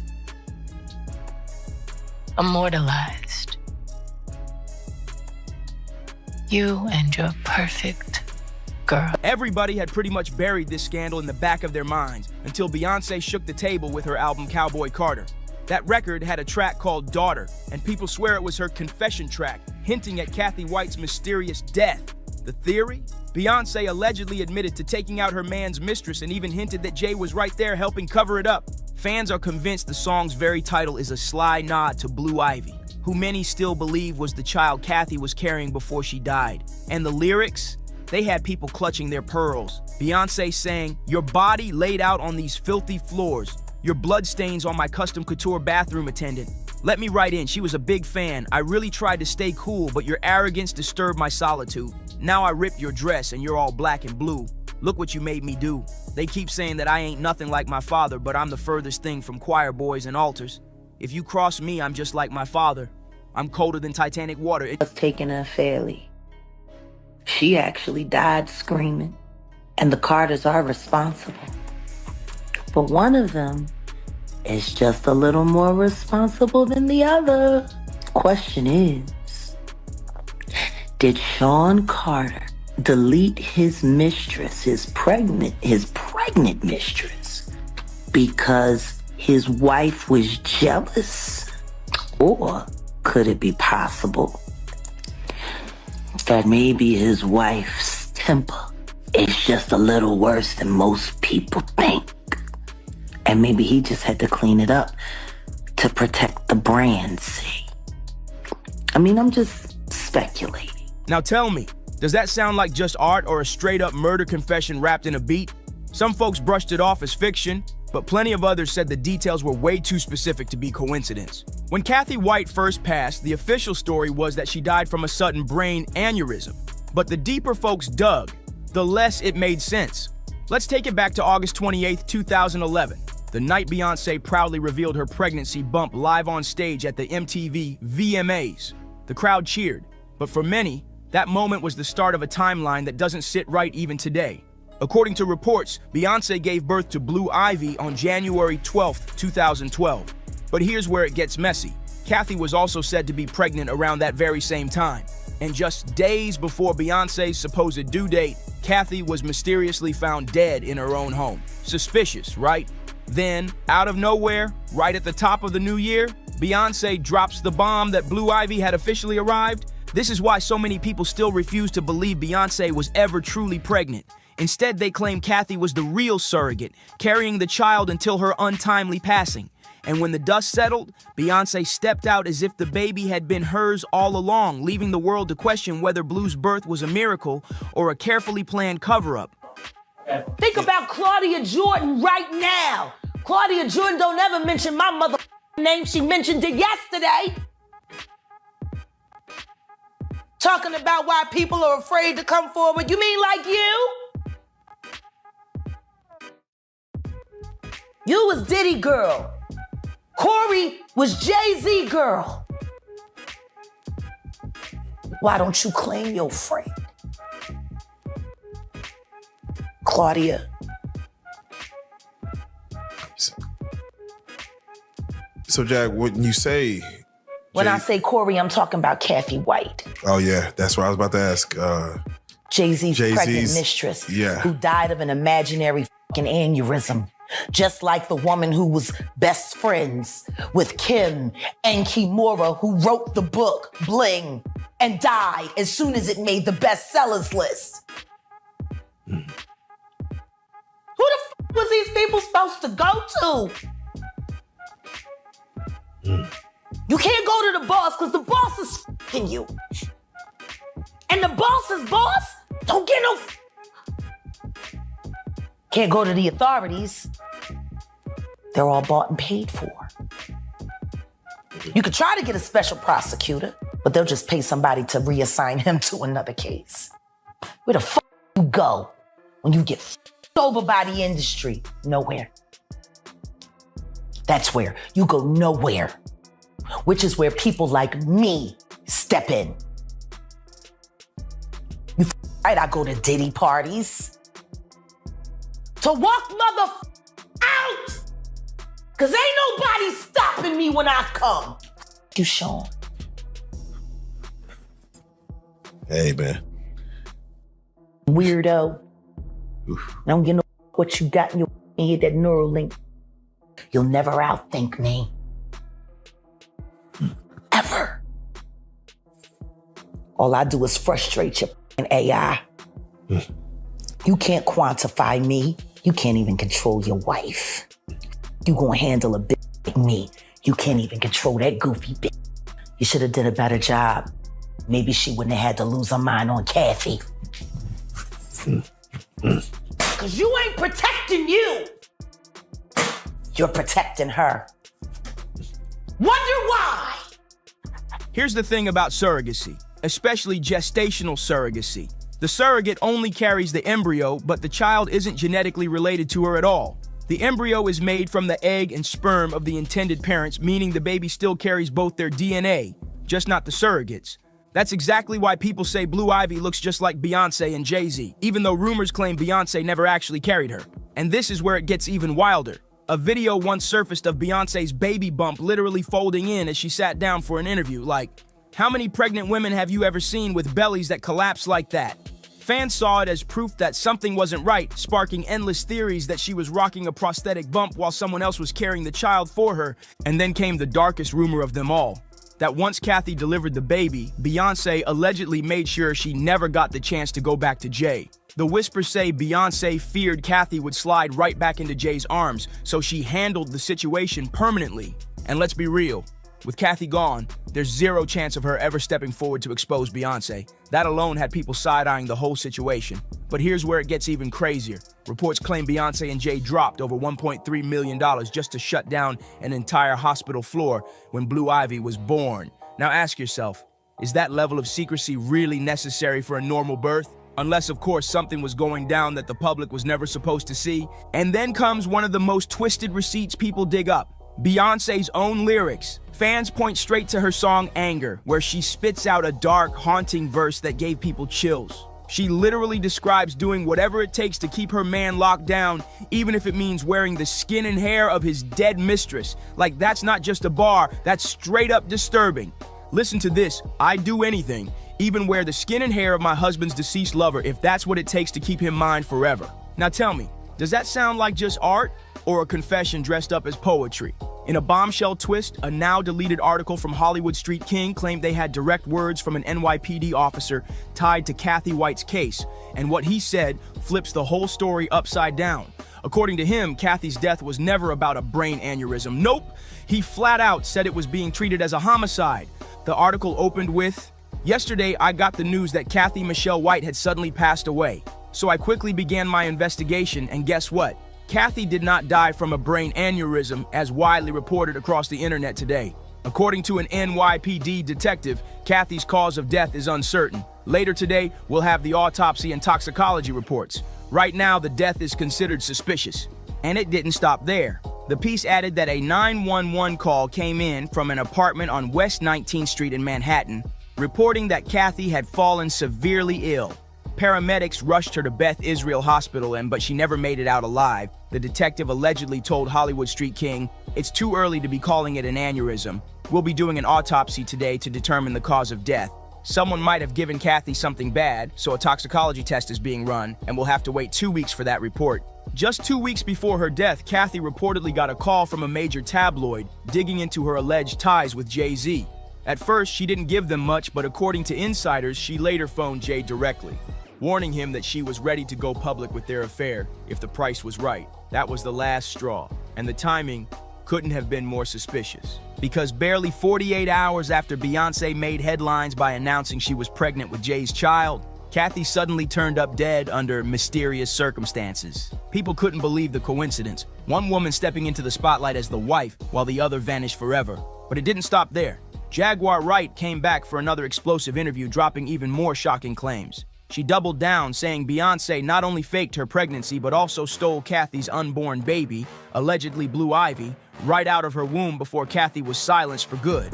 And then comes journalist Liz Crokin, a name that made the whole situation even messier. Liz openly accused Jay-Z of being connected to Kathy White's death, and she wasn't just speculating. She claimed she had been preparing to sit down with Kathy for an exclusive tell-all about her alleged affair with Jay. But days before that interview could happen, Kathy was gone.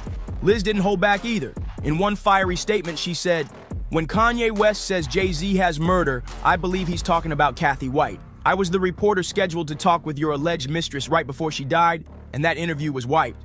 I know everything. I know what you did. Go fuck yourself. Your time is coming. Maybe you and Diddy can share a prison cell together. Justice is coming." And she didn't stop there. Liz warned, "It's only a matter of time before Spirit Cooking and Jay-Z are exposed like Diddy. There's a reason Kanye said Jay's got blood on his hands. I would know. He's evil to the core. I pray there will be justice for Kathy White. One day the false idols will keep falling. Mark my words." Now, when it comes to Cat Williams, word in the industry is he hasn't fully aired Jay and Bey out on this matter. Not because he doesn't know, but because he's playing it smart. Insiders claim he doesn't want to risk the kind of heavy lawsuits that Beyonce and Jay allegedly tried to hit Jaguar right with after she brought these same claims to Piers Morgan's show. But here's the kicker. Cat allegedly still stands firm on the belief that Blue Ivy isn't Beyonce's biological child. And it's not just him. Plenty of people online back up the theory and drag Beyonce for allegedly stealing Blue from Kathy. One person wrote, "If Blue was born January 7th, that means when Beyonce announced her pregnancy, she would have been about 4 months along. No way her stomach should have been that big at the VMAs." Another person jumped in saying, "I remember seeing all this talk back in 2017 about that deflated baby bump. I didn't want to believe it, had to delete it from my feed, and yet here we are again." So now the whispers are louder than ever. Did Beyonce and Jay really orchestrate Kathy's death and secretly take her unborn child? Or is this just another internet conspiracy spiraling out of control? Either way, the timeline, the secrecy, and the stories from insiders have people convinced there's way more to this than meets the eye. But now I want to hear from you. What do you think about Cat exposing Bey and Jay for allegedly being tied to Kathy's tragic death? And do you really believe Blue Ivy could be a surrogate baby? Drop your thoughts and comments below. Don't forget to like, share, and subscribe. I'll catch you on the next one. I never ask for money. I don't do interviews just saying, "Hey, Jay-Z, give me your money," or "I'm coming at the Jay-Z for his money." I never did that. I'm not that type of person. I'm not trying to make nobody seem like a bad person or nothing. I'm just really coming out here for the truth. I don't want no money or anything. I wasn't looking for none of that. I just want to know the truth. And if I can't go to the courts and get the truth, like, what is it really? Why are you? What is it? I just really want it over. It's something that's really affecting my life, and I just want it over with. I still can't believe that Jay-Z denies that this is his kid. Jay-Z's alleged son, Rymir, just recently spoke to the Daily Mail, again pleading for Jay-Z to finally take a paternity test that he's been avoiding for the last 10 years. Let's talk about it. If you do not know, this man, Rymir Satterthwaite, has spent the last few years being very vocal about the fact that he believes Jay-Z is his father. And now Rymir is taking this to the Supreme Court. Rymir alleges that when his mother was 16 years old, she had a very brief fling with Jay-Z when he was 22. After the court officially granted Jay-Z's alleged 31-year-old son, Rymir Satterthwaite, the green light for a paternity test, all hell broke loose. Whispers are swirling that Beyonce hasn't been herself lately. Friends claim she's been spiraling, lashing out, and showing signs of deep frustration. And the reason? Insiders say she's been blindsided for years, kept in the shadows while Jay allegedly warned Rymir with chilling threats if he dared push his claims any further.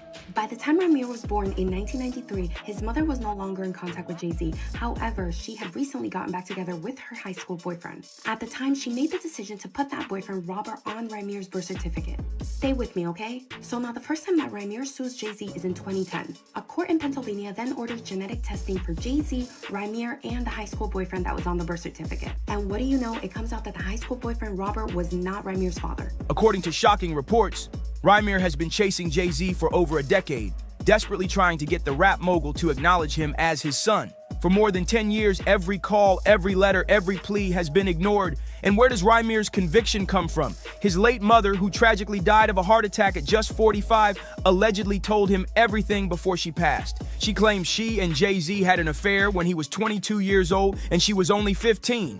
That revelation alone has people gasping in disbelief.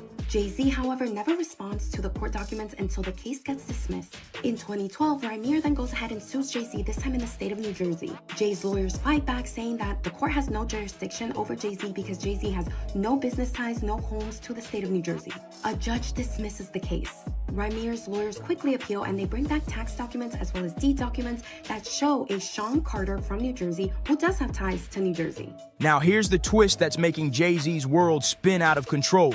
This isn't the first time he's faced allegations like this. Just this past March, the billionaire rapper was already being dragged through the mud with similar grave accusations. Like wildfire, news spread across the internet. The court officially granted Rymir's plea to push his paternity case forward, and you already know what that means. The celebrity world lit up instantly. Heavyweights like Nicki Minaj and 50 Cent jumped in with their own reactions, fanning the flames of chaos. Nicki even went viral after retweeting old posts resurfacing Jay-Z's name, pointing out that he's trending again, this time because a judge ordered him to officially respond to Rymir's lawsuit by July 18th. Jay's attorney tells the court that she initially misspoke when she said that he had no ties to the state of New Jersey because she truly did believe that he only lived in New York City. However, they fight back and say, well, there's no proof that the Sean Carter in those tax documents is actually Jay-Z. So crazy to say, but that works, and they dismiss the case again. Now the NAACP and the ACLU are fighting on Rymir's behalf. Rymir then sues Jay-Z again in 2014, and it is dismissed again on the same basis that they can't prove that the Sean Carter in those documents is Jay-Z. Now here's where it gets juicy. Nicki didn't just retweet, she added her own cryptic words, "Glory to God." Fans couldn't help but read between the lines, wondering if she was taking a direct shot at Jay-Z himself. And of course, 50 Cent was right there enjoying the mess, because let's be real, he's had a long-standing grudge against Jay for years. Their beef has always been about more than just music. It's about dominance, respect, and who really owns the crown when it comes to legendary beats. Still, in typical 50 fashion, some insiders say it's nothing personal. He just loves stirring the pot and making fun of whoever's in the spotlight. Now Rymir is taking this to the New Jersey Supreme Court, and he's asking that all documents be unsealed all the way back to 2012. And he's asking Jay-Z to just take the test. In 2016, right before her death, his mother Wanda actually made a public statement saying that she supports Rymir and that Jay-Z was actually his father. Rymir has claimed time and time again that he's not looking for anything except validation and the truth. And if you thought this case was just between Jay-Z and Rymir, think again, because now Beyoncé's name is getting dragged straight into the chaos. Fans are buzzing that she's been spotted looking tense and distant at recent outings, fueling whispers that the queen herself might be questioning everything behind closed doors. Some insiders even claim she's furious that a decades-old secret is exploding now, right when she's supposed to be focused on her empire and legacy. The new lawsuit coming with Jay, the part with Jay. I go, oh shoot, like To us, black excellence. that had to be there. We getting tighter, you know what I'm saying? And united we stand. And ain't nothing else. Black excellence, they're sitting there like, yeah. It's the billionaire brush. Oh, Like, I hate you, man. unaware of anything going on here. This is the one time I'm gonna be with you is this year. Yeah. Meanwhile, social media has turned this entire scandal into an arena. People are posting side-by-side photos of Jay-Z and Rymir, pointing out striking resemblances, the nose, the jawline, even the smirk. And the comments are going crazy. Others are demanding to know why it's taken 31 years for the truth to finally be tested, with some accusing Jay of using his billions to bury the story for decades. And here's the kicker. Legal experts are warning that if Jay-Z refuses the test or drags this case out any longer, it could explode into an even bigger PR nightmare. One that money and influence can't simply silence. The whole world is watching, and every move he makes is under the microscope. It don't matter if you Diddy or whoever you is, TG Jakes, any of them, all lies will be exposed. That's all. But Nicki Minaj's smoke with Jay-Z runs way deeper than just retweets and cryptic comments. Her story goes all the way back to when she first signed with his Roc Nation label, and according to her, things got messy, real messy. She's allegedly claiming that Jay-Z defrauded her out of a massive bag, and trust me, she hasn't let it slide to this very day. In fact, Nicki recently doubled down in a tweet that sent the internet into a frenzy. She wrote that she's planning to use some of the money Jay-Z still owes her to put her beloved Barbs through college, covering tuition, paying off their loans, and wiping out school debt like a boss. She even put a number on it, claiming the bill is sitting somewhere between $100 to $200 million and counting. Nicki then fired off a direct shot, calling on Jay to finally settle this karmic debt, warning that it's only stacking more interest with time. But here's the wildest twist. After dragging him in public, Nicki still called Jay-Z one of her top 5 rappers of all time. Fans were shook at the contradiction, with some saying it's shade, others calling it respect, and many claiming it's just Nicki's way of keeping the pressure on while making sure the world knows Hov can't escape the heat. Nicki Minaj wasn't the only one stirring the pot. Other voices jumped in too. Choke No Joke and Hype Plus even reposted 50 Cent's message, adding their own explosive commentary that had the internet shaking. One of them declared, "Now I see exactly how they're taking Jay-Z off the chessboard. Genius move, call it checkmate. Jay, your goose is cooked." The word spread like wildfire, with fans claiming this could be the final straw that shatters his untouchable image once and for all. They went even further, predicting that this scandal could cost Jay-Z his most powerful gigs, including his high-profile Super Bowl connections. The warning was clear: once those paternity results come back, it won't just be about money, it'll be about legacy, reputation, and the empire he's built crumbling before the world's eyes. And the whispers don't stop there. Rumors are flying that Diddy himself might be the one feeding the fire, leaking Jay's deepest secrets out of spite. With all eyes locked on the court, critics are already quoting Maury-style lines, saying the outcome is inevitable. You are the father. People are already saying Rock Nation could be crumbling to the ground. So happy Father's Day, buddy, one critic mocked as the paternity scandal explodes. And the heat just turned all the way up, because fresh reports claim Beyoncé herself might be preparing to walk away, right as Rymir scored a major legal win that secured him the right to a paternity test. The timing is brutal, and fans can't stop speculating if Queen Bey has finally had enough of standing in the shadows of her husband's never-ending controversies. For years, insiders claimed Jay-Z used every tactic imaginable to quietly push Rymir aside, hoping the whispers would fade and the story would die. But instead of backing down, Rymir kept swinging, refusing to give up his fight for recognition. And now, with the court finally in his corner, it looks like his persistence is paying off in a way that could shake Jay-Z's dynasty forever. Contrary to what some might think, Rymir isn't chasing Jay-Z's billions through this lawsuit. He's fighting for something far bigger: the truth. He just wants acknowledgement, and his family is standing strong beside him, backing every move he makes. But while he pushes forward, the fallout behind the scenes is getting explosive. Insiders are now whispering that Beyoncé is so shaken by these latest developments, she's even considering delaying the release of her tell-all memoir, a project she's quietly been working on for years. For over a decade, Bey has been documenting everything: her rise to fame, her personal struggles, and yes, her marriage to Jay-Z. This memoir was supposed to finally reveal her truth on her own terms, but now it seems the scandal might force her to rewrite the narrative entirely. And the bombshells inside? They're jaw-dropping. Sources claim she's included details about Jay-Z's rumored infidelity, the infamous elevator fight with Solange, and now the shocking allegations of a secret child.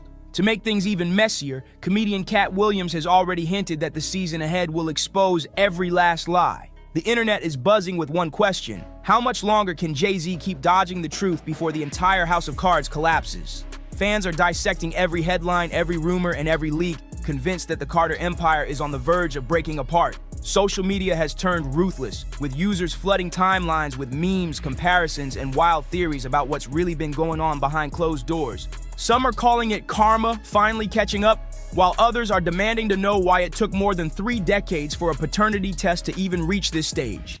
Every photo of Jay-Z is being reanalyzed, every public appearance questioned, and every move from Beyoncé is being studied like a clue to whether she's staying loyal or planning her exit. Insiders say the tension is unbearable, with Jay's team scrambling to control the narrative while Rymir refuses to back down. And here's the truth bomb: if the results prove what people are already whispering, it won't just be a scandal, it'll be the biggest shock of Jay-Z's entire career, the kind of blow that money, power, and fame can't cover up. It all started with the storm surrounding Diddy, but now the spotlight has shifted, and Jay-Z and Beyoncé are right in the crosshairs of even deeper scrutiny. Whispers are growing louder that Beyoncé might already be preparing her life jacket, bracing herself to jump ship from a marriage many now claim is crumbling under the weight of secrets and lies. Public opinion is split down the middle, and the comments online are nothing short of explosive. One person flat out declared, "Rymir's mother was underage when Jay-Z got her pregnant. That's why he won't take the paternity test. He already knows that's his son." That bold claim alone has fans reeling, convinced the truth has been buried for years. But not everyone is dragging Jay-Z. Some are rising to defend him. One critic fired back, questioning the entire uproar. What's the point here? They're trying to pin a fake son on a man who's already raising 3 kids in a stable, loving household with his wife. Why is the sight of a successful black dynasty so threatening to people?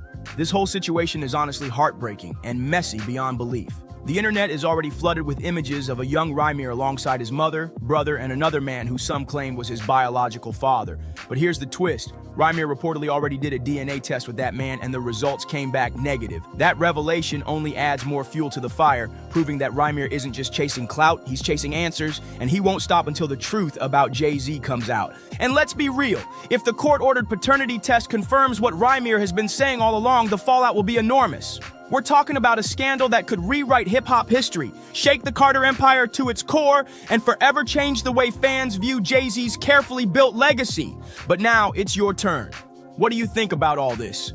Do you believe Rymir has a case? Or is this all smoke and mirrors? Drop your thoughts in the comments, hit that like button, subscribe, and don't forget to share this video. And trust me, you'll want to stay tuned for the next one. Because really, are you not entertained? I ate his up. I cooked him. Now, you know what I'm saying? Back in the day, he cooked me.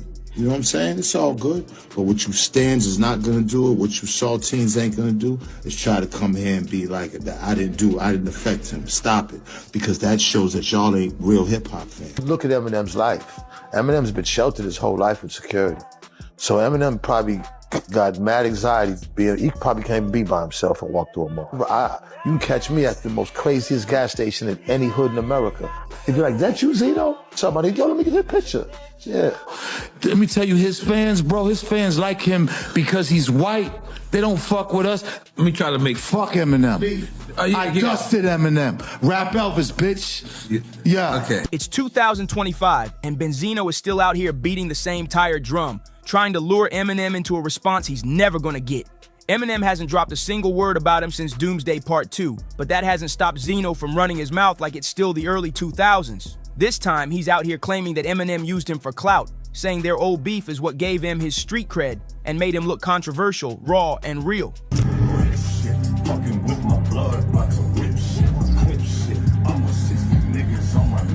Now sure, that feud did light up the headlines back in the day, but let's keep it all the way real. Eminem cooked up the sauce, buried him with Nail in the Coffin, dropped 8 Mile, snagged an Oscar, and then went on to run the entire 2000s rap game. Meanwhile, Benzino lost the source, lost the streets, lost the culture, and somehow still thinks he's the main character in this story. And while Eminem stays ice cold and unbothered, ignoring every bark that comes his way, you already know who couldn't resist stepping in. M's Ride or Die, 50 Cent. 50 slid right onto Instagram to roast Benzino for the whole world to see, and now the two are trading shots online while M is probably somewhere sipping coffee, pen in hand, and laughing his head off. Posting it right, and I'm like, this nigga really, he really fuck with Zeno, huh? I mean, what you should be doing, Kurt, is explaining to little Bruce Leroy while Sleeves and Diddy and a bunch of niggas was slutting a rap. I think you're gonna have to owe him an explanation when he gets older. Don't act like we ain't see you on the beach with your Bugs Bunny T-plate with the camera taking pictures, yeah. You was in your feelings, huh? Nah, Curtis, it's not a good look. But I tell you what, though. The boxing challenge still there, Curtis, for the celebrity. I'm down to make a couple of M's. I'll go 3 rounds with your goofy ass. That's number 1. Now let's break down exactly what Benzino said, how 50 Cent turned it into a viral circus, and why Eminem's silence might be the most savage diss of all. So here's what went down. Benzino dropped a brand new freestyle and the internet wasted 0 time roasting him. People are saying it's not just bad, it's the hottest track in the senior citizen community. And you already know Curtis 50 Cent Jackson was never gonna let that slide. 50 jumped on his X account, posted a clip of Zeno's track, and hit it with the most brutal caption. Yo, this is the worst thing I heard all year. The hell is wrong with him? He's 60 years old, bro. Nah, this ain't it. Ouch, that right there had the comment section in tears. But Benzino, he took the bait instantly. He fired back by throwing shade at 50's baby mama Daphne over her alleged ties to Diddy, and then had the nerve to challenge 50 to a boxing match. Yeah. Look at Eminem's life. Eminem's been sheltered his whole life with security. So Eminem probably got mad anxiety. He probably can't be by himself and walk through a mall. Of course, I'm sure he would get mobbed, but just feeling safe. Like his whole life, he's been shit. This is in Boston or something like that. How did everybody feel about that? Nobody paid attention to that. Right. Eminem did not grow up gangster, and Eminem knows that. Eminem. Benzino clearly woke up choosing chaos. And if you're wondering why 50 even spends time roasting him, it's simple. Loyalty. One thing about 50 Cent, he rides for his people till the wheels fall off, and sitting right at the top of that loyalty list, Eminem, the man who took a chance on 50 when the whole industry was treating him like damaged goods. Against Eminem. Got nothing against Eminem. Eminem can rap, but I care about us more. I don't want to go through, I don't want to talk about it no more. I don't want, for 22 years, every time I do an interview, they ask me about Eminem. The fuck you want me to do? Come on, man. My daughter came into the industry figuring that, hey, I gotta be cool with Eminem because everybody's against my dad. You think this shit is fucking cool? Nah, man. We're failing as a people. I don't hate Eminem. I don't know him to hate him. I don't hate white people. Tired of this shit, man. It's just too much. I don't want to be the bad guy. I got an 8-year-old son that I dropped off at school this morning. Come on, man. Come on, man. I'm all right. I don't want my DMs filled with, I've had 9 pages knocked down, 1 million. White people think, I love all people. Come on, man. All me and Eminem got to do is sit down and talk with each other. Let's sit down and talk. Let's battle. Let's do whatever. But let's at least face to face meet each other. If that was to happen, would you give him a 5? Fuck it, man. I'd hug him. Back in the early 2000s, when Benzino decided to come for Eminem, he unknowingly stamped himself as a permanent enemy in 50 Cent's book. And now, 2 decades later, Zeno's at it again, trying to stir the pot by calling Eminem sheltered and claiming the only way M steps outside is if he's surrounded by security. Meanwhile, Benzino brags that he can roam anywhere solo without a single problem. Sure, he's right about one thing, Eminem never grew up gangster, but here's the thing, M has never claimed he did. So Zeno's whole argument is basically shooting blanks, and here's where it gets messy.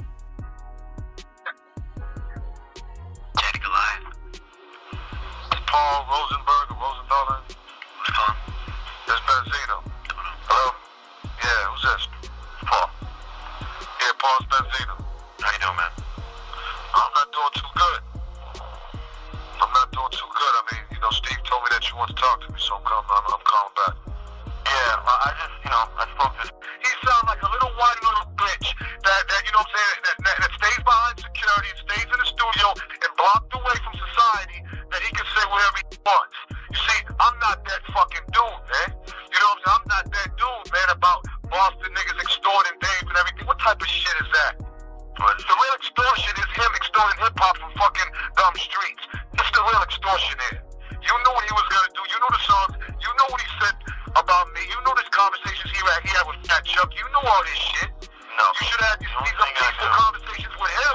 Listen, the only thing that I knew, that if you can't turn this into a thing against me, you and I don't have a problem. Oh, I don't. This isn't. You're a part. Listen, you manage Elvis. You're a part of him.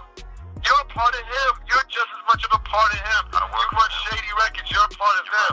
You're a part of that movement. Don't you think it's out of hand already?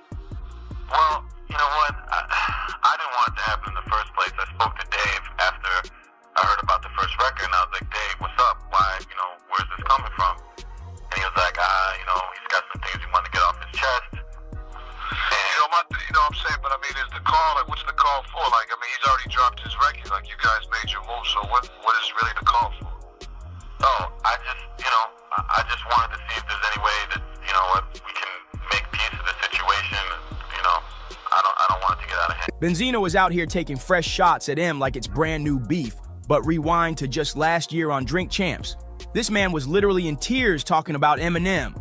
Not only that, he was begging, yes, begging, for M to meet him face to face so they could finally squash everything. Fast forward to today, and Benzino is right back on his nonsense, trolling both Eminem and 50 Cent like the last 20 years never happened. But to really get why this beef still burns, we gotta rewind to 2002. Eminem had just dropped his 4th studio album, The Eminem Show, a cultural juggernaut. The Source magazine slapped it with 4 mics out of 5, but M felt it deserved a perfect score. So he started throwing shots at The Source and its co-founder, you guessed it, Benzino. In the shower, what the fuck does he want me to do, man? All right, That's sir. crazy, man. So we're leaving. Okay. Is there anything else in this room? There's somebody else in the shower. You want to go talk to him? Okay. Now, granted, if we was white, it never would have happened. We know this. Right. If we was white, would have you knocked on the door like that? I need that. If we was white, you wouldn't be doing this. If we was white, you can best believe none of this would be happening.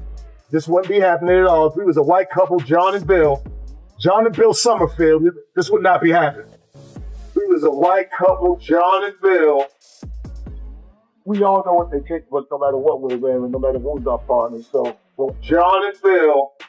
M was convinced the snub had nothing to do with music and everything to do with skin color, believing Benzino couldn't stomach the idea of a white rapper dominating the culture. That's when the gloves came off. Benzino fired back, labeling M a culture vulture and the 2003 Vanilla Ice. Then came his diss track, Pull Up Your Skirt, where Zeno went all in, claiming M's race was the only reason for his fame, rapping, 5 shades darker, you'd be cannabis and no one would care about your complicated rhyme style. What you know about pumping on the block till you freeze. What you know about cutting up rocks stuck in detectives. What you know about facing a grand jury indictment. As far as I'm concerned, you're just industry excitement. Later on, Benzino tried to clean things up at least a little, telling MTV that he didn't have beef with Eminem personally, but with The Machine, and what he called a double standard in hip-hop. According to Zeno, certain media outlets treated Eminem like some kind of savior, crowning him the #1 in the game while ignoring the very people who built hip-hop from the ground up. In his words, Eminem is just the hood ornament for The Machine. You think I could grab my crotch and put my ass in people's faces the way he does? No way. But as long as the color of his skin and his eyes fits what America wants, it's all right. And just to twist the knife on Pull Up Your Skirt, Benzino even accused M of running to his manager and begging him to handle the beef for him. But Eminem didn't just deny it, he came back swinging with not 1, not 2, but 4 diss tracks all aimed straight at Benzino's neck. Zeno, refusing to bow out, dropped Die Another Day. And this time he tried to get extra messy. He included a recorded phone call between himself and Eminem's manager, Paul Rosenberg, hoping to prove his point. But Benzino didn't just keep the shots on wax. He crossed a line that had everybody talking. He brought up Eminem's daughter, Haley, and not in a passing mention, he openly threatened her, dropping one of the most disturbing lines in their entire feud. On his track, Die Another Day, Benzino rapped, "Tell Haley it ain't safe no more. Daddy better watch your back at the candy store. You messed up, resort to plan BF around, and she end up like JonBenet Ramsey." For those who don't know, JonBenet was a young American beauty queen whose life was tragically cut short at the age of 6. Comparing Haley to that case, that was beyond disrespect. It was ice cold. When the backlash hit, Zeno doubled down, claiming he was just giving M a taste of his own medicine because Eminem had previously mentioned Benzino's son, Ray Ray, on The Sauce, rapping, "Here's a poster of Ray Ray and his dad. You want to talk about something you don't know about? Yeah, let's talk about how you're putting your own son out there to try to eat off him because you missed your boat." Yes, it's true Eminem mentioned Benzino's kid first, but here's the difference. M wasn't threatening Ray Ray's life. He was calling out Benzino's parenting, accusing him of chasing clout by dragging his son into the spotlight. Like when Zeno dropped Shine Like My Son, featuring a then 7-year-old Ray Ray. That's a world away from what Benzino did, flat out threatening Haley when she was only 7. Still, Benzino refused to back down. In an MTV interview, he doubled down on his mission, claiming it was his duty to expose what he saw as a racial double standard in hip-hop. According to Zeno, Eminem got a free pass to make songs black and Latino artists could never get away with. Eminem gets to talk about his issues and his pain, killing his mother, beating his girl, drugs, Benzino said. "We have to rock the party to get spins and burn on the radio. We have to entertain more than expose our true issues. When black and Latino people tried to give our pain on there, we couldn't get burned. The machine doesn't want our pain to be out there." Eventually, years later in 2012, Benzino told Global Grind TV he was sorry for the things he said about Haley. But by then, the damage to his image was already cemented. The feud between Eminem and Benzino just kept getting nastier, and even Benzino eventually admitted he crossed the line. "I can take responsibility for some of the stuff I said about his family," he told interviewers. Really personal shots. It was out of order. But admitting it didn't mean letting it go. In 2018, Zeno threw gas back on the fire. calling Eminem's revival album trash and clowning M's fan base. He went online and wrote, "Can somebody tell these weirdo M fans that in this culture of hip-hop, they are the subculture?" Meaning nobody gives a flying care about anything they have to say when it comes to him. Right now, the album is trash, so take the L and move on. Then, in February 2021, Benzino upped the antics, publicly challenging Eminem and Royce da 5'9" to a boxing match. "I would step in the ring with any of them. I'm in great shape, and I would love to. I've started training boxing. I'd like to step in the ring with Royce or Eminem," he boasted. M's response? Silence. And when that didn't work, February 2022 brought yet another attempt. This time, Benzino tried to discredit Eminem's street appeal by claiming, "No one in my hood ever listened to his music." When a social media user dared Benzino to say all that to Eminem's face, Zeno didn't back down, he doubled up. Tagging M directly, he wrote, "I'll say it to his face, but he's a scared coward, P-word, just like his fan base." From there, it spiraled fast. Zeno fired off a string of since-deleted posts, tearing into Eminem's fans and even dropping his own restaurant's address, daring them to show up. "To all you stans, we all know y'all are the corniest, most nonviolent, coward fan base hip-hop has ever seen. I have a restaurant in Atlanta, 5071 Peachtree Industrial Boulevard, Chamblee, Georgia. Stop tweeting and pull up on me, P-word," he posted, and he wasn't done. In another post, he raged, "I've been left this alone, but since the coward-ass stans still want to talk and hide, then it's still F Eminem. If you got a problem with me, do something about it. Nothing you've ever said has affected me in any way. I know how to fight. Still got big sticks, so pull up." It was a full-on online meltdown, and Eminem still silent. But fast forward to 2024, and Marshall finally gave Benzino the moment he'd been begging for. On Doomsday Part 2, M unloaded, taking shots not only at Benzino, but also at his daughter, Coi Leray. That track marked the first time in years Eminem addressed Benzino head-on, and he came out swinging. On Doomsday Part 2, M spit, "What is the opposite of Benzino? A giraffe. Go at his neck. How the hell can I go at something he doesn't have?" Savage. He didn't stop there. Eminem dragged Benzino's finances and even threw shade at his sexuality, referencing long-circulated rumors that Zeno was on the DL after allegedly being spotted with a male companion while police escorted him out of a Red Roof Inn. And then, M turned his aim at Benzino's daughter, Coi Leray, dropping the line, "Guess that Coi Leray features in the toilet." The shots were loud and Benzino wasted no time firing back, not with one but two diss tracks, Toos and Rap Elvis. Even though he went all in, Eminem didn't bite. No statements, no follow-up verses, nothing. He said his piece and left the building, and that, ironically, is what seems to sting Benzino the most. He was counting on a back-and-forth war, but instead he's stuck swinging at 50 Cent while M stays unbothered. So now, it's your turn. Does Benzino actually have a point about Eminem being a culture vulture, or is he just mad because he can't take him down? Drop your thoughts in the comments. Don't forget to like, subscribe, and share this video, and I'll see you in the next one. They think they could say anything because I'm a nice person and I'm accessible. Yeah. So they get to they F around and find out the real deal once they do. You know, but 15 and 22, damn. Yeah, that's crazy.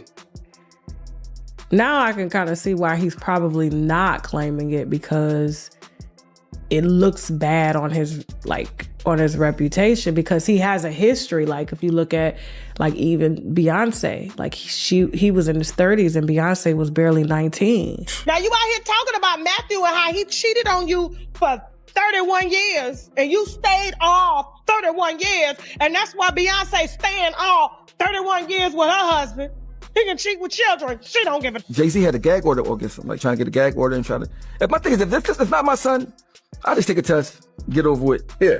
I mean, the fact that you did adoption and whatever, to me, I don't know. I think his mom was underage or something when he was born, so I think that's probably old. Tina Knowles is out here making serious threats, and this time it's aimed straight at Jay-Z's alleged son, Rymir. Word on the street is she told him point blank he's gonna regret ever coming for her family. Rymir claims that ever since he started speaking out about Jay-Z possibly being his father, things got real dark. He says he's been getting creepy phone calls.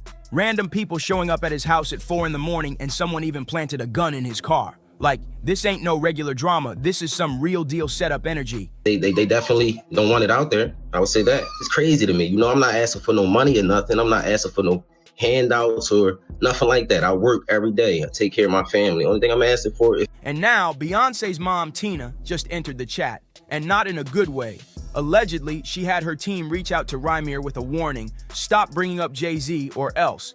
But fans are calling her out hard.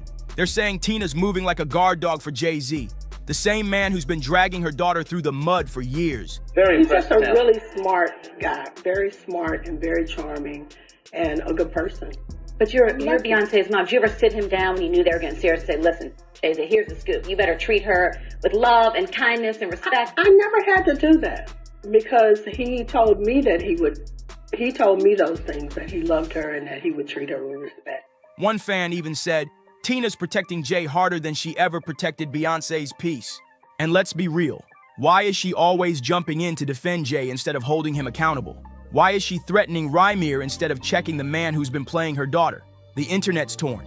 Who's the one lying? Tina? Jay-Z? Or is Rymir just exposing the whole Carter family mess? Shot at.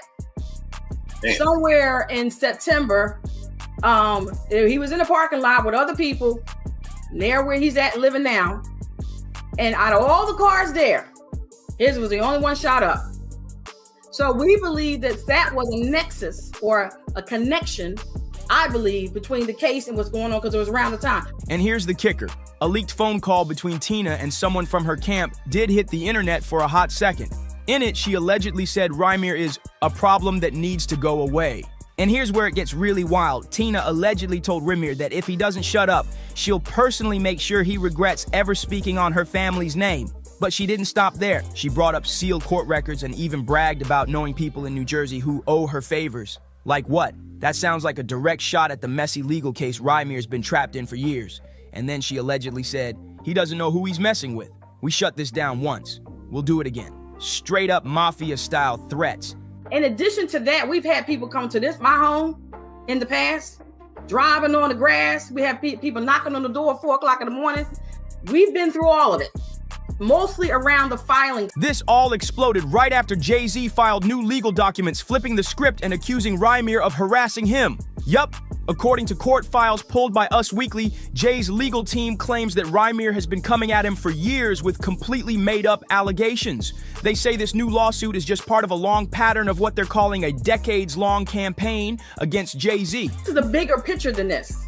We want to try to make a difference with the Pro Se Act or the Legal Abuse Act, bringing new legislation and trying to sit down at the table with the lawmakers to make a difference. In addition to the fact, because, like you said before, Mr. Carter might not never do anything, and I'm sure he probably won't, but it ain't about him. This is about the system allowing things to happen that were very agreed and put our lives at stake in some regards. So I just wanted to say that's what another reason why we were still going to the criminal stuff for the second time. This time, the prosecutor's office locally did get involved, but everything is slow moving and things are happening, and it's corruption going on. The law says in New Jersey that if the person who resists to take the test is presumed the father, that's what the law says. Here in New Jersey, anybody who don't want to do it and go away from doing it or prevents from doing it is presumed the father. So right now, he's presumed the father. He's not even alleged. The legal filing states that Rymir's accusations have already been thrown out in multiple courts, and Jay's team says that Rymir is ignoring court orders, which led to a contempt charge. But here's the real twist. Fans are flipping the narrative and saying the only one being harassed is Rymir. And now, with Tina Knowles allegedly threatening him behind the scenes, it's looking way deeper than a simple court dispute. Wait a minute, are you saying Tina Jay-Z?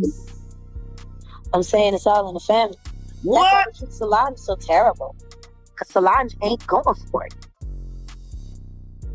She's the real talent. She's the one with real integrity. But before we dig back into Tina's shady moves, we need to talk about how Rymir almost lost his life just for daring to speak up against Jay-Z. This ain't just legal beef anymore. Someone allegedly tried to take Rymir out for good. The threats weren't just talk. They got dangerous real quick. Rymir and his legal guardian, Dr. Lily Coley, sat down on the Hip Hop News Uncensored podcast and dropped a bomb. After Rymir filed the paternity lawsuit and asked Jay-Z for a DNA test, he was actually shot. But it gets even darker. Lily said that ever since the lawsuit hit, random strangers started pulling up at her house, clearly trying to scare her into backing off. And she made it clear This fight isn't just about Jay-Z. It's about standing up for regular people against rich and powerful folks who think they're untouchable. Coming back to my apartment to tell me that I had made the right decision, she told me it was just as well. Now, I don't know if I want to read this part because this is what she said to me, and it's really nasty. And this is a direct quote. Ashley is talented, but she is so big. She towers over the other girls, and she is too dark and ugly. And the pressure didn't stop there. Former Rockefeller artist Oshino just backed Rymir publicly, and what he shared is chilling. He claims someone tried to set Rymir up by planting a gun in his cars, like this is straight up movie-level sabotage. According to Oshino, Jay-Z even offered Rymir hush money at first to keep quiet. But when Rymir refused the payout, that's when, according to them, Jay-Z started pulling wild, shady moves to silence him completely. And it just keeps getting worse. Oshino also confirmed the whispers that Rymir's late mother, Wanda, was only 15 years old when Jay allegedly got her pregnant. That fact alone has people side-eyeing everything Jay-Z's trying to spin now, especially since all Rymir ever asked for was a simple DNA test. Now Jay's flipping the whole narrative, trying to paint Rymir as the one doing the harassing. Be serious. Rymir didn't come out with a reality show or try to ride a clout wave. He did everything by the book. Filed legal paperwork, waited patiently, and boom. After the media picked up the case, the man got shot. That doesn't sound like a clout chaser. That sounds like someone who hit a nerve. Let's not play. Jay-Z has the kind of money and connections that lets you stall court cases for years. You can close doors, delay hearings, and run someone out of money before they ever get a shot at justice.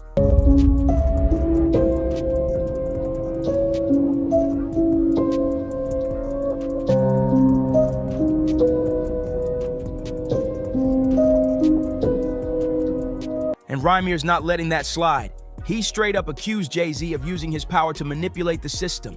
In fact, he filed a lawsuit not just against Jay, but against the judges themselves. According to that lawsuit, Jay allegedly lied under oath, claiming he didn't own property in New Jersey, which would mean the court had no jurisdiction. But guess what? Rymir's legal team found documents, property deeds, and tax filings, with Jay-Z's name right on them. The suit even named 6 judges, claiming they worked with Party Carter to keep tossing out the case, and they kept saying Jay had no ties to Jersey, even with the proof right in their face. The situation just keeps spiraling. The court filing also reveals that after Rymir began publicly exposing the injustice he faced, someone fired shots at his car. And it didn't stop there. Both he and his guardian, Dr. Lily Coley, were followed by unknown people around their own neighborhood. Cars were even pulling up onto their lawn at 4 in the morning like some kind of intimidation stunt. Rymir believes, without a doubt, now that all of this was orchestrated by people tied to Jay-Z. And now, he's not just going after Jay. He's suing the entire court system and the judges involved. He's accusing them of violating his constitutional rights and working together to shut down his voice. And let's be real, Rymir's already dealing with a lot. So why is Beyonce's mom now jumping into this and allegedly sending threats? Tina Knowles inserting herself like this doesn't just feel unnecessary, it feels off. Let's not forget, Tina's loyalty to Jay-Z has always raised eyebrows. She's defended him harder than Beyonce ever has. After Jay's cheating scandal blew up and humiliated Bey in front of the entire world, Tina still went on Instagram calling it a mistake and praising him like he's some misunderstood saint. People online are saying what we're all thinking. How is Tina always riding for Jay more than her own daughter? And now hearing that she may be out here threatening Rymir, a man who's simply asking for a DNA test, that's not just messy, it's low-key creepy. But Tina's ride-or-die loyalty to Jay-Z ain't the only thing raising eyebrows. Some insiders are now dropping even wilder bombshells. And leading the charge is none other than Jaguar Wright, who's calling Tina out big time for what she says is a weird, almost obsessive loyalty to Jay-Z. Jaguar claims that Tina was the one who pushed a young Beyonce into being with Jay-Z. Not just approved it, but allegedly sold her out to the industry. She says Tina was so into Jay that the moment he showed interest in Beyonce, she basically nudged her daughter to go with it, no matter the age difference or power dynamic. But buckle up, it gets even messier. Jaguar went as far as claiming that Tina and Jay-Z might have had something going on before he ever got with Beyonce. That accusation alone sent social media into a frenzy. And here's where it gets real suspicious. After Tina finalized her divorce from Richard Lawson last year, fans noticed he signed an NDA, and get this, the NDA reportedly forbids him from ever saying anything negative about Jay-Z. Like, why would that even be necessary unless Jay-Z was hiding something major? What exactly did Richard see behind the scenes at those Carter family dinners? Now, what's crazy is that Tina didn't just ignore the age gap between Jay's and Beyonce. She also overlooked the fact that when Jay-Z and Beyonce first got together, Jay was literally on probation for stabbing someone. That's right, Jay-Z had been accused of stabbing music executive Lance Rivera at a club, later pleading guilty to third-degree assault and landing a 3-year probation sentence. And what did Tina do? She still gave him the stamp of approval like it was nothing. But that's far from the only controversy tied to Miss Tina Knowles. Turns out she's been problematic way before this whole Rymere mess even popped off. According to Beyonce's former vocal coach, David Lee Brewer, Tina once made some wildly colorist remarks about a young, dark-skinned girl who was in Beyonce's first girl group, Girls' Time. Brewer said Tina allegedly called Ashley Tamar Davis too big, dark, and ugly. Like what? So when Tina tries to come for Rymere, or anyone really, fans are reminding her that she's got her own dirty laundry. And just when you think the drama can't get any messier, Tina reportedly came for Nicki Minaj too. All Nicki did was show a little support for Rymere and hinted that she had her own weird run-ins with Jay-Z. It started when 50 Cent posted a headline about Rymere's case with a messy caption. Can somebody help me with this one? What does this man want? He's a 34-year-old man. There is no back child support. Why exactly does he want? But we're all thinking the same thing. That is his nose. LOL. Nicki reposted it with a simple, respectful message. Oh, is this why he was trending the other day? I don't know. I hope all is well. To God be the glory. In case you've been out the loop, Nicki Minaj has been going off on Jay-Z lately, blasting him all over social media and even claiming that Roc Nation is about to get hit with a RICO case any day now. And guess who just had to jump in again? Yup, Tina Knowles.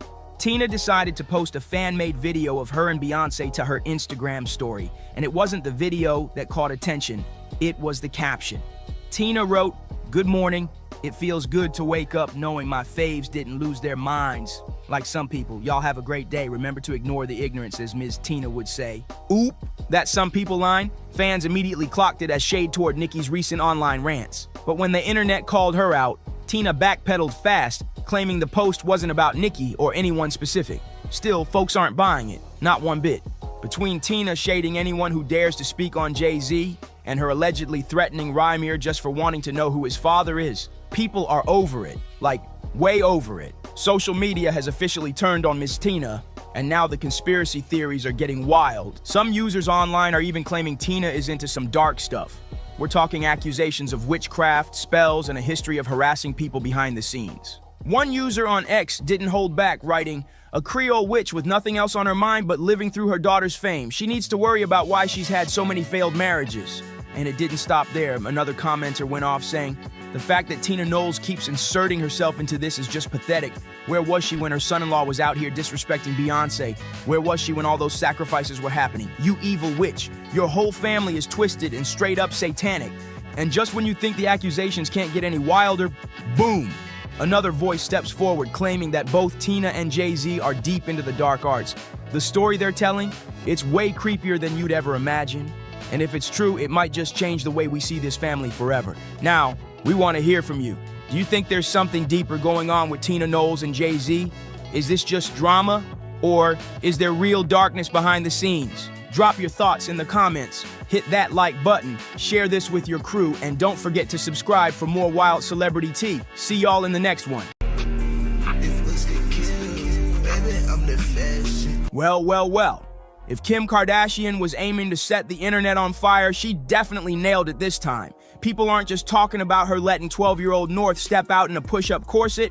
The real buzz is the whispers that Kim might actually be pimping out her own daughter for attention. That's the headline blowing up every corner of social media right now. Critics are going off saying North is being dressed, styled, and showcased in ways that look way too grown for her age. And of course, folks can't help but bring up how Kim first shot to fame. Definitely not through any Disney Channel vibes. Now, the messy talk online is suggesting that Kim could already be setting North up for the same kind of spotlight hustle that made her infamous. But here's where it really gets wild. Beyonce's name has been dragged into the storm. Rumors are swirling that Queen Bey herself allegedly called Kim out for exploiting North just to stay trending. Can you believe that? The whole thing is looking shady, dramatic, and downright scandalous. So let's dive right into the mess. Okay, let's talk about this look because everyone saw it. Miss North was out here in a structured corset-style bodice, a ruffled miniskirt flowing around her, and even steampunk-inspired boots to finish it off. Now, fashion-wise, the outfit ate, no doubt. But the second people remembered, this wasn't a runway model, but a 12-year-old child wearing it. The internet lit up with absolutely not. Parents came forward fast, calling the styling flat-out inappropriate for her age, saying it felt like she was being pushed into an adult image way too early. The main criticism zeroed in on how form-fitting and grown the whole look was. And it didn't stop with parents either. Child development specialists chimed in too, questioning what this kind of public exposure could do to a kid's mental state during such important formative years. Now, honey, the comment section under Kim's video was pure chaos. People were dragging her left and right until she finally shut the comments down. But that didn't stop anything. The conversation just exploded over on X, and the reactions were absolutely insane. One person flat out said, "A 12-year-old in a corset and push-up bra and her mom is cool with it? This is exactly why you have to be careful who you have babies with." Another user didn't hold back either, pointing out, "Her mom is infamous for a tape, and her dad has rules about his own wife being barely dressed in public. Of course, their child ends up in a push-up bra." Then it got even messier. People accused Kim of selling her daughter just like her mom did with her, calling it a disturbing family pattern. Yikes. And plenty were quick to remind everyone that this isn't the first time Kim has styled North in outfits people called inappropriate. They claim it's only gotten bolder and worse as the years go on. Let's keep it real. This isn't the first time Kim has been blasted for how she dresses North. As far back as 2014, when North was just 1 year old, Kim had her in matching designer fits. By Paris Fashion Week, little North was already being spotted in a risque black lace see-through number. Then, in 2018, when she was only 5, fans went off after Kim proudly shared a picture of her in a tiny yellow bikini top. Fast forward to 2022, Kim was dragged yet again for putting North in a satin corset at Aunt Kourtney Kardashian's Italian wedding. People thought it looked way too grown. And let's not forget the recent birthday trip to Mexico. When North turned 12, her appearance went viral after fans compared her to her cousin, who's the exact same age, and people were stunned at how different they looked. Now, with this latest outfit, critics are saying Kim has officially pushed it too far, and trust me, this is where the drama takes an even messier turn. Now, fans are dragging Kanye's name right into the middle of this storm. Social media is buzzing with people demanding Ye step in and protect North from being styled in ways they claim are way too grown for a 12-year-old. But here's the thing. What exactly do they expect Kanye to say when the internet has receipts of how he lets Bianca step out in public? We're talking about Paris Fashion Week, where Bianca walked around in nothing but sheer stockings as pants, and before that, she hit LA practically nude under a see-through raincoat. And it didn't stop there. She's been spotted braless in a completely sheer mesh top, casually strolling down the street on her way to a family-friendly restaurant. And if that wasn't shocking enough, cameras even caught Kanye tugging down Bianca's tights right after a business meeting in Beverly Hills. Plus, let's not forget her silver bikini top and thong look that had her entire backside on display for the world to see. Another look that left fans completely stunned was when Bianca stepped out in a full-on see-through bodysuit. She was walking side by side with Kanye, clutching her phone over her private area the entire time, because she knew the second that phone shifted, everything would have been exposed. And if that wasn't enough, who could forget Kanye's big return to the Grammys after a decade? Bianca showed up wrapped in a huge fur coat, only to dramatically strip it off and reveal a totally sheer dress with no bra, no underwear, nothing left to the imagination. The moment went viral instantly and had people questioning what was really going on behind the scenes. Reports even claim Bianca's own parents were mortified by her racy transformation. One insider spilled that her family is deeply distressed, saying they don't even recognize her anymore, and insisting she would never dress this way unless she was being controlled. Allegedly, things have gotten so intense that some of Bianca's loved ones actually staged an intervention over Kanye's controlling behavior. Reports claim her mother, Alexandra, even flew all the way from Australia to Los Angeles, desperate to save her daughter from the situation she's caught up in. That's how serious it's gotten. And when it comes to Bianca's father, another insider says Leo is fed up and wants a face-to-face with Kanye himself. He allegedly wants to sit him down and ask, point blank, "What the hell are you thinking parading my daughter around like some half-naked trophy?" According to sources, he's furious and ready to call Kanye out directly. Leo even posed the ultimate question. What would Kanye do if daughters north of Chicago were ever put out in public, half-dressed by their own husbands?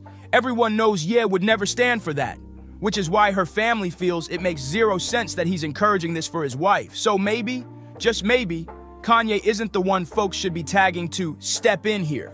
Okay, let's keep it real. Yes, Bianca is a grown woman, and what she chooses to wear is ultimately her business. But North? That's a whole different story.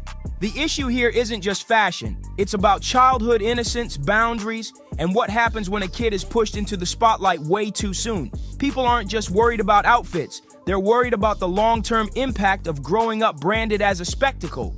And here's where it gets explosive. Rumor has it that even Beyoncé allegedly has something to say about this. Whispers claim Queen Bey is not here for Kim's styling choices at all, with some insiders suggesting she feels Kim is basically pimping out her own daughter by putting her in these grown-up looks and parading her everywhere. Allegedly, Beyoncé is siding with critics who insist North deserves the chance to just be a kid, instead of being packaged and styled like a mini celebrity at every turn. And with North now gaining a massive following of her own, the idea that Beyoncé's name is being attached to this drama? Oh, that takes the debate to a whole new level. And if Beyoncé's name being tied to this wasn't enough, the internet is now spinning with even wilder claims. Some fans are convinced that this tension between Kim and Bey isn't new at all, that it's just another chapter in their long, complicated history.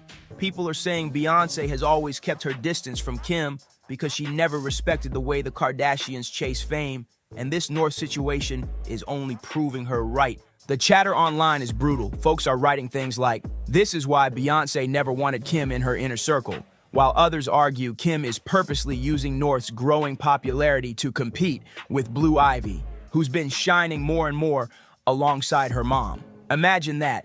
People are actually framing this as a low-key battle of the kids between North and Blue. And of course, that kind of speculation only makes the drama messier. The idea that Kim could be styling her daughter to rival Beyoncé's is fueling fans to dig even deeper. If Beyoncé truly feels this way, then the pressure on Kim to switch up how she's handling North's image could skyrocket overnight. Fans are quick to point out that Bey, being a fiercely protective mom, would never put Blue Ivy in the same situations. And that's exactly why these alleged comments are hitting such a nerve online. But wait, let's not act like Beyoncé hasn't faced her own backlash too. Just the other day, people were accusing her and Jay-Z of over-sexualizing Blue by letting her step out in a strapless gown with full glam makeup. Critics were claiming that the look made her appear like a 17 or 18-year-old instead of a child. The argument? Just because a celebrity kid can dress like an adult doesn't mean they're ready to be seen or treated like one. Some fans even warned that by getting applause for looking so grown at such a young age, Blue might be picking up the wrong message, that being worthy equals being sexy in the eyes of others. And with that, the tables turned. Suddenly, people were saying maybe Beyoncé should sit this one out before throwing shade at Kim. But still, while many were dragging her, a loyal wave of fans rushed in to defend her, insisting Blue's elegance is a celebration, not exploitation. And that's where the whole debate takes a sharp turn, because now it's not just Kim being dragged, Beyoncé is getting pulled into the fire too. Social media is split down the middle, with some saying Beyoncé has no business calling out Kim when Blue Ivy has also been dressed in ways critics call too mature. Others are fighting back, arguing that the two situations are completely different, and that Kim is blatantly chasing clout off North while Beyoncé is simply letting Blue shine alongside her mom. But the fan wars online, they're ruthless. Timelines are full of posts like, Kim is pimping her child, Beyoncé is empowering hers, while others clap back with, y'all are just blinded because Beyoncé is Beyoncé. If Kim did the same thing, you'd crucify her. The comments are going viral, with whole threads turning into battlefield-style arguments between the Hive and the Kardashian supporters. What's even crazier is that some are spinning it into a power play, saying this isn't just about kids' fashion. It's about who controls the narrative of the next generation of celebrity royalty. North versus Blue, Kardashian Empire versus Carter Dynasty. And trust me, that's the kind of headline that won't die down anytime soon.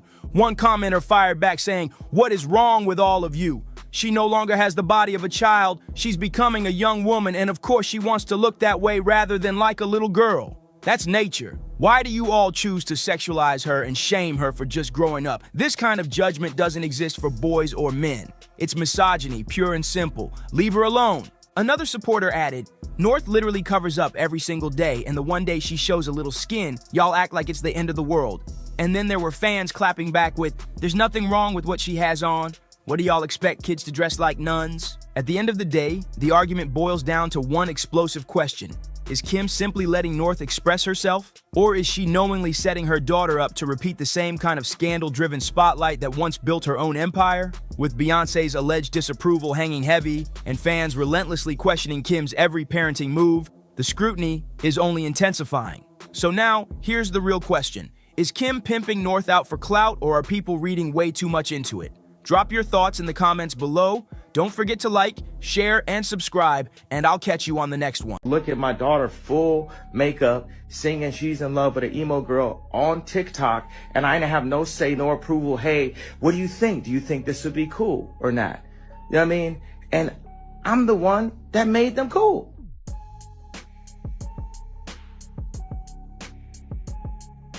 He's 12 years old. She's 12. Walking around with a corset, the shortest mini skirt that you could have, and bright blue hair. Kanye West and Kim Kardashian are back at it. This time, the drama is boiling over into legal threats. Kanye isn't just mad, he's allegedly gearing up to drag Kim into court if she doesn't change the way she's raising North. So here's the deal. Some recent photos of North West spread like wildfire online, and people were quick to slam Kim for letting her daughter step out in outfits many thought were way too grown. The backlash was brutal, with fans ripping into Kim nonstop. Kanye caught wind of it and went off, claiming Kim is crossing a dangerous line and warning he's ready to unleash his lawyers if she doesn't stop. But it doesn't end there. Kanye is now pointing fingers at Kris Jenner too, accusing her of masterminding the whole thing. According to him, Kim and Kris allegedly have a twisted plan, using North's image like she's some kind of brand they can package and sell. That's right, Kanye believes they're not just dressing her up for fashion, but literally marketing her like a product. Wild accusations, right? And trust me, this is just the beginning of the chaos. Kim Kardashian is getting dragged harder than ever after people saw what she let 12-year-old North wear out in Rome, and the internet is on fire. North showed up rocking long dyed blue hair, a full face of makeup like she was about to hit the club, a tiny mini skirt, a corset-style top, and heavy black boots. The look had fans losing it, and they didn't hold back one bit. People are calling Kim disturbing, saying the whole thing looks gross, and accusing her of treating North more like a fashion accessory than her actual child. The comments are brutal, with many pointing out that Kim seems so desperate to be the cool mom that she's flat out forgetting about being a responsible parent. Some even brought up the Balenciaga scandal again, throwing shade and accusing Kim of basically putting North in the spotlight the same way brands did in that controversy. And then comes the twist. Plenty of people are saying Kanye was right all along. One viral comment even read, "She took her Balenciaga collab seriously, and she wonders why Kanye kicked off about North being exposed to stuff online." He was right, even if he did it the wrong way. Now here's where it gets messy. Handwriting and her fingerprints all over my contract. When you look at the two, when you look at my signature and you look at her signature on my deliverables, that say sex tape number 1, sex tape number 2, and guess what? The third sex tape or the second they've been trying to play me on, it called Santa Barbara Sex. Her mama made us go shoot it for safety. She watched the mother and said, hey, we're going to go with the first one because the first one is better. It gives my daughter a better look than the second one that I made y'all go do. But you watched it and made a decision. And then you get on to whatever show you was on and take a lie detector test with a fraud. Some fans admit Kanye might have a point about North, but they're calling him the last person who should be talking. They're pointing out how he constantly objectifies women, even his own wife Bianca, making him the wrong messenger in this whole situation. And then there's the wild contradiction. Not too long ago, Kanye thought it was genius for North to team up with none other than Diddy. Yes, Diddy, the same man caught on camera physically assaulting a woman. People were stunned, saying Kanye's picking and choosing when to protect his daughter, and it doesn't add up. Back in March, Kanye hyped up a track called Lonely Roads Still Go to Sunshine. In his caption, he wrote, "New song by Puff Daddy featuring his son King Combs, my daughter Northwest, and new Yeezy artist from Chicago, Jasmine Williams, and get this. The track literally opens with a phone call between Kanye and Diddy, where Diddy is thanking Kanye for taking care of his kids while he's locked up. This whole situation is already looking shady and exploitative, but dragging North right into the middle of it, fans are calling it downright sickening. People are side-eyeing Kanye's track like crazy, questioning why a 12-year-old is being placed alongside Diddy, a man with a long, messy history of disturbing behavior towards women. The optics are bad and everybody sees it. Now here's where it gets even messier. Kim actually tried to block the whole thing from happening. She texted Kanye straight up, saying he can't just toss North on a track with Diddy without her approval. And she's not bluffing either, because Kim legally owns the trademark for Northwest. That means Kanye can't legally use their daughter's name, voice, or image in any kind of commercial project without Kim signing off first. Kim reminded him of the deal they made, texting, "I asked you at the time if I can trademark her name. You said yes. When she's 18, it goes to her. So stop. I sent paperwork over so she wouldn't be in the Diddy song to protect her. Fans were actually praising Kim for pulling the legal card to shield North, especially with Diddy involved. But Kanye wasn't backing down, not even close. He allegedly clapped back with a chilling threat. Amend it, or I'm going to war and neither of us will recover from the public fallout. You are going to have to kill me. And that's the sad part. North is caught between two parents so wrapped up in themselves that her well-being seems like an afterthought. Kim isn't furious about North being linked to Diddy because of his reputation. The Kardashians have been spotted at his parties plenty of times. No, Kim's anger comes from wanting to be the only one cashing in on North's name, brand, and image. Fans say it's all about control and money for her. On the flip side, Kanye keeps shouting about protecting his daughter's innocence, but people can't ignore how he constantly degrades women and even goes out of his way to publicly defend predators. That hypocrisy is what makes this whole thing even uglier. With parents like these, many believe North never had a real chance at anything close to a normal childhood, and it's heartbreaking to watch play out in public. But here's where the drama takes a sharp turn. Kanye isn't stopping at angry rants this time. After seeing the photos of North stepping out in that corset and miniskirt, he's done talking. Now Kanye is allegedly gearing up to take Kim to court, threatening real legal action that could change everything. According to a source who spoke with Globe magazine, Kanye is furious and believes his 12-year-old daughter is way too young to be parading around in outfits like this. The insider claims Kanye flat out warned Kim that if she doesn't put a stop to it, he's ready to unleash his lawyers and raise hell in court. He's reportedly been ranting nonstop, saying Kim has crossed the line and he's not about to let it slide. But here's where the story takes a darker turn. Kanye is now pointing the finger at Kris Jenner too. He believes Kim's mom is the real mastermind behind North's image and is pushing her to dress this way. According to Kanye, Kris allegedly has a sinister plan, molding North into the next Kim Kardashian, even if it means crossing disturbing lines. He's even thrown out shocking claims about Kris plotting to push North into the same kind of career-defining scandals that made Kim famous in the first place. Playboy shoots, leaked tapes. Kanye swears that's the road Kris is trying to lead North down, and he's determined to stop it. And fans are eating this all up, blasting Kris Jenner as the so-called mastermind of manipulation. Social media is flooded with people saying this is classic Kris, controlling her daughter's lives for profit and now allegedly lining up North to be the next cash machine for the family brand. One person even wrote, Kris turned Kim into a household name with a scandal and now she's plotting the same playbook for North. It's sick. Meanwhile, others are pointing out the irony. Kanye is screaming about protecting North, but he's the same man who put her in a studio with Diddy. People are saying neither Kim nor Kanye are really protecting their daughter. They're just fighting to see who gets control of her image. The whole thing feels like a custody battle being played out in the court of public opinion. And poor North is stuck in the middle while the world watches every move.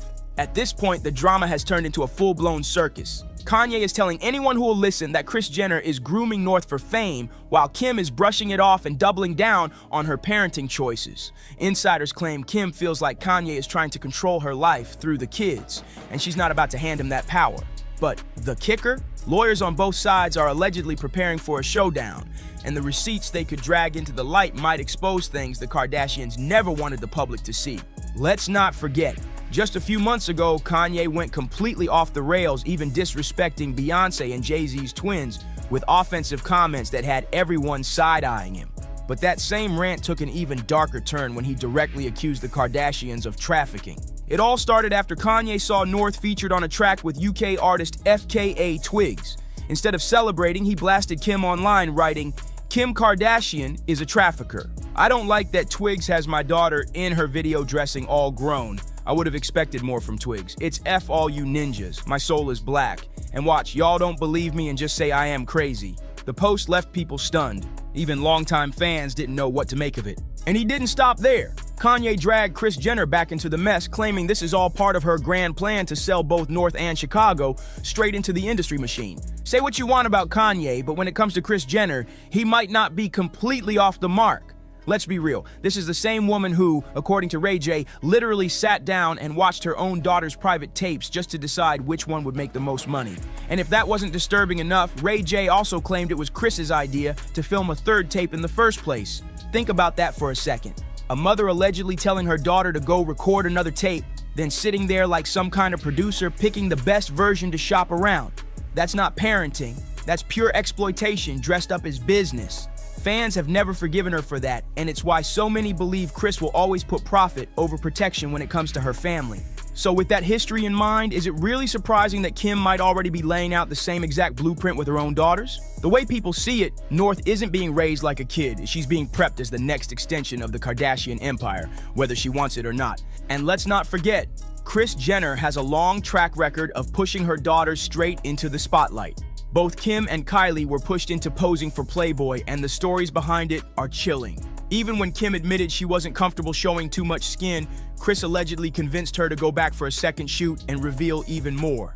Fans have never let that go, and it's exactly why Kanye says he's terrified of his daughters spending too much time under Kris's influence. Now, insiders close to Kanye claim he's convinced Kris is already prepping North and Chicago to follow the same path.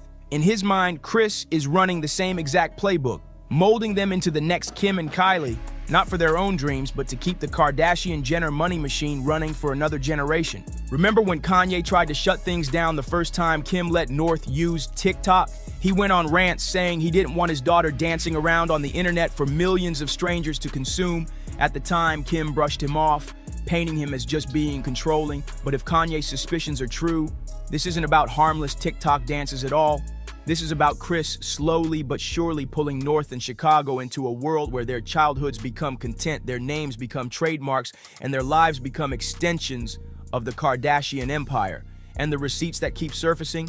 Remember back in June 2020, right before Kim filed for divorce, when Kanye went off on Kris Jenner? He blasted her over Kim's Playboy shoot, writing, "I put my life on the line for my children, that North's mother would never sell her tape."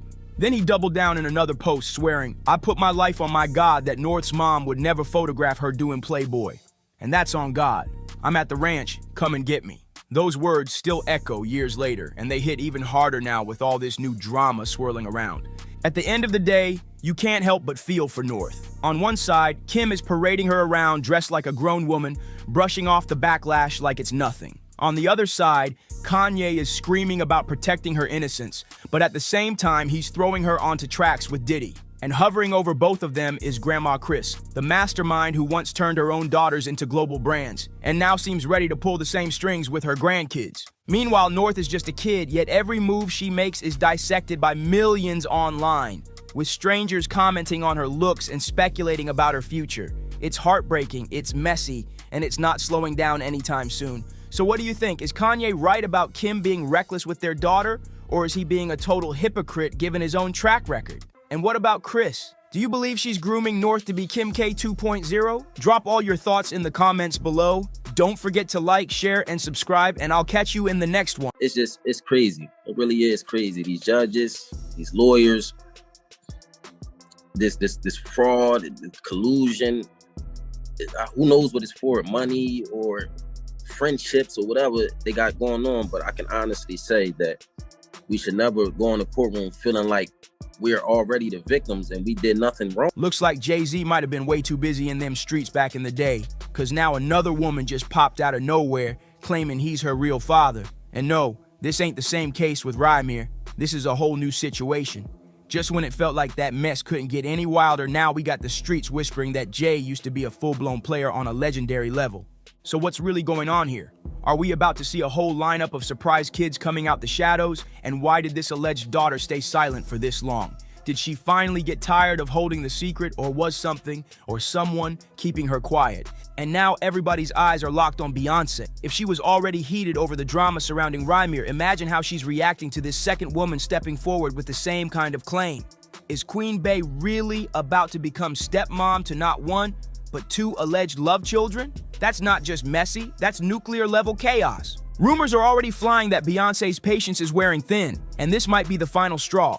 Are we looking at a secret double life Jay's been hiding? Or is this the beginning of a full-blown divorce scandal about to shake the industry to its core? So let's talk facts. The woman making these wild claims is named Letitia Macer, and she's not backing down. She says her own family been telling her since day one that Jay-Z is her real father. And according to her, there's zero doubt in her mind. Like, none. She's based out in Maryland, and now she's stepping straight into the spotlight, ready to let it all out. Letitia first shook the internet with a bold Instagram post that read, "I've been quiet for far too long.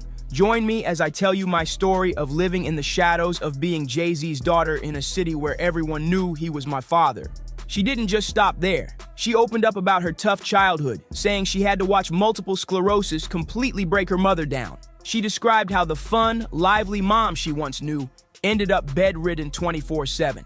And while dealing with all that, Letitia claims she was still out here raising 4 kids, including a set of twins, working 2 jobs at a prison, and going to school full-time. That's real-life survival mode. But here's where it gets even wilder.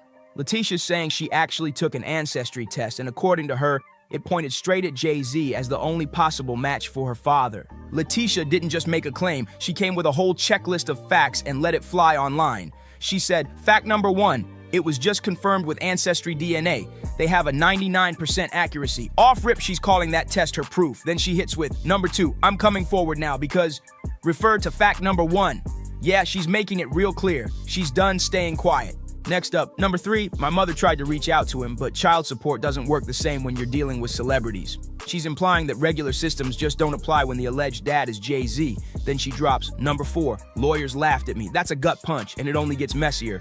Number 5, deadbeat dads are okay unless it's Hove. She's dragging the entire situation now. And finally, she said, number 6, I've thought about this every single day of my life. It's been 28 years. It's time to speak up. She's clearly not holding back anymore, but it doesn't stop there. People from her old hometown are backing her up.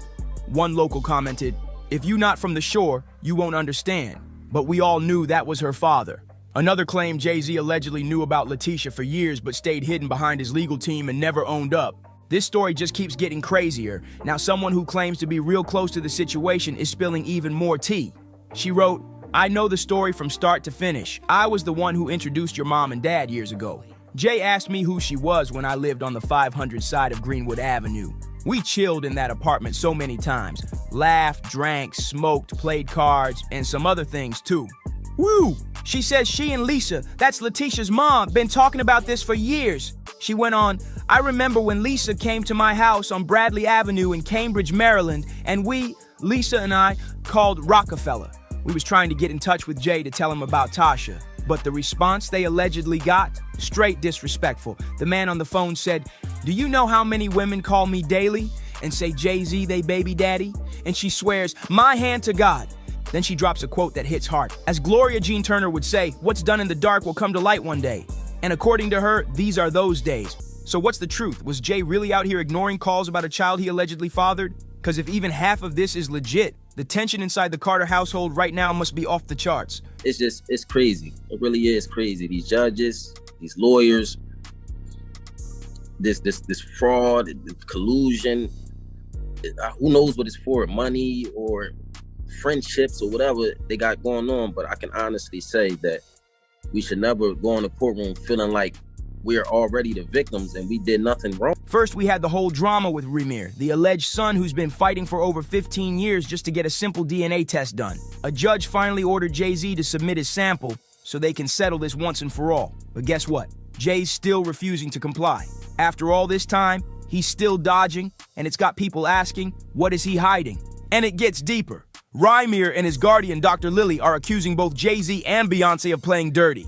They say the couple has been using their power to intimidate them, trying to shut down the fight for justice. According to the reports, Lily didn't just take it to court, yet she actually went after their own legal team, claiming that the lawyers were secretly working with Jay-Z's side the whole time. She says their lawyers purposely caused procedural chaos that got the entire case thrown out of the Philadelphia courts. That's not just shady, that's suspicious. And it's not just legal moves they're talking about. Lily and Remir claim they faced years of intimidation tactics. Remir says the moment he filed a civil suit, everything changed, like folks started moving weird behind the scenes. And here's where it turns petty. Dr. Lily even believes Beyonce herself may have been the one convincing Jay-Z to never acknowledge Remir and to keep him quiet. Some fans are even speculating that Jay and Bey mocked Remir in their lyrics. So here's where the music gets messy, real messy.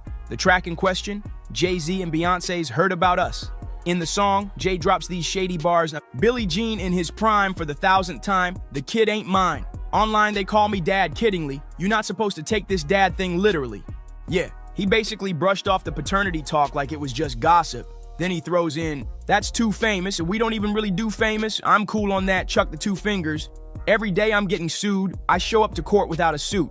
It's given I'm above all this while still sneak dissing hard, but Remir didn't take that lightly. He got so fired up, he went straight into the studio and dropped a diss track of his own. He rapped, "Ninjas washed up, still doing tracks like 55, and where the F you at? Need to go back to your old days, grown man in his old ways." Whew, that wasn't just a response. That was a full-on call-out. And in an interview, Ramir explained his reasons, saying, "This ain't about being petty or starting beef. I just want to put my truth out there. Let people know I'm still rising no matter what Jay-Z or anybody says." And he made a solid point too. If Jay's really said I'm not his son 1,000 times, wouldn't it just be easier to take the test? Like, why dance around it? Even Ramir's publicist weighed in, saying if Jay put his emotions in the song, Ramir has every right to clap back through music too.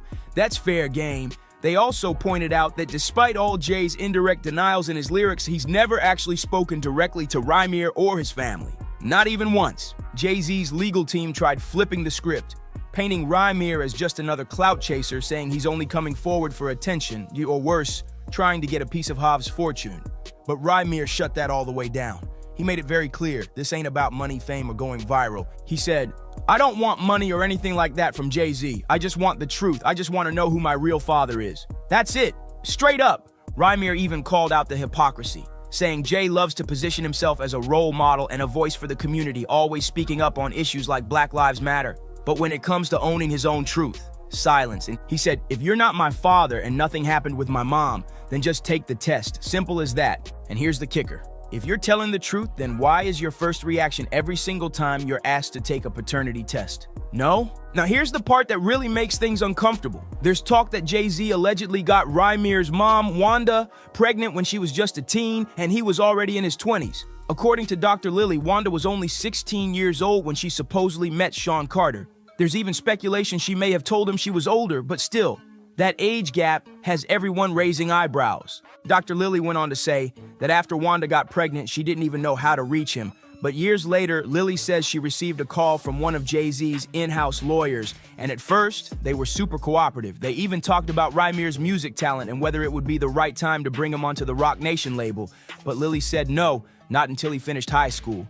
Then out of nowhere, things flipped.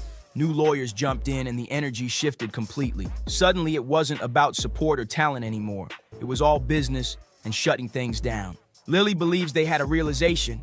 If Wanda really was underage when this all happened, the situation could turn way more serious for Jay-Z. So here's where things take another wild turn. A judge officially ordered Jay-Z to take the DNA test, but instead of following through, Jay did something no one saw coming. Rather than agreeing to the test or even addressing the actual paternity claims, he flipped the narrative and came for Ramir instead. In court documents, Jay-Z's legal team accused Ramir of allegedly harassing him for years. They straight up labeled the whole case as baseless, and even went so far as to call Ramir's actions obsessive.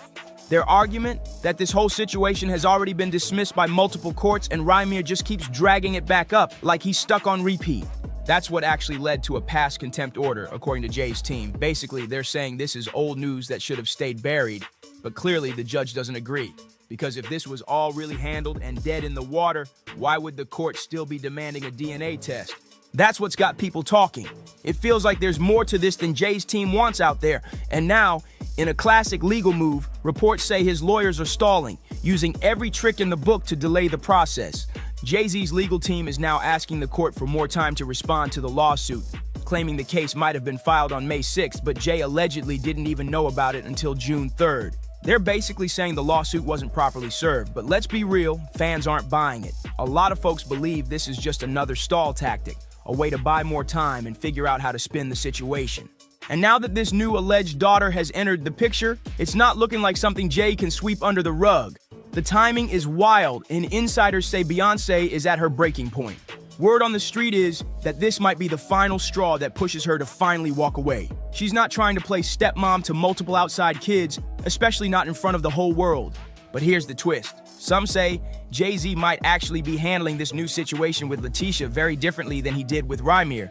Rumors are swirling that Jay is trying to shut it down quietly before it blows up into another media storm. And get this, her own friends are saying he allegedly bought her a $1.7 million mansion in exchange for her silence. Yep, you heard that right. And she supposedly signed an NDA on the spot. So now everybody's wondering, is he planning to buy off Ramir too? Or will this all blow up in a way that forces Jay-Z to choose between his legacy, his marriage, and his so-called secret kids? This saga is far from over, and something tells me it's only gonna get messier. Drop your thoughts in the comments. Do you think Beyonce's really about to walk? Don't forget to like, subscribe, and share this video if you're locked in. And we'll catch you in the next one, because this drama, it's just getting started. Now we finally have an update on the drowning death of Malcolm Jamal Warner. Now, according to ABC7, they stated that Malcolm Jamal Warner had drowned while he was on vacation in Costa Rica. Now, the article goes on to say that Warner had drowned off the coast of Costa Rica on Sunday. So this actually occurred on Sunday.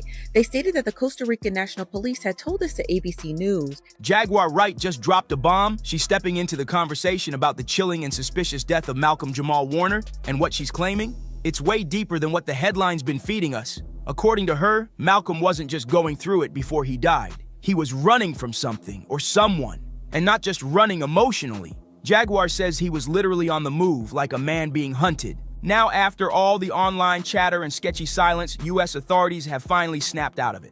Reports say a full-blown investigation has been launched into what really happened during Malcolm's final days. And guess what? Some of the details creeping out are starting to match what Jaguar's been screaming for weeks. Everybody wants to know, why'd you walk away from $50 million? Well, I wasn't walking away from the money. Yeah.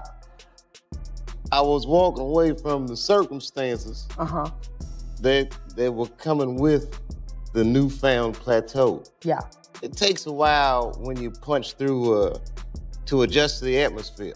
Why was Malcolm so paranoid? Who or what had him looking over his shoulder like that? Because if Jaguar is not just talking out the side of her mouth, then this ain't just another tragic celebrity passing. This was a setup, a calculated one, a message. And the saddest part, we all missed the signs until it was too late. Jaguar saying loud and clear that Malcolm didn't just vanish to Costa Rica to find peace like the media keeps pushing. Nah, she says that whole trip was a cover story, a distraction, because something or somebody was after him and Costa Rica wasn't a vacation. I've been in show business since I was 14, and I've heard the stories of what happens, and I've seen these kinds of things play out in front of me.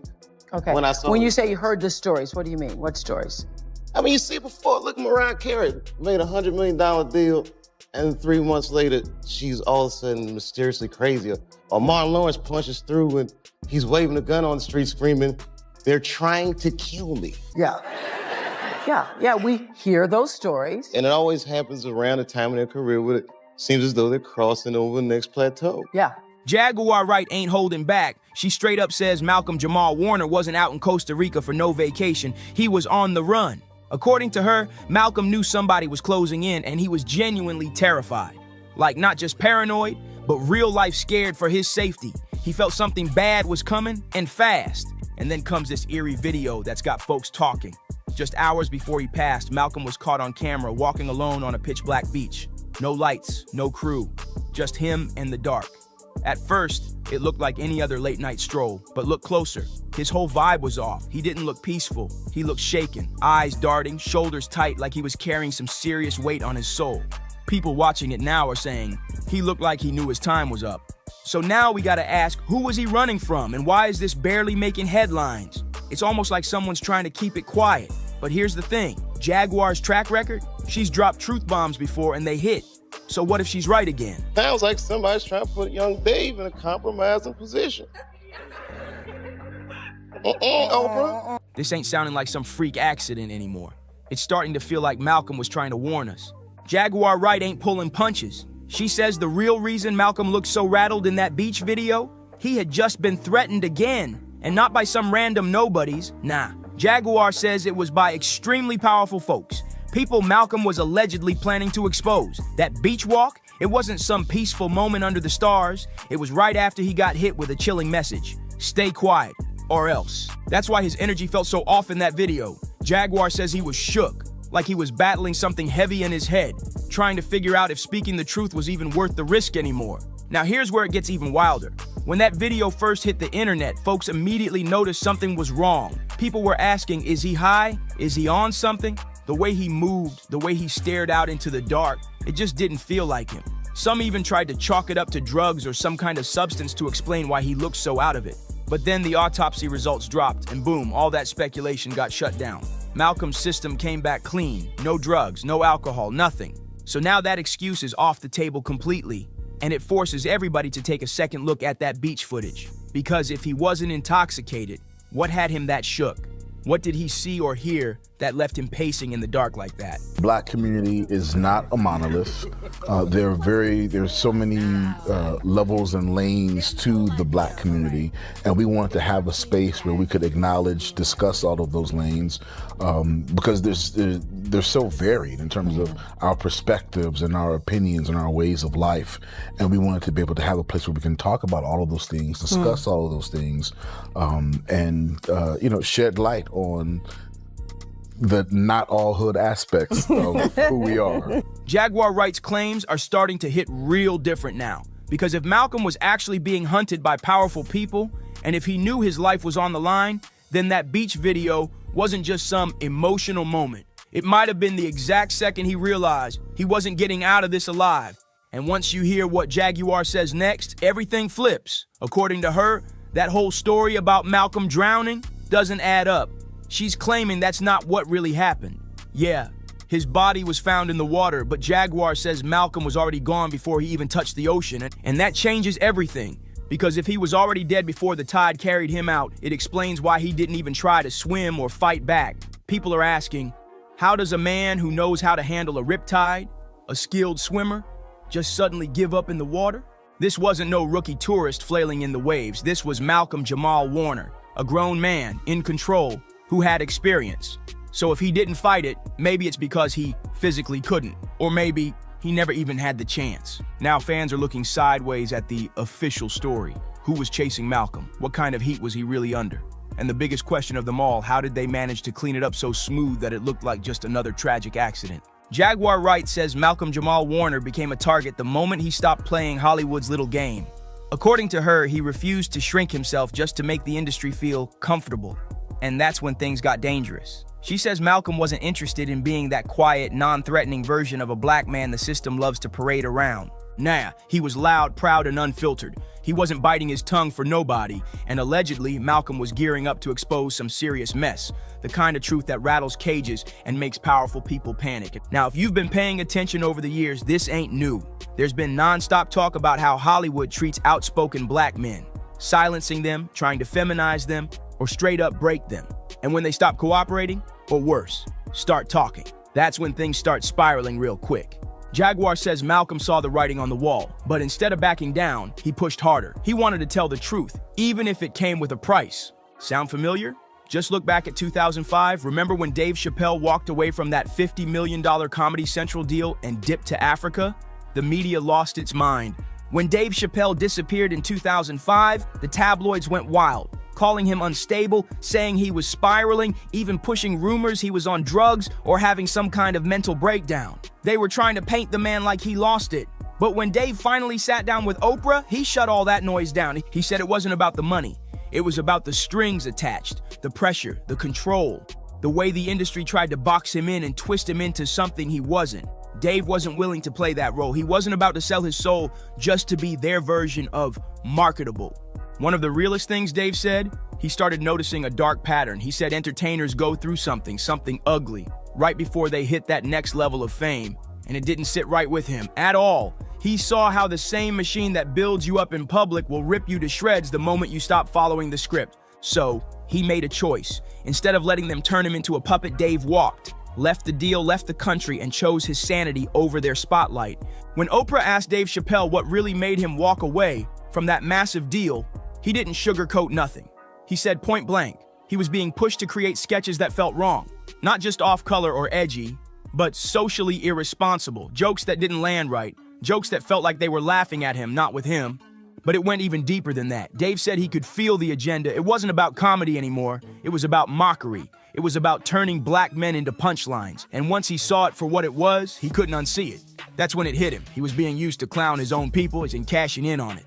That right there was his breaking point.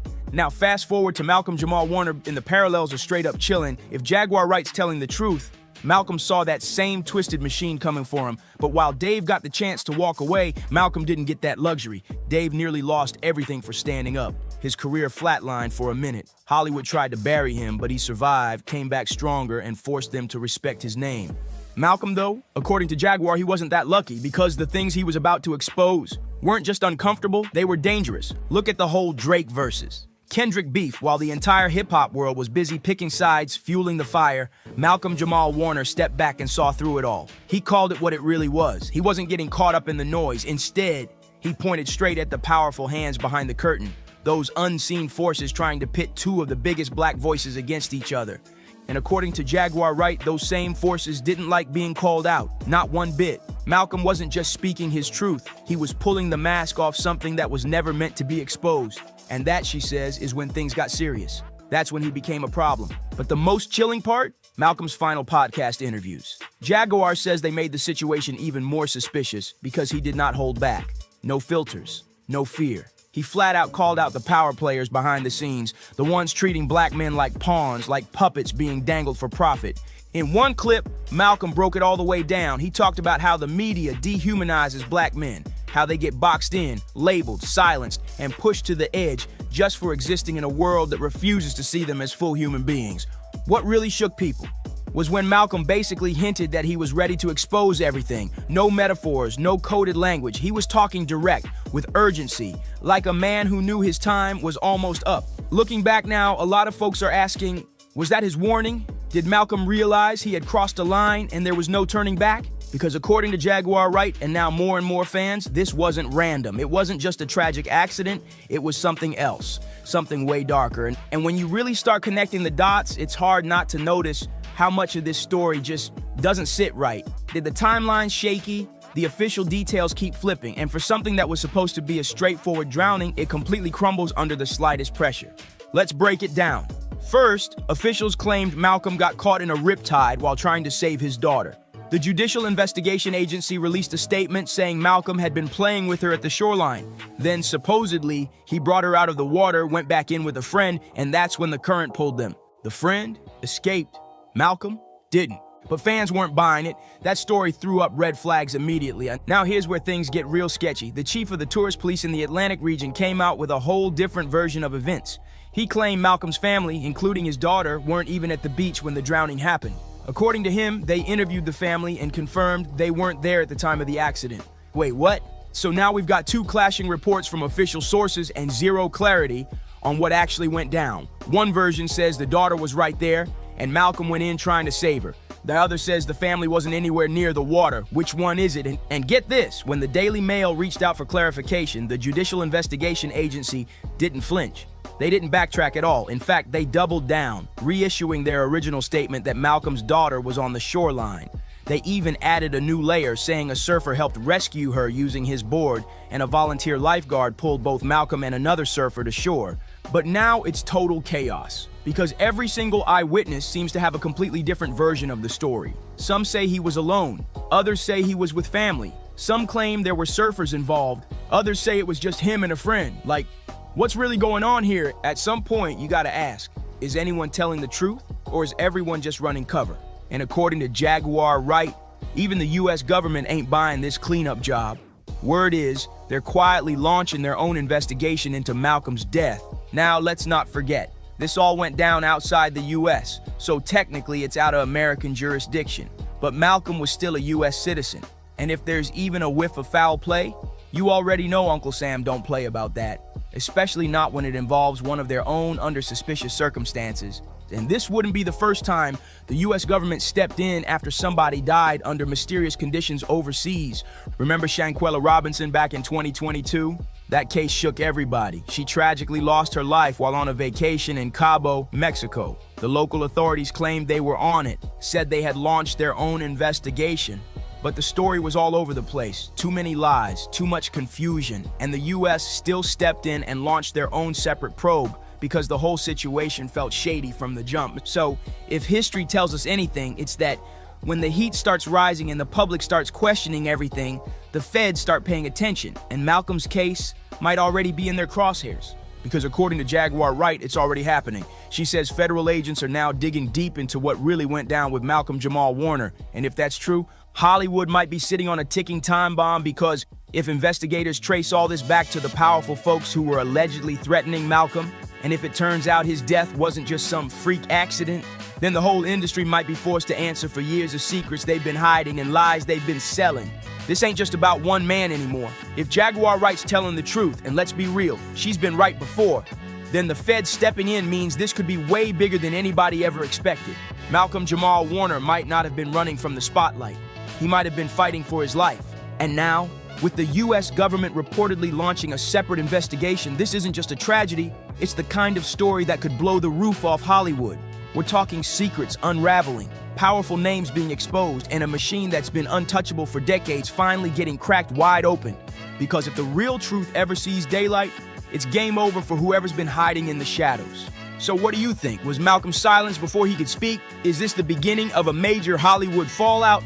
Drop your thoughts in the comments below. Don't forget to like, subscribe, and share if you're ready for more truth bombs. Because this story is just getting started. Catch you in the next one. Broad that's running around bragging about getting raw dog, that little old ain't nothing but a cum bucket. I said, nah, she a disgusting little old mother. I hate her. She's feeding a whole toxic spirit into young girls. That's Charleston White exploding online, and this time he came with so-called proof. He dropped what looked like Sexy I Red's private medical records and even threw out the names of rappers he claims got caught up with her. And these weren't just random dudes, these were heavyweights, some of the most recognizable faces in hip-hop, the kind of names that make people freeze mid-scroll. But Charleston didn't just expose her, he painted her as contaminated and connected it straight to the wild, reckless lifestyle she brags about in her music. Yeah, I hate her. Yeah, that's, she's delivering a horror spirit amongst young girls. The second those alleged receipts hit timelines, social media went into overdrive. Fans started piecing things together like detectives. Suddenly, every rapper she's ever been seen with, from blurry club pics to IG posts to messy baby daddy drama, was under suspicion. And the fallout? Crazier than anyone expected. The list Charleston White dropped left fans stunned, whispering in disbelief, questioning if their favorite rappers were on it. He even threw in a sly jab suggesting Drake might not have been the only superstar caught up in her mix. Every time y'all see me with a nigga, y'all think I'm f***ing.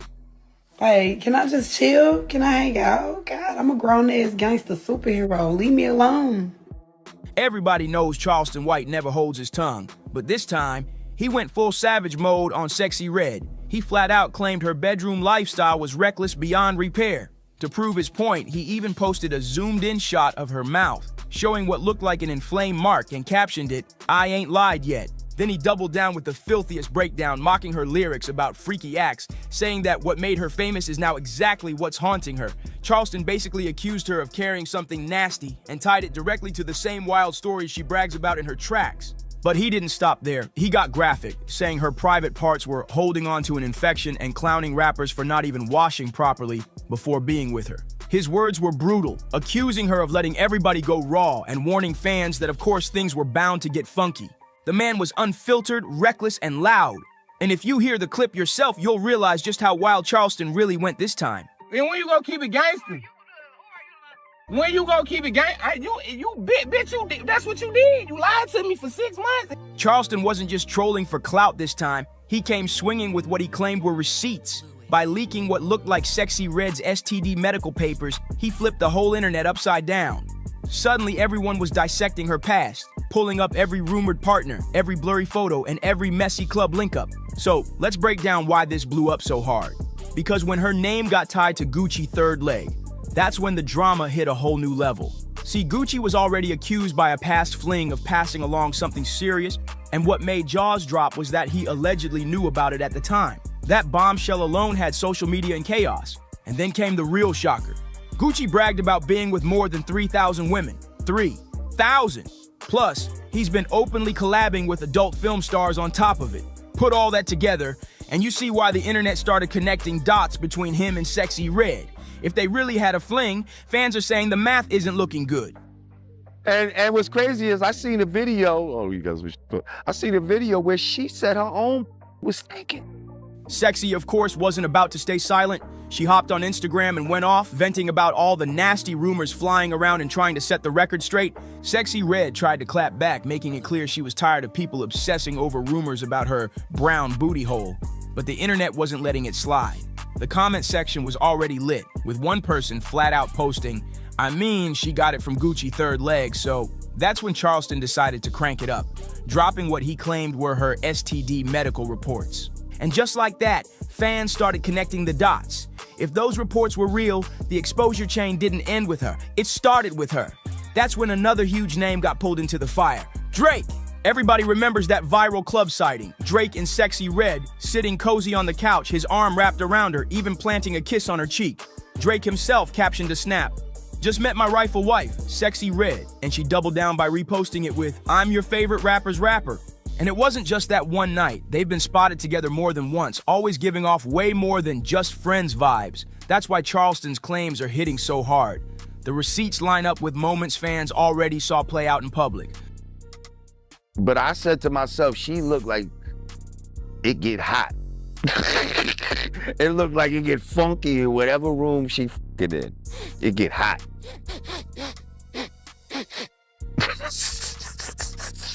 But hold up, because Drake isn't the only heavyweight name Charleston White threw on that list. And the next one, it's about to take this drama from messy to absolutely explosive. And now, it's Chief Keef's turn to get dragged into the storm. Things went from messy to flat-out chaotic once people remembered how open Sexy Red has been about her connection with him. She's admitted more than once that it wasn't just friendship, it was deeper.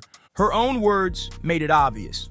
That's my dog, right? I don't got too many homeboys I can sit on the phone with, and I'm not even saying that's my homeboy because I don't know what he got going on.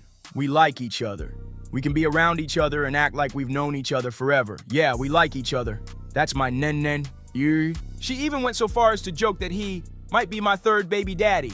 And just to stir the pot further, she took shots at King Von's sister, Kayla B, over Keef, making it crystal clear there was real tension, not just casual rumors. Because Sexy Red pushed a lot of sexual violence, and so my kids would have to be grown to go listen to that. So when Charleston White dropped those alleged STD papers, people immediately started connecting the dots. If Red really had something and she was that close to Keef, fans couldn't help but speculate. Could he have been exposed too? That's why Charleston's rant isn't just name-dropping for clicks. He's painting a dangerous ripple effect, a messy web that could stretch through multiple rappers, multiple crews, and multiple circles in the industry. And just when it felt like this mess couldn't get any deeper, Charleston White tossed another wild card into the mix. A mystery man. Sexy Red once posted a photo on Instagram lying in bed with an unidentified dude. But here's the catch. She only showed their feet. Fans instantly noticed one detail, though. He was wearing an ankle monitor, screaming that he was on house arrest. Her caption only added fuel to the fire. I like fighting with drillers, redhead killer. That one post had people speculating nonstop, but once Charleston dropped those alleged STD papers, every little moment like this started looking way more serious. Suddenly, that mystery man wasn't just some random hookup. He could be another link in a dangerous chain. And fans online? Already piecing it all together, stacking his name alongside the likes of Drake and Chief Keef. Every breadcrumb she's ever given the internet is now being tied back to White's claims, turning rumors into what looks like a full-blown web of exposure. But then came the real curveball. Another name, White allegedly dragged into the conversation. Aiden Ross. Yeah, you heard that right. The streamer himself claimed he hooked up with Sexy Red, saying, I want to announce something, but I don't know if I should say it. I did have Sexy Red. It was good. It was really good. She was kind of being the dominant one. And if that wasn't nasty enough, he admitted something even more disturbing, that he watched her leaked tape, and that's what made him shoot his shot. He flat out said, I jerked off to it, and that's what made me hit her. I'm being for real. Of course, once that Aiden Ross clip went viral, Sexy Red couldn't stay quiet, and her clapback was savage. She fired off, you paid me to take your virginity, and I did just that. Then, just to twist the knife, she added another jab online. You couldn't test me with a stick. But when you tie that right back to Charleston White's so-called STD report, the picture starts looking darker. Every single name, every hookup, every time she's been linked to someone publicly, it suddenly feels like part of a bigger chain. With names like Drake, Chief Keef, and now Aiden Ross in the mix, people aren't just shocked anymore. They're starting to wonder just how far this list really goes, and who might be next. And then came another bombshell, Ray J. On his Twitch livestream, Ray J casually claimed that he and Sexy Red had hooked up on a flight. That alone set social media ablaze, but Sexy wasn't having it. She clapped back again, saying, even to be saying we slept on the plane together, I said hi and kept it pushing. Is you sick? She tried to shut it down quick, but here's the catch. If she really never touched Ray J, why was his name allegedly on Charleston's list in the first place? That one question alone has fans digging even deeper. Because in this kind of drama, denial doesn't erase suspicion. And this is exactly where things take a turn from messy to downright explosive. By now, You've probably seen the rumors swirling about Sexy Red and Huncho, and they didn't just come out of nowhere. It all kicked off when Huncho played her love interest in that music video, leaving fans side-eyeing because the chemistry looked way too real for just acting. Then Red doubled down, posting new IG pics with captions that lined up perfectly with the lyrics, making it look like she was hinting at something deeper. But here's where it gets wild. Once Charleston White's alleged STD claims dropped, people started viewing that whole connection in a brand new light. If Huncho really did mess with her, even casually, then by Charleston's logic, he could be tangled up in the same messy circle too. And let's be real, once you stack stories of STDs and public hookups, it stops feeling like random gossip and starts looking like a dangerous pattern. That's why when Charleston released those so-called medical reports, the focus shifted big time.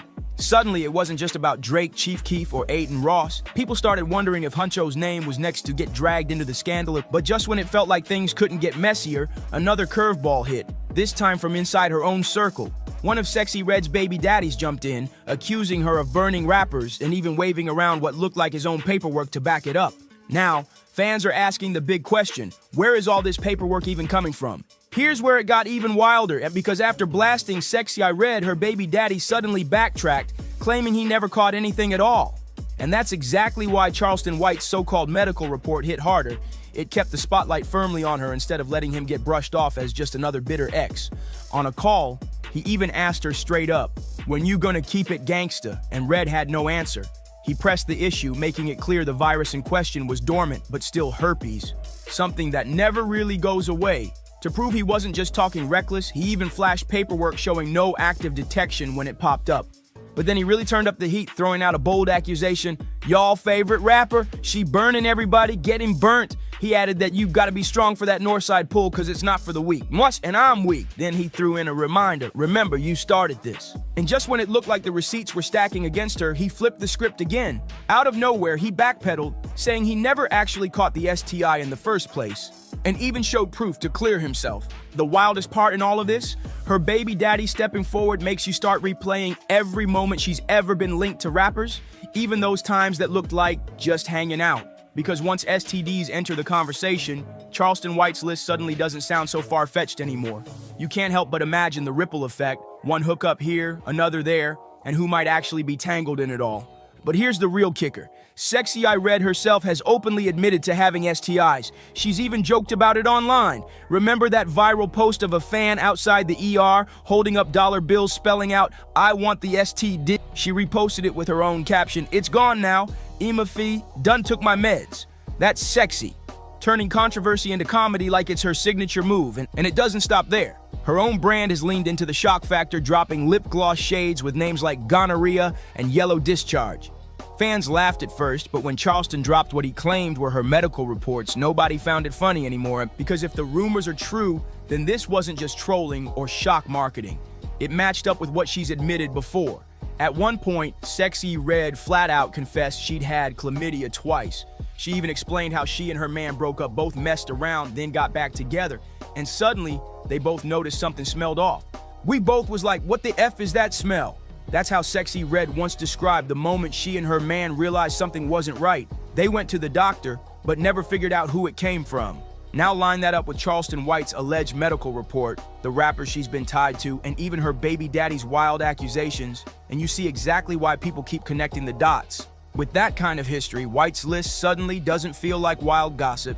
It feels like it could be real. And just when you thought it was only Charleston taking shots, another voice jumped into the chaos. Lord Jamar, you know him, the outspoken hip-hop OG who never holds back. Well, he set his sights on Sexy too, and his words were brutal. He flat out said, "Sexy Red looked like the type of girl back in the day you walk in a room, sniff, and be like, it smells like somebody been fucking in here." And he didn't stop there. Jamar doubled down, adding, "She looked like it get hot, like it get funky in whatever room she in." When Lord Jamar clowned her for openly admitting things like that, it made Charleston White's leaks sound way more believable. Suddenly, that so-called medical report didn't feel like random shade. It lined up with what people were already whispering behind the scenes, and that's the real problem here. Between her own STI admissions, her messy hookups, the high-profile rappers, and commentary from voices like Jamar, this doesn't look like harmless gossip anymore. It looks like a pattern. And if that pattern is real, then you gotta wonder, how many of the names on White's list might actually be caught in the same chain of exposure? That's what has fans so locked in, watching every update like it's the next chapter of a scandalous soap opera.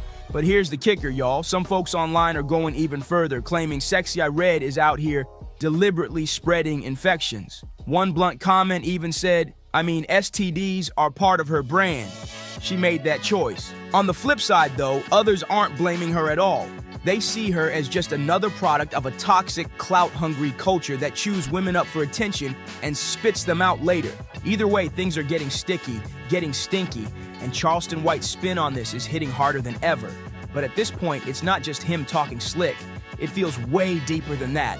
What we're really seeing in 2025 is the collision of celebrity antics, social media chaos, clout chasing, and sexual accountability all crashing together in real time. And Charleston White, he swears this is nothing new. He says black women have been dragged for years, through toxic beauty standards, through rap lyrics laced with misogyny, but now he claims it's gone way deeper, way more calculated. According to him, the system is deliberately pushing artists like Sexy Red to the front, all to keep tearing down that image. In his own words, Red is pushing off a lot of sexual violence. And that's why, when he threw her alleged medical records into the spotlight and started dropping heavyweight names, he didn't just frame it as shade, he framed it as proof of a much bigger fight he's been screaming about for years. Because once private paperwork and big-name rappers start getting exposed, it stops being gossip and turns into a statement. And Charleston knows exactly how to shake the table, stir the pot, and make sure everybody in the room feels it. One thing's for sure, this move guaranteed that the conversation around Sexy Red isn't dying down anytime soon. And next time, we'll dive into how the rapper's Charleston White name actually clapped back. And trust me, some of those responses are just as wild as the accusations themselves. So tell me what you think in the comments, hit that like button, subscribe, share this video with your people, and I'll see you on the next one. You long believed to be true, but realized wasn't. Well, as one of the main opponents of the Illuminati, I always wanted to know what information they had that we didn't. Now we finally have an update on the drowning death of Malcolm Jamal Warner. Now, according to ABC7, they stated that Malcolm Jamal Warner had drowned while he was on vacation in Costa Rica. Now, the article goes on to say that Warner had drowned off the coast of Costa Rica on Sunday. Life, it's fragile, and in the blink of an eye, You never know. you never know. So speaking of legacy, what do you hope that your legacy is going to be? There is part of me that I will be able to leave this earth, knowing and people knowing that I was a good person. I spent, so much of the early part of my life listening to being celebrated on one hand, but paying way too much attention to the naysay. These are the first things we saw when we pulled up to the beach. Signs in Spanish and English warning people about potentially hazardous conditions. This sign even giving a roadmap for how to escape a rip current. Cat Williams been calling this out for years. If you don't follow Hollywood's unspoken rules, especially as a black man, they'll throw you to the side like you never existed.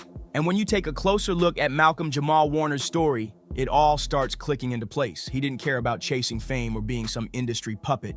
In fact, he straight up turned down roles that made black men look goofy or clownish. Rican Beach, where officials say a dangerous rip current swept away Malcolm Jamal Warner. The Cosby Show star drowning in secluded paradise on Sunday.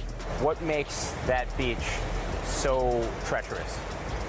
It's similar to other beaches where there are strong rip currents that are deceiving. Mike Geist helps run a volunteer lifeguard organization here. He says while no lifeguards were on duty that day, Geist's friend, who happens to be a trained lifeguard, was there to surf and discovered Warner unresponsive in the water. Costa Rica's Red Cross says they were able to rescue another man alive who was taken to a clinic in critical condition. Rica, Jesse, officials say Warner's autopsy is now complete. It was completed this morning, according to authorities, Tom, and they say that it confirmed that Warner's drowning death was, in fact, an accident. He refused to play that dress-up game or act like a joke just to get a check, and that boldness came at a price. Hollywood didn't like it one bit. They didn't blacklist him for lack of talent. Please, the man was gifted. They froze him out because he had a spine and said no to the circus. But now that he's gone, everybody want to act brand new. Suddenly he's a legend. All these blogs and celebs are giving him his flowers when he's not even here to smell them. Where was that energy before? Where were the headlines, the praise, the support when he was alive and doing real work on his own terms? So even before conception, we were very clear we were having a girl. And I knew that I needed a girl first to kind of ease me into it, because I have a pretty good idea of what kind of father I would be. So I needed a girl to kind of, slow me down and warm, and soften me up, if you will. So for me, raising my daughter, I came into fatherhood already with a certain maturity and certain understanding of male-female dynamics. And with a girl, all of that starts with the father. So I've always, since I literally pulled her out of my wife. This ain't about pushing wild conspiracy theories. It's about calling out the pattern. Cat Williams been trying to wake people up. The industry has a way of punishing those who won't play the game. And sadly, Malcolm was one of them. Let's get into the facts. What Cat Williams has been exposing, what Malcolm stood for, and why the world only started screaming his praises after he was gone. Malcolm Jamal Warner, the man who gave life to Theo Huxtable on The Cosby Show, tragically passed away on July 20th, 2025. He wasn't caught up in scandal or anything shady. He was just being a dad. Of us make choices. I think it's not a biggest choice for others. I'm saying at the end of the day, Kevin doesn't have to worry about what people are going to say about him wearing a dress because of the long line of dress-wearing people before him. So now we have Big Mama's house 1, 2, and 3. Yeah. I've never seen Medea in a pantsuit. I think she wears dresses. So now I'm saying, why are we picking on poor little Kevin Hart? Because it was his turn next. Some of us are against the Illuminati, and we are against the Illuminati at our own detriment. When people are against the Illuminati, then they get punched in the face all the time. The press hates them, and nobody likes them. End quote. We all love Dave Chappelle. Exactly. Dave Chappelle has never been a part of the Illuminati. They don't want him or me or people like us. Malcolm was on a family vacation in Limon, Costa Rica, spending time with his 8-year-old daughter. They were swimming when things took a terrifying turn. A deadly rip current pulled them under. This particular beach is known for having dangerous currents, and worse, that day no lifeguards were on duty. Local officials had moved emergency resources to other beaches after a string of accidents, leaving this spot unguarded. Thankfully, some nearby surfers saw what was happening and jumped into action. One brave surfer managed to pull Malcolm's daughter to safety. Another went after Malcolm himself. But by the time emergency crews arrived, it was too late. They couldn't revive him. Malcolm died from asphyxia due to submersion. Has never been a person that has been parodied 9 times on Saturday Night Live and yet never been invited other than me. I, at this point, take it as a badge of honor that they don't fuck with me. A lot of times when people are doing an impression of you, they're really showing you how they feel about you. You know what I mean? So for Saturday Night Live to have an impression of me and have a woman do that means they think I'm a bitch. And I understand that that's what they're saying when they do that. I understand how the game goes, and I understand that if you love me, I know why you do. And if you don't with me, I understand why. He drowned trying to protect his child. The surfer who tried to save him ended up in the hospital in critical condition. When the autopsy came out, it confirmed what everyone feared. This was a heartbreaking accident, not some twisted mystery. Here's why Malcolm's death shook people to their core. He was one of the very few Hollywood child stars who never lost himself in the fame. For the title is combating the narrative of Black life, Black culture that the media focuses on. And that we're all one thing. Yeah, and the whole concept is, we're not all hood. The Black community is not a monolith. No scandals, no breakdowns, no mess. He was solid, a self-made multi-millionaire, Emmy-nominated actor, Grammy-winning musician, powerful poet, sharp director, and bold social activist. He didn't just talk the talk, he walked it. He stayed married, no drama, no divorces. He raised his daughter right and had no kids outside his marriage. That alone sets him apart in this industry. There should be a moratorium on both of those words in hip hop because it's low-lying fruit. It's so easy. Everybody fucking does it to the point that it's corny. Like there are MCs who I love, who I cannot listen to anymore because I love J. Cole, but I had to stop listening to J. Cole because I got tired of hearing nigga and bitch as much every 2 sentences because he's proven himself to be such a incredible lyricist that you think it's just too low-hanging fruit for him to use those words. I feel like Everybody who worked with Malcolm had nothing but respect for him. There was no bad blood, no shady stories. He moved like a real one, calm, confident, and deeply rooted in his values. He wasn't out here chasing clout. He was the blueprint for how a man should carry himself in this wild industry.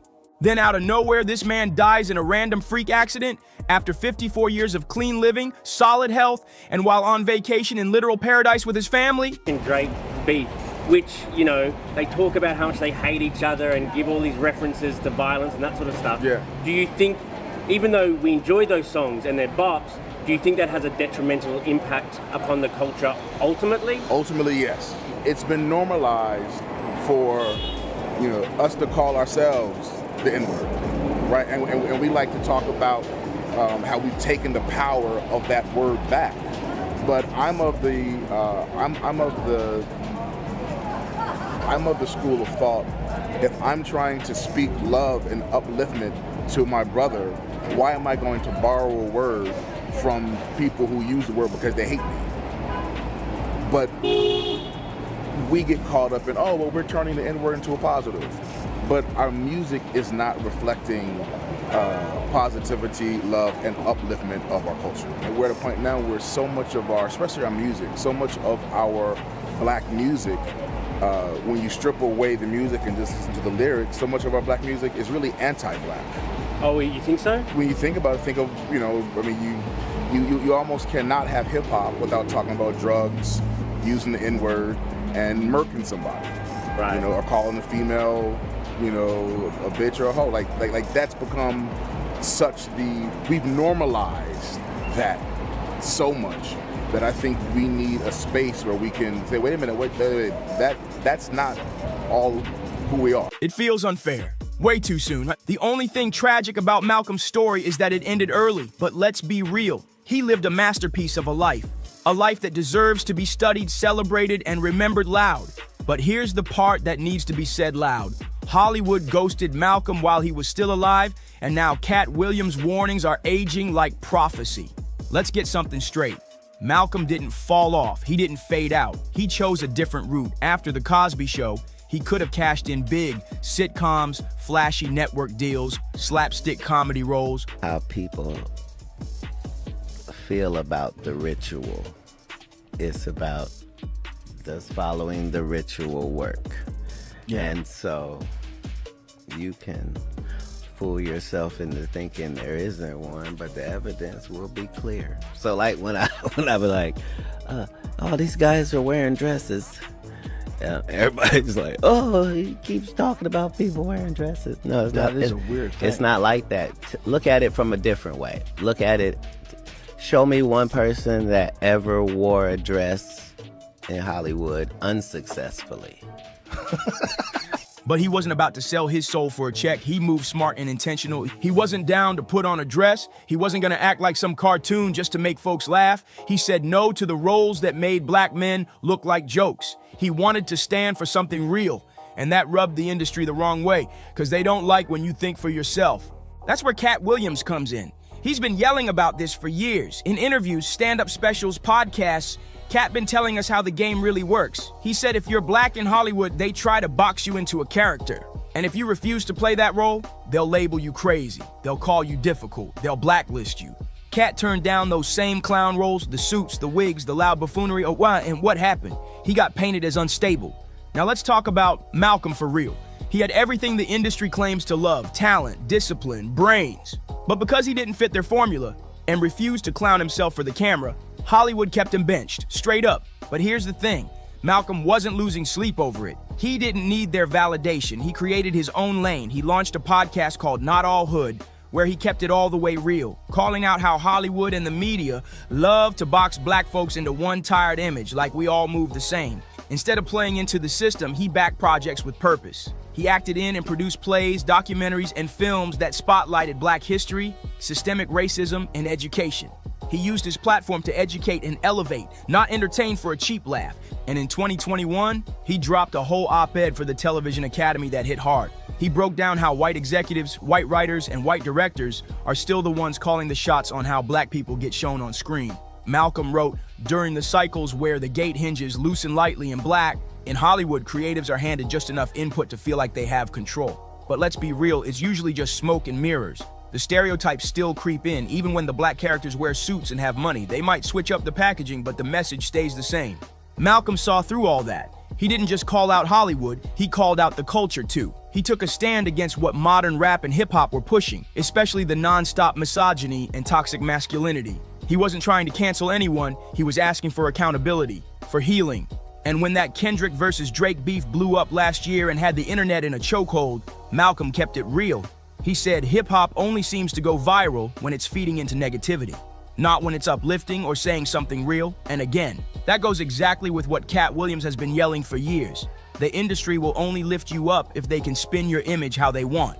Malcolm wasn't going for it. He wanted to show the world that black men could be complex, intelligent, and real. But people expected him to stay in that teen heartthrob box or take goofy sidekick roles. He rejected all that. Yeah, it cost him clout, but he kept his respect.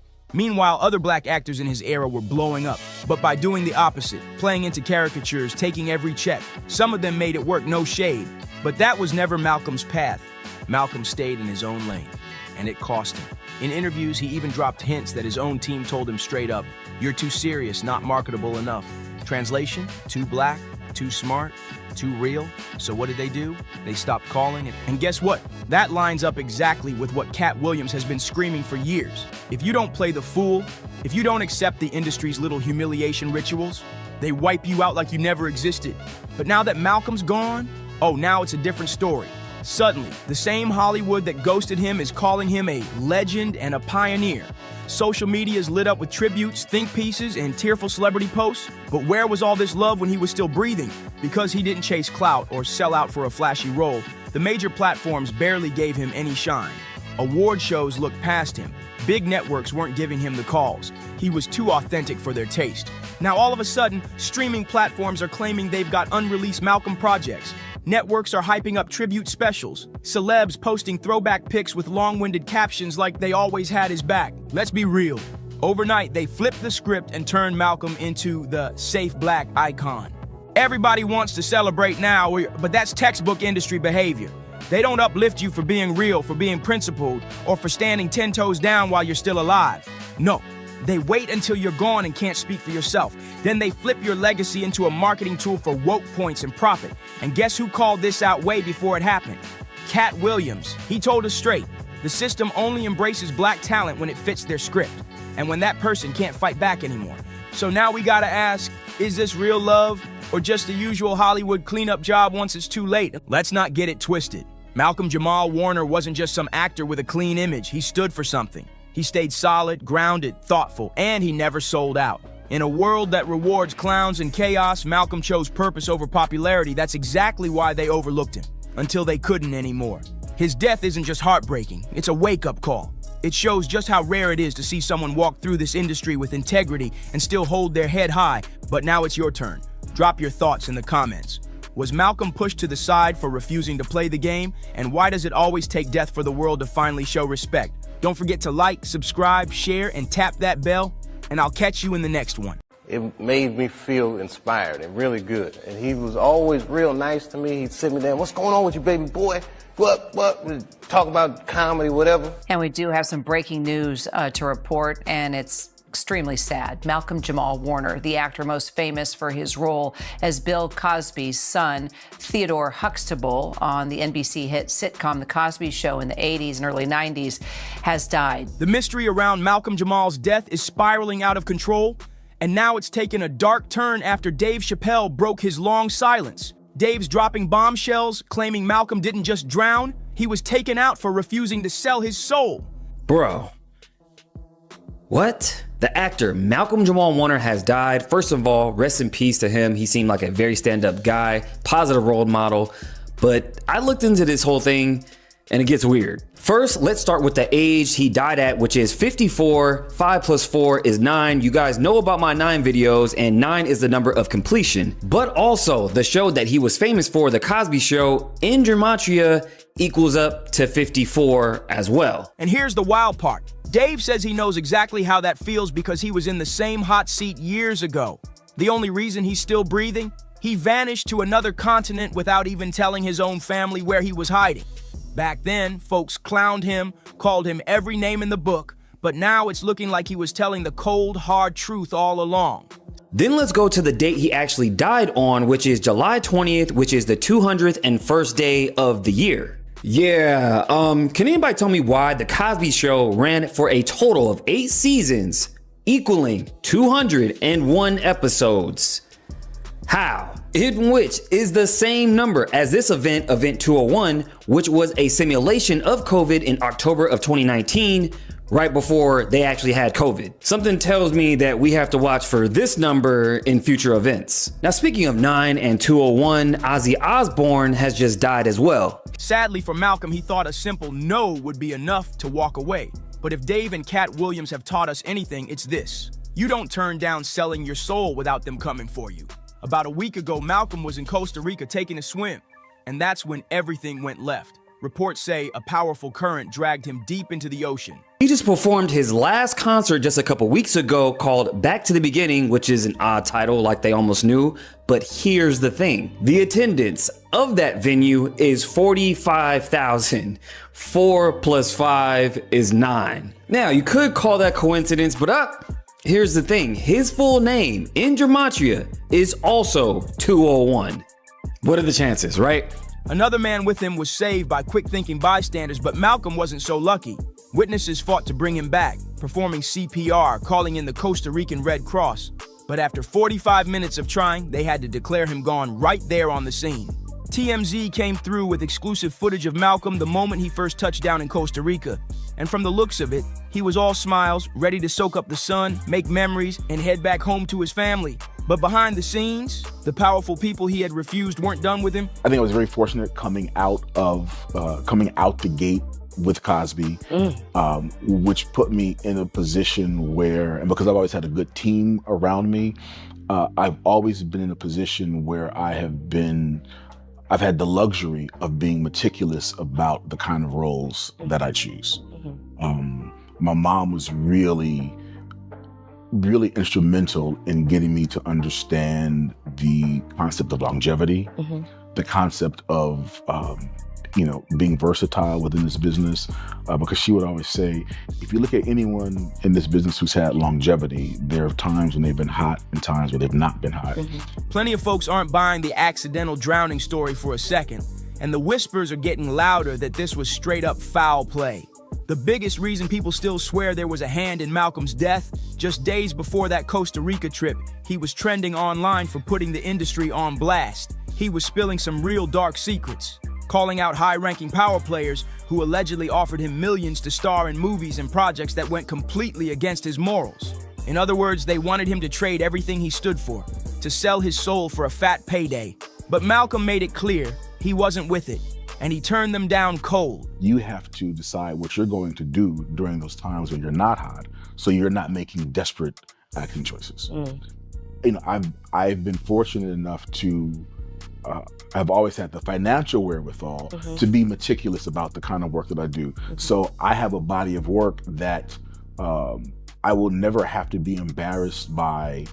There may be some work I might be embarrassed because I might have been whack, but there's nothing in my body of work that I'll ever have to be embarrassed in that I misrepresented my people or I have continue to perpetuate stereotypes of our people. I've been very fortunate to be able to, pick and choose. I've never had to take a role that I felt would compromise my soul. What's even wilder is Malcolm wasn't the only celeb recently admitting they'd been approached with that same sell your soul offer. That's why people's suspicions about his death shot through the roof. Chloe Bailey also went live not long ago, and revealed she'd been given a similar deal, promising her a massive career boost in exchange for crossing a line she wasn't willing to cross. Did you see Sinners? Yes, I saw Sinners. It was phenomenal. I absolutely freaking loved it. Can I be honest? After Sinners, I cried. Do you want to know why I cried? Yes or no? Or you're just like, Chloe, you cried because you're a crybaby. Just tell me. Okay, so I think anyone who, it just reminds you so much of the industry, right? And it's like, you could have a gift like he did with his guitar. And like they said, when he's singing, he's honoring his ancestors and uplifting and all of that, but then it also attracts the not good. She dropped this bombshell after a fan asked if she'd seen Sinners and Saints. And let's just say, what she hinted at had people talking nonstop. When this whole situation blew up, people instantly started bringing up Dave Chappelle, because Malcolm and Chloe's stories are basically Dave Chappelle 2.0. The only difference, Dave lived long enough to tell his side. So it's like, in order for him to be successful, the vampires were telling him he has to sell out so that he could be, that he could live forever and his music could live forever. And it's exactly like things that I see and go through every day. And that's why I just like broke down crying, because it was showing like the people who decided not to go to the other side, they were in there fighting for their lives. They were in there going through it. While the ones who did give in, they were outside celebrating and having a good time and got things quicker and things like that. So the reason why Sinners resonated with me so much is because it's something that you see every day. And no matter how hard you work, no matter how good of a person that you are, no matter how talented you are, sometimes that's not enough to get you places that you need to be. And that's why Sinners, like, I was crying right after, because I feel like anyone in the industry could really resonate with it. Even though back then the media dragged him, painted him as crazy, and had him fighting for his dignity in every headline. And it also showed that what you have to give negativity permission to be inside.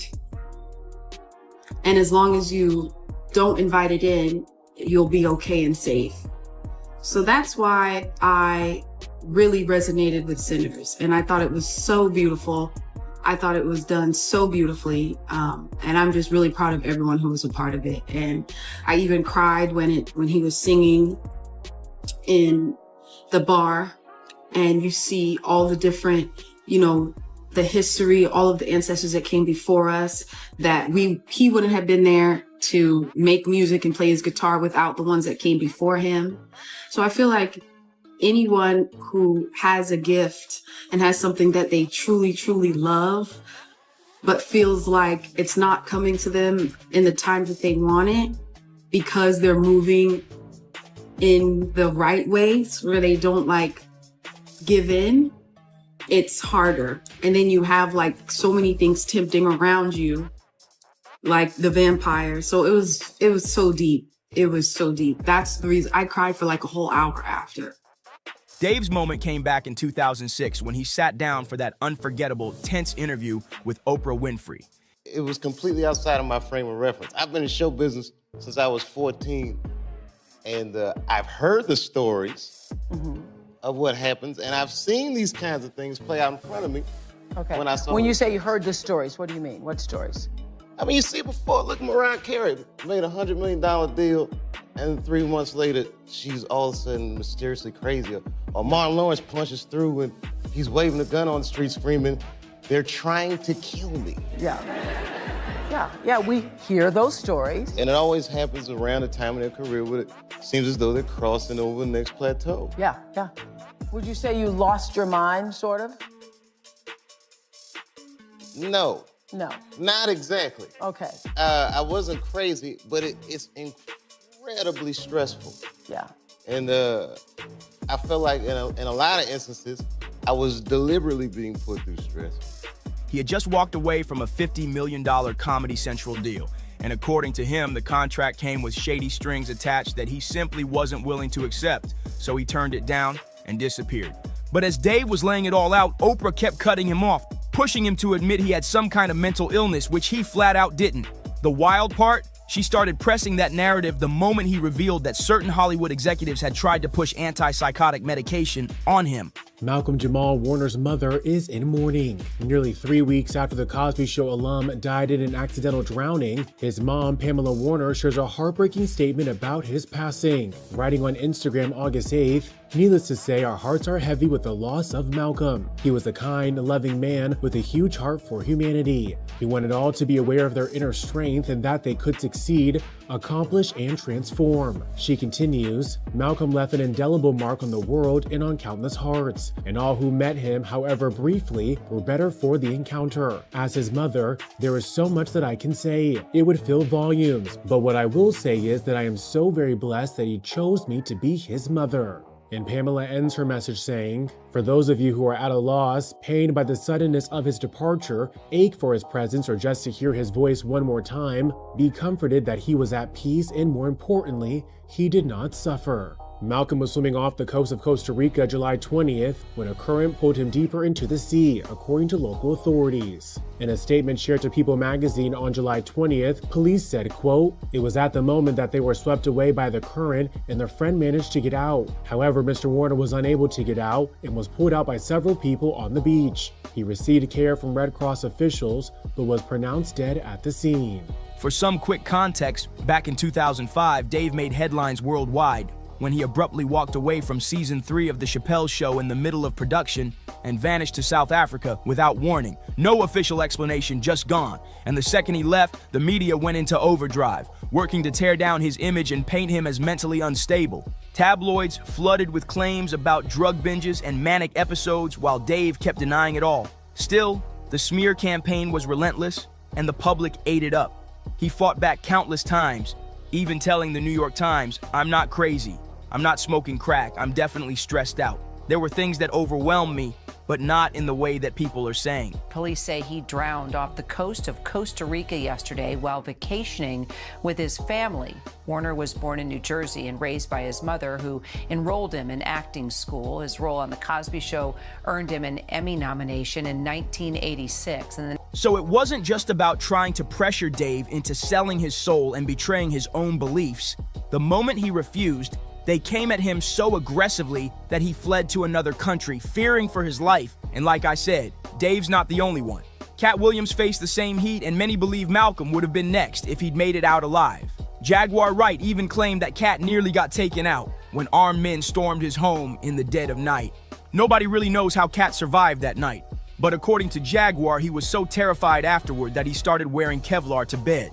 After The Cosby Show, Warner went on to direct and produce multiple television shows while playing music and writing poetry. Malcolm Jamal Warner was 54 years old. And for anyone who doesn't know, Kevlar is bulletproof vest material. Imagine being so on edge you can't even sleep without armor on. If the rumors about Malcolm are true, then Chloe and every other celeb who's ever been offered the sellout deal better move carefully, because these people clearly aren't playing games. And of course, the public had their own takes. One person said, Oprah knew exactly what he was talking about. She looked nervous, scratching her neck, because she knows they're doing sick stuff and she's part of the club. Another person chimed in, "When I heard that, I knew something was off. Too many different versions of the story means somebody's covering something up. We'll see. But I don't buy that he'd take his family there, swim out far, and just leave his daughter alone on the shore. Where was his wife? Sounds way too convenient. And who exactly was that other guy?" Now, I'm curious, what do you think? Was Dave Chappelle really pulling back the curtain on what happened to Malcolm? Or was this truly just a tragic drowning like they claim? Drop your thoughts in the comments, hit that like button, share this with your people, and don't forget to subscribe for the next messy deep dive. It is true that Brittany Griner, once elected to not stand for the national anthem, particularly with the whole racial justice issues percolating throughout this country a few years back, during COVID, I might add. That is true. But is 10 months in a Moscow prison enough? Alex Stein, is that enough? You know, when I came into the league, people watch sports for three basic reasons: for rivalries, for games of consequence, and for household names, if you know the players. And we didn't have a lot of household names, even though we had amazing players back then and have amazing players beyond Caitlin and Angel. Athletes, all athletes, transgender athletes, be able to play.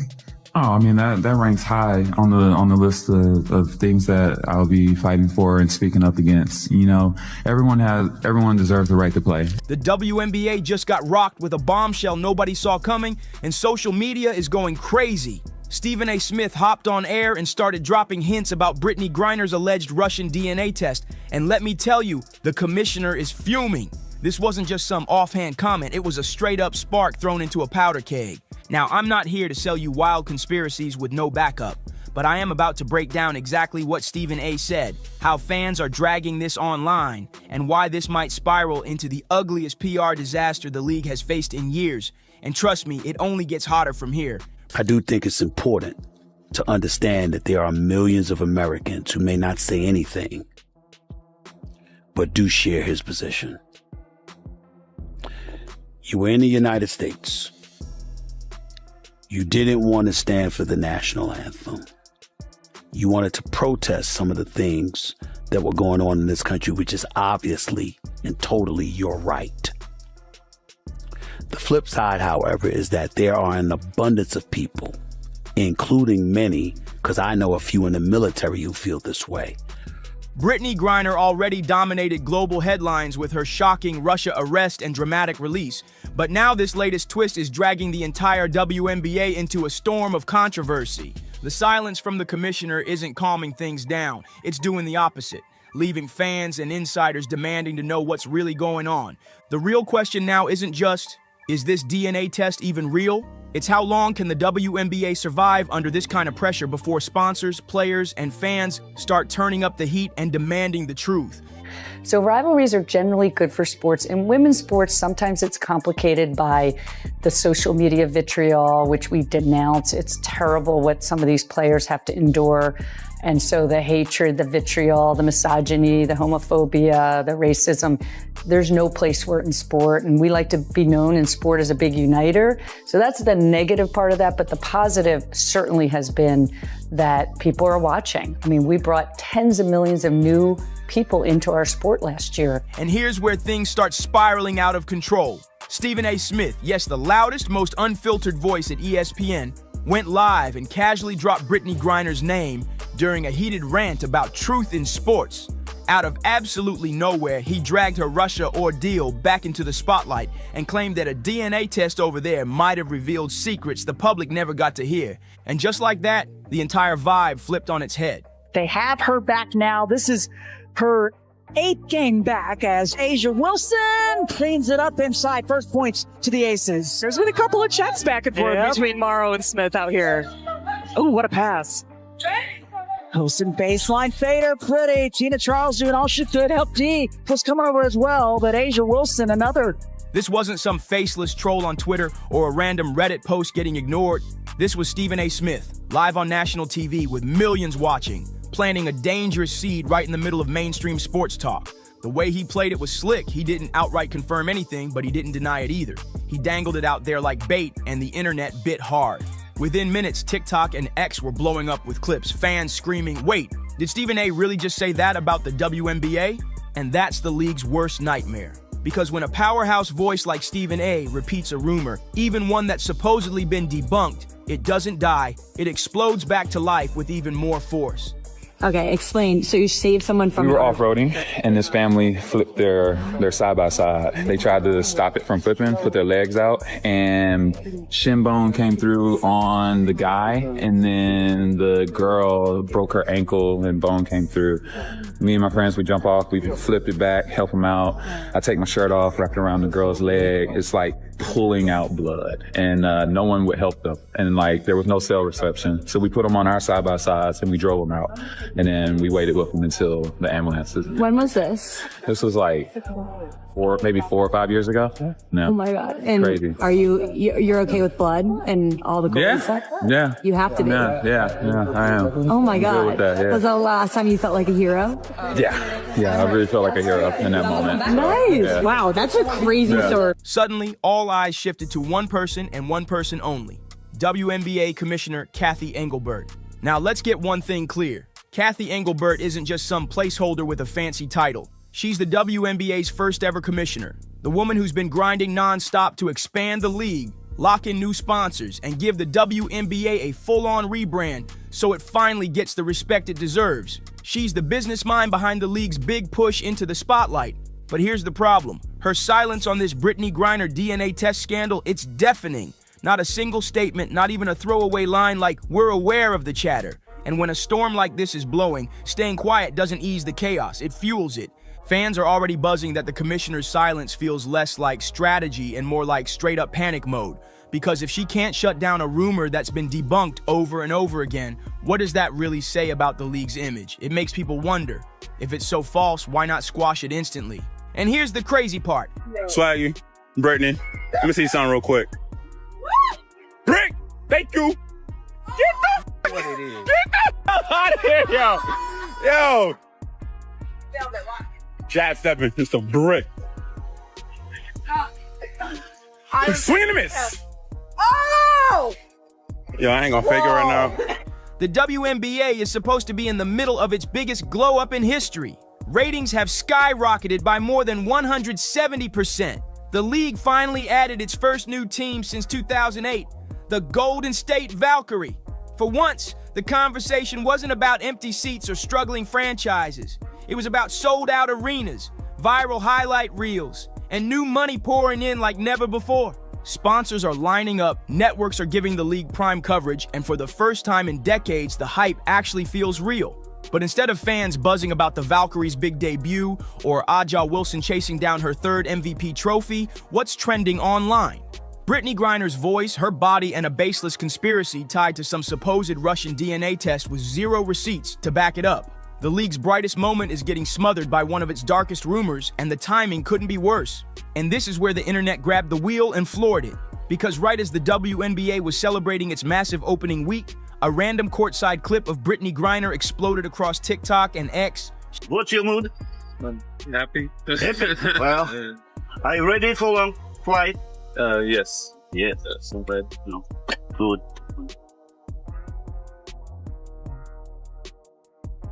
She wasn't even doing anything wild, just talking to someone courtside.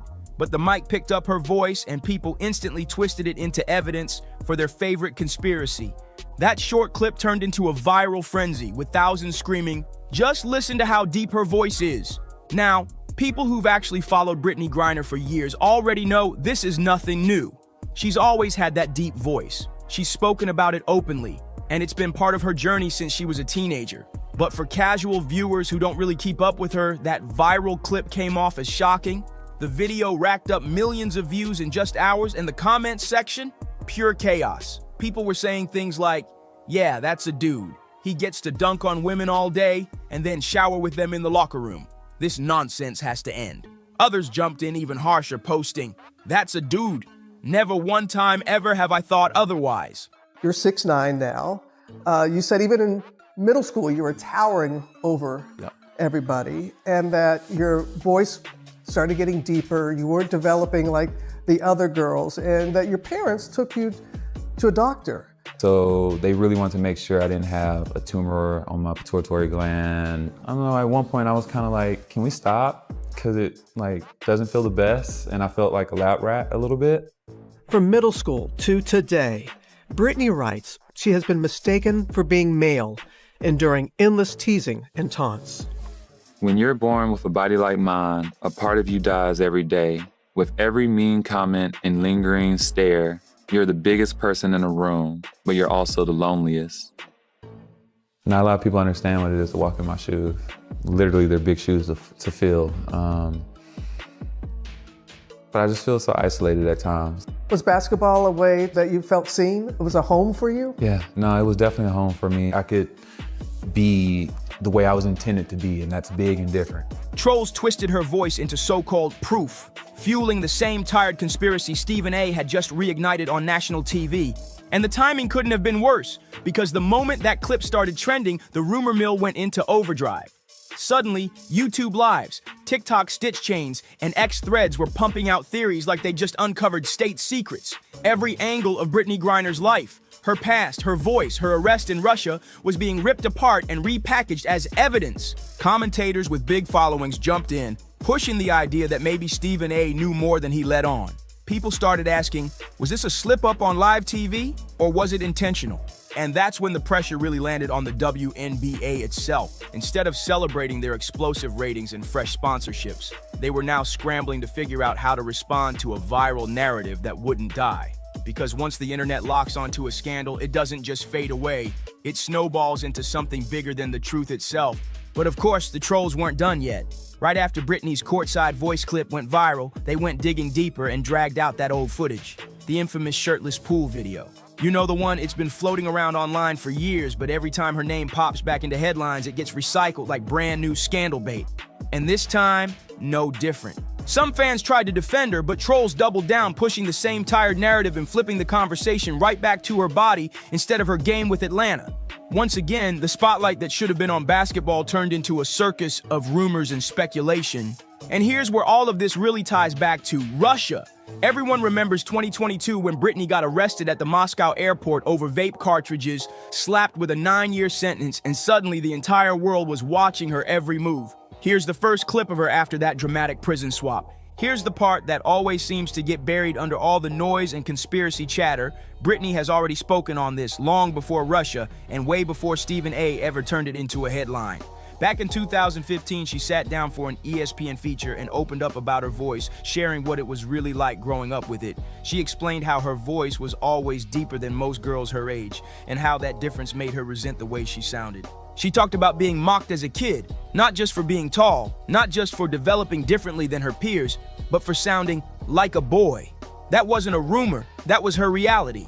And it's something she's been carrying since she was a teenager. If you actually listen to her old interviews, you can hear the pain in her words. She admitted she used to avoid speaking in certain settings just to dodge the laughter and jokes. Fast forward almost a decade later, and sadly, nothing has really changed for Britney. In 2024, she dropped her memoir Coming Home, where she peeled back even more layers of what it felt like growing up in a body the world never allowed her to simply exist in. She wrote about being mocked endlessly for her height, for her chest, and of course for her voice. She recalled kids telling her she sounded like a grown man before she was even in high school. And that's exactly what makes this whole Stephen A. situation so brutal, because when he casually tosses out that DNA test comment, he's not just stirring up gossip, he's ripping open the very wound Britney has been bravely speaking about in her own words for years. And now the spotlight shifts hard onto Kathy Engelbert. As commissioner, she has no more room to duck this storm. She's the face of the league, the one selling this as the WNBA's breakout season. Sponsors are lining up, ticket sales are skyrocketing, and Kathy Engelbert has been pitching the WNBA as the future of women's sports. But here's the problem. Nobody's talking about the Golden State Valkyries' big debut, or Caitlin Clark pulling in record-breaking ratings. The headlines have been hijacked, and it's all about Brittany Griner's body and a wild rumor Stephen A. just threw into the world. The real question now isn't if the league will respond, it's what happens if they don't. 2025 was supposed to be the year the WNBA finally leveled up, the year everything changed. But with Brittany Griner once again caught in the center of chaos, the league's biggest moment could end up being defined by the one controversy Kathy Engelbert prayed would never come back. So tell me, do you think the WNBA can survive this scandal, or is the damage already done? Drop your thoughts below, and don't forget to like, subscribe, share, and I'll see you on the next one. Ain't nobody around to tell them what to do, and they just get to act a fool. Free Beyonce. We love y'all. We love y'all. We want y'all to get it right, at least get it close to right. And obviously it's subjective. Y'all don't got to clap at everything. They built an empire off of secrets, but now that silence is cracking wide open. Whispers about Beyonce and Jay-Z are turning into full-blown roars. And this time, it ain't about chart-topping hits or red carpets. We're talking betrayal, legacy, and a buried truth that could shake their empire to the core. To find out who my father was and for the case not to go how I was planning it. I really thought it was going to go different than. Court insiders are saying a judge may have officially ordered Jay-Z to take a DNA test, all because Raimir Satwa, a 31-year-old man with uncanny features just like Hov, claims he's the result of a hush-hush fling from the early 90s. Not just about me. If I gotta fight for all of us, I will, but I won't let the court systems just walk over me. I won't let Jay-Z, I won't let no one just walk over me and tell me something because y'all just saying this. I want the truth. And if we can't go to the Supreme Courts, the regular courts, to find out the truth, what are they here for? Yeah, all right, we'll get to the legal things that you've been through, the battles. And if this test proves what Raimir's been shouting for over a decade, we're not just talking a new name on a birth certificate. We're talking a detonation under one of Hollywood's most bulletproof marriages. Obviously, it's subjective because, it's music and it's opinion-based, but, something. Word is Beyonce might already be moving like a queen in exile, packing her crown and preparing her escape. Behind closed doors, sources say she's been planning this move silently but savagely for years. Real estate sleuths and flight trackers have clocked shady solo jet trips booked under her team's secret aliases. Quiet luxury real estate deals popping up in Malibu and Paris, and now her security team? Yeah, multiple bodyguards have been pulled off Jay-Z's protection detail, allegedly reassigned directly under Bey. One longtime guard spilled that she's been training for freedom like it's a military op. That's not just putting space between them, that's a whole exit strategy. So at what age then did you start to question, who your parents could be? Well, I wouldn't say I started to question it, but I said around like 7, maybe 6. I think it started at 6, and my mom was just telling me that my father wasn't my father, but as a kid, I really didn't look. And let's be real, Beyonce doesn't wing anything. Not when she's guarding billions, 3 kids, and a brand image polished to perfection. Let's talk signs. Because when it comes to Beyonce, her symbols hit way harder than any public statement. For years, fans clung to that famous IV tattoo on her ring finger, perfectly matching Jay-Z's. It symbolized way more than birthdays or wedding dates. It screamed unity, fate, even destiny itself. But now, that ink is gone. First faded, then blurred out in pics, and finally completely erased. Actually, my mom was at a show, and she was with a friend. And I guess her and her friend stayed to, after the show, he was doing little signings and little autographs and stuff like that. I guess he wasn't too big, but I guess females, when the show is over, you can sign little autographs and stuff like that, talk to the people who perform. She said she went up there. Her left hand now sparkles with icy designer rings, but none tied to the past. And let's not play. Beyonce doesn't accidentally delete history. Every detail of her image is calculated like a chessboard. That tattoo vanishing, that was a silent funeral. While some fans tried to spin it as just a style switch-up, insiders aren't buying it. They're calling it exactly what it looks like when a cold, hard message. And here's where it gets deeper. All appears calm and normal until Solange Knowles, Beyonce's sister, lunges at her brother. And legal sources close to the Raimir Satwa case are spilling tea about what they're calling a full-blown separation simulation. Multiple insiders claim that back in 2021, way before this DNA drama hit the press, Beyonce's camp kicked off a whole legal firewall strategy. We're talking offshore trust setups, private home leases just for her and the kids, and even hiring a separate legal squad not for business, but for family law. Yep, you heard that right. This wasn't just insurance. This was divorce planning, and not in panic mode. This was Beyonce playing the long game. Got anything, so why wouldn't I believe my mom? We could have been settled this, and it only takes a conversation and some words. I'm not a hateful guy. I don't hate anyone. I'm not after nobody. I'm not trying to see no one downfall, but this is just some things that just went through court, and they just expected me to just sit there and just take what they were saying. According to one lawyer tied to Rock Nation, she wasn't caught off guard by any of this. She saw it coming and started prepping years ago. Which brings us back to Raimir. He's not just a tabloid headline anymore. He's the match that might burn this whole legacy down. He's not just some clout chaser. He's a grown man who spent over a decade begging Jay-Z to acknowledge him as his son. Raimir's been fighting this battle almost his whole life. His mom, Wanda, filed affidavits. His guardians tried everything to get the courts to recognize his case. But every time they got close, boom, sealed files, red tape, and mysterious dead ends. It was one man with no father up against a billionaire with the most powerful lawyers in the game, until now. Exactly 10 years ago, they say this was a party for Diddy's son, King Combs, but all the names involved here are huge. Huge. Talking Beyonce, Jay-Z, LeBron James.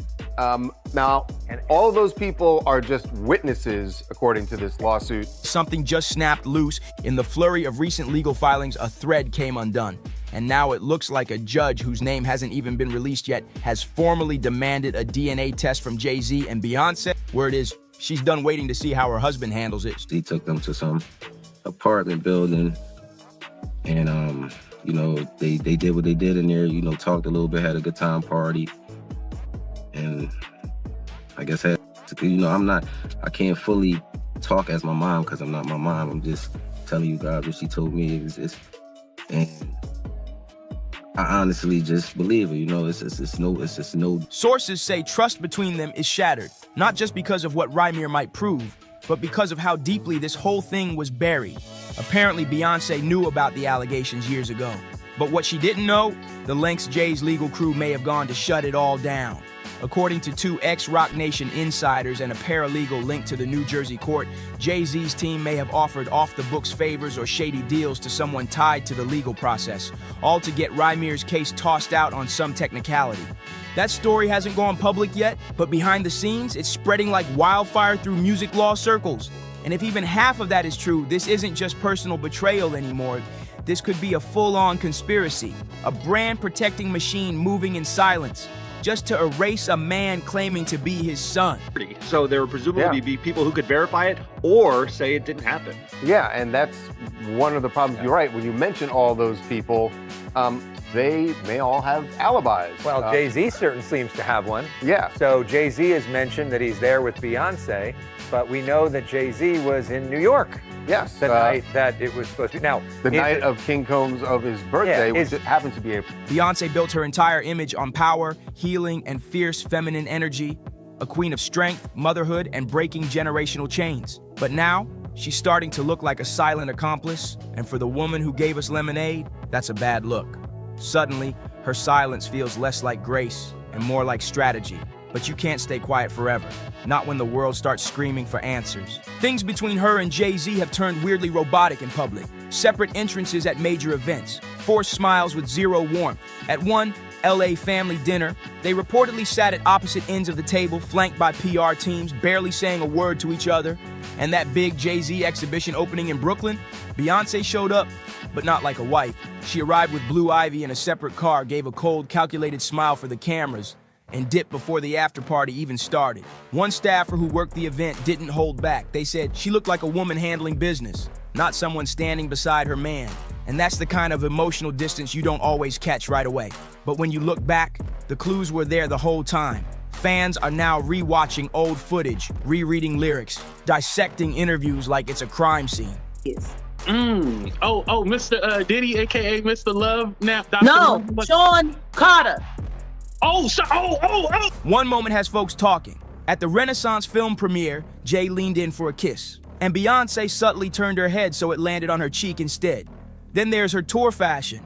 No more blues or blacks, just bold gold and icy silver, huge diamond rings, but not her wedding ring. And during her award show sweep, she thanked her kids, she thanked the fans, she thanked her team, but Jay-Z, not one word. All of this is casting a huge shadow over Jay-Z's own crisis, and it's getting darker by the day.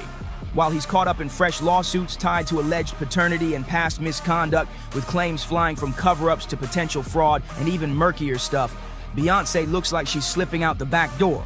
Her team is moving tight-lipped and tactical, shutting down media questions, quietly walking back any divorce talk, and even reposting old cozy family pics to keep the public calm.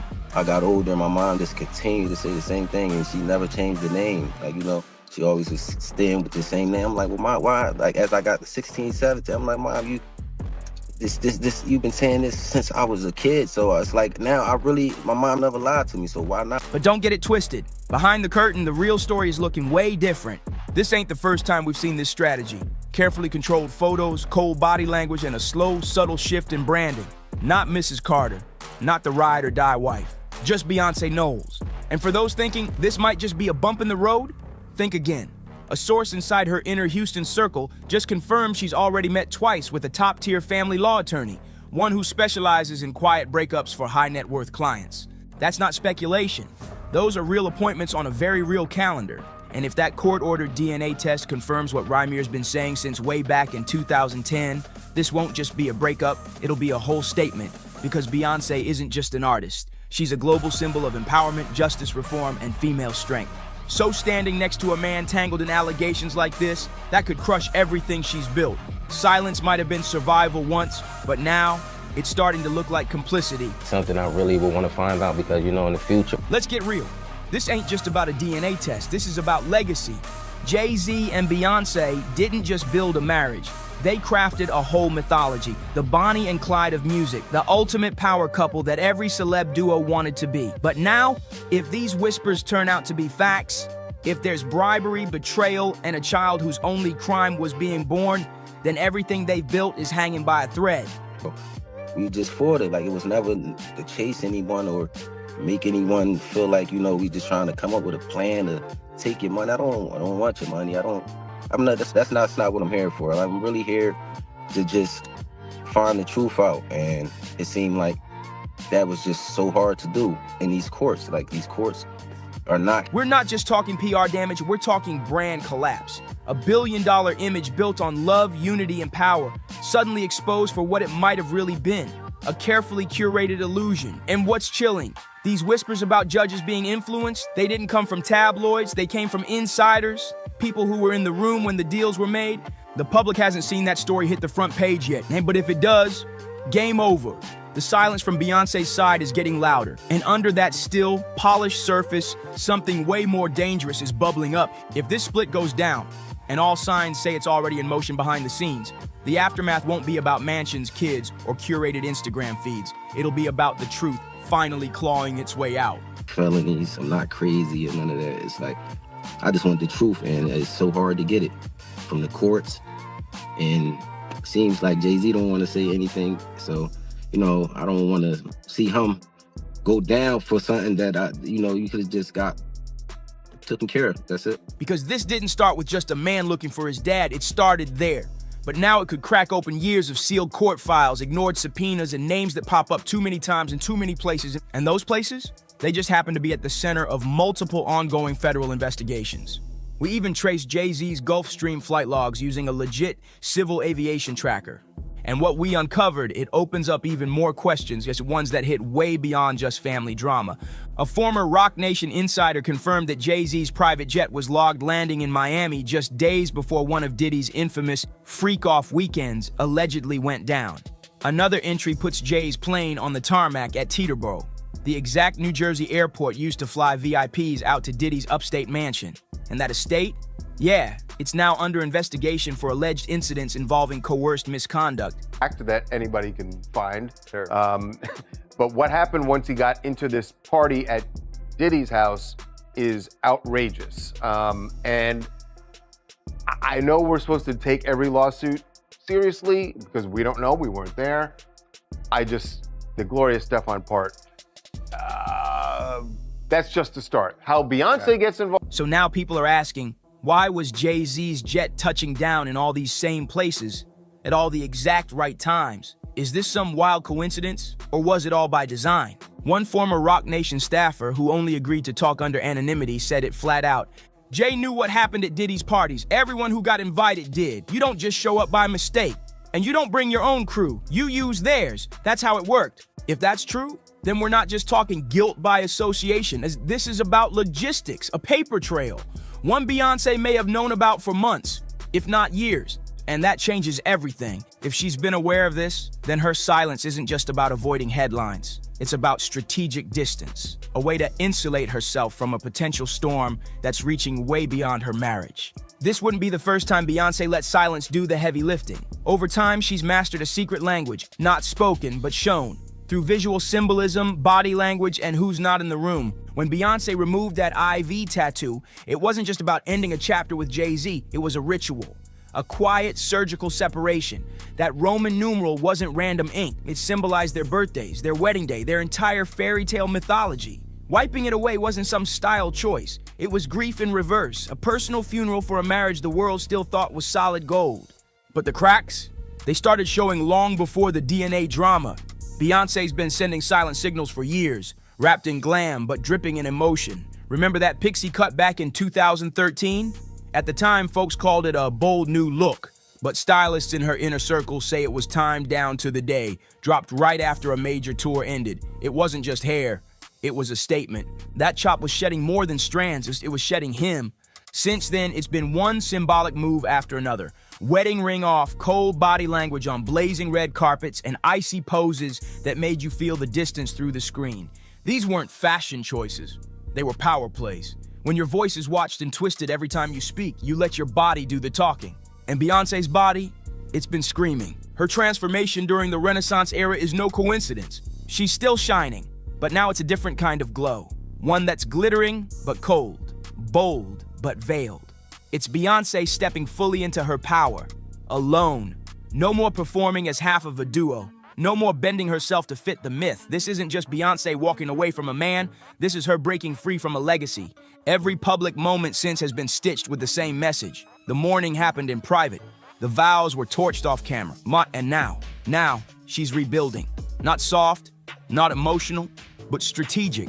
Surgical. She's already halfway out the door and she's not looking back.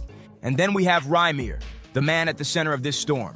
According to court filings and media statements, all he's ever wanted was truth. But instead of getting answers, he's been blocked at every turn. And now, sources close to the case say he's also being targeted. In the months before his most recent lawsuit dropped, Rymir reportedly received multiple anonymous phone calls telling him to back off, some even threatening. But here's where it gets disturbing. At least 2 of those calls were traced back to masked digital numbers tied to a well-known LA PR firm. And guess what? That's the same firm Beyoncé's team uses for crisis control and media cleanup. So let's just ask it straight. Why would Beyoncé's people have any reason to monitor, let alone contact, the alleged son of Jay-Z? She's never claimed him, never spoken his name. So why would Beyoncé's crisis team be circling a paternity case filed by a total stranger? Unless that stranger was actually a lot closer to her orbit than we were ever meant to know? If Beyoncé truly had nothing to do with hiding the truth, then why does her name show up in the metadata of legal communications tied to Rymir's case? A former paralegal who briefly worked with a law firm involved on the fringes claims she was given one clear instruction. Don't mention the singer. We're not supposed to name her in emails. That's not distance, that's orchestration. And it gets even darker. Legal watchdogs digging through the court records have flagged a mess of procedural red flags. Timestamps that vanish, hearings that were never scheduled, affidavits sealed for no clear reason. Then it gets shady in the clerk's office. Multiple court staff in New Jersey were mysteriously reassigned during the exact time Rymir's filings were allegedly delayed or misplaced. And here's the jaw dropper. One judge whose name shows up both in Rymir's court docs and in unrelated business deals tied to Roc Nation, he retired midterm. No press release, no public statement, just disappeared. If this is a cover-up, and all signs point in that direction, then we're not talking about some favor or slip-up. We're looking at a full-blown institutional defense system, a machine built to protect one of the most powerful families in American pop culture. Not just to shield Jay-Z from scandal, but to make absolutely sure Beyoncé never has to take the stand, never has to answer for what she may have known and when. Because now, the questions go way beyond, is Jay-Z the father? Well, now we're staring down the legal implications of that birth. Rymir's mother, Wanda Satterthwaite, was reportedly just 16 years old when she got pregnant. Jay-Z, he was in his early 20s. And if that relationship happened the way it's been alleged, in a state where the legal age of consent was 17, this situation doesn't just scream scandal, it whispers criminal liability. And here's the part nobody's putting on headlines yet. If Beyoncé knew about this years ago, if she knew that the core of Jay-Z's buried secret involved a possible statutory offense, and she still chose silence, then what does that say about the values her entire brand is built on? For years, we've been sold Beyoncé as a feminist icon, a generational healer, a champion for women, mothers, daughters, survivors, a goddess in heels who stood for truth, strength, and empowerment. But now, that image is clashing with a darker possibility, that she may have helped shield a man from accountability to protect the billion-dollar empire they built together. So what is this sudden split really about? A woman finding her freedom, or a preemptive pivot before the explosion? Because let's not forget, court orders can be unsealed in a heartbeat. Depositions can leak when you least expect it. And if Rymir finally gets that DNA result he's been chasing for over a decade, the story changes completely. This won't end with headlines. It could blow the whole thing wide open. We're talking fresh lawsuits, possible appeals to reopen cases that were tossed out on technicalities. And if those sealed records ever get cracked open, the fallout could be massive. We're talking hidden financial transfers, buried internal memos, even leaked emails between high-powered legal teams and elite crisis handlers. At that point, this won't just be a messy breakup, it'll be the slow, public collapse of a dynasty that's weathered everything except the truth. So now we turn it over to you. What if the DNA test confirms Jay-Z is the father? What if that truth drags out not just betrayal, but a potential crime? And what if Beyonce, the queen of control, the master of silence, knew the whole time and helped bury it beneath sold-out tours, flawless PR runs, and those Grammy speeches everyone called iconic? Is she making a clean break or covering her own tracks? Drop your thoughts in the comments. We want to hear everything. Do you think the Carter's empire is cracking? Or is this all just smoke and mirrors? Either way, one thing's for sure, this storm is just heating up. So make sure you like, subscribe, and share this video with someone who needs to see the real tea. Hit that bell so you never miss what's coming next. And as always, stay bold, stay curious, and we'll see you on the next one. Do you see what your new rappers, how they got y'all dressing? What happened to white tees and no, you girl.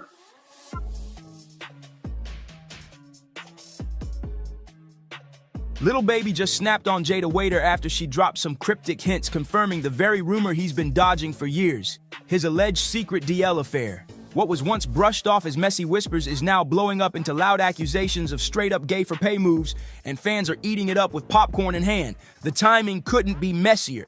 The moment Jada cracked that door just a little, Slim Thug came barging in like a wrecking ball with so-called receipts. Suddenly, Lil Baby's private life is front-page gossip, and the streets swear he can't escape this storm no matter how hard he tries. What do you think of the James Harden memes? Like what? Like I don't play certain type games. Yeah. So even I see certain it's just like, you know what I'm saying? I just say it. See the comedy. Push up on me with it. You know what I'm saying? See how that goes. If you missed it, Slim Thug recently let something slip that turned into a full-on explosion. He didn't tiptoe, he didn't hint, he flat out called Lil Baby a sugar baby in front of everybody.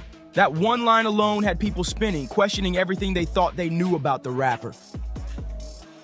We ain't going for it. We stand in our era. We going with the G. We work on cars. You know what I'm saying? We change all. We do all the real man shit. You feel me? We ain't influenced by nothing else. Now here's the wildest part. Slim Thug didn't even bother entertaining the DL whispers like the rest of the crowd. Nah, he went straight for the jugular. He threw a bombshell claiming Lil Baby isn't the man people think he is and linking it all back to a so-called secret connection with music mogul Michael Rubin. You can literally spot the exact second Slim Thug let that bomb fly about Lil Baby, and the wild part is, he didn't even flinch. Accident or not, the smirk on his face said it all. He looked way too satisfied, like he'd been waiting years to finally air it out. Naturally, Lil Baby wasn't about to sit there quiet. Lately, he's been in full meltdown mode, snapping at anybody who dares mention his name, ranting about folks not staying in their lane, and making it crystal clear that if he ever crosses paths with Slim Thug, it's not ending with just words. The threat in his tone had people wondering if this beef is about to get ugly. Real ugly. Don't be making fun of me when I'm drunk. You're gonna get another drunken hug tonight. I don't care what anyone says. You're getting a drunken hug. You too. You too. Drunken hugs are coming tonight. What up, Mike? Get up off me, dog. But here's the question everybody's whispering now. Has Lil Baby been faking his whole tough guy street persona from the jump? If what Slim Thug is claiming holds weight, then Michael Rubin could be the shadowy hand behind Lil Baby's rise. And suddenly, those sugar daddy allegations folks laughed off for years don't sound so far-fetched anymore. Everybody knows Lil Baby usually plays it cool when the internet starts buzzing. He's the type to brush off gossip and keep it moving. But Slim's video, that one cut deep. The second it hit the timeline, it was like his worst fears just got dragged straight into daylight.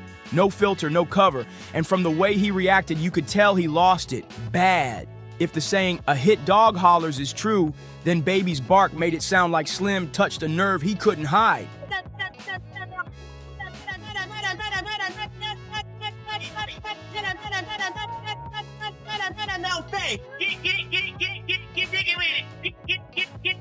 It didn't take long before Lil Baby jumped on his IG stories trying to clap back with a cryptic warning. He posted, "Those love talking until it gets real." Then what? The tone was sharp, the message was heavy. But then, just like that, he deleted it minutes later, acting like it never happened. Of course, by then the blogs and gossip pages already had screenshots in their hands, blasting it all over socials like wildfire. Look how they got y'all dressing.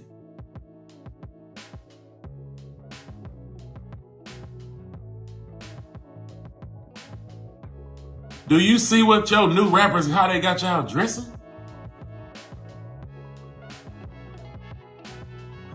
What happened to white tees and normal? You girls. You is all the way girls, man. Following y'all favorite rappers. D-Ray Davis, my brother. Yeah, man. Hey, man. That shit the flu in my era. I'ma just say that, man. You know what I'm saying? You better put your towel tee on or something, man. Before y'all be doing all this other, y'all turning all the way to girls.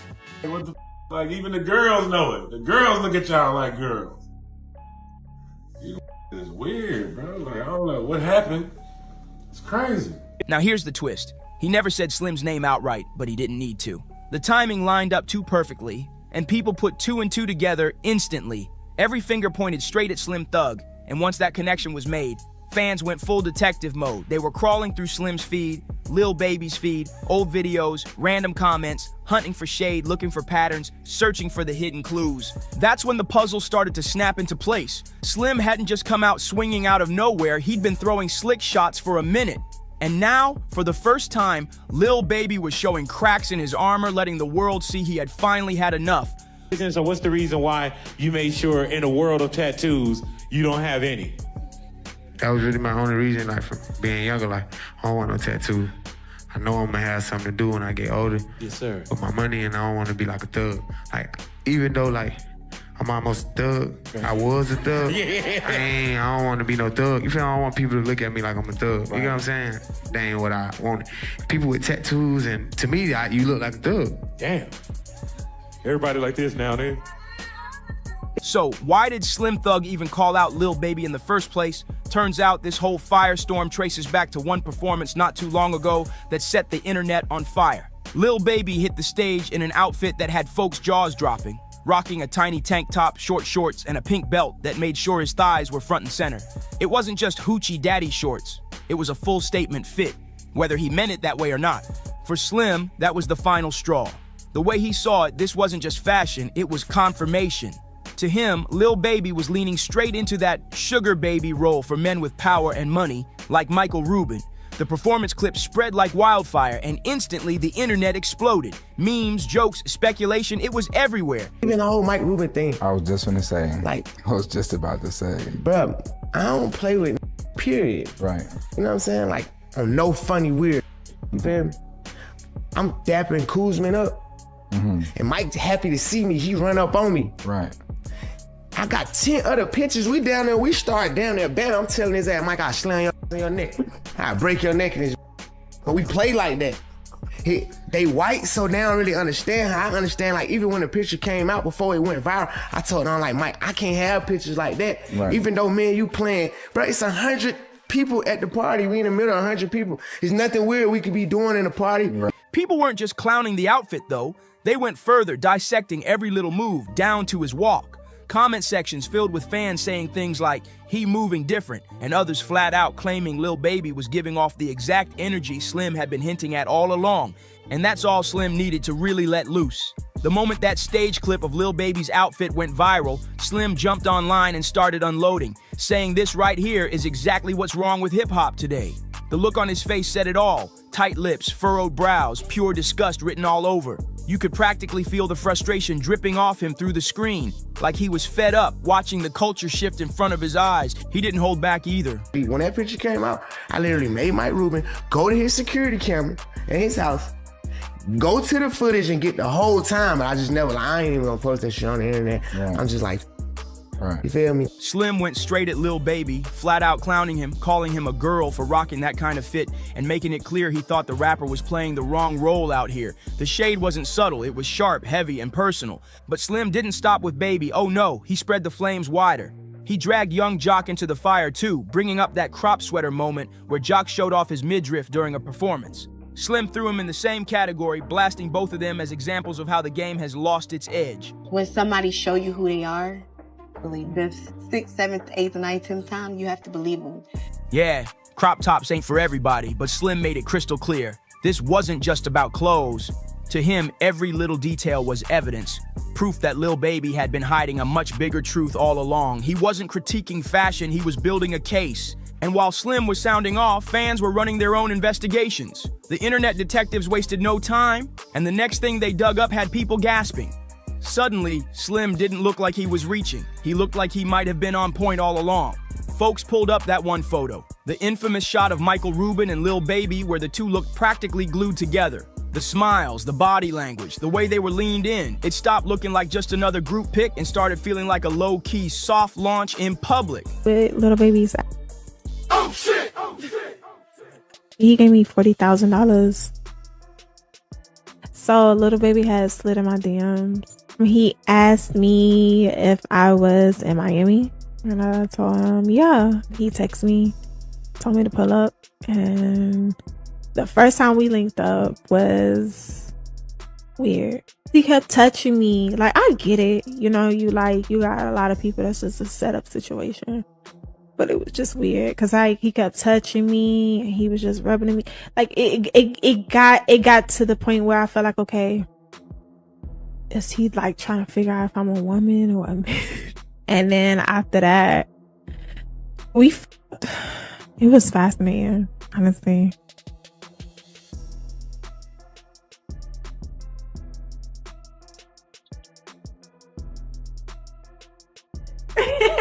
At first, nobody paid it much mind. People shrugged it off as just another industry flick. But now, with Slim's accusations circling heavy, the photo hit different. It suddenly looked like the puzzle piece that made everything click. And right on cue, 50 Cent jumped into the chaos. He reposted the picture with a caption that basically screamed, "What the F is going on here?" That one move alone had the internet spiraling. Within hours, timelines were flooded.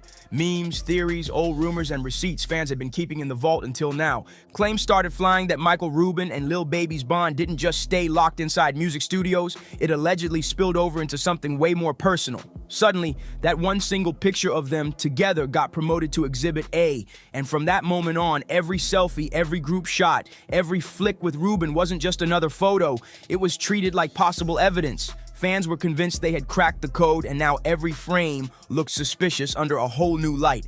But before we start unpacking all these so-called receipts, we gotta break down exactly who this alleged sugar daddy really is. Because Michael Rubin, he ain't no background character in the music game. He's a powerhouse, a mover and shaker with enough pull to make or break a career overnight. Most people know him as a music executive who's always standing close to the stars, but his name doesn't just float in boardrooms, it pops up in some of the industry's shadiest, most exclusive circles.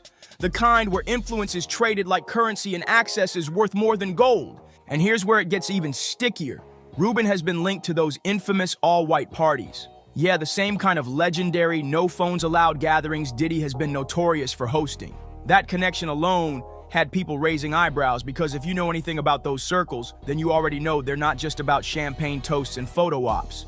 To many, Rubin's influence runs deep, and if he's tied this closely to Lil Baby, then suddenly Slim's accusations stop looking like jokes and start sounding like cold, hard possibility. Lately, the whispers have narrowed in on one focus, Michael Rubin's closeness with Lil Baby. Whether it's those cozy snapshots, the infamous all-white mansion parties, private jet trips, or courtside seats at NBA games, Rubin is always there. Sometimes lurking in the background, other times sitting right beside Baby in plain sight. But either way, he's always present, like a shadow draped over every move the rapper makes. And it doesn't just end with luxury perks and billionaire connections. A lot of fans are convinced Rubin has been quietly reshaping Lil Baby's image, piece by piece. They point to the subtle but strange shifts in how Baby's been carrying himself these past few months. The style changes, the new attitude, the way he's moving in public. It all feels too polished, too intentional. To the internet, it's giving Rubin's influence, not Baby's instincts. This is why Slim Thug's allegations hit the timeline like a bomb, because according to him, all these little clues aren't random. They're the mask slipping. He swears it proves Rubin is the real hand pulling the strings in Baby's career, and fans started replaying everything with fresh eyes. And while Slim went off about Baby's tiny stage shorts, fans caught something else in that same performance clip that sent the gossip pages spinning. They zoomed in and noticed the massive new tattoos running down each of Baby's thighs. Bold ink that reads, 90s Baby. Normally, a tattoo like that wouldn't even raise eyebrows. Rappers get inked up every other week. But when Lil Baby showed off those new thigh tattoos, alarms went off instantly. Why? Because for years he built his whole image around being the one rapper with no tattoos at all. He even explained it in interviews, saying he avoided ink because it could make him look ghetto and might hurt his image once he stepped past rap and into bigger business ventures. That was his thing. Clean skin, no ink. So why would someone so firm on that stance suddenly flip the script? Not only did he tattoo 90s Baby across both thighs, but he also added another piece running down his left leg that reads CBFW. For fans, the contradiction was too loud to ignore. The second that clip started circulating, the internet turned into detectives again. Screenshots, close-ups, memes, it was everywhere. And the theories, they spiraled out of control. People were calling the tattoos some kind of branding, a literal mark that tied him to Michael Rubin as his boy toy, allegedly. Suddenly, it wasn't just about body art anymore. It became a symbol, a clue, and maybe even proof for the conspiracy-hungry fans. At that point, Lil Baby realized staying quiet wasn't going to cut it. The whispers were too loud and his silence was making it worse. So he finally tried to get ahead of the mess, jumping in to shut the rumors down. But instead of cooling the fire, his words poured gasoline on it, because now people weren't just talking about the tattoos anymore. They were digging deeper, pulling receipts about his love life. And what they uncovered made the tattoos look like child's play. First, Baby tried to brush off the Rubin talk completely, even downplaying that viral photo of them together. He claimed there was nothing shady about it, saying it was just a little play wrestling moment that happened to get caught on camera. Lil Baby tried to double down on Lil Yachty's podcast, claiming he had security footage that would clear his name once and for all. But here's the kicker, he never released it. And online, that move backfired instantly. Because to the internet, bragging about receipts without ever showing them might as well be the same thing as admitting guilt. Fans were quick to say, if you had the proof, we'd have seen it by now. And just when it looked like things couldn't get messier, his own baby mama, Jada Waiter, stepped into the chaos and dropped a bombshell. She revealed the real reason she left Lil Baby, saying she had tried to hold the relationship together, but finally walked away after he showed her his true colors. She didn't spill all the details, but the way she phrased it gave people more than enough ammo to connect the dots. And the internet didn't hesitate. Her words sparked a whole new wave of speculation. The true colors she was hinting at? According to fans, it wasn't about him cheating with other women. It was about his alleged ties to Michael Rubin. And that one word, allegedly, was enough to keep the blogs buzzing nonstop. But y'all, it got even wilder from there. The whispers only grew louder when Instagram model Teresa Levy sat down for a podcast and casually described a one-night encounter she once had with Lil Baby. According to her, the way he moved during their hookup left her convinced he might not be all the way straight. She hinted that his vibe leaned more toward the bi side, and that confession sent shockwaves through the fan base. Jada didn't even have to spell it out. Her little hints were enough to ignite another wildfire of conversation. But what came next is what really pushed the sugar daddy whispers into full-blown suspicion. Because here's where things get real tricky. People had always raised eyebrows at Mike Rubin's role in Lil Baby's life. But what tipped fans over the edge was Lil Baby's own confession about gambling. Yes, you heard that right. He admitted to blowing over $9 million in just 2 days on a wild gambling binge. The internet was stunned. That kind of loss doesn't just make headlines, it makes people ask serious questions about who's really backing your lifestyle. And when it looked like Baby was spiraling out of control, guess who swooped in to clean up the mess? Mike Rubin. According to Lil Baby himself, Rubin personally called up casinos and had him banned so he couldn't place bets anymore. On the surface, it came across like a caring friend stepping up, protecting him from himself. But once all the other receipts started floating around, people weren't buying the concerned buddy angle anymore. Instead, it looked way more like a boss protecting his investment, making sure Lil Baby didn't blow the image Rubin had allegedly built around him. Fans immediately started drawing comparisons to the notorious Clive Davis dynamic, where power, money, and influence blurred personal lines.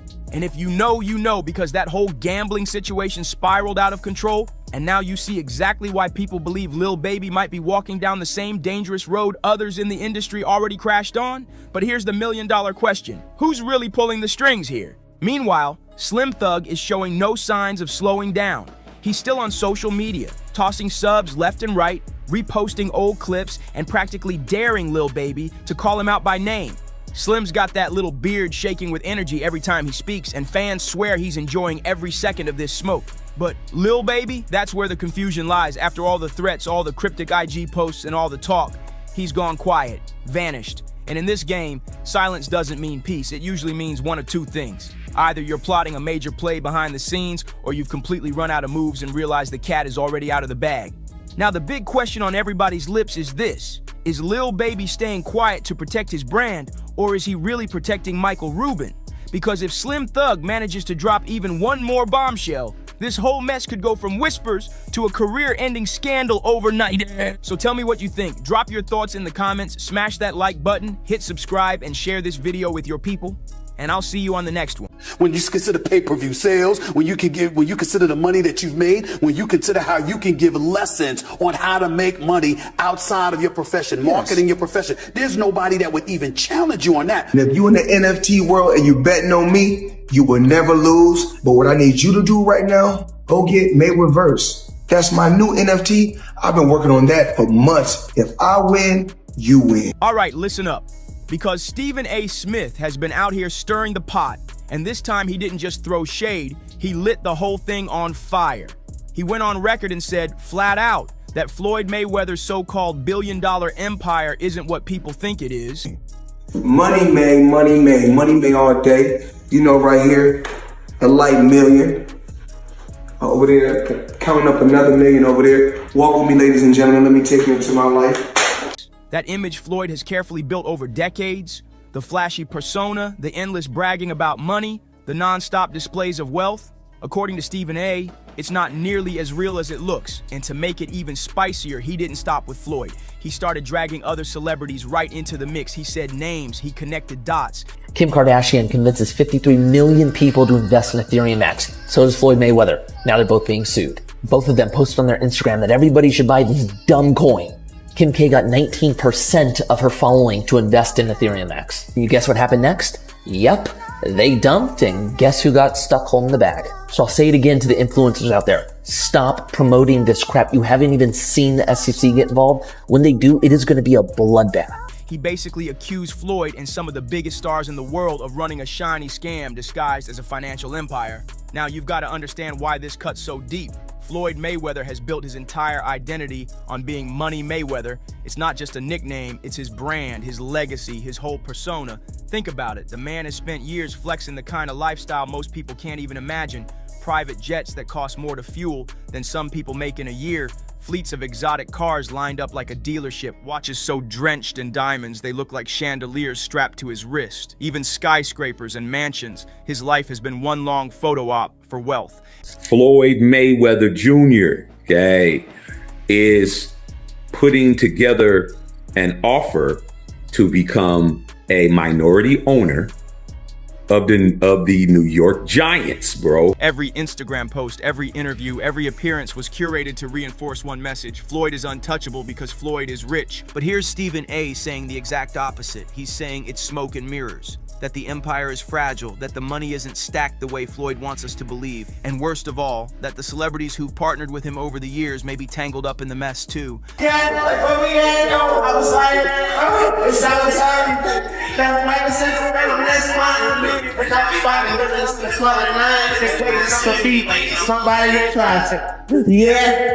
That's not just criticism, and that's a direct hit at the foundation of Floyd's image. Because if his wealth is questionable, then the whole Money Mayweather brand collapses. The scandal that really pushed this conversation back into the spotlight was that infamous $42 million real estate claim.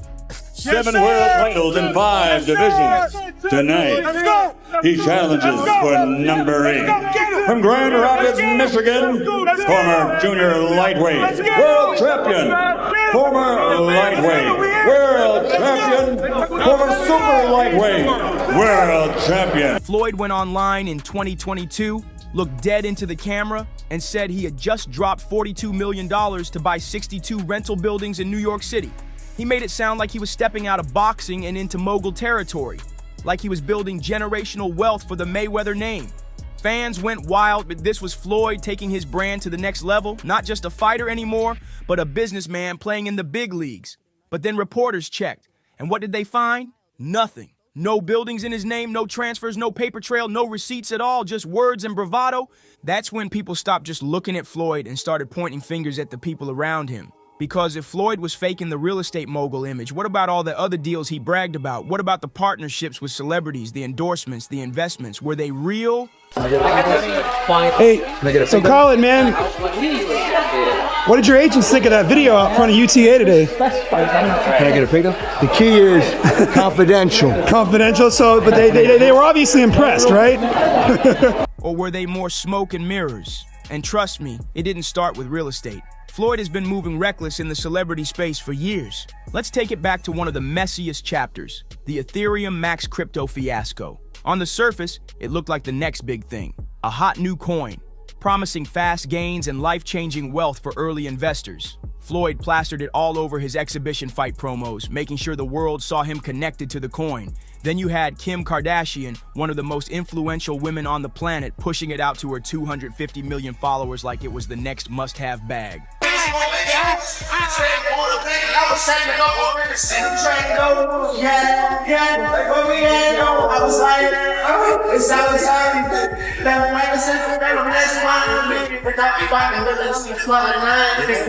Paul Pierce jumped on too. Suddenly, Ethereum Max wasn't just a random coin. It had A-list celebrities hyping it up, and regular people bought in by the millions. And then, boom, the coin crashed almost instantly.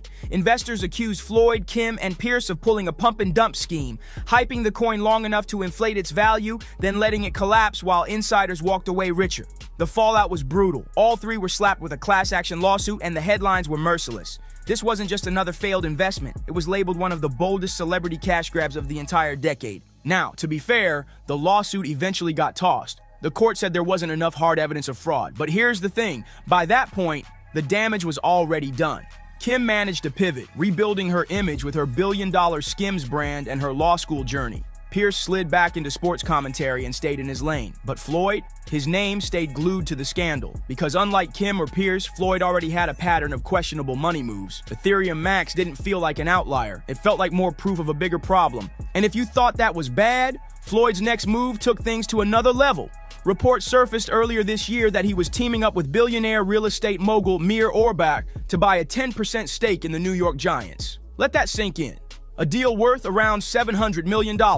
That's billionaire territory, no question about it. On paper, it sounded wild. Floyd Mayweather, minority owner of one of the biggest teams in the NFL? That's not just a flex, that's history making. But here's the catch. People don't even know where Floyd's money's really coming from. Yes, he made insane amounts during his boxing career. Nobody denies that, but a $700 million stake. That's another level. That's Jeff Bezos territory. That's not just a rich athlete move, that's billionaire mogul money. And people started asking, does Floyd really have it like that, or is this another performance, another illusion? Enter Mir Orbach. Now this guy isn't some sidekick. He's a real heavyweight in the business world with legitimate stakes in teams like the Minnesota Timberwolves. Pairing him with Floyd made sense on paper. Floyd brings global star power, Orbach brings credibility in the boardroom. But critics didn't buy it. They said it looked less like a serious business deal and more like Floyd hitching his wagon to someone with actual money and power. Because if Floyd was still tied to shaky investments like Ethereum Max, what did that mean for a Giants deal?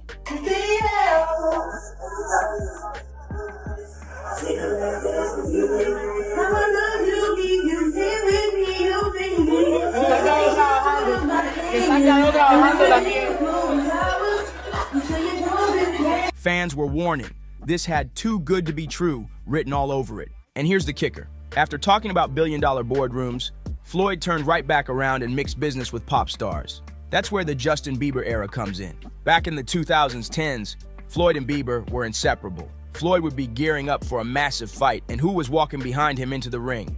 Not another fighter, not a hype man. Justin Bieber, one of the biggest pop stars on the planet. The optics were crazy. A crossover between boxing and pop culture that had fans buzzing. But soon, people started questioning whether this was genuine friendship or just calculated cross-promotion. Because once Floyd's controversies piled up, the lawsuits, the domestic cases, the financial drama, Bieber started quietly pulling away. Suddenly, the ride-or-die friendship looked more like a marketing play. February 13th, the Big Meech Home benefit concert.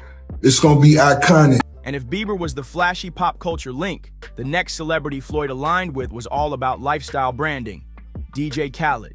Now, these two weren't just hanging out for vibes. They were straight up endorsement brothers, hyping up products, appearing together, feeding off each other's brands. To the public, it looked like two kings of their respective lanes joining forces, but behind the curtain, it was just another mess waiting to happen. Behind the glossy smiles and flashy Instagram posts, Floyd Mayweather's partnership with DJ Khaled wasn't nearly as glamorous as it looked. On the surface, it seemed like two kings of their lanes joining forces, one the most successful boxer in modern history, the other one of the loudest voices in music and lifestyle branding.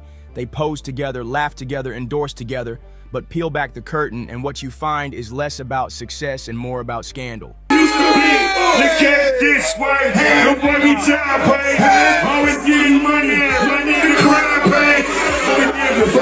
I'm self-made, what? You a sucker, I'm self-made, it's for my bro niggas. In 2018, the SEC came knocking, and both Floyd and Khaled got slapped with charges for failing to disclose they were being paid to promote certain cryptocurrency investments. That's right. While they were out on social media and in interviews, hyping up coins like Tech, acting as though they just believed in the product, the truth was uglier. They weren't just cheerleaders, they were cashing fat checks behind the scenes. And when the coin tanked, when the investors who trusted their word lost big, it looked like Floyd and Khaled had pocketed money at the expense of everyday folks who thought they were following the advice of successful men. And what was wild about it wasn't just the scam itself, it was how quickly both of them tried to spin the story after it blew up. Floyd came out claiming he was just sharing opportunities, that he wasn't trying to mislead anyone. How much money could you reasonably walk out of this fight with? 350 million. $350 million. Yes. Wow. I know you love money, right? I mean, it's cool. It's cool. Yeah. Khaled, on the other hand, went silent. He disappeared from the conversation altogether, pivoting back to safer endorsements like sneakers, furniture collabs, and other brand deals that didn't risk blowing up in his face. But by then, the damage had been done.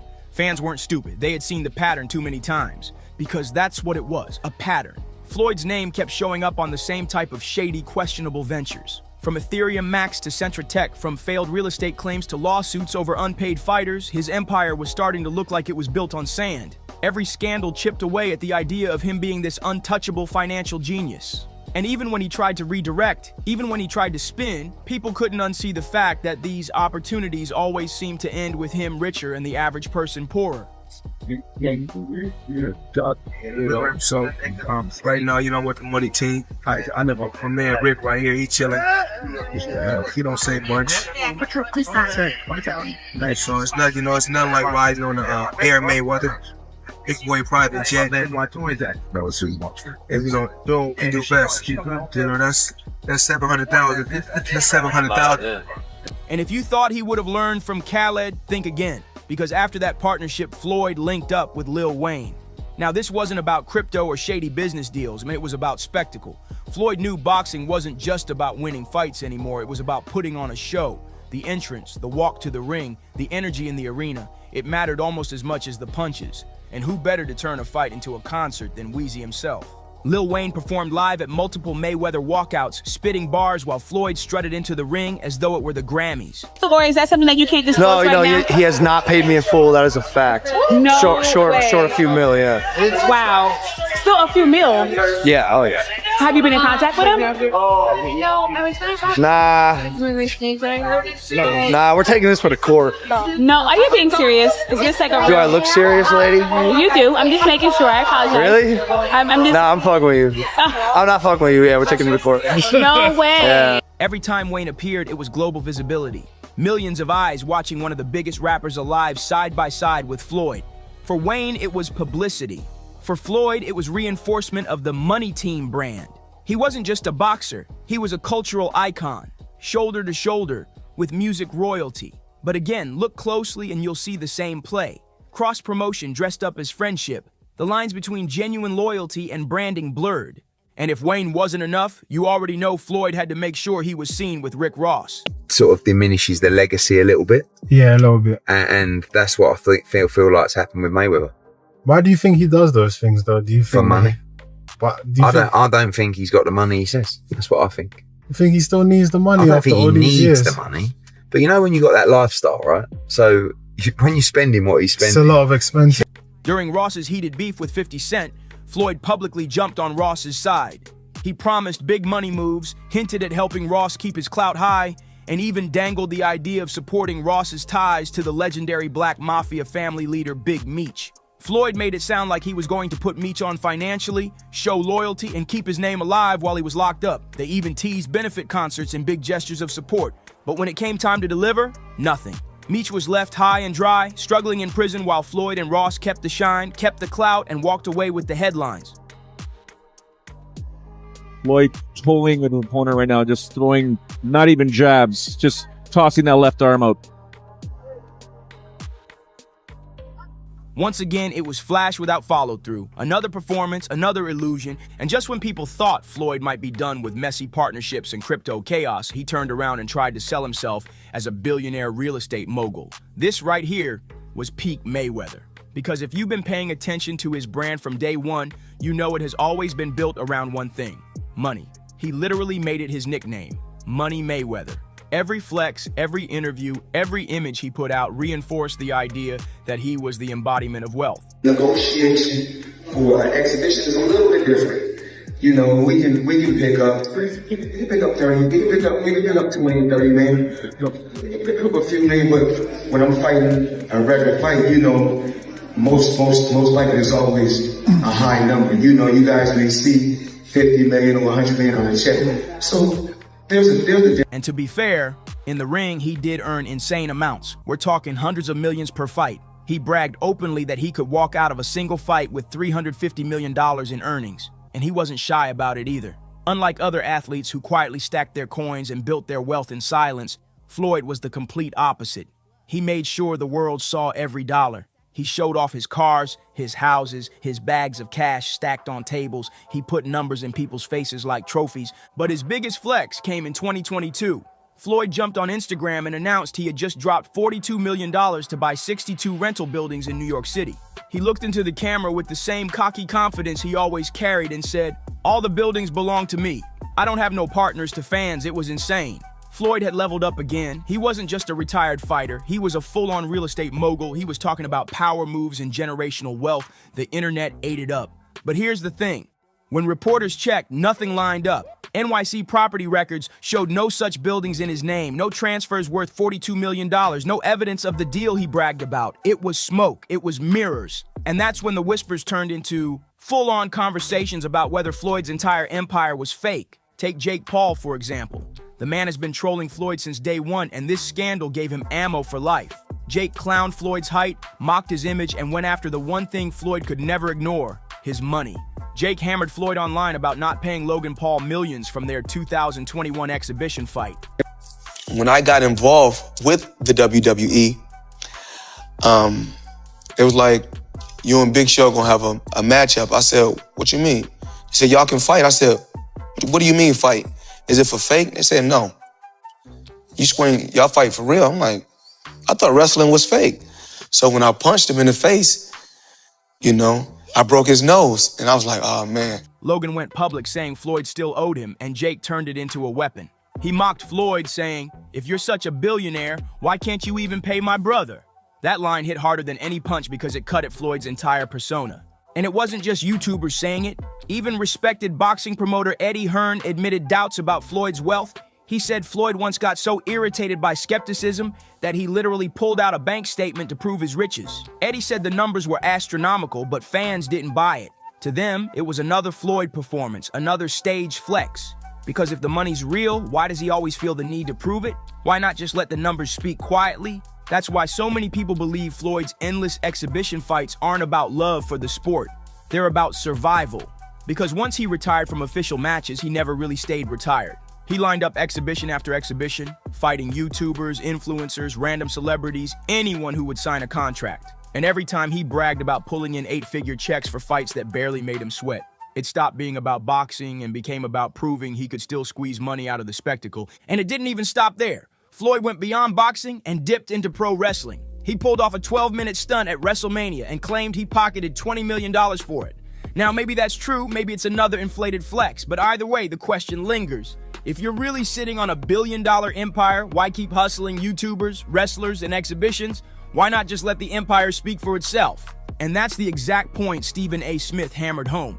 He's not just saying Floyd's empire is flashy, he's saying it's fragile, that it's a patchwork of lawsuits, quick hustles, shady partnerships, and endless performances that look shiny from afar but crumble when you get too close. At the end of the day, Floyd Mayweather's so-called billion-dollar empire isn't built on solid gold. It's balancing on smoke and mirrors. So don't forget to like, subscribe, and stay tuned for the next video. Jenny Jen still kicking it. That's part one. And part two is, do you ever see yourself married one day? So as far as Jenny Jen, I love Jenny. Absolutely, we are together, and I just appreciate her as a partner, as a woman, as an artist, as a human being. She's a special individual, and man, it's just, I'm just grateful for it. I thank God, and yes, we are good. Marriage is something that if I were to get married, then Jennifer is the person. Oh, she the prototype? She is but she's not only the prototype, she is the person. Yeah. But that being said, you know, it's one of those things where I'm like always looking at my life and saying, okay, because that's a strong choice to make, you know. Absolutely. Not to be taken lightly. Did Colin really just get caught out here cheating on Jennifer Hudson? Because Tiffany Haddish sure seems to think so. And she's been clowning J. Hud like it's open season. Everyone knows Tiffany's still salty about Common moving on from her to Jennifer, but now it looks like she's getting her revenge in the pettiest way possible. The streets have been screaming for a while that Common is not the Prince Charming J. Hud thought she was getting, but she didn't want to hear it. Girl, he never gave me no damn earrings. He probably gave us to Jennifer. This man's got a whole history of leaving a trail of broken hearts, and now word is J. Hud's the latest name on that list. Whispers are already flying that he's been spotted with a new lady on his arm, and apparently Jennifer has been spiraling ever since the news hit. And guess who's sitting back with popcorn, loving every messy second? Yep, Tiffany Haddish. Bitter ex vibes all the way. She's not even pretending to hide it, tossing slick little jabs at J. Hud every chance she gets. We'll talk about the other T a little later. Yeah. What? Coming. You not who that is? You get cut off and you motherfuckers brought the T.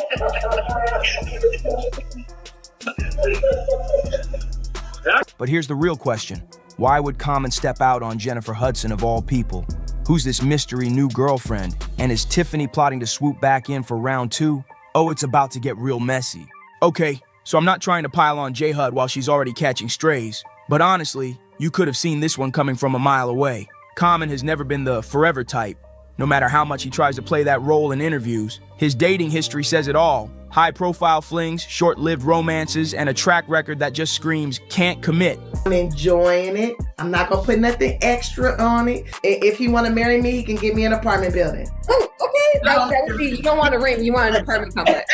I'd give you a duplex, an eightplex or something. You know, the homegirl be like, where your ring? I thought you was engaged. Where your ring? Where your carrots? Carrots. Girl, please, I got units. Knock it off. Still, fans were holding out hope. They thought Jennifer would be the exception, the one who could finally get him to slow down, lock in, and maybe even start a whole new family. For a while, it looked like she might have done it too, until now. Because the word in the streets, Common's been stepping out on J. Hud heavy, and she's crushed. The wildest part? This man was just out here telling everyone she was the one, and even dropping hints about marriage. But y'all... Do what's good for me and the lady. You know, right now, all I want is happiness, good times, peace on earth.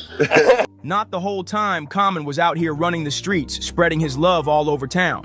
While plenty of folks are feeling bad for J. Hud right now, Tiffany Haddish is definitely not one of them. Word is, an insider claims Tiffany has been eating this cheating scandal up like it's her favorite TV drama. And honestly, if you followed her moves since she and Common split, you know this is not surprising. Tiffany has never really kept it a secret that she's still got some leftover feelings about him, and not the warm, fuzzy kind either. She's thrown plenty of shade over the years, and some of those shots made it crystal clear she believed Common cheated on her with J. Hud in the first place. We both have professions. Well, I think once Tiffany and I got back on the move, it really didn't allow for us to spend as much time and put as much energy into our relationship. I don't think the love really dispersed. I just think it was just like we weren't feeding the relationship. And as you said, neither one of us is gonna stop. Like we both care about our crafts and what we do.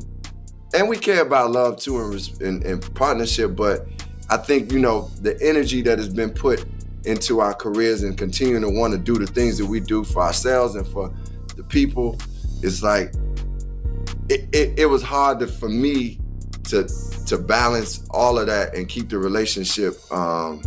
Case in point, during one Instagram live, a fan mentioned they had given Common a pair of earrings to pass along to Tiffany. When asked if she ever got them, Tiffany didn't miss a beat before firing off, saying he probably gave those earrings to Jennifer Hudson. But tell me in the comments, was Jennifer really messing with Common while he was still with Tiffany?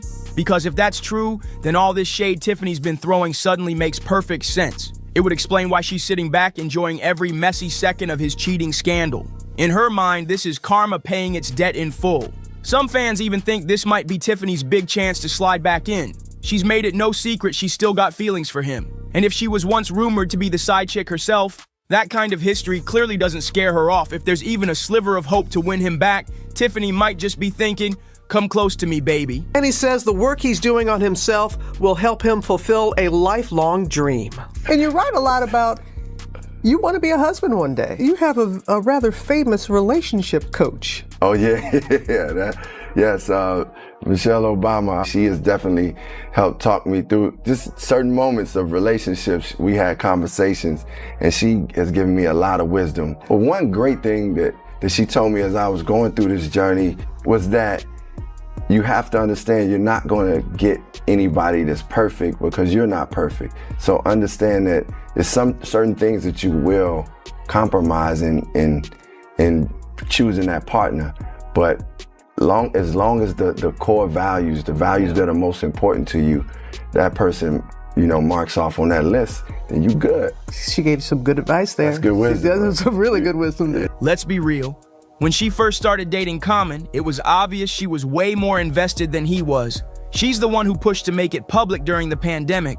They even quarantined together, and Tiffany made sure to show him off on Instagram Live with Dwayne Wade and Gabrielle Union, tilting her camera just enough to flaunt her man. Like I said, Tiffany was way more locked in than Common ever was. She couldn't stop gushing about him, especially when her birthday was coming up, and she wanted it to be special. In one interview, she even laid out her dream plan. I'm just hoping me and my man, we go hot air ballooning and have us a nice little meal. She even reminisced about past birthdays, getting drunk with her grandma at 39, throwing a bat mitzvah at 40, and for 41, she wanted that hot air balloon moment. But guess what? Common didn't just skip the balloon. He skipped planning anything at all. Jenny Jen still kicking it. That's part one. And part two is, do you ever see yourself married one day? So as far as Jenny Jen. Jenny Jen. Jenny Jen. I love Jenny. Absolutely, we are together, and I just appreciate her as a partner, as a woman, as an artist, as a human being. She's a special individual, and I'm just grateful for it. I thank God, and yes, we are good. Marriage is something that if I were to get married, then Jennifer is the person. Oh, she the prototype? She is but she's not only the prototype, she is the person. Yeah. But that being said, it's one of those things where I'm like always looking at my life and saying, okay, because that's a strong choice to make, Absolutely. Not to be taken lightly. Sources say all she got was some flowers. And let's be honest, that's the bare minimum when it's your woman's big day. No trip, no surprise, nothing. And Tiffany wasn't shy about hinting at what she really wanted. Not just a proposal, but a whole apartment building instead of a ring. She was thinking about building a future, while he was barely sending bouquets. She had big hopes for where things could go. But if you're wondering how Common reacted to that, he made it pretty clear he was there for a good time, not a long one. So when they called it quits just a couple months later, fans weren't shocked. In fact, plenty were relieved Tiffany finally broke free from Common's grip, because let's be real, he had her wrapped around his finger. But here's the twist. Common was the one who ended things, and then he tried to play it off by blaming their busy schedules for the breakup. Tiffany wasn't letting him skate by with that weak excuse. She clapped back, saying he might just be the kind of man who never really settles down, comparing him to a bee going from flower to flower to flower. She claimed she wished him nothing but happiness, but it sounded a lot like she was hinting that he cheated without outright saying it. And when Common popped up dating J Hud, Tiffany made sure to speak on it again in another interview. Tiffany once said Common was the healthiest, the funnest relationship I ever had. It's where I felt safest out of all the relationships I ever had. But then she dropped the kicker. The breakup wasn't mutual. According to her, he hit her with, "I think this relationship is running its course." And she was like, "Okay, you gonna be a 50-year-old single man? Okay." And now, it's looking like he's running that exact same play with J Hud. But here's the thing. Tiffany and Jennifer are far from the only ones. Common's got a heartbreak resume that stretches way back, with names like Serena Williams, Taraji P. Henson, Erykah Badu, and more. And it's always the same pattern. Just when the woman gets comfortable, just when she starts really getting attached, he hits her with the classic psych, ends it, and bounces straight to the next. And let's be real, none of his exes seem to keep things friendly with him, especially Erykah Badu. Why? Because by all accounts, he did every single one of them dirty. For context, Erykah and Common started dating in 2000, lasted about 2 years, and by late 2002. At first, Erykah kept the breakup details locked up, but Common? Oh, he had no problem running his mouth. He claimed the split happened because she caught feelings for someone else and dumped him over the phone. According to him, I was in my hotel room on tour and she called me and was like, "Hey, I don't want to be in this relationship no more." I'm like, "It's somebody else." He called her his first love and his first heartbreak. Common even admitted he was still crushed when it ended, saying, "With Erykah Badu, that was my first love where you're just open and floating. When we split, I was 27 to 28. I was in a haze, just going through the motions." But after years of hearing him spin the story his way, Erykah eventually got tired of being painted as the villain. That's when she dropped a hint that there was more to the story, possibly even some infidelity on his part. She said, "No, infidelity is not a deal breaker for me. We are all born sexual beings. I myself am not someone with a very high libido. I don't require intimacy for happiness. I need companionship. I need a partner I can depend on, someone I can love and grow with. But I do understand the nature of these men I've been with. Men in general, they have a need to chase." So even though Common allegedly cheated on her, he still spun the breakup as her fault, claiming she caught feelings for another man. That's not just petty, that's manipulative. And when I say this man's got a bad rep, I mean it. But after things ended with Angela Rye, suddenly Common was talking like a changed man. He was telling the world he'd gone to therapy, worked on himself, and was ready to be a better partner. Sounded nice, but judging by how things went with J Hud, that therapy clearly didn't stick. Honestly, he might want to ask his therapist for a refund, because here's the real kicker. While he was putting out this polished new man image, word is he was allegedly cheating on Jennifer the whole time, making it seem like she was the one. What makes this whole Common situation hit even harder is that J Hud has already been through more than enough heartbreak in her life, and she didn't deserve another one. Y'all remember her relationship with wrestler David Otunga, right? That love story took a devastating turn when Jennifer's mom, brother, and nephew were tragically killed by her brother-in-law just weeks after she got engaged. It was an unthinkable loss, and Jennifer needed someone rock solid to hold her up. David stepped into that role in a big way, planning getaways to give her a break from the grief, staying right by her side through the darkest days, and helping her slowly start to heal. And then, like a burst of light after a long storm, Jennifer found herself pregnant later that same year. By 2009, their son, David Jr., was born, and for a while, it looked like their little family was finally falling into place. But by 2010, after being engaged for over 2 years, people started asking the obvious. When are you two getting married? Rumor had it the wedding was set for that year, but then out of nowhere, it got pushed back. They eventually called it quits, but that breakup was anything but peaceful. Jennifer claimed that in the final stretch of their relationship, David's behavior took a disturbing turn, accusing him of becoming increasingly aggressive, threatening, and even harassing both her and their son. She alleged that things escalated into mental and physical abuse, painting a dark picture of what was going on behind closed doors. According to Jennifer, David sent her chilling messages that left her so rattled she called security, fearing he might show up at her studio and cause a scene. Thankfully, he never appeared there. But the drama allegedly didn't stop. Later that same day, she claimed David was waiting at home, confronted her, grabbed their son by the arm, and took him upstairs to the master bedroom. Then, while still holding on to their child, he allegedly shoved her out of the room and shut the door. So yeah, J Hud absolutely deserved better than that. But here's the real question. Was Common actually an upgrade? Because if we're being honest, it doesn't look like he was ever going to be the good guy in her story either. And now, Jennifer's just the latest name added to Common's long-running list of broken hearts. And true to form, it's probably only a matter of time before he quietly soft launches his next relationship like nothing ever happened.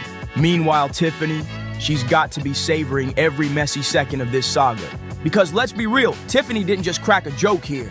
She cracked the whole situation wide open. Jennifer's name is now right in the middle of a headline-worthy scandal. Common's already flaunting his new flame like he's got nothing to answer for.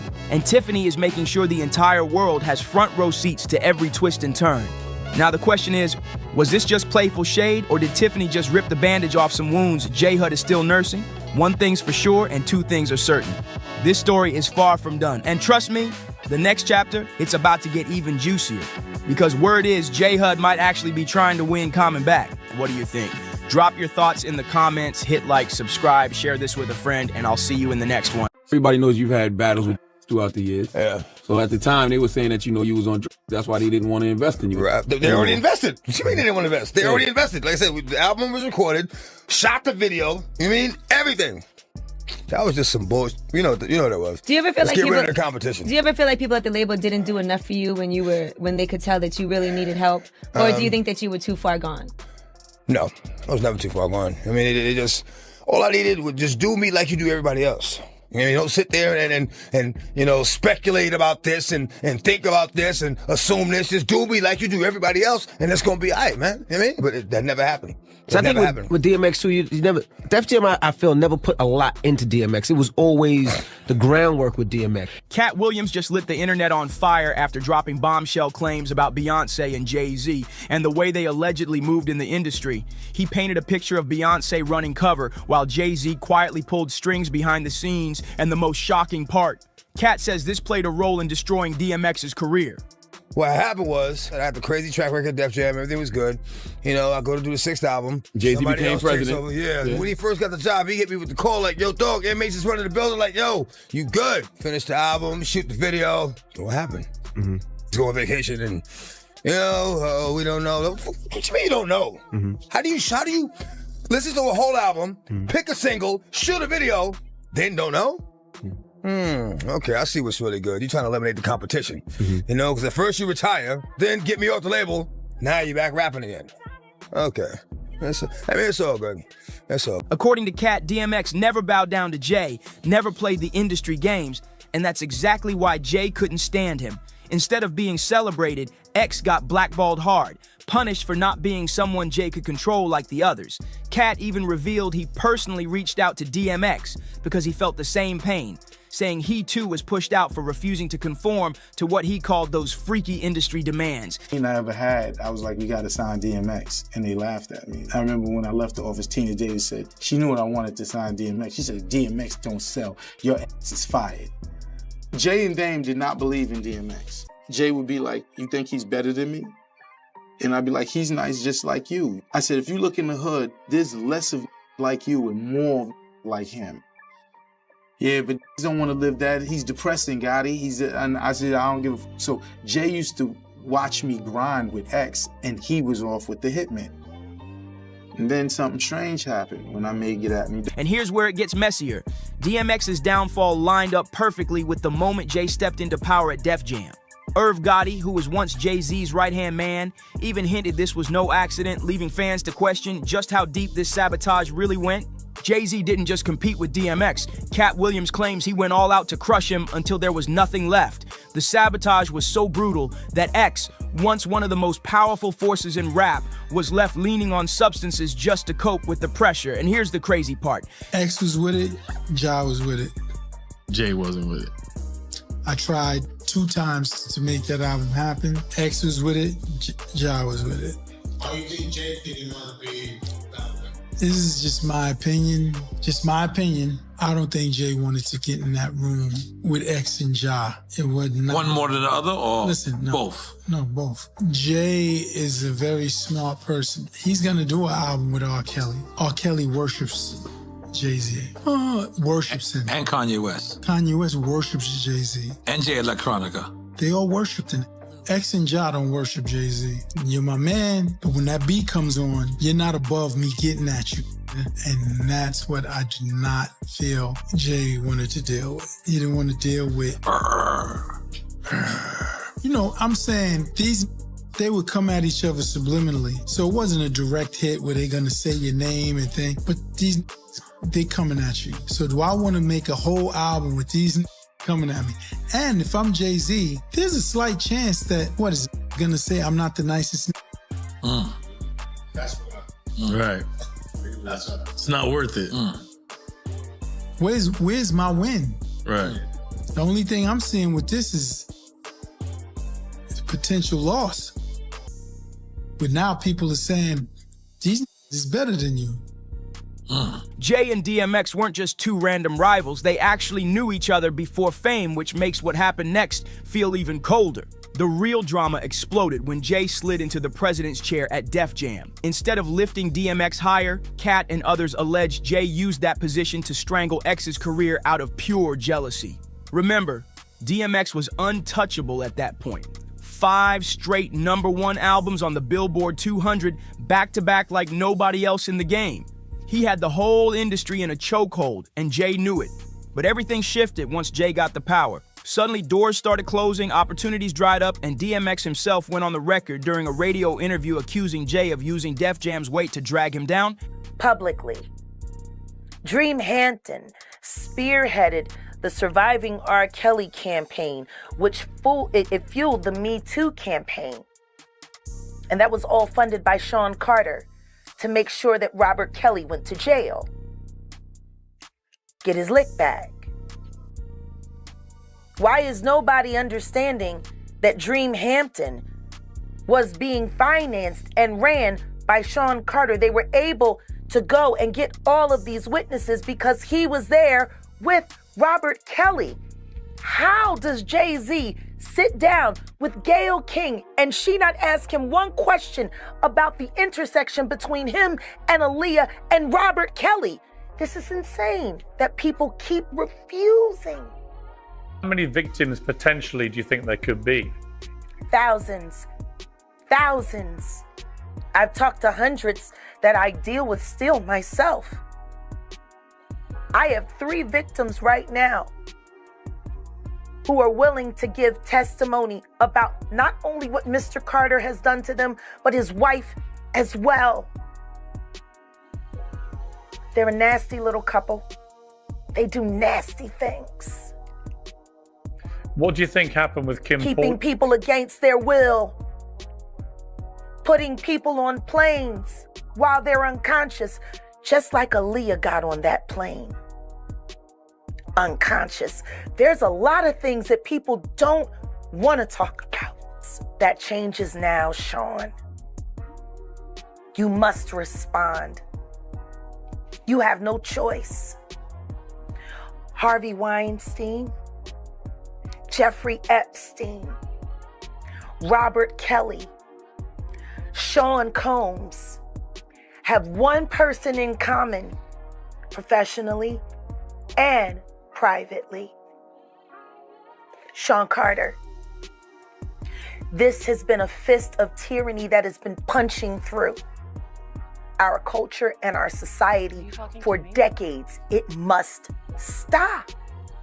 And let's not forget what Irv Gotti, Jay-Z's own ex-best friend, spilled. According to Irv, Jay wasn't just competing with DMX, he was flat out jealous. In fact, he claims Jay went as far as sabotaging an entire joint album that DMX, Ja Rule, and Jay himself were supposed to drop back in the day. Why? Because X crushed him on every single track. Irv said straight up that Jay couldn't handle getting outshined, so he pulled the plug on the whole project. That move alone set the tone for the messy relationship they carried for years. Even when Jay and DMX linked up on a few songs later, insiders say the tension was still bubbling under the surface. The respect was never fully there. It was all smoke and mirrors for the public, while behind the scenes they were clashing until the very end. Taken unfairly. She actually died screaming, and the Carters are responsible. But one of them is just a little more responsible than the other. Question is, did Sean Carter delete his mistress, his pregnant mistress, because his wife was jealous? Or could it be possible that maybe his wife's temper is just a little worse than most people think? And maybe he just had to clean it up to protect the brand, see? I mean, I'm just speculating. Irv even revealed that this legendary, never-before-heard album with JX and J. Rule was completely shelved because Jay couldn't stomach DMX stealing the spotlight. Now here's where the whispers get even darker. Some people out there are claiming Jay-Z's jealousy toward DMX went way beyond music beef, with wild rumors suggesting he may have even played a role in X's downfall, and that Beyonce allegedly knows the truth but stays silent to protect him. And honestly, can anyone be surprised? That's her husband. Loyalty like that can make people hide the ugliest secrets. But the chatter doesn't stop there. Truth of the matter is, the Money Mike in the original script got r***ed in the bathroom, and that's what Ricky Smiley was okay with. Cat Williams had to take the risk in front of the studios and the cast and our powers that be in his very first movie and say respectfully, humbly, guys, if we talking about anything else, I have no credibility and I have no pull. But we're talking about comedy, right, where I have all the credibility and all the pull. The problem with Friday After Next is we're trying to make a classic comedy. And this comedy involves and is never funny, no matter who it happens to or what the circumstances are. If you would allow me to allow us to do this movie without a black man getting in it, I promise you that it will be twice as funny as it would be with him getting. So considering that's the real story, why would you bring up that story? 35 members of the cast and crew have never brought up that Ricky Smiley was gonna play Money Mike. No one ever saw me put on a Santa Claus suit. We got a wardrobe department. They made a Santa Claus suit for me. Why that wasn't in the bloopers? All of these big deviants is all catching hell in 2024. It's up for all of them. It don't matter if you Diddy or whoever you is. Takes any of them, all lies will be exposed. That's all. And anyone who takes that the wrong way, know why they take it the wrong way. People want to know, well, why would he get blackballed? Yeah, oh, because in 30 years, I've done nothing but collect information, knowledge, and your secrets. So if you and a man was in a corner doing something you wasn't supposed to be doing, you would tell it. No, somebody come to tell me. Okay. I gather that, I value that, I'll pay for that. Come, tell me. I know so many things I shouldn't know, and they all know it. They all know it. Why? Because they canceled me for talking about Harvey Weinstein before the thing came out, but he offered to suck my in front of all my people at my agency. Streets have been buzzing that Beyonce herself supposedly has some skeletons tucked away and that Jay has been right there helping her keep those stories buried. Jaguar Wright, who never holds back, once accused both Jay and Beyonce of doing sinister things, even saying they lured people into their home and held them hostage to break them down. Jaguar also dropped bombshell accusations linking them to tragic deaths in the industry, from Aaliyah to Jay's late mistress, Kathy White, who was reportedly pregnant at the time she passed. When it comes to Kathy White, the rumors get even more chilling. Some fans dug deep and believe Beyonce herself may have slipped a confession into her music. In her song Daughters, she painted some graphic scenes that many think weren't just lyrics, but coded references to Kathy's tragic end. Beyonce sings, "Your body laid out on these filthy floors. Your bloodstains on my custom couture. Bathroom attendant, let me write it in. She was a big fan. I really tried to stay cool, but your arrogance disturbed my solitude. Now I ripped your dress and you're all black and blue. Look what you made me do." Those words shook listeners, and once people connected them to Kathy, the speculation exploded. Official reports said Kathy died of a brain aneurysm, but Jaguar Wright has long claimed it wasn't natural at all, much insisting Jay-Z and Beyonce had a hand in it. According to Jaguar, Jay made the call to take Kathy out because Beyonce had found out about their affair. And here's the wildest part. Jaguar claims Beyonce was ready to handle it herself if Jay didn't. And the deeper you dig, the darker it gets, because Kathy White's story is just one piece of a much bigger puzzle. People online have been pointing out that whenever someone gets too close to exposing Jay-Z or threatens Beyonce's spotless image, tragedy always seems to follow. Fans started connecting dots between Kathy, Aaliyah, and even other industry names who either lost their lives suddenly or saw their careers mysteriously vanish. Jaguar Wright swore that Kathy's death was no accident, calling it a cleanup job, and insisted Beyonce's song wasn't just art but a cold confession in plain sight. The shocking part? Beyonce has never addressed those rumors. Not a word, not even to shut them down, and that silence only made the whispers grow louder. On top of that, insiders have long claimed Jay-Z was ruthless about protecting his empire, using his power to silence rivals, and Beyonce, as his partner, allegedly played the role of protector by staying quiet or covering up when needed. It paints a chilling picture of a power couple moving like a unit, one pulling strings in the industry, the other hiding the evidence in plain sight. Now circling back to DMX, the heat around Jay-Z got so intense that he eventually had to step out and address the rumors himself. Jay claimed that despite the tension, there was always love between him and X. But if you listen to Irv Gotti's side of the story, it's clear that love wasn't the word to describe their relationship. Behind the scenes, the vibe was cold, and many believe Jay's hand in DMX's downfall went much deeper than just label politics. Word in the streets is that Cat Williams himself suspects Jay had something to do with DMX's tragic end, saying Jay rejected him simply because X refused to bow down and play puppet. And honestly, if anybody knows what it feels like to be punished for not selling out, it's Cat Williams. Cat even revealed how early in his career the industry tried to break him down. While filming Friday After Next, producers allegedly wanted him to shoot a humiliating scene with Terry Crews, claiming it would be hilarious. But Cat said no, flat out refusing to be part of it, even though this was his very first movie role. He told Ice Cube and the team that there was nothing funny about the scene, and taking that stand nearly cost him his shot in Hollywood. And that's exactly why fans draw such a strong connection between DMX and Cat Williams, two men who refused to play Hollywood's dirty little games, and two men who paid the price for standing their ground. DMX wouldn't kiss the ring, and Cat wouldn't let himself be humiliated for a cheap laugh. And what happened? Both were blackballed, silenced, and dragged through the mud by the very industry they once carried on their backs. Cat has said many times that the moment you refuse to bend, the machine flips on you. They strip away opportunities, rewrite the narrative, and suddenly you're labeled difficult, unstable, or even crazy. Sound familiar? Because that's exactly how they treated DMX, once the biggest star in the world, suddenly painted as a troubled artist who couldn't hold it together. And here's the kicker.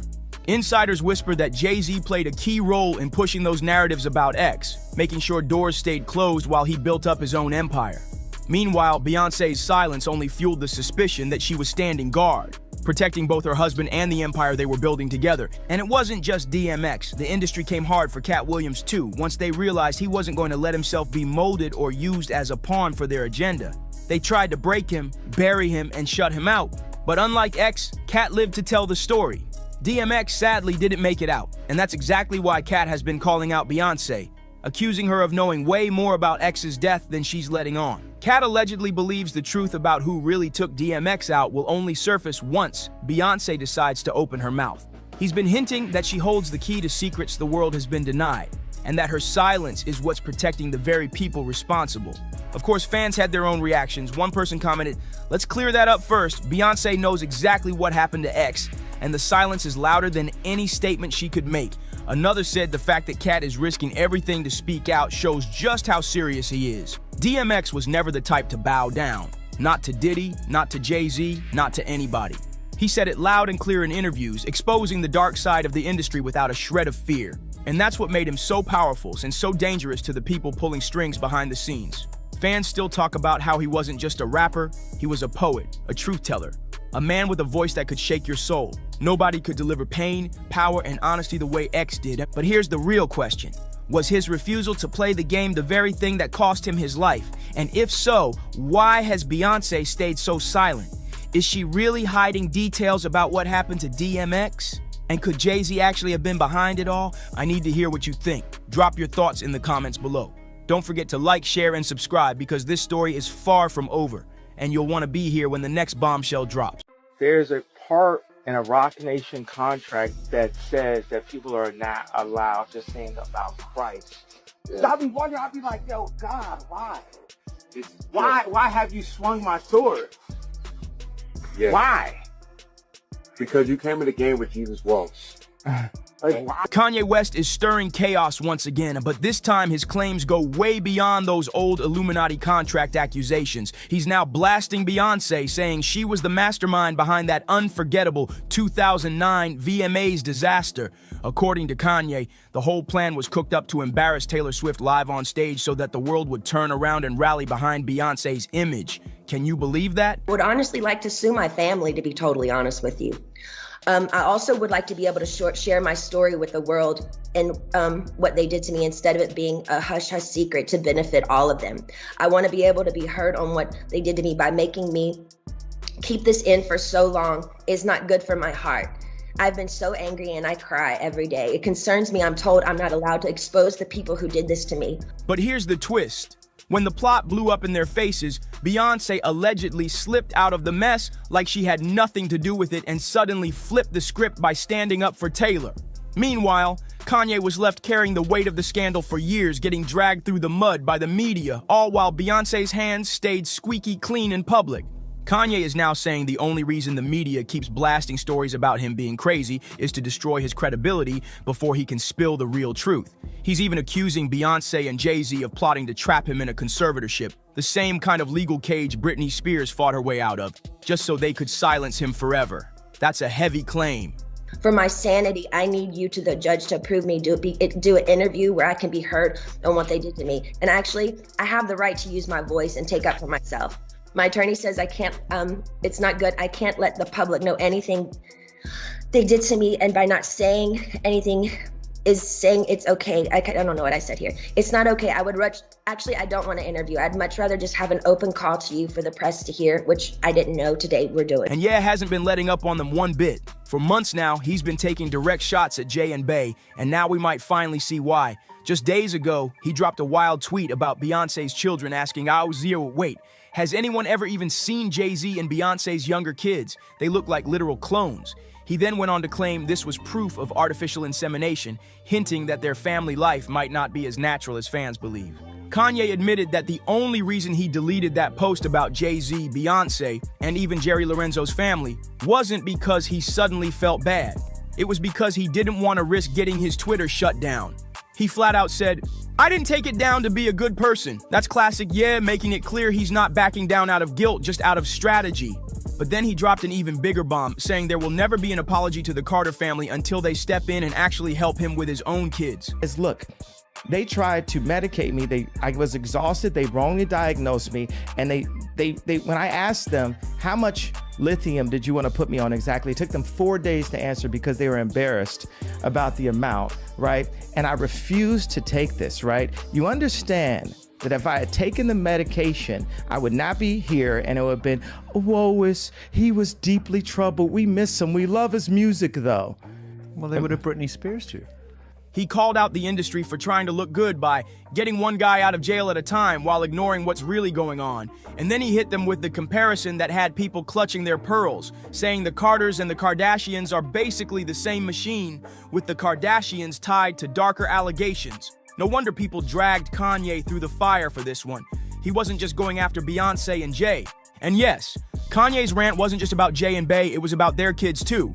But here's where it gets even wilder. Kanye now claims the real reason he went off on them is because they've been plotting to shut him down by forcing him into a conservatorship. And according to him, all of this started after he refused to sign what he calls a demonic contract from Roc Nation. He says the deal they offered him came with shady conditions, and one of them was that he wouldn't be allowed to speak openly about Jesus Christ. I mean, look, they would have Michael Jackson or worse, yeah. So look at what they did. Look at what they did to Britney. When she went in, she was tired, she was exhausted, she was in a bad way. But 10 years of that medication wrecked her brain. You can see it now. You can see there's not much of her left. Think about that for a second. Signing your name on the dotted line to join Roc Nation, but at the cost of keeping quiet about God? That sounds insane. Plenty of people actually believe Kanye on this one because let's be real. This ain't his first rodeo calling out Jay-Z and Beyonce for what he calls demonic moves to climb to the top. And those conservatorship threats? According to they've been circling him for years. At one point, he even claimed they tried to paint him as mentally unstable just to shut him up. And if you've been following his story, then you'll remember the time Kanye shocked the world by posting a screenshot of a terrifying message he said he got from celebrity trainer Harley Pasternak. The message wasn't just shady, it was downright chilling. Harley allegedly told him to stop his internet rants or else he'd send him to a mental institution where he'd be so heavily medicated, he'd basically never come back the same. There's a part in a Rock Nation contract that says that people are not allowed to sing about Christ. So I'll be wondering, I'll be like, yo, God, why? Why have you swung my sword? Yeah. Why? Because you came in the game with Jesus Walsh. Like, why? The text spelled it out in two options. First option, sit down and have a loving and open conversation, where Ye promised to keep it clean and only stick to so-called facts. But the second option, Harley threatened to have Kanye institutionalized again, where he'd be drugged into a zombie-like state forever. The kicker? He even added that play dates with the kids just won't be the same. Did you catch that little detail? Harley told Kanye he'd have him locked up in an institution again. And that word again wasn't random, because back in 2016, Kanye was actually arrested and forced into a mental hospital for evaluation against his will. And here's where it gets extra suspicious. The arrest happened right outside Harley Pasternak's house. Yes, the same man who later threatened to put Kanye back in a facility was tied to the first incident too. Fans immediately started putting the pieces together, and some even said Ye was being Britney Spears. And honestly, the comparison makes sense. Britney herself revealed in court that her own family intentionally misdiagnosed her, then pumped her full of lithium to make her seem unstable. That so-called evidence was later used to convince the court she couldn't handle her money or her life. And this is where things start to look less like random drama and more like a full-blown Hollywood playbook. Kanye has been hinting for years that powerful people in the industry wanted him drugged up, silenced, and stripped of his freedom, the same way Britney described in her fight to break free. And when you connect the dots, the timeline is chilling. Kanye's 2016 breakdown happened right after he started speaking out against Jay-Z, Beyonce, and even the higher-ups in music. Suddenly, he's hospitalized, medicated, and painted as unstable in every headline. Now fast forward, and you've got Harley Pasternak and the same man tied to his arrest threatening to do it again. That doesn't sound like coincidence. It sounds like a system. And Kanye swears it all ties back to him refusing those Rock Nation contracts and refusing to play the game. And here's the kicker. Kanye himself revealed that he was prescribed massive doses of lithium even though he wasn't actually sick. Fans couldn't ignore the similarity to Britney's story, and it fueled the theory that the industry wasn't trying to help him at all. They were trying to keep him quiet. According to Kanye, he knows too much, and silencing him before he exposes the truth has been the real goal all along. And speaking of the truth, let's rewind to that infamous 2009 VMAs moment, because word on the street says the entire scandal between Kanye, Beyonce, and Taylor Swift was a publicity stunt that spiraled out of control. Kanye now claims Beyonce herself was the one who orchestrated the chaos in order to humiliate Taylor and boost her own image. Remember the scene? Taylor was on stage, wide-eyed, accepting her award for Best Female Video for You Belong With Me over Beyonce. Now here's where things get messy. Because while Beyonce was out there acting shocked and covering her mouth like she had no idea what was going on, the streets are now saying she was in on it from the very beginning. Kanye ended up being the one dragged through the mud, branded as the villain, while Beyonce kept her halo polished. To this day, most people still think Bey walked away innocent. But if what Ye is saying holds any truth, then she played the game a whole lot dirtier than anyone realized. Fans have even started connecting dots. One person pointed out, this explains why Kanye and Taylor were cool after that. They even seemed to get along for years. Taylor never looked that pressed about what happened. And it's true. For a long time, Taylor brushed it off like it was nothing. Another fan put it bluntly. Beyonce was a titan in the industry back then. Taylor winning over her ticked her off, and Kanye knew it. So he jumped on stage, made himself look like the bad guy, and took the heat for her. Think about that. He actually praised Beyonce in that moment. Sure, he came across like a jerk, but over time, some people now see it as him protecting her image while sacrificing his own. And here's the wildest part. That stunt may have actually made Taylor's career explode. Because if Kanye hadn't hopped on stage that night, some argue Beyonce could have easily crushed Taylor behind the scenes. Instead, Taylor became a global superstar, and Kanye took the hit. Now, with Ye claiming it was all staged, people are asking, did he just expose one of the biggest industry setups of all time? And it doesn't stop there, because now people are rewatching that whole VMA moment with fresh eyes. And suddenly, Beyonce's shocked reaction doesn't look so genuine anymore. Fans are saying her expression felt a little too polished, almost like she knew how to play the part, so the heat stayed on Kanye.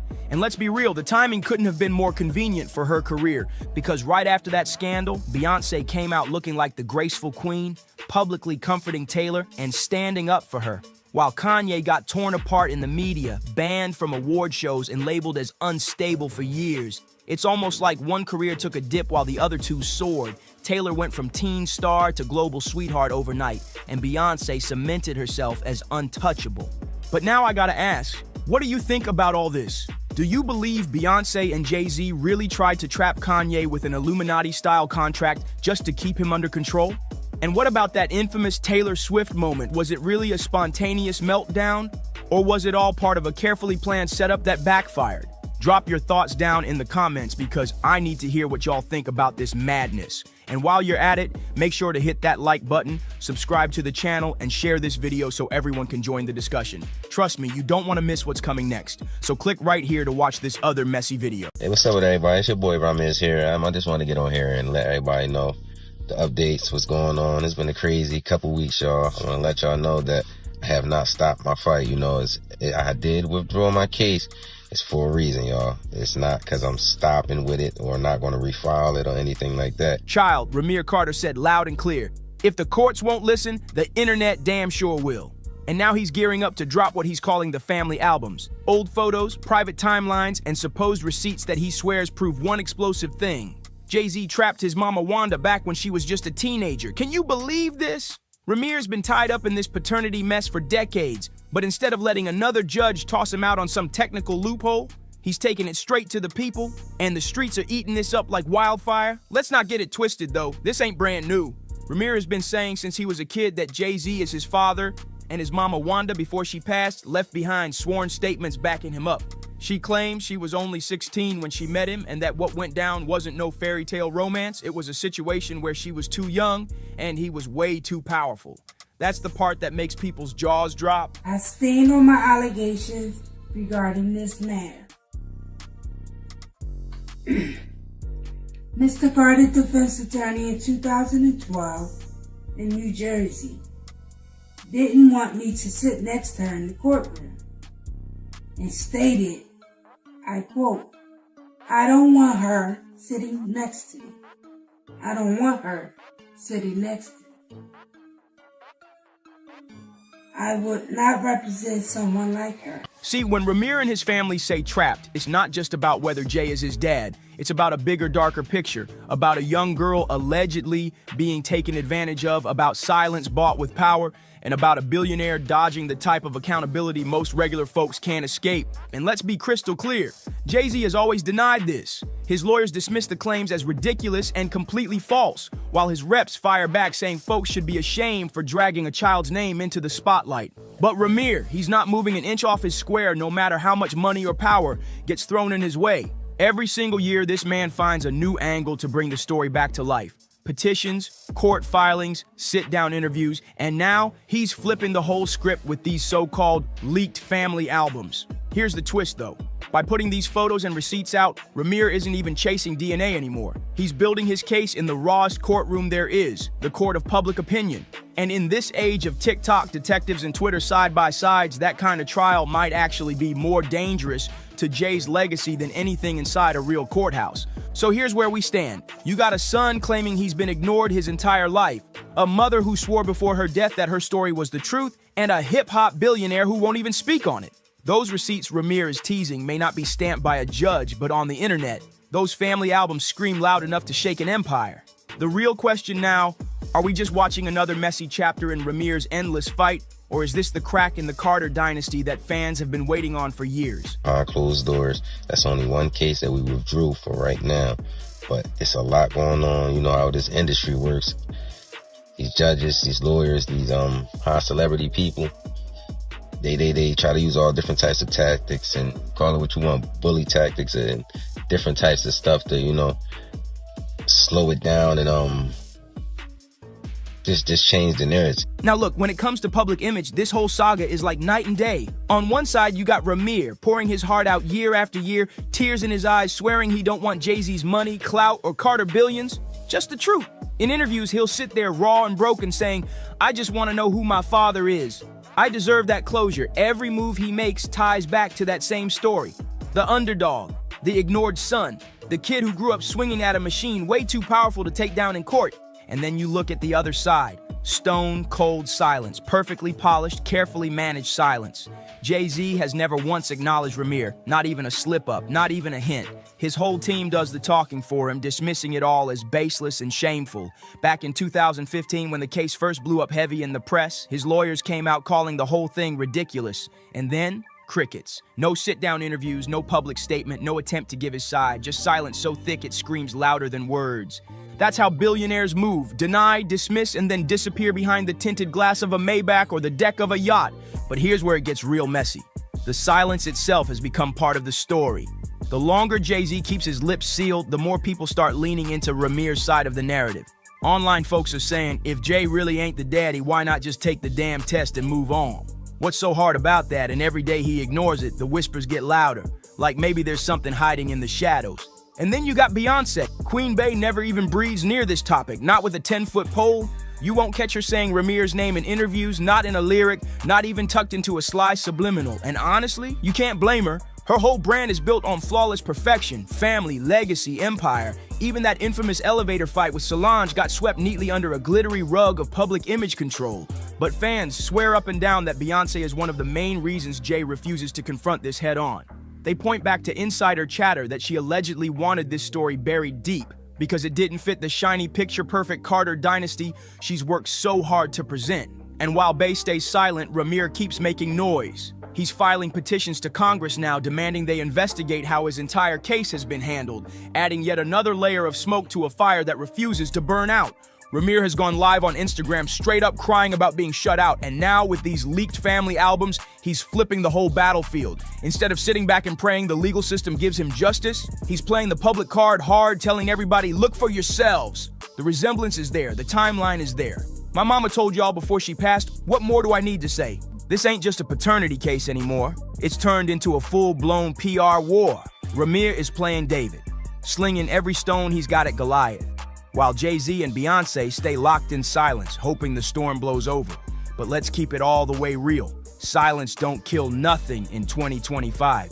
It only makes the noise grow louder, the rumors spread faster, and the spotlight burn hotter. And the optics, they look bad, point blank. Every time Jay-Z pops up at a charity event, every time Beyonce posts a flawless family pic with the twins, the comments section fills up with the same questions. What about Ramir? He may not have official court recognition, but in the eyes of the public, he's already been crowned as part of the family. See, the wild thing about this Ramir saga is it don't exist in a vacuum. Once you start lining up the timeline, the receipts, and the history, it paints a way bigger picture. And child, that picture don't look good for Harv at all. Let's start with Wanda, Ramir's mother. She always stood firm that she met Jay-Z back in the late 80s when she was just 16 years old. And that's exactly why the word trapped cuts so deep. Because to hear Wanda tell it, she was a teenager, he was already a grown man, and this wasn't no casual fling. It was a situation where she was way too young, and he held all the power. That flips the whole story from romance to something way more troubling. Before she passed, Wanda even signed an affidavit spelling everything out, swearing Jay-Z was Ramir's father. That affidavit has been floating around for years like a ghost that won't disappear. But every time it crept toward a courtroom, something mysteriously went wrong. Judges tossing cases over so-called procedural errors, lawyers suddenly dropping the ball, and delays piling up like clockwork. Ramir himself has said it over and over, the system failed me. They let him slip right past accountability and left Ramir numb. And listen, if this was just a one-off story, maybe people could shrug it off, but Jay-Z has been linked to multiple paternity claims over the years, and that's what makes this mess impossible to ignore. Remember Letitia Macer? She went viral not too long ago, boldly calling herself Jay-Z's first daughter and even creating an Instagram page under that name. Her own family backed her up, swearing it wasn't a stunt.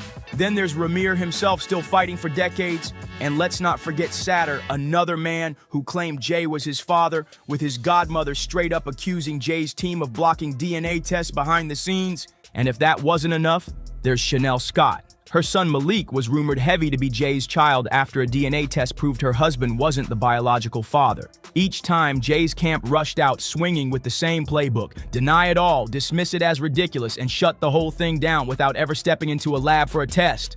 See the pattern? Deny the child, never take the test, move in silence. It's the exact same script that's been playing with Ramir for decades.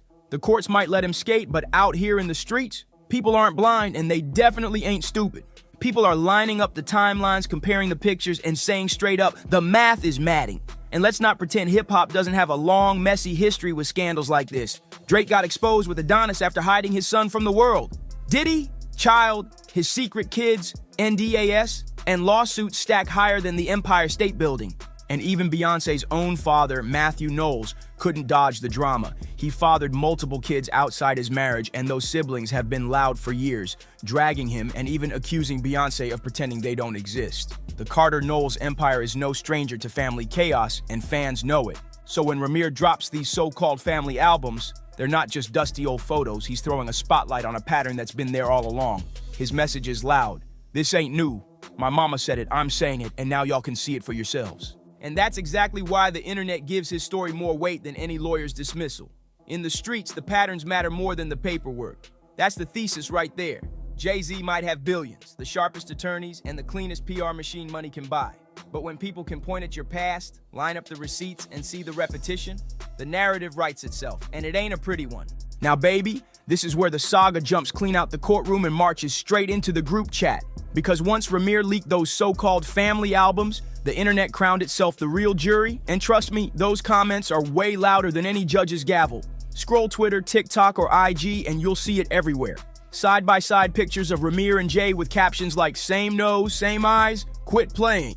People are stitching videos left and right, comparing young Hav with Ramir at the same age, and the resemblance got the streets straight up shook. But it ain't only about the looks. Fans are pulling receipts like detectives, clocking the timeline too. Wanda's affidavit saying she was 16 when she met Jay, Ramir's age lining up perfectly with Jay's early career years. Folks are piecing it together like it's a true crime documentary unfolding in real time.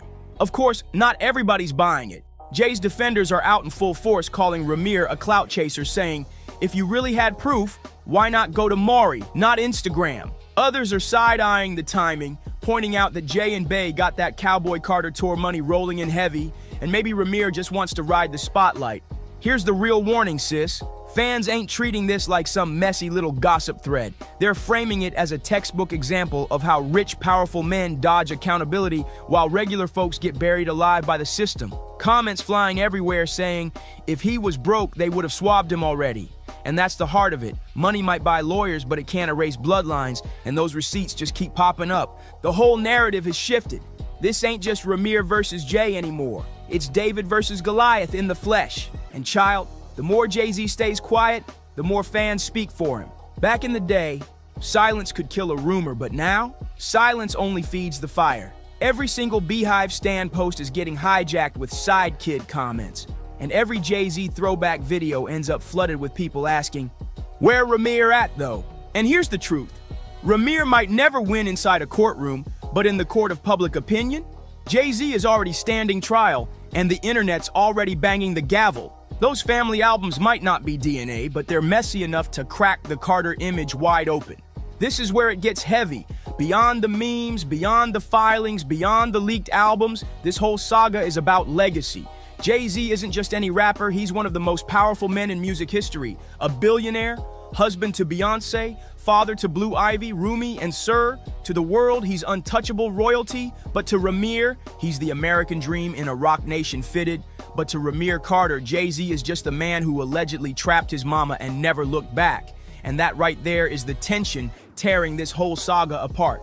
On one side, you've got Jay-Z's polished empire, philanthropy, fine art collections, billionaire business moves, Grammys, and the family glow up with Beyonce and their kids. On the other side, a shadow storyline that refuses to die. A son he never claimed, a woman who left sworn affidavits before her death, and now a stash of family photos about to flood the internet like a storm. And then comes the Beyonce factor. Woo, Chile. If we're keeping it real, her silence is part of her brand. She don't explain. She don't clap back. She just lets the music, the visuals, the performances speak louder than words. but fans have already side-eyed her for years whenever Jay's other kids come up. Remember when her half-brother Nixon's mama accused Beyonce of ignoring him while she was out here buying a mansion just miles away? Social media dragged her heavy for that. Now picture Ramir's face trending side by side with Jay's, the comparisons, the headlines, the endless memes, and suddenly the Carter Knowles brand don't look so flawless anymore. Family values looking real shaky right now. They can brush it off as noise all they want, but once the internet smells blood, baby, it don't ever let go. And for Ramir, this might be the very moment that cements his name in pop culture history, whether Jay-Z likes it or not. Drake tried to hide Adonis until Pusha T blew the lid off, and now Adonis is sitting courtside like hip-hop royalty. History has a cold way of forcing secrets into the light. If Jay really thought silence was going to bury this story, he underestimated two things: the power of persistence and the internet's obsession with messy receipts. Every new leak, every affidavit resurface, every side-by-side picture just keeps the fire burning hotter. So what's next? Legally, it's hard to say. Without a court-ordered DNA test, Ramir's fight stays in the realm of symbolism. But child, sometimes symbolism hits harder than evidence. If Ramir really stands on his word and drops those so-called family albums, and if fans can prove they ain't some AI hack job, the damage could be brutal and nearly impossible to clean up. Because legacy ain't just about what you build, it's about what people believe. And right now, more and more folks believe Jay-Z dodged responsibility and left an entire son sitting in the shadows. And that's not something a billion-dollar Basquiat purchase can erase. Here's the crazy irony. Ramir doesn't even need a lab test to get his truth heard anymore. By leaking those family albums, he flips the whole narrative on its head. Jay-Z might control the courtrooms with an army of top-tier lawyers, but in the court of public opinion, the jury is loud, messy, and already leaning guilty. And that type of verdict sticks harder than anything stamped by a judge. Now, I want to hear from you. What do you think happens if those albums hit the internet? Will it blow the Carter legacy wide open? Drop your thoughts in the comments. Don't forget to like, subscribe, and share this video, and I'll see you on the next one. You heard the rumors about Dr. Umar Johnson allegedly being arrested, all because he been scamming and scheming for the past 20 years. He been working on building a school, but he acquired millions, and the school's still not up and running. The story of Dr. Umar Johnson has always been wrapped in controversy, but now it feels like the walls are finally closing in. The FBI has stepped in, not with whispers, not with rumors, but with a full-blown indictment. We're talking RICO charges, tax fraud, wire fraud, and a paper trail that prosecutors claim stretches back to the very donations that built his reputation. This isn't just about a man with a microphone and a loyal online following anymore. This is about whether Dr. Umar's empire was ever real in the first place, or if the entire thing was smoke and mirrors, built on false promises and desperate pleas for money. For years, Umar styled himself as the Prince of Pan-Africanism. He delivered fiery speeches, shamed his critics, and pushed a vision of independence through education. But that vision always seemed to revolve around one thing: money. He'd beg for it in cars, on live streams, on makeshift stages, telling supporters to send funds through Cash App, PayPal, and Apple Pay. Now, according to IRS Form 990, the filings reveal disturbing financial irregularities, okay, with Jermaine Shermack. That's how he files it. He doesn't file it under Dr. Umar Shermack. It's Jermaine, okay? His rallying cry was the same every time: support the school. But after nearly a decade of donations, the so-called Frederick Douglass Marcus Garvey Academy never seemed to open its doors. What did open, according to the feds, were bank accounts, frozen now, that they say tell the real story. The moment it all started to unravel was pure theater. Umar went live on Instagram looking more rattled than ever before. And the bank told me to enter my 16-digit card number. I did that. They told me they had no record of my account. They had no record of my account. Gone was the confident preacher-style bravado. Instead, there was panic in his eyes. He told his supporters that his accounts had been frozen, that he had no digital currency, that the government was targeting him because he was a black man trying to uplift his people. He begged his followers to keep sending funds directly, as if the problem was simply an error at the bank, not an FBI investigation into fraud. It was the first time in his career that his voice trembled. You could almost see the realization dawning on him that the show might be over. Like, Dr. Umar is not a real person that anybody should be taking any advice from. I hope that we all understand that, but it seems like some folks are surprised. What his supporters didn't know at that exact moment was that the FBI had already ordered him to turn himself in. The live rant wasn't just another Umar performance. It was damage control. He was trying to hold onto his image, keep the donations flowing, and maintain the illusion of control while the walls were collapsing. Behind the scenes, he was quietly preparing to surrender, instructing his inner circle to keep it as quiet as possible. No photos, no press, no official statements. Dr. Umar has access to no money right now because my personal account contains all of my money. I only send it to Apple Pay and PayPal as necessary. So the Prince of Pan-Africanism, for the first time in my life, is without any digital currency. So for my loyal supporters out there, if you can spare a few dollars so I can take care of Queen Mother Ifa Tunde and myself until my bank account is frozen or canceled so I can get my money back and open up a new account, please hit my Apple Pay or hit my PayPal. Just slip into custody and pray that nobody noticed. But Umar underestimated the times we live in. Secrets don't stay buried, especially when someone like Tasha K decides to dig. Within days, she was online with a video breakdown, not just gossiping, but showing the receipts. IRS filings, inconsistent numbers, forms that suggested the fundraising story didn't add up. According to her research, Umar's nonprofit claimed to have over $634,000 in assets in 2024. According to IRS Form 990, the filings reveal disturbing financial irregularities, okay, with Jermaine Shermock. That's how he files it. He doesn't file it under Dr. Umar. It's Jermaine, okay? Now, the nonprofit shows assets of $634,436 as of 2024. This is what he's saying that he raised. This is what he reported. Okay, now you know he go begging inside of that car without a haircut every other day or on the side of the building in which he lives in, because they say his house is right there on a row house in Philadelphia somewhere. Okay, according to the IRS filings, this is inconsistent reporting of contributions. Okay, now while official filings show that only $321,408 in total contributions over the last 5 years, evidence suggests Johnson raised significantly more through other channels. But the contributions officially reported over 5 years barely scratched $321,000. That discrepancy wasn't small. It was massive. And the suggestion was obvious. More money had been raised through his constant online begging, but not all of it was being reported. It's in Pan-Africanism, brothers and sisters. I'm back again. While I was on the live, the children had snuck into the school, which means they knew the door was unlocked. Listen to me, brothers and sisters.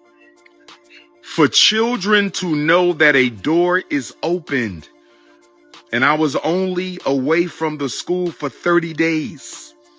For children to know that the door was open, and I was only away from the school for 30 days. For children to know the door was open, and I was only away from the school for 30 days, I wonder when they broke in.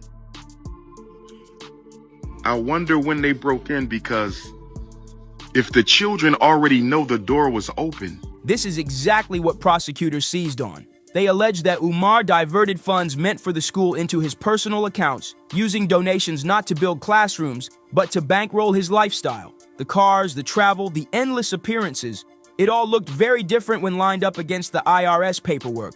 Umar may have thought filing under his government name, Jermaine Shoemake, instead of Dr. Umar would protect him. But the trail was too easy to follow. And once the feds matched the donations with the missing money, the fraud narrative practically wrote itself. The school itself has become a symbol of the entire scandal. For years, Umar promised it was just around the corner. He bought property in Delaware and proudly posted videos of the abandoned buildings, declaring that soon they would be a shining example of Black independence. He claimed construction was underway, that permits were being secured, that doors would open for young boys who had been failed by public schools. Every time a date approached, it was pushed back. Plumbing issues, zoning problems, new fundraising goals, each excuse piled on the last. And yet, despite nearly a decade of donations, the buildings remained the same, boarded up, empty, and silent. For critics, this was always proof of a grift. For supporters, it was just proof that Umar was fighting against the system.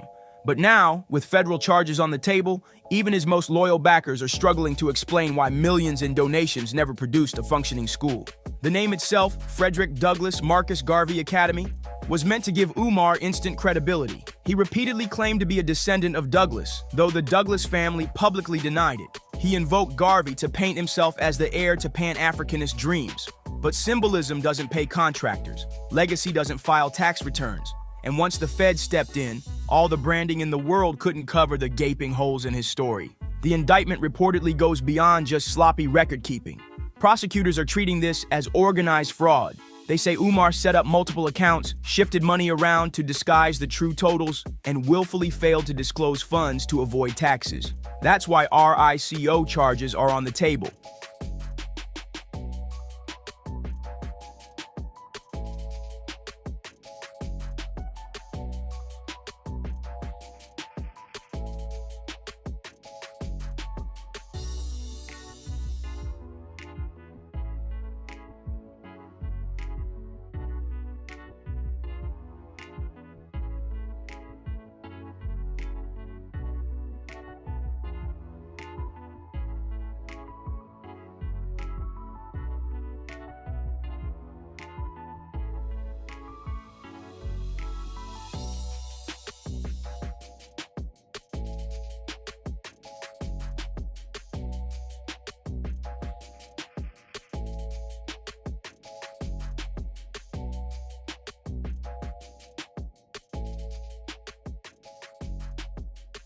To the government, this isn't just about one man mismanaging a nonprofit. It's about a deliberate scheme to collect money under false pretenses and use it for personal gain. And RICO isn't something you beat with fiery speeches. It's the kind of charge that buries you for decades. The irony is brutal. Umar built his platform railing against corruption in the system. He branded himself as the man who couldn't be bought, who refused to sell out, who was fighting for the future of black children. But now the very system he called the enemy is the one holding the receipts. And instead of standing tall, he's online begging for emergency donations just to buy food. The Prince of Pan-Africanism reduced to asking strangers on Instagram to send a few dollars to PayPal. It's the perfect metaphor for how far he's fallen. Critics like to point out that the warning signs were always there. Umar's style was never subtle. He was a showman first, educator second, administrator dead last. His public persona thrived on creating urgency. Donate now, the school needs it. Our children need it. He made every live stream feel like a do-or-die mission, but behind the passion was a lack of transparency. No financial statements, no clear budgets, no real updates on construction, just more pleas for money. It was a model built on faith, not facts. And faith has limits when the FBI shows up with subpoenas. And Tasha K's breakdown hit particularly hard because it took what had been whispers for years and laid it out in black and white. Numbers don't lie. And once those numbers went public, it was impossible to ignore the cracks. She accused Umar not only of skimming funds, but also of deliberately misreporting contributions to dodge taxes. That's where the wire fraud and tax fraud charges come in. Because once you start moving donor money around without proper disclosure, you're not just mismanaging, you're committing crimes. The broader tragedy here is the people who believed. Thousands of supporters sent their money, often small amounts, convinced they were part of something historic. They believed Umar when he said the academy would save black boys from the school-to-prison pipeline. They believed him when he promised classrooms, teachers, and a new model of education. For some, those donations came at a cost. They gave money they couldn't afford to spare. And now, with the feds laying out their case, they're left wondering if they were simply financing a man's lifestyle. The feds reportedly seized records of multiple fundraising campaigns Umar ran over the years. Each one promised a new milestone for the school, but the funds often disappeared without explanation. To prosecutors, it looks like a pattern. To supporters, it's a betrayal. And to critics, it's confirmation of what they'd said all along. Umar was running a con. Still, the story isn't over. Umar hasn't been convicted yet, and in his own mind, he's still the victim. He insists the charges are part of a plot to silence him, to destroy a strong black man standing against white supremacy. In his Instagram rants, he paints himself as a martyr, begging for support, insisting he's innocent. But his voice doesn't carry the same weight it used to. The tremble, the desperation, it betrays a man who knows the fight is slipping away. If the charges stick, Umar could be looking at decades behind bars. RICO alone carries the potential for a 20-year sentence. Add tax fraud and wire fraud, and you're staring at a future with no speeches, no live streams, no pleas for donations, just prison walls and a legacy that will be remembered not for building a school, but for building one of the most infamous scams of its era. And that's the real question. Was Dr. Umar ever who he claimed to be? Was he a visionary betrayed by a hostile system, or a fraud exposed by his own greed? The FBI says they have the receipts. The public says they've seen enough. And Umar himself, for the first time, he doesn't seem to have the words, because when the school never opens, when the money vanishes, and when the feds freeze your accounts, the speeches don't matter anymore. Supported GoFundMe campaigns, all right, that he's been suspended from through 2014 and 2015 of over $400,000 raised before the account suspension. That's a lot of money for GoFundMe, okay? PayPal donations, approximately $125,000 documented. Speaking fees and direct donations, estimated $750,000. This man raising all this money and ain't got a haircut yet. Total estimated funds, 1.6 to 2 million that they can account for, and this is with them digging. They've been on this, okay? And we're gonna talk about how much they've been on this, and that's the reason why that damn school is on the auction block right now, vacant school that never opened. And he promised to open it in 2013 and kept pushing back the opening date and blamed us, well, not me, y'all, if y'all donated, as to why it can't open, because black people can't stick together, okay? Even though he was running it like a mom and pop shop. What matters are the facts, and right now the facts are closing in. The scandal around Dr. Umar Johnson didn't just grow overnight, it's been building like a storm cloud for years. But lately, the cracks in his empire have widened into gaping holes, and the excuses that once felt slick now look flimsy under the harsh light of federal scrutiny. Prosecutors aren't just looking at one shady moment or one missing check anymore. They're piecing together a pattern.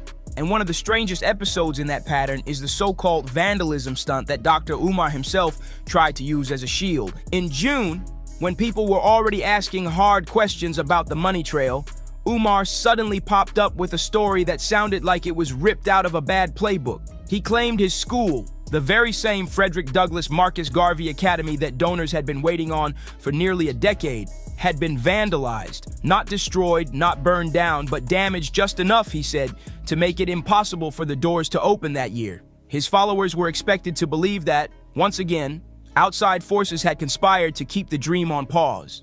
And in typical Umar fashion, he didn't just tell the story, he dramatized it. He filmed a video of himself confronting a group of children as if they were the culprits, scolding them in his booming preacher's tone, all while posting the footage online without the consent of their parents. It was theater masquerading as tragedy. The problem was obvious to anyone paying attention. The damages he described of some missing supplies, some cultural artifacts supposedly destroyed, a library messed up, conveniently left the building itself untouched. If anything, it looked staged, like the perfect excuse to buy more time. Critics immediately noticed how little evidence he showed. Where were the photos of smashed shelves? Where was the police report? Where was the insurance claim? If this was a real break-in, why was his only proof a shaky live stream of him lecturing a handful of kids? The internet didn't let it slide. One viral comment cut straight to the bone. Where's the proof of said damage? Show us the insurance. Post even one image. Or is the real vandalism you and this entire project? That comment racked up shares because it said what everyone was thinking. Umar's so-called vandalism felt less like an attack on a school and more like another delay tactic. Another story crafted to keep donors from asking why the doors were still locked after all these years. It wasn't long before the truth behind the vandalism story started leaking out. Local reporters and investigators discovered that Umar hadn't even been paying the basic bills on the property. Vacant property registration fees were overdue. Utility bills had stacked up, and if he didn't pay by August 25th, 2025, the property itself was set to be put up for auction. Imagine that. After all the speeches, after all the fundraising, the academy was about to be snatched out from under him by the county over unpaid bills. That revelation blew the lid off his entire narrative. How did Umar respond? The same way he always does, by playing the victim. He went online claiming that the fees were punitive and discriminatory. You mentioned Umar Johnson, and I don't know what's going on with his school, but I know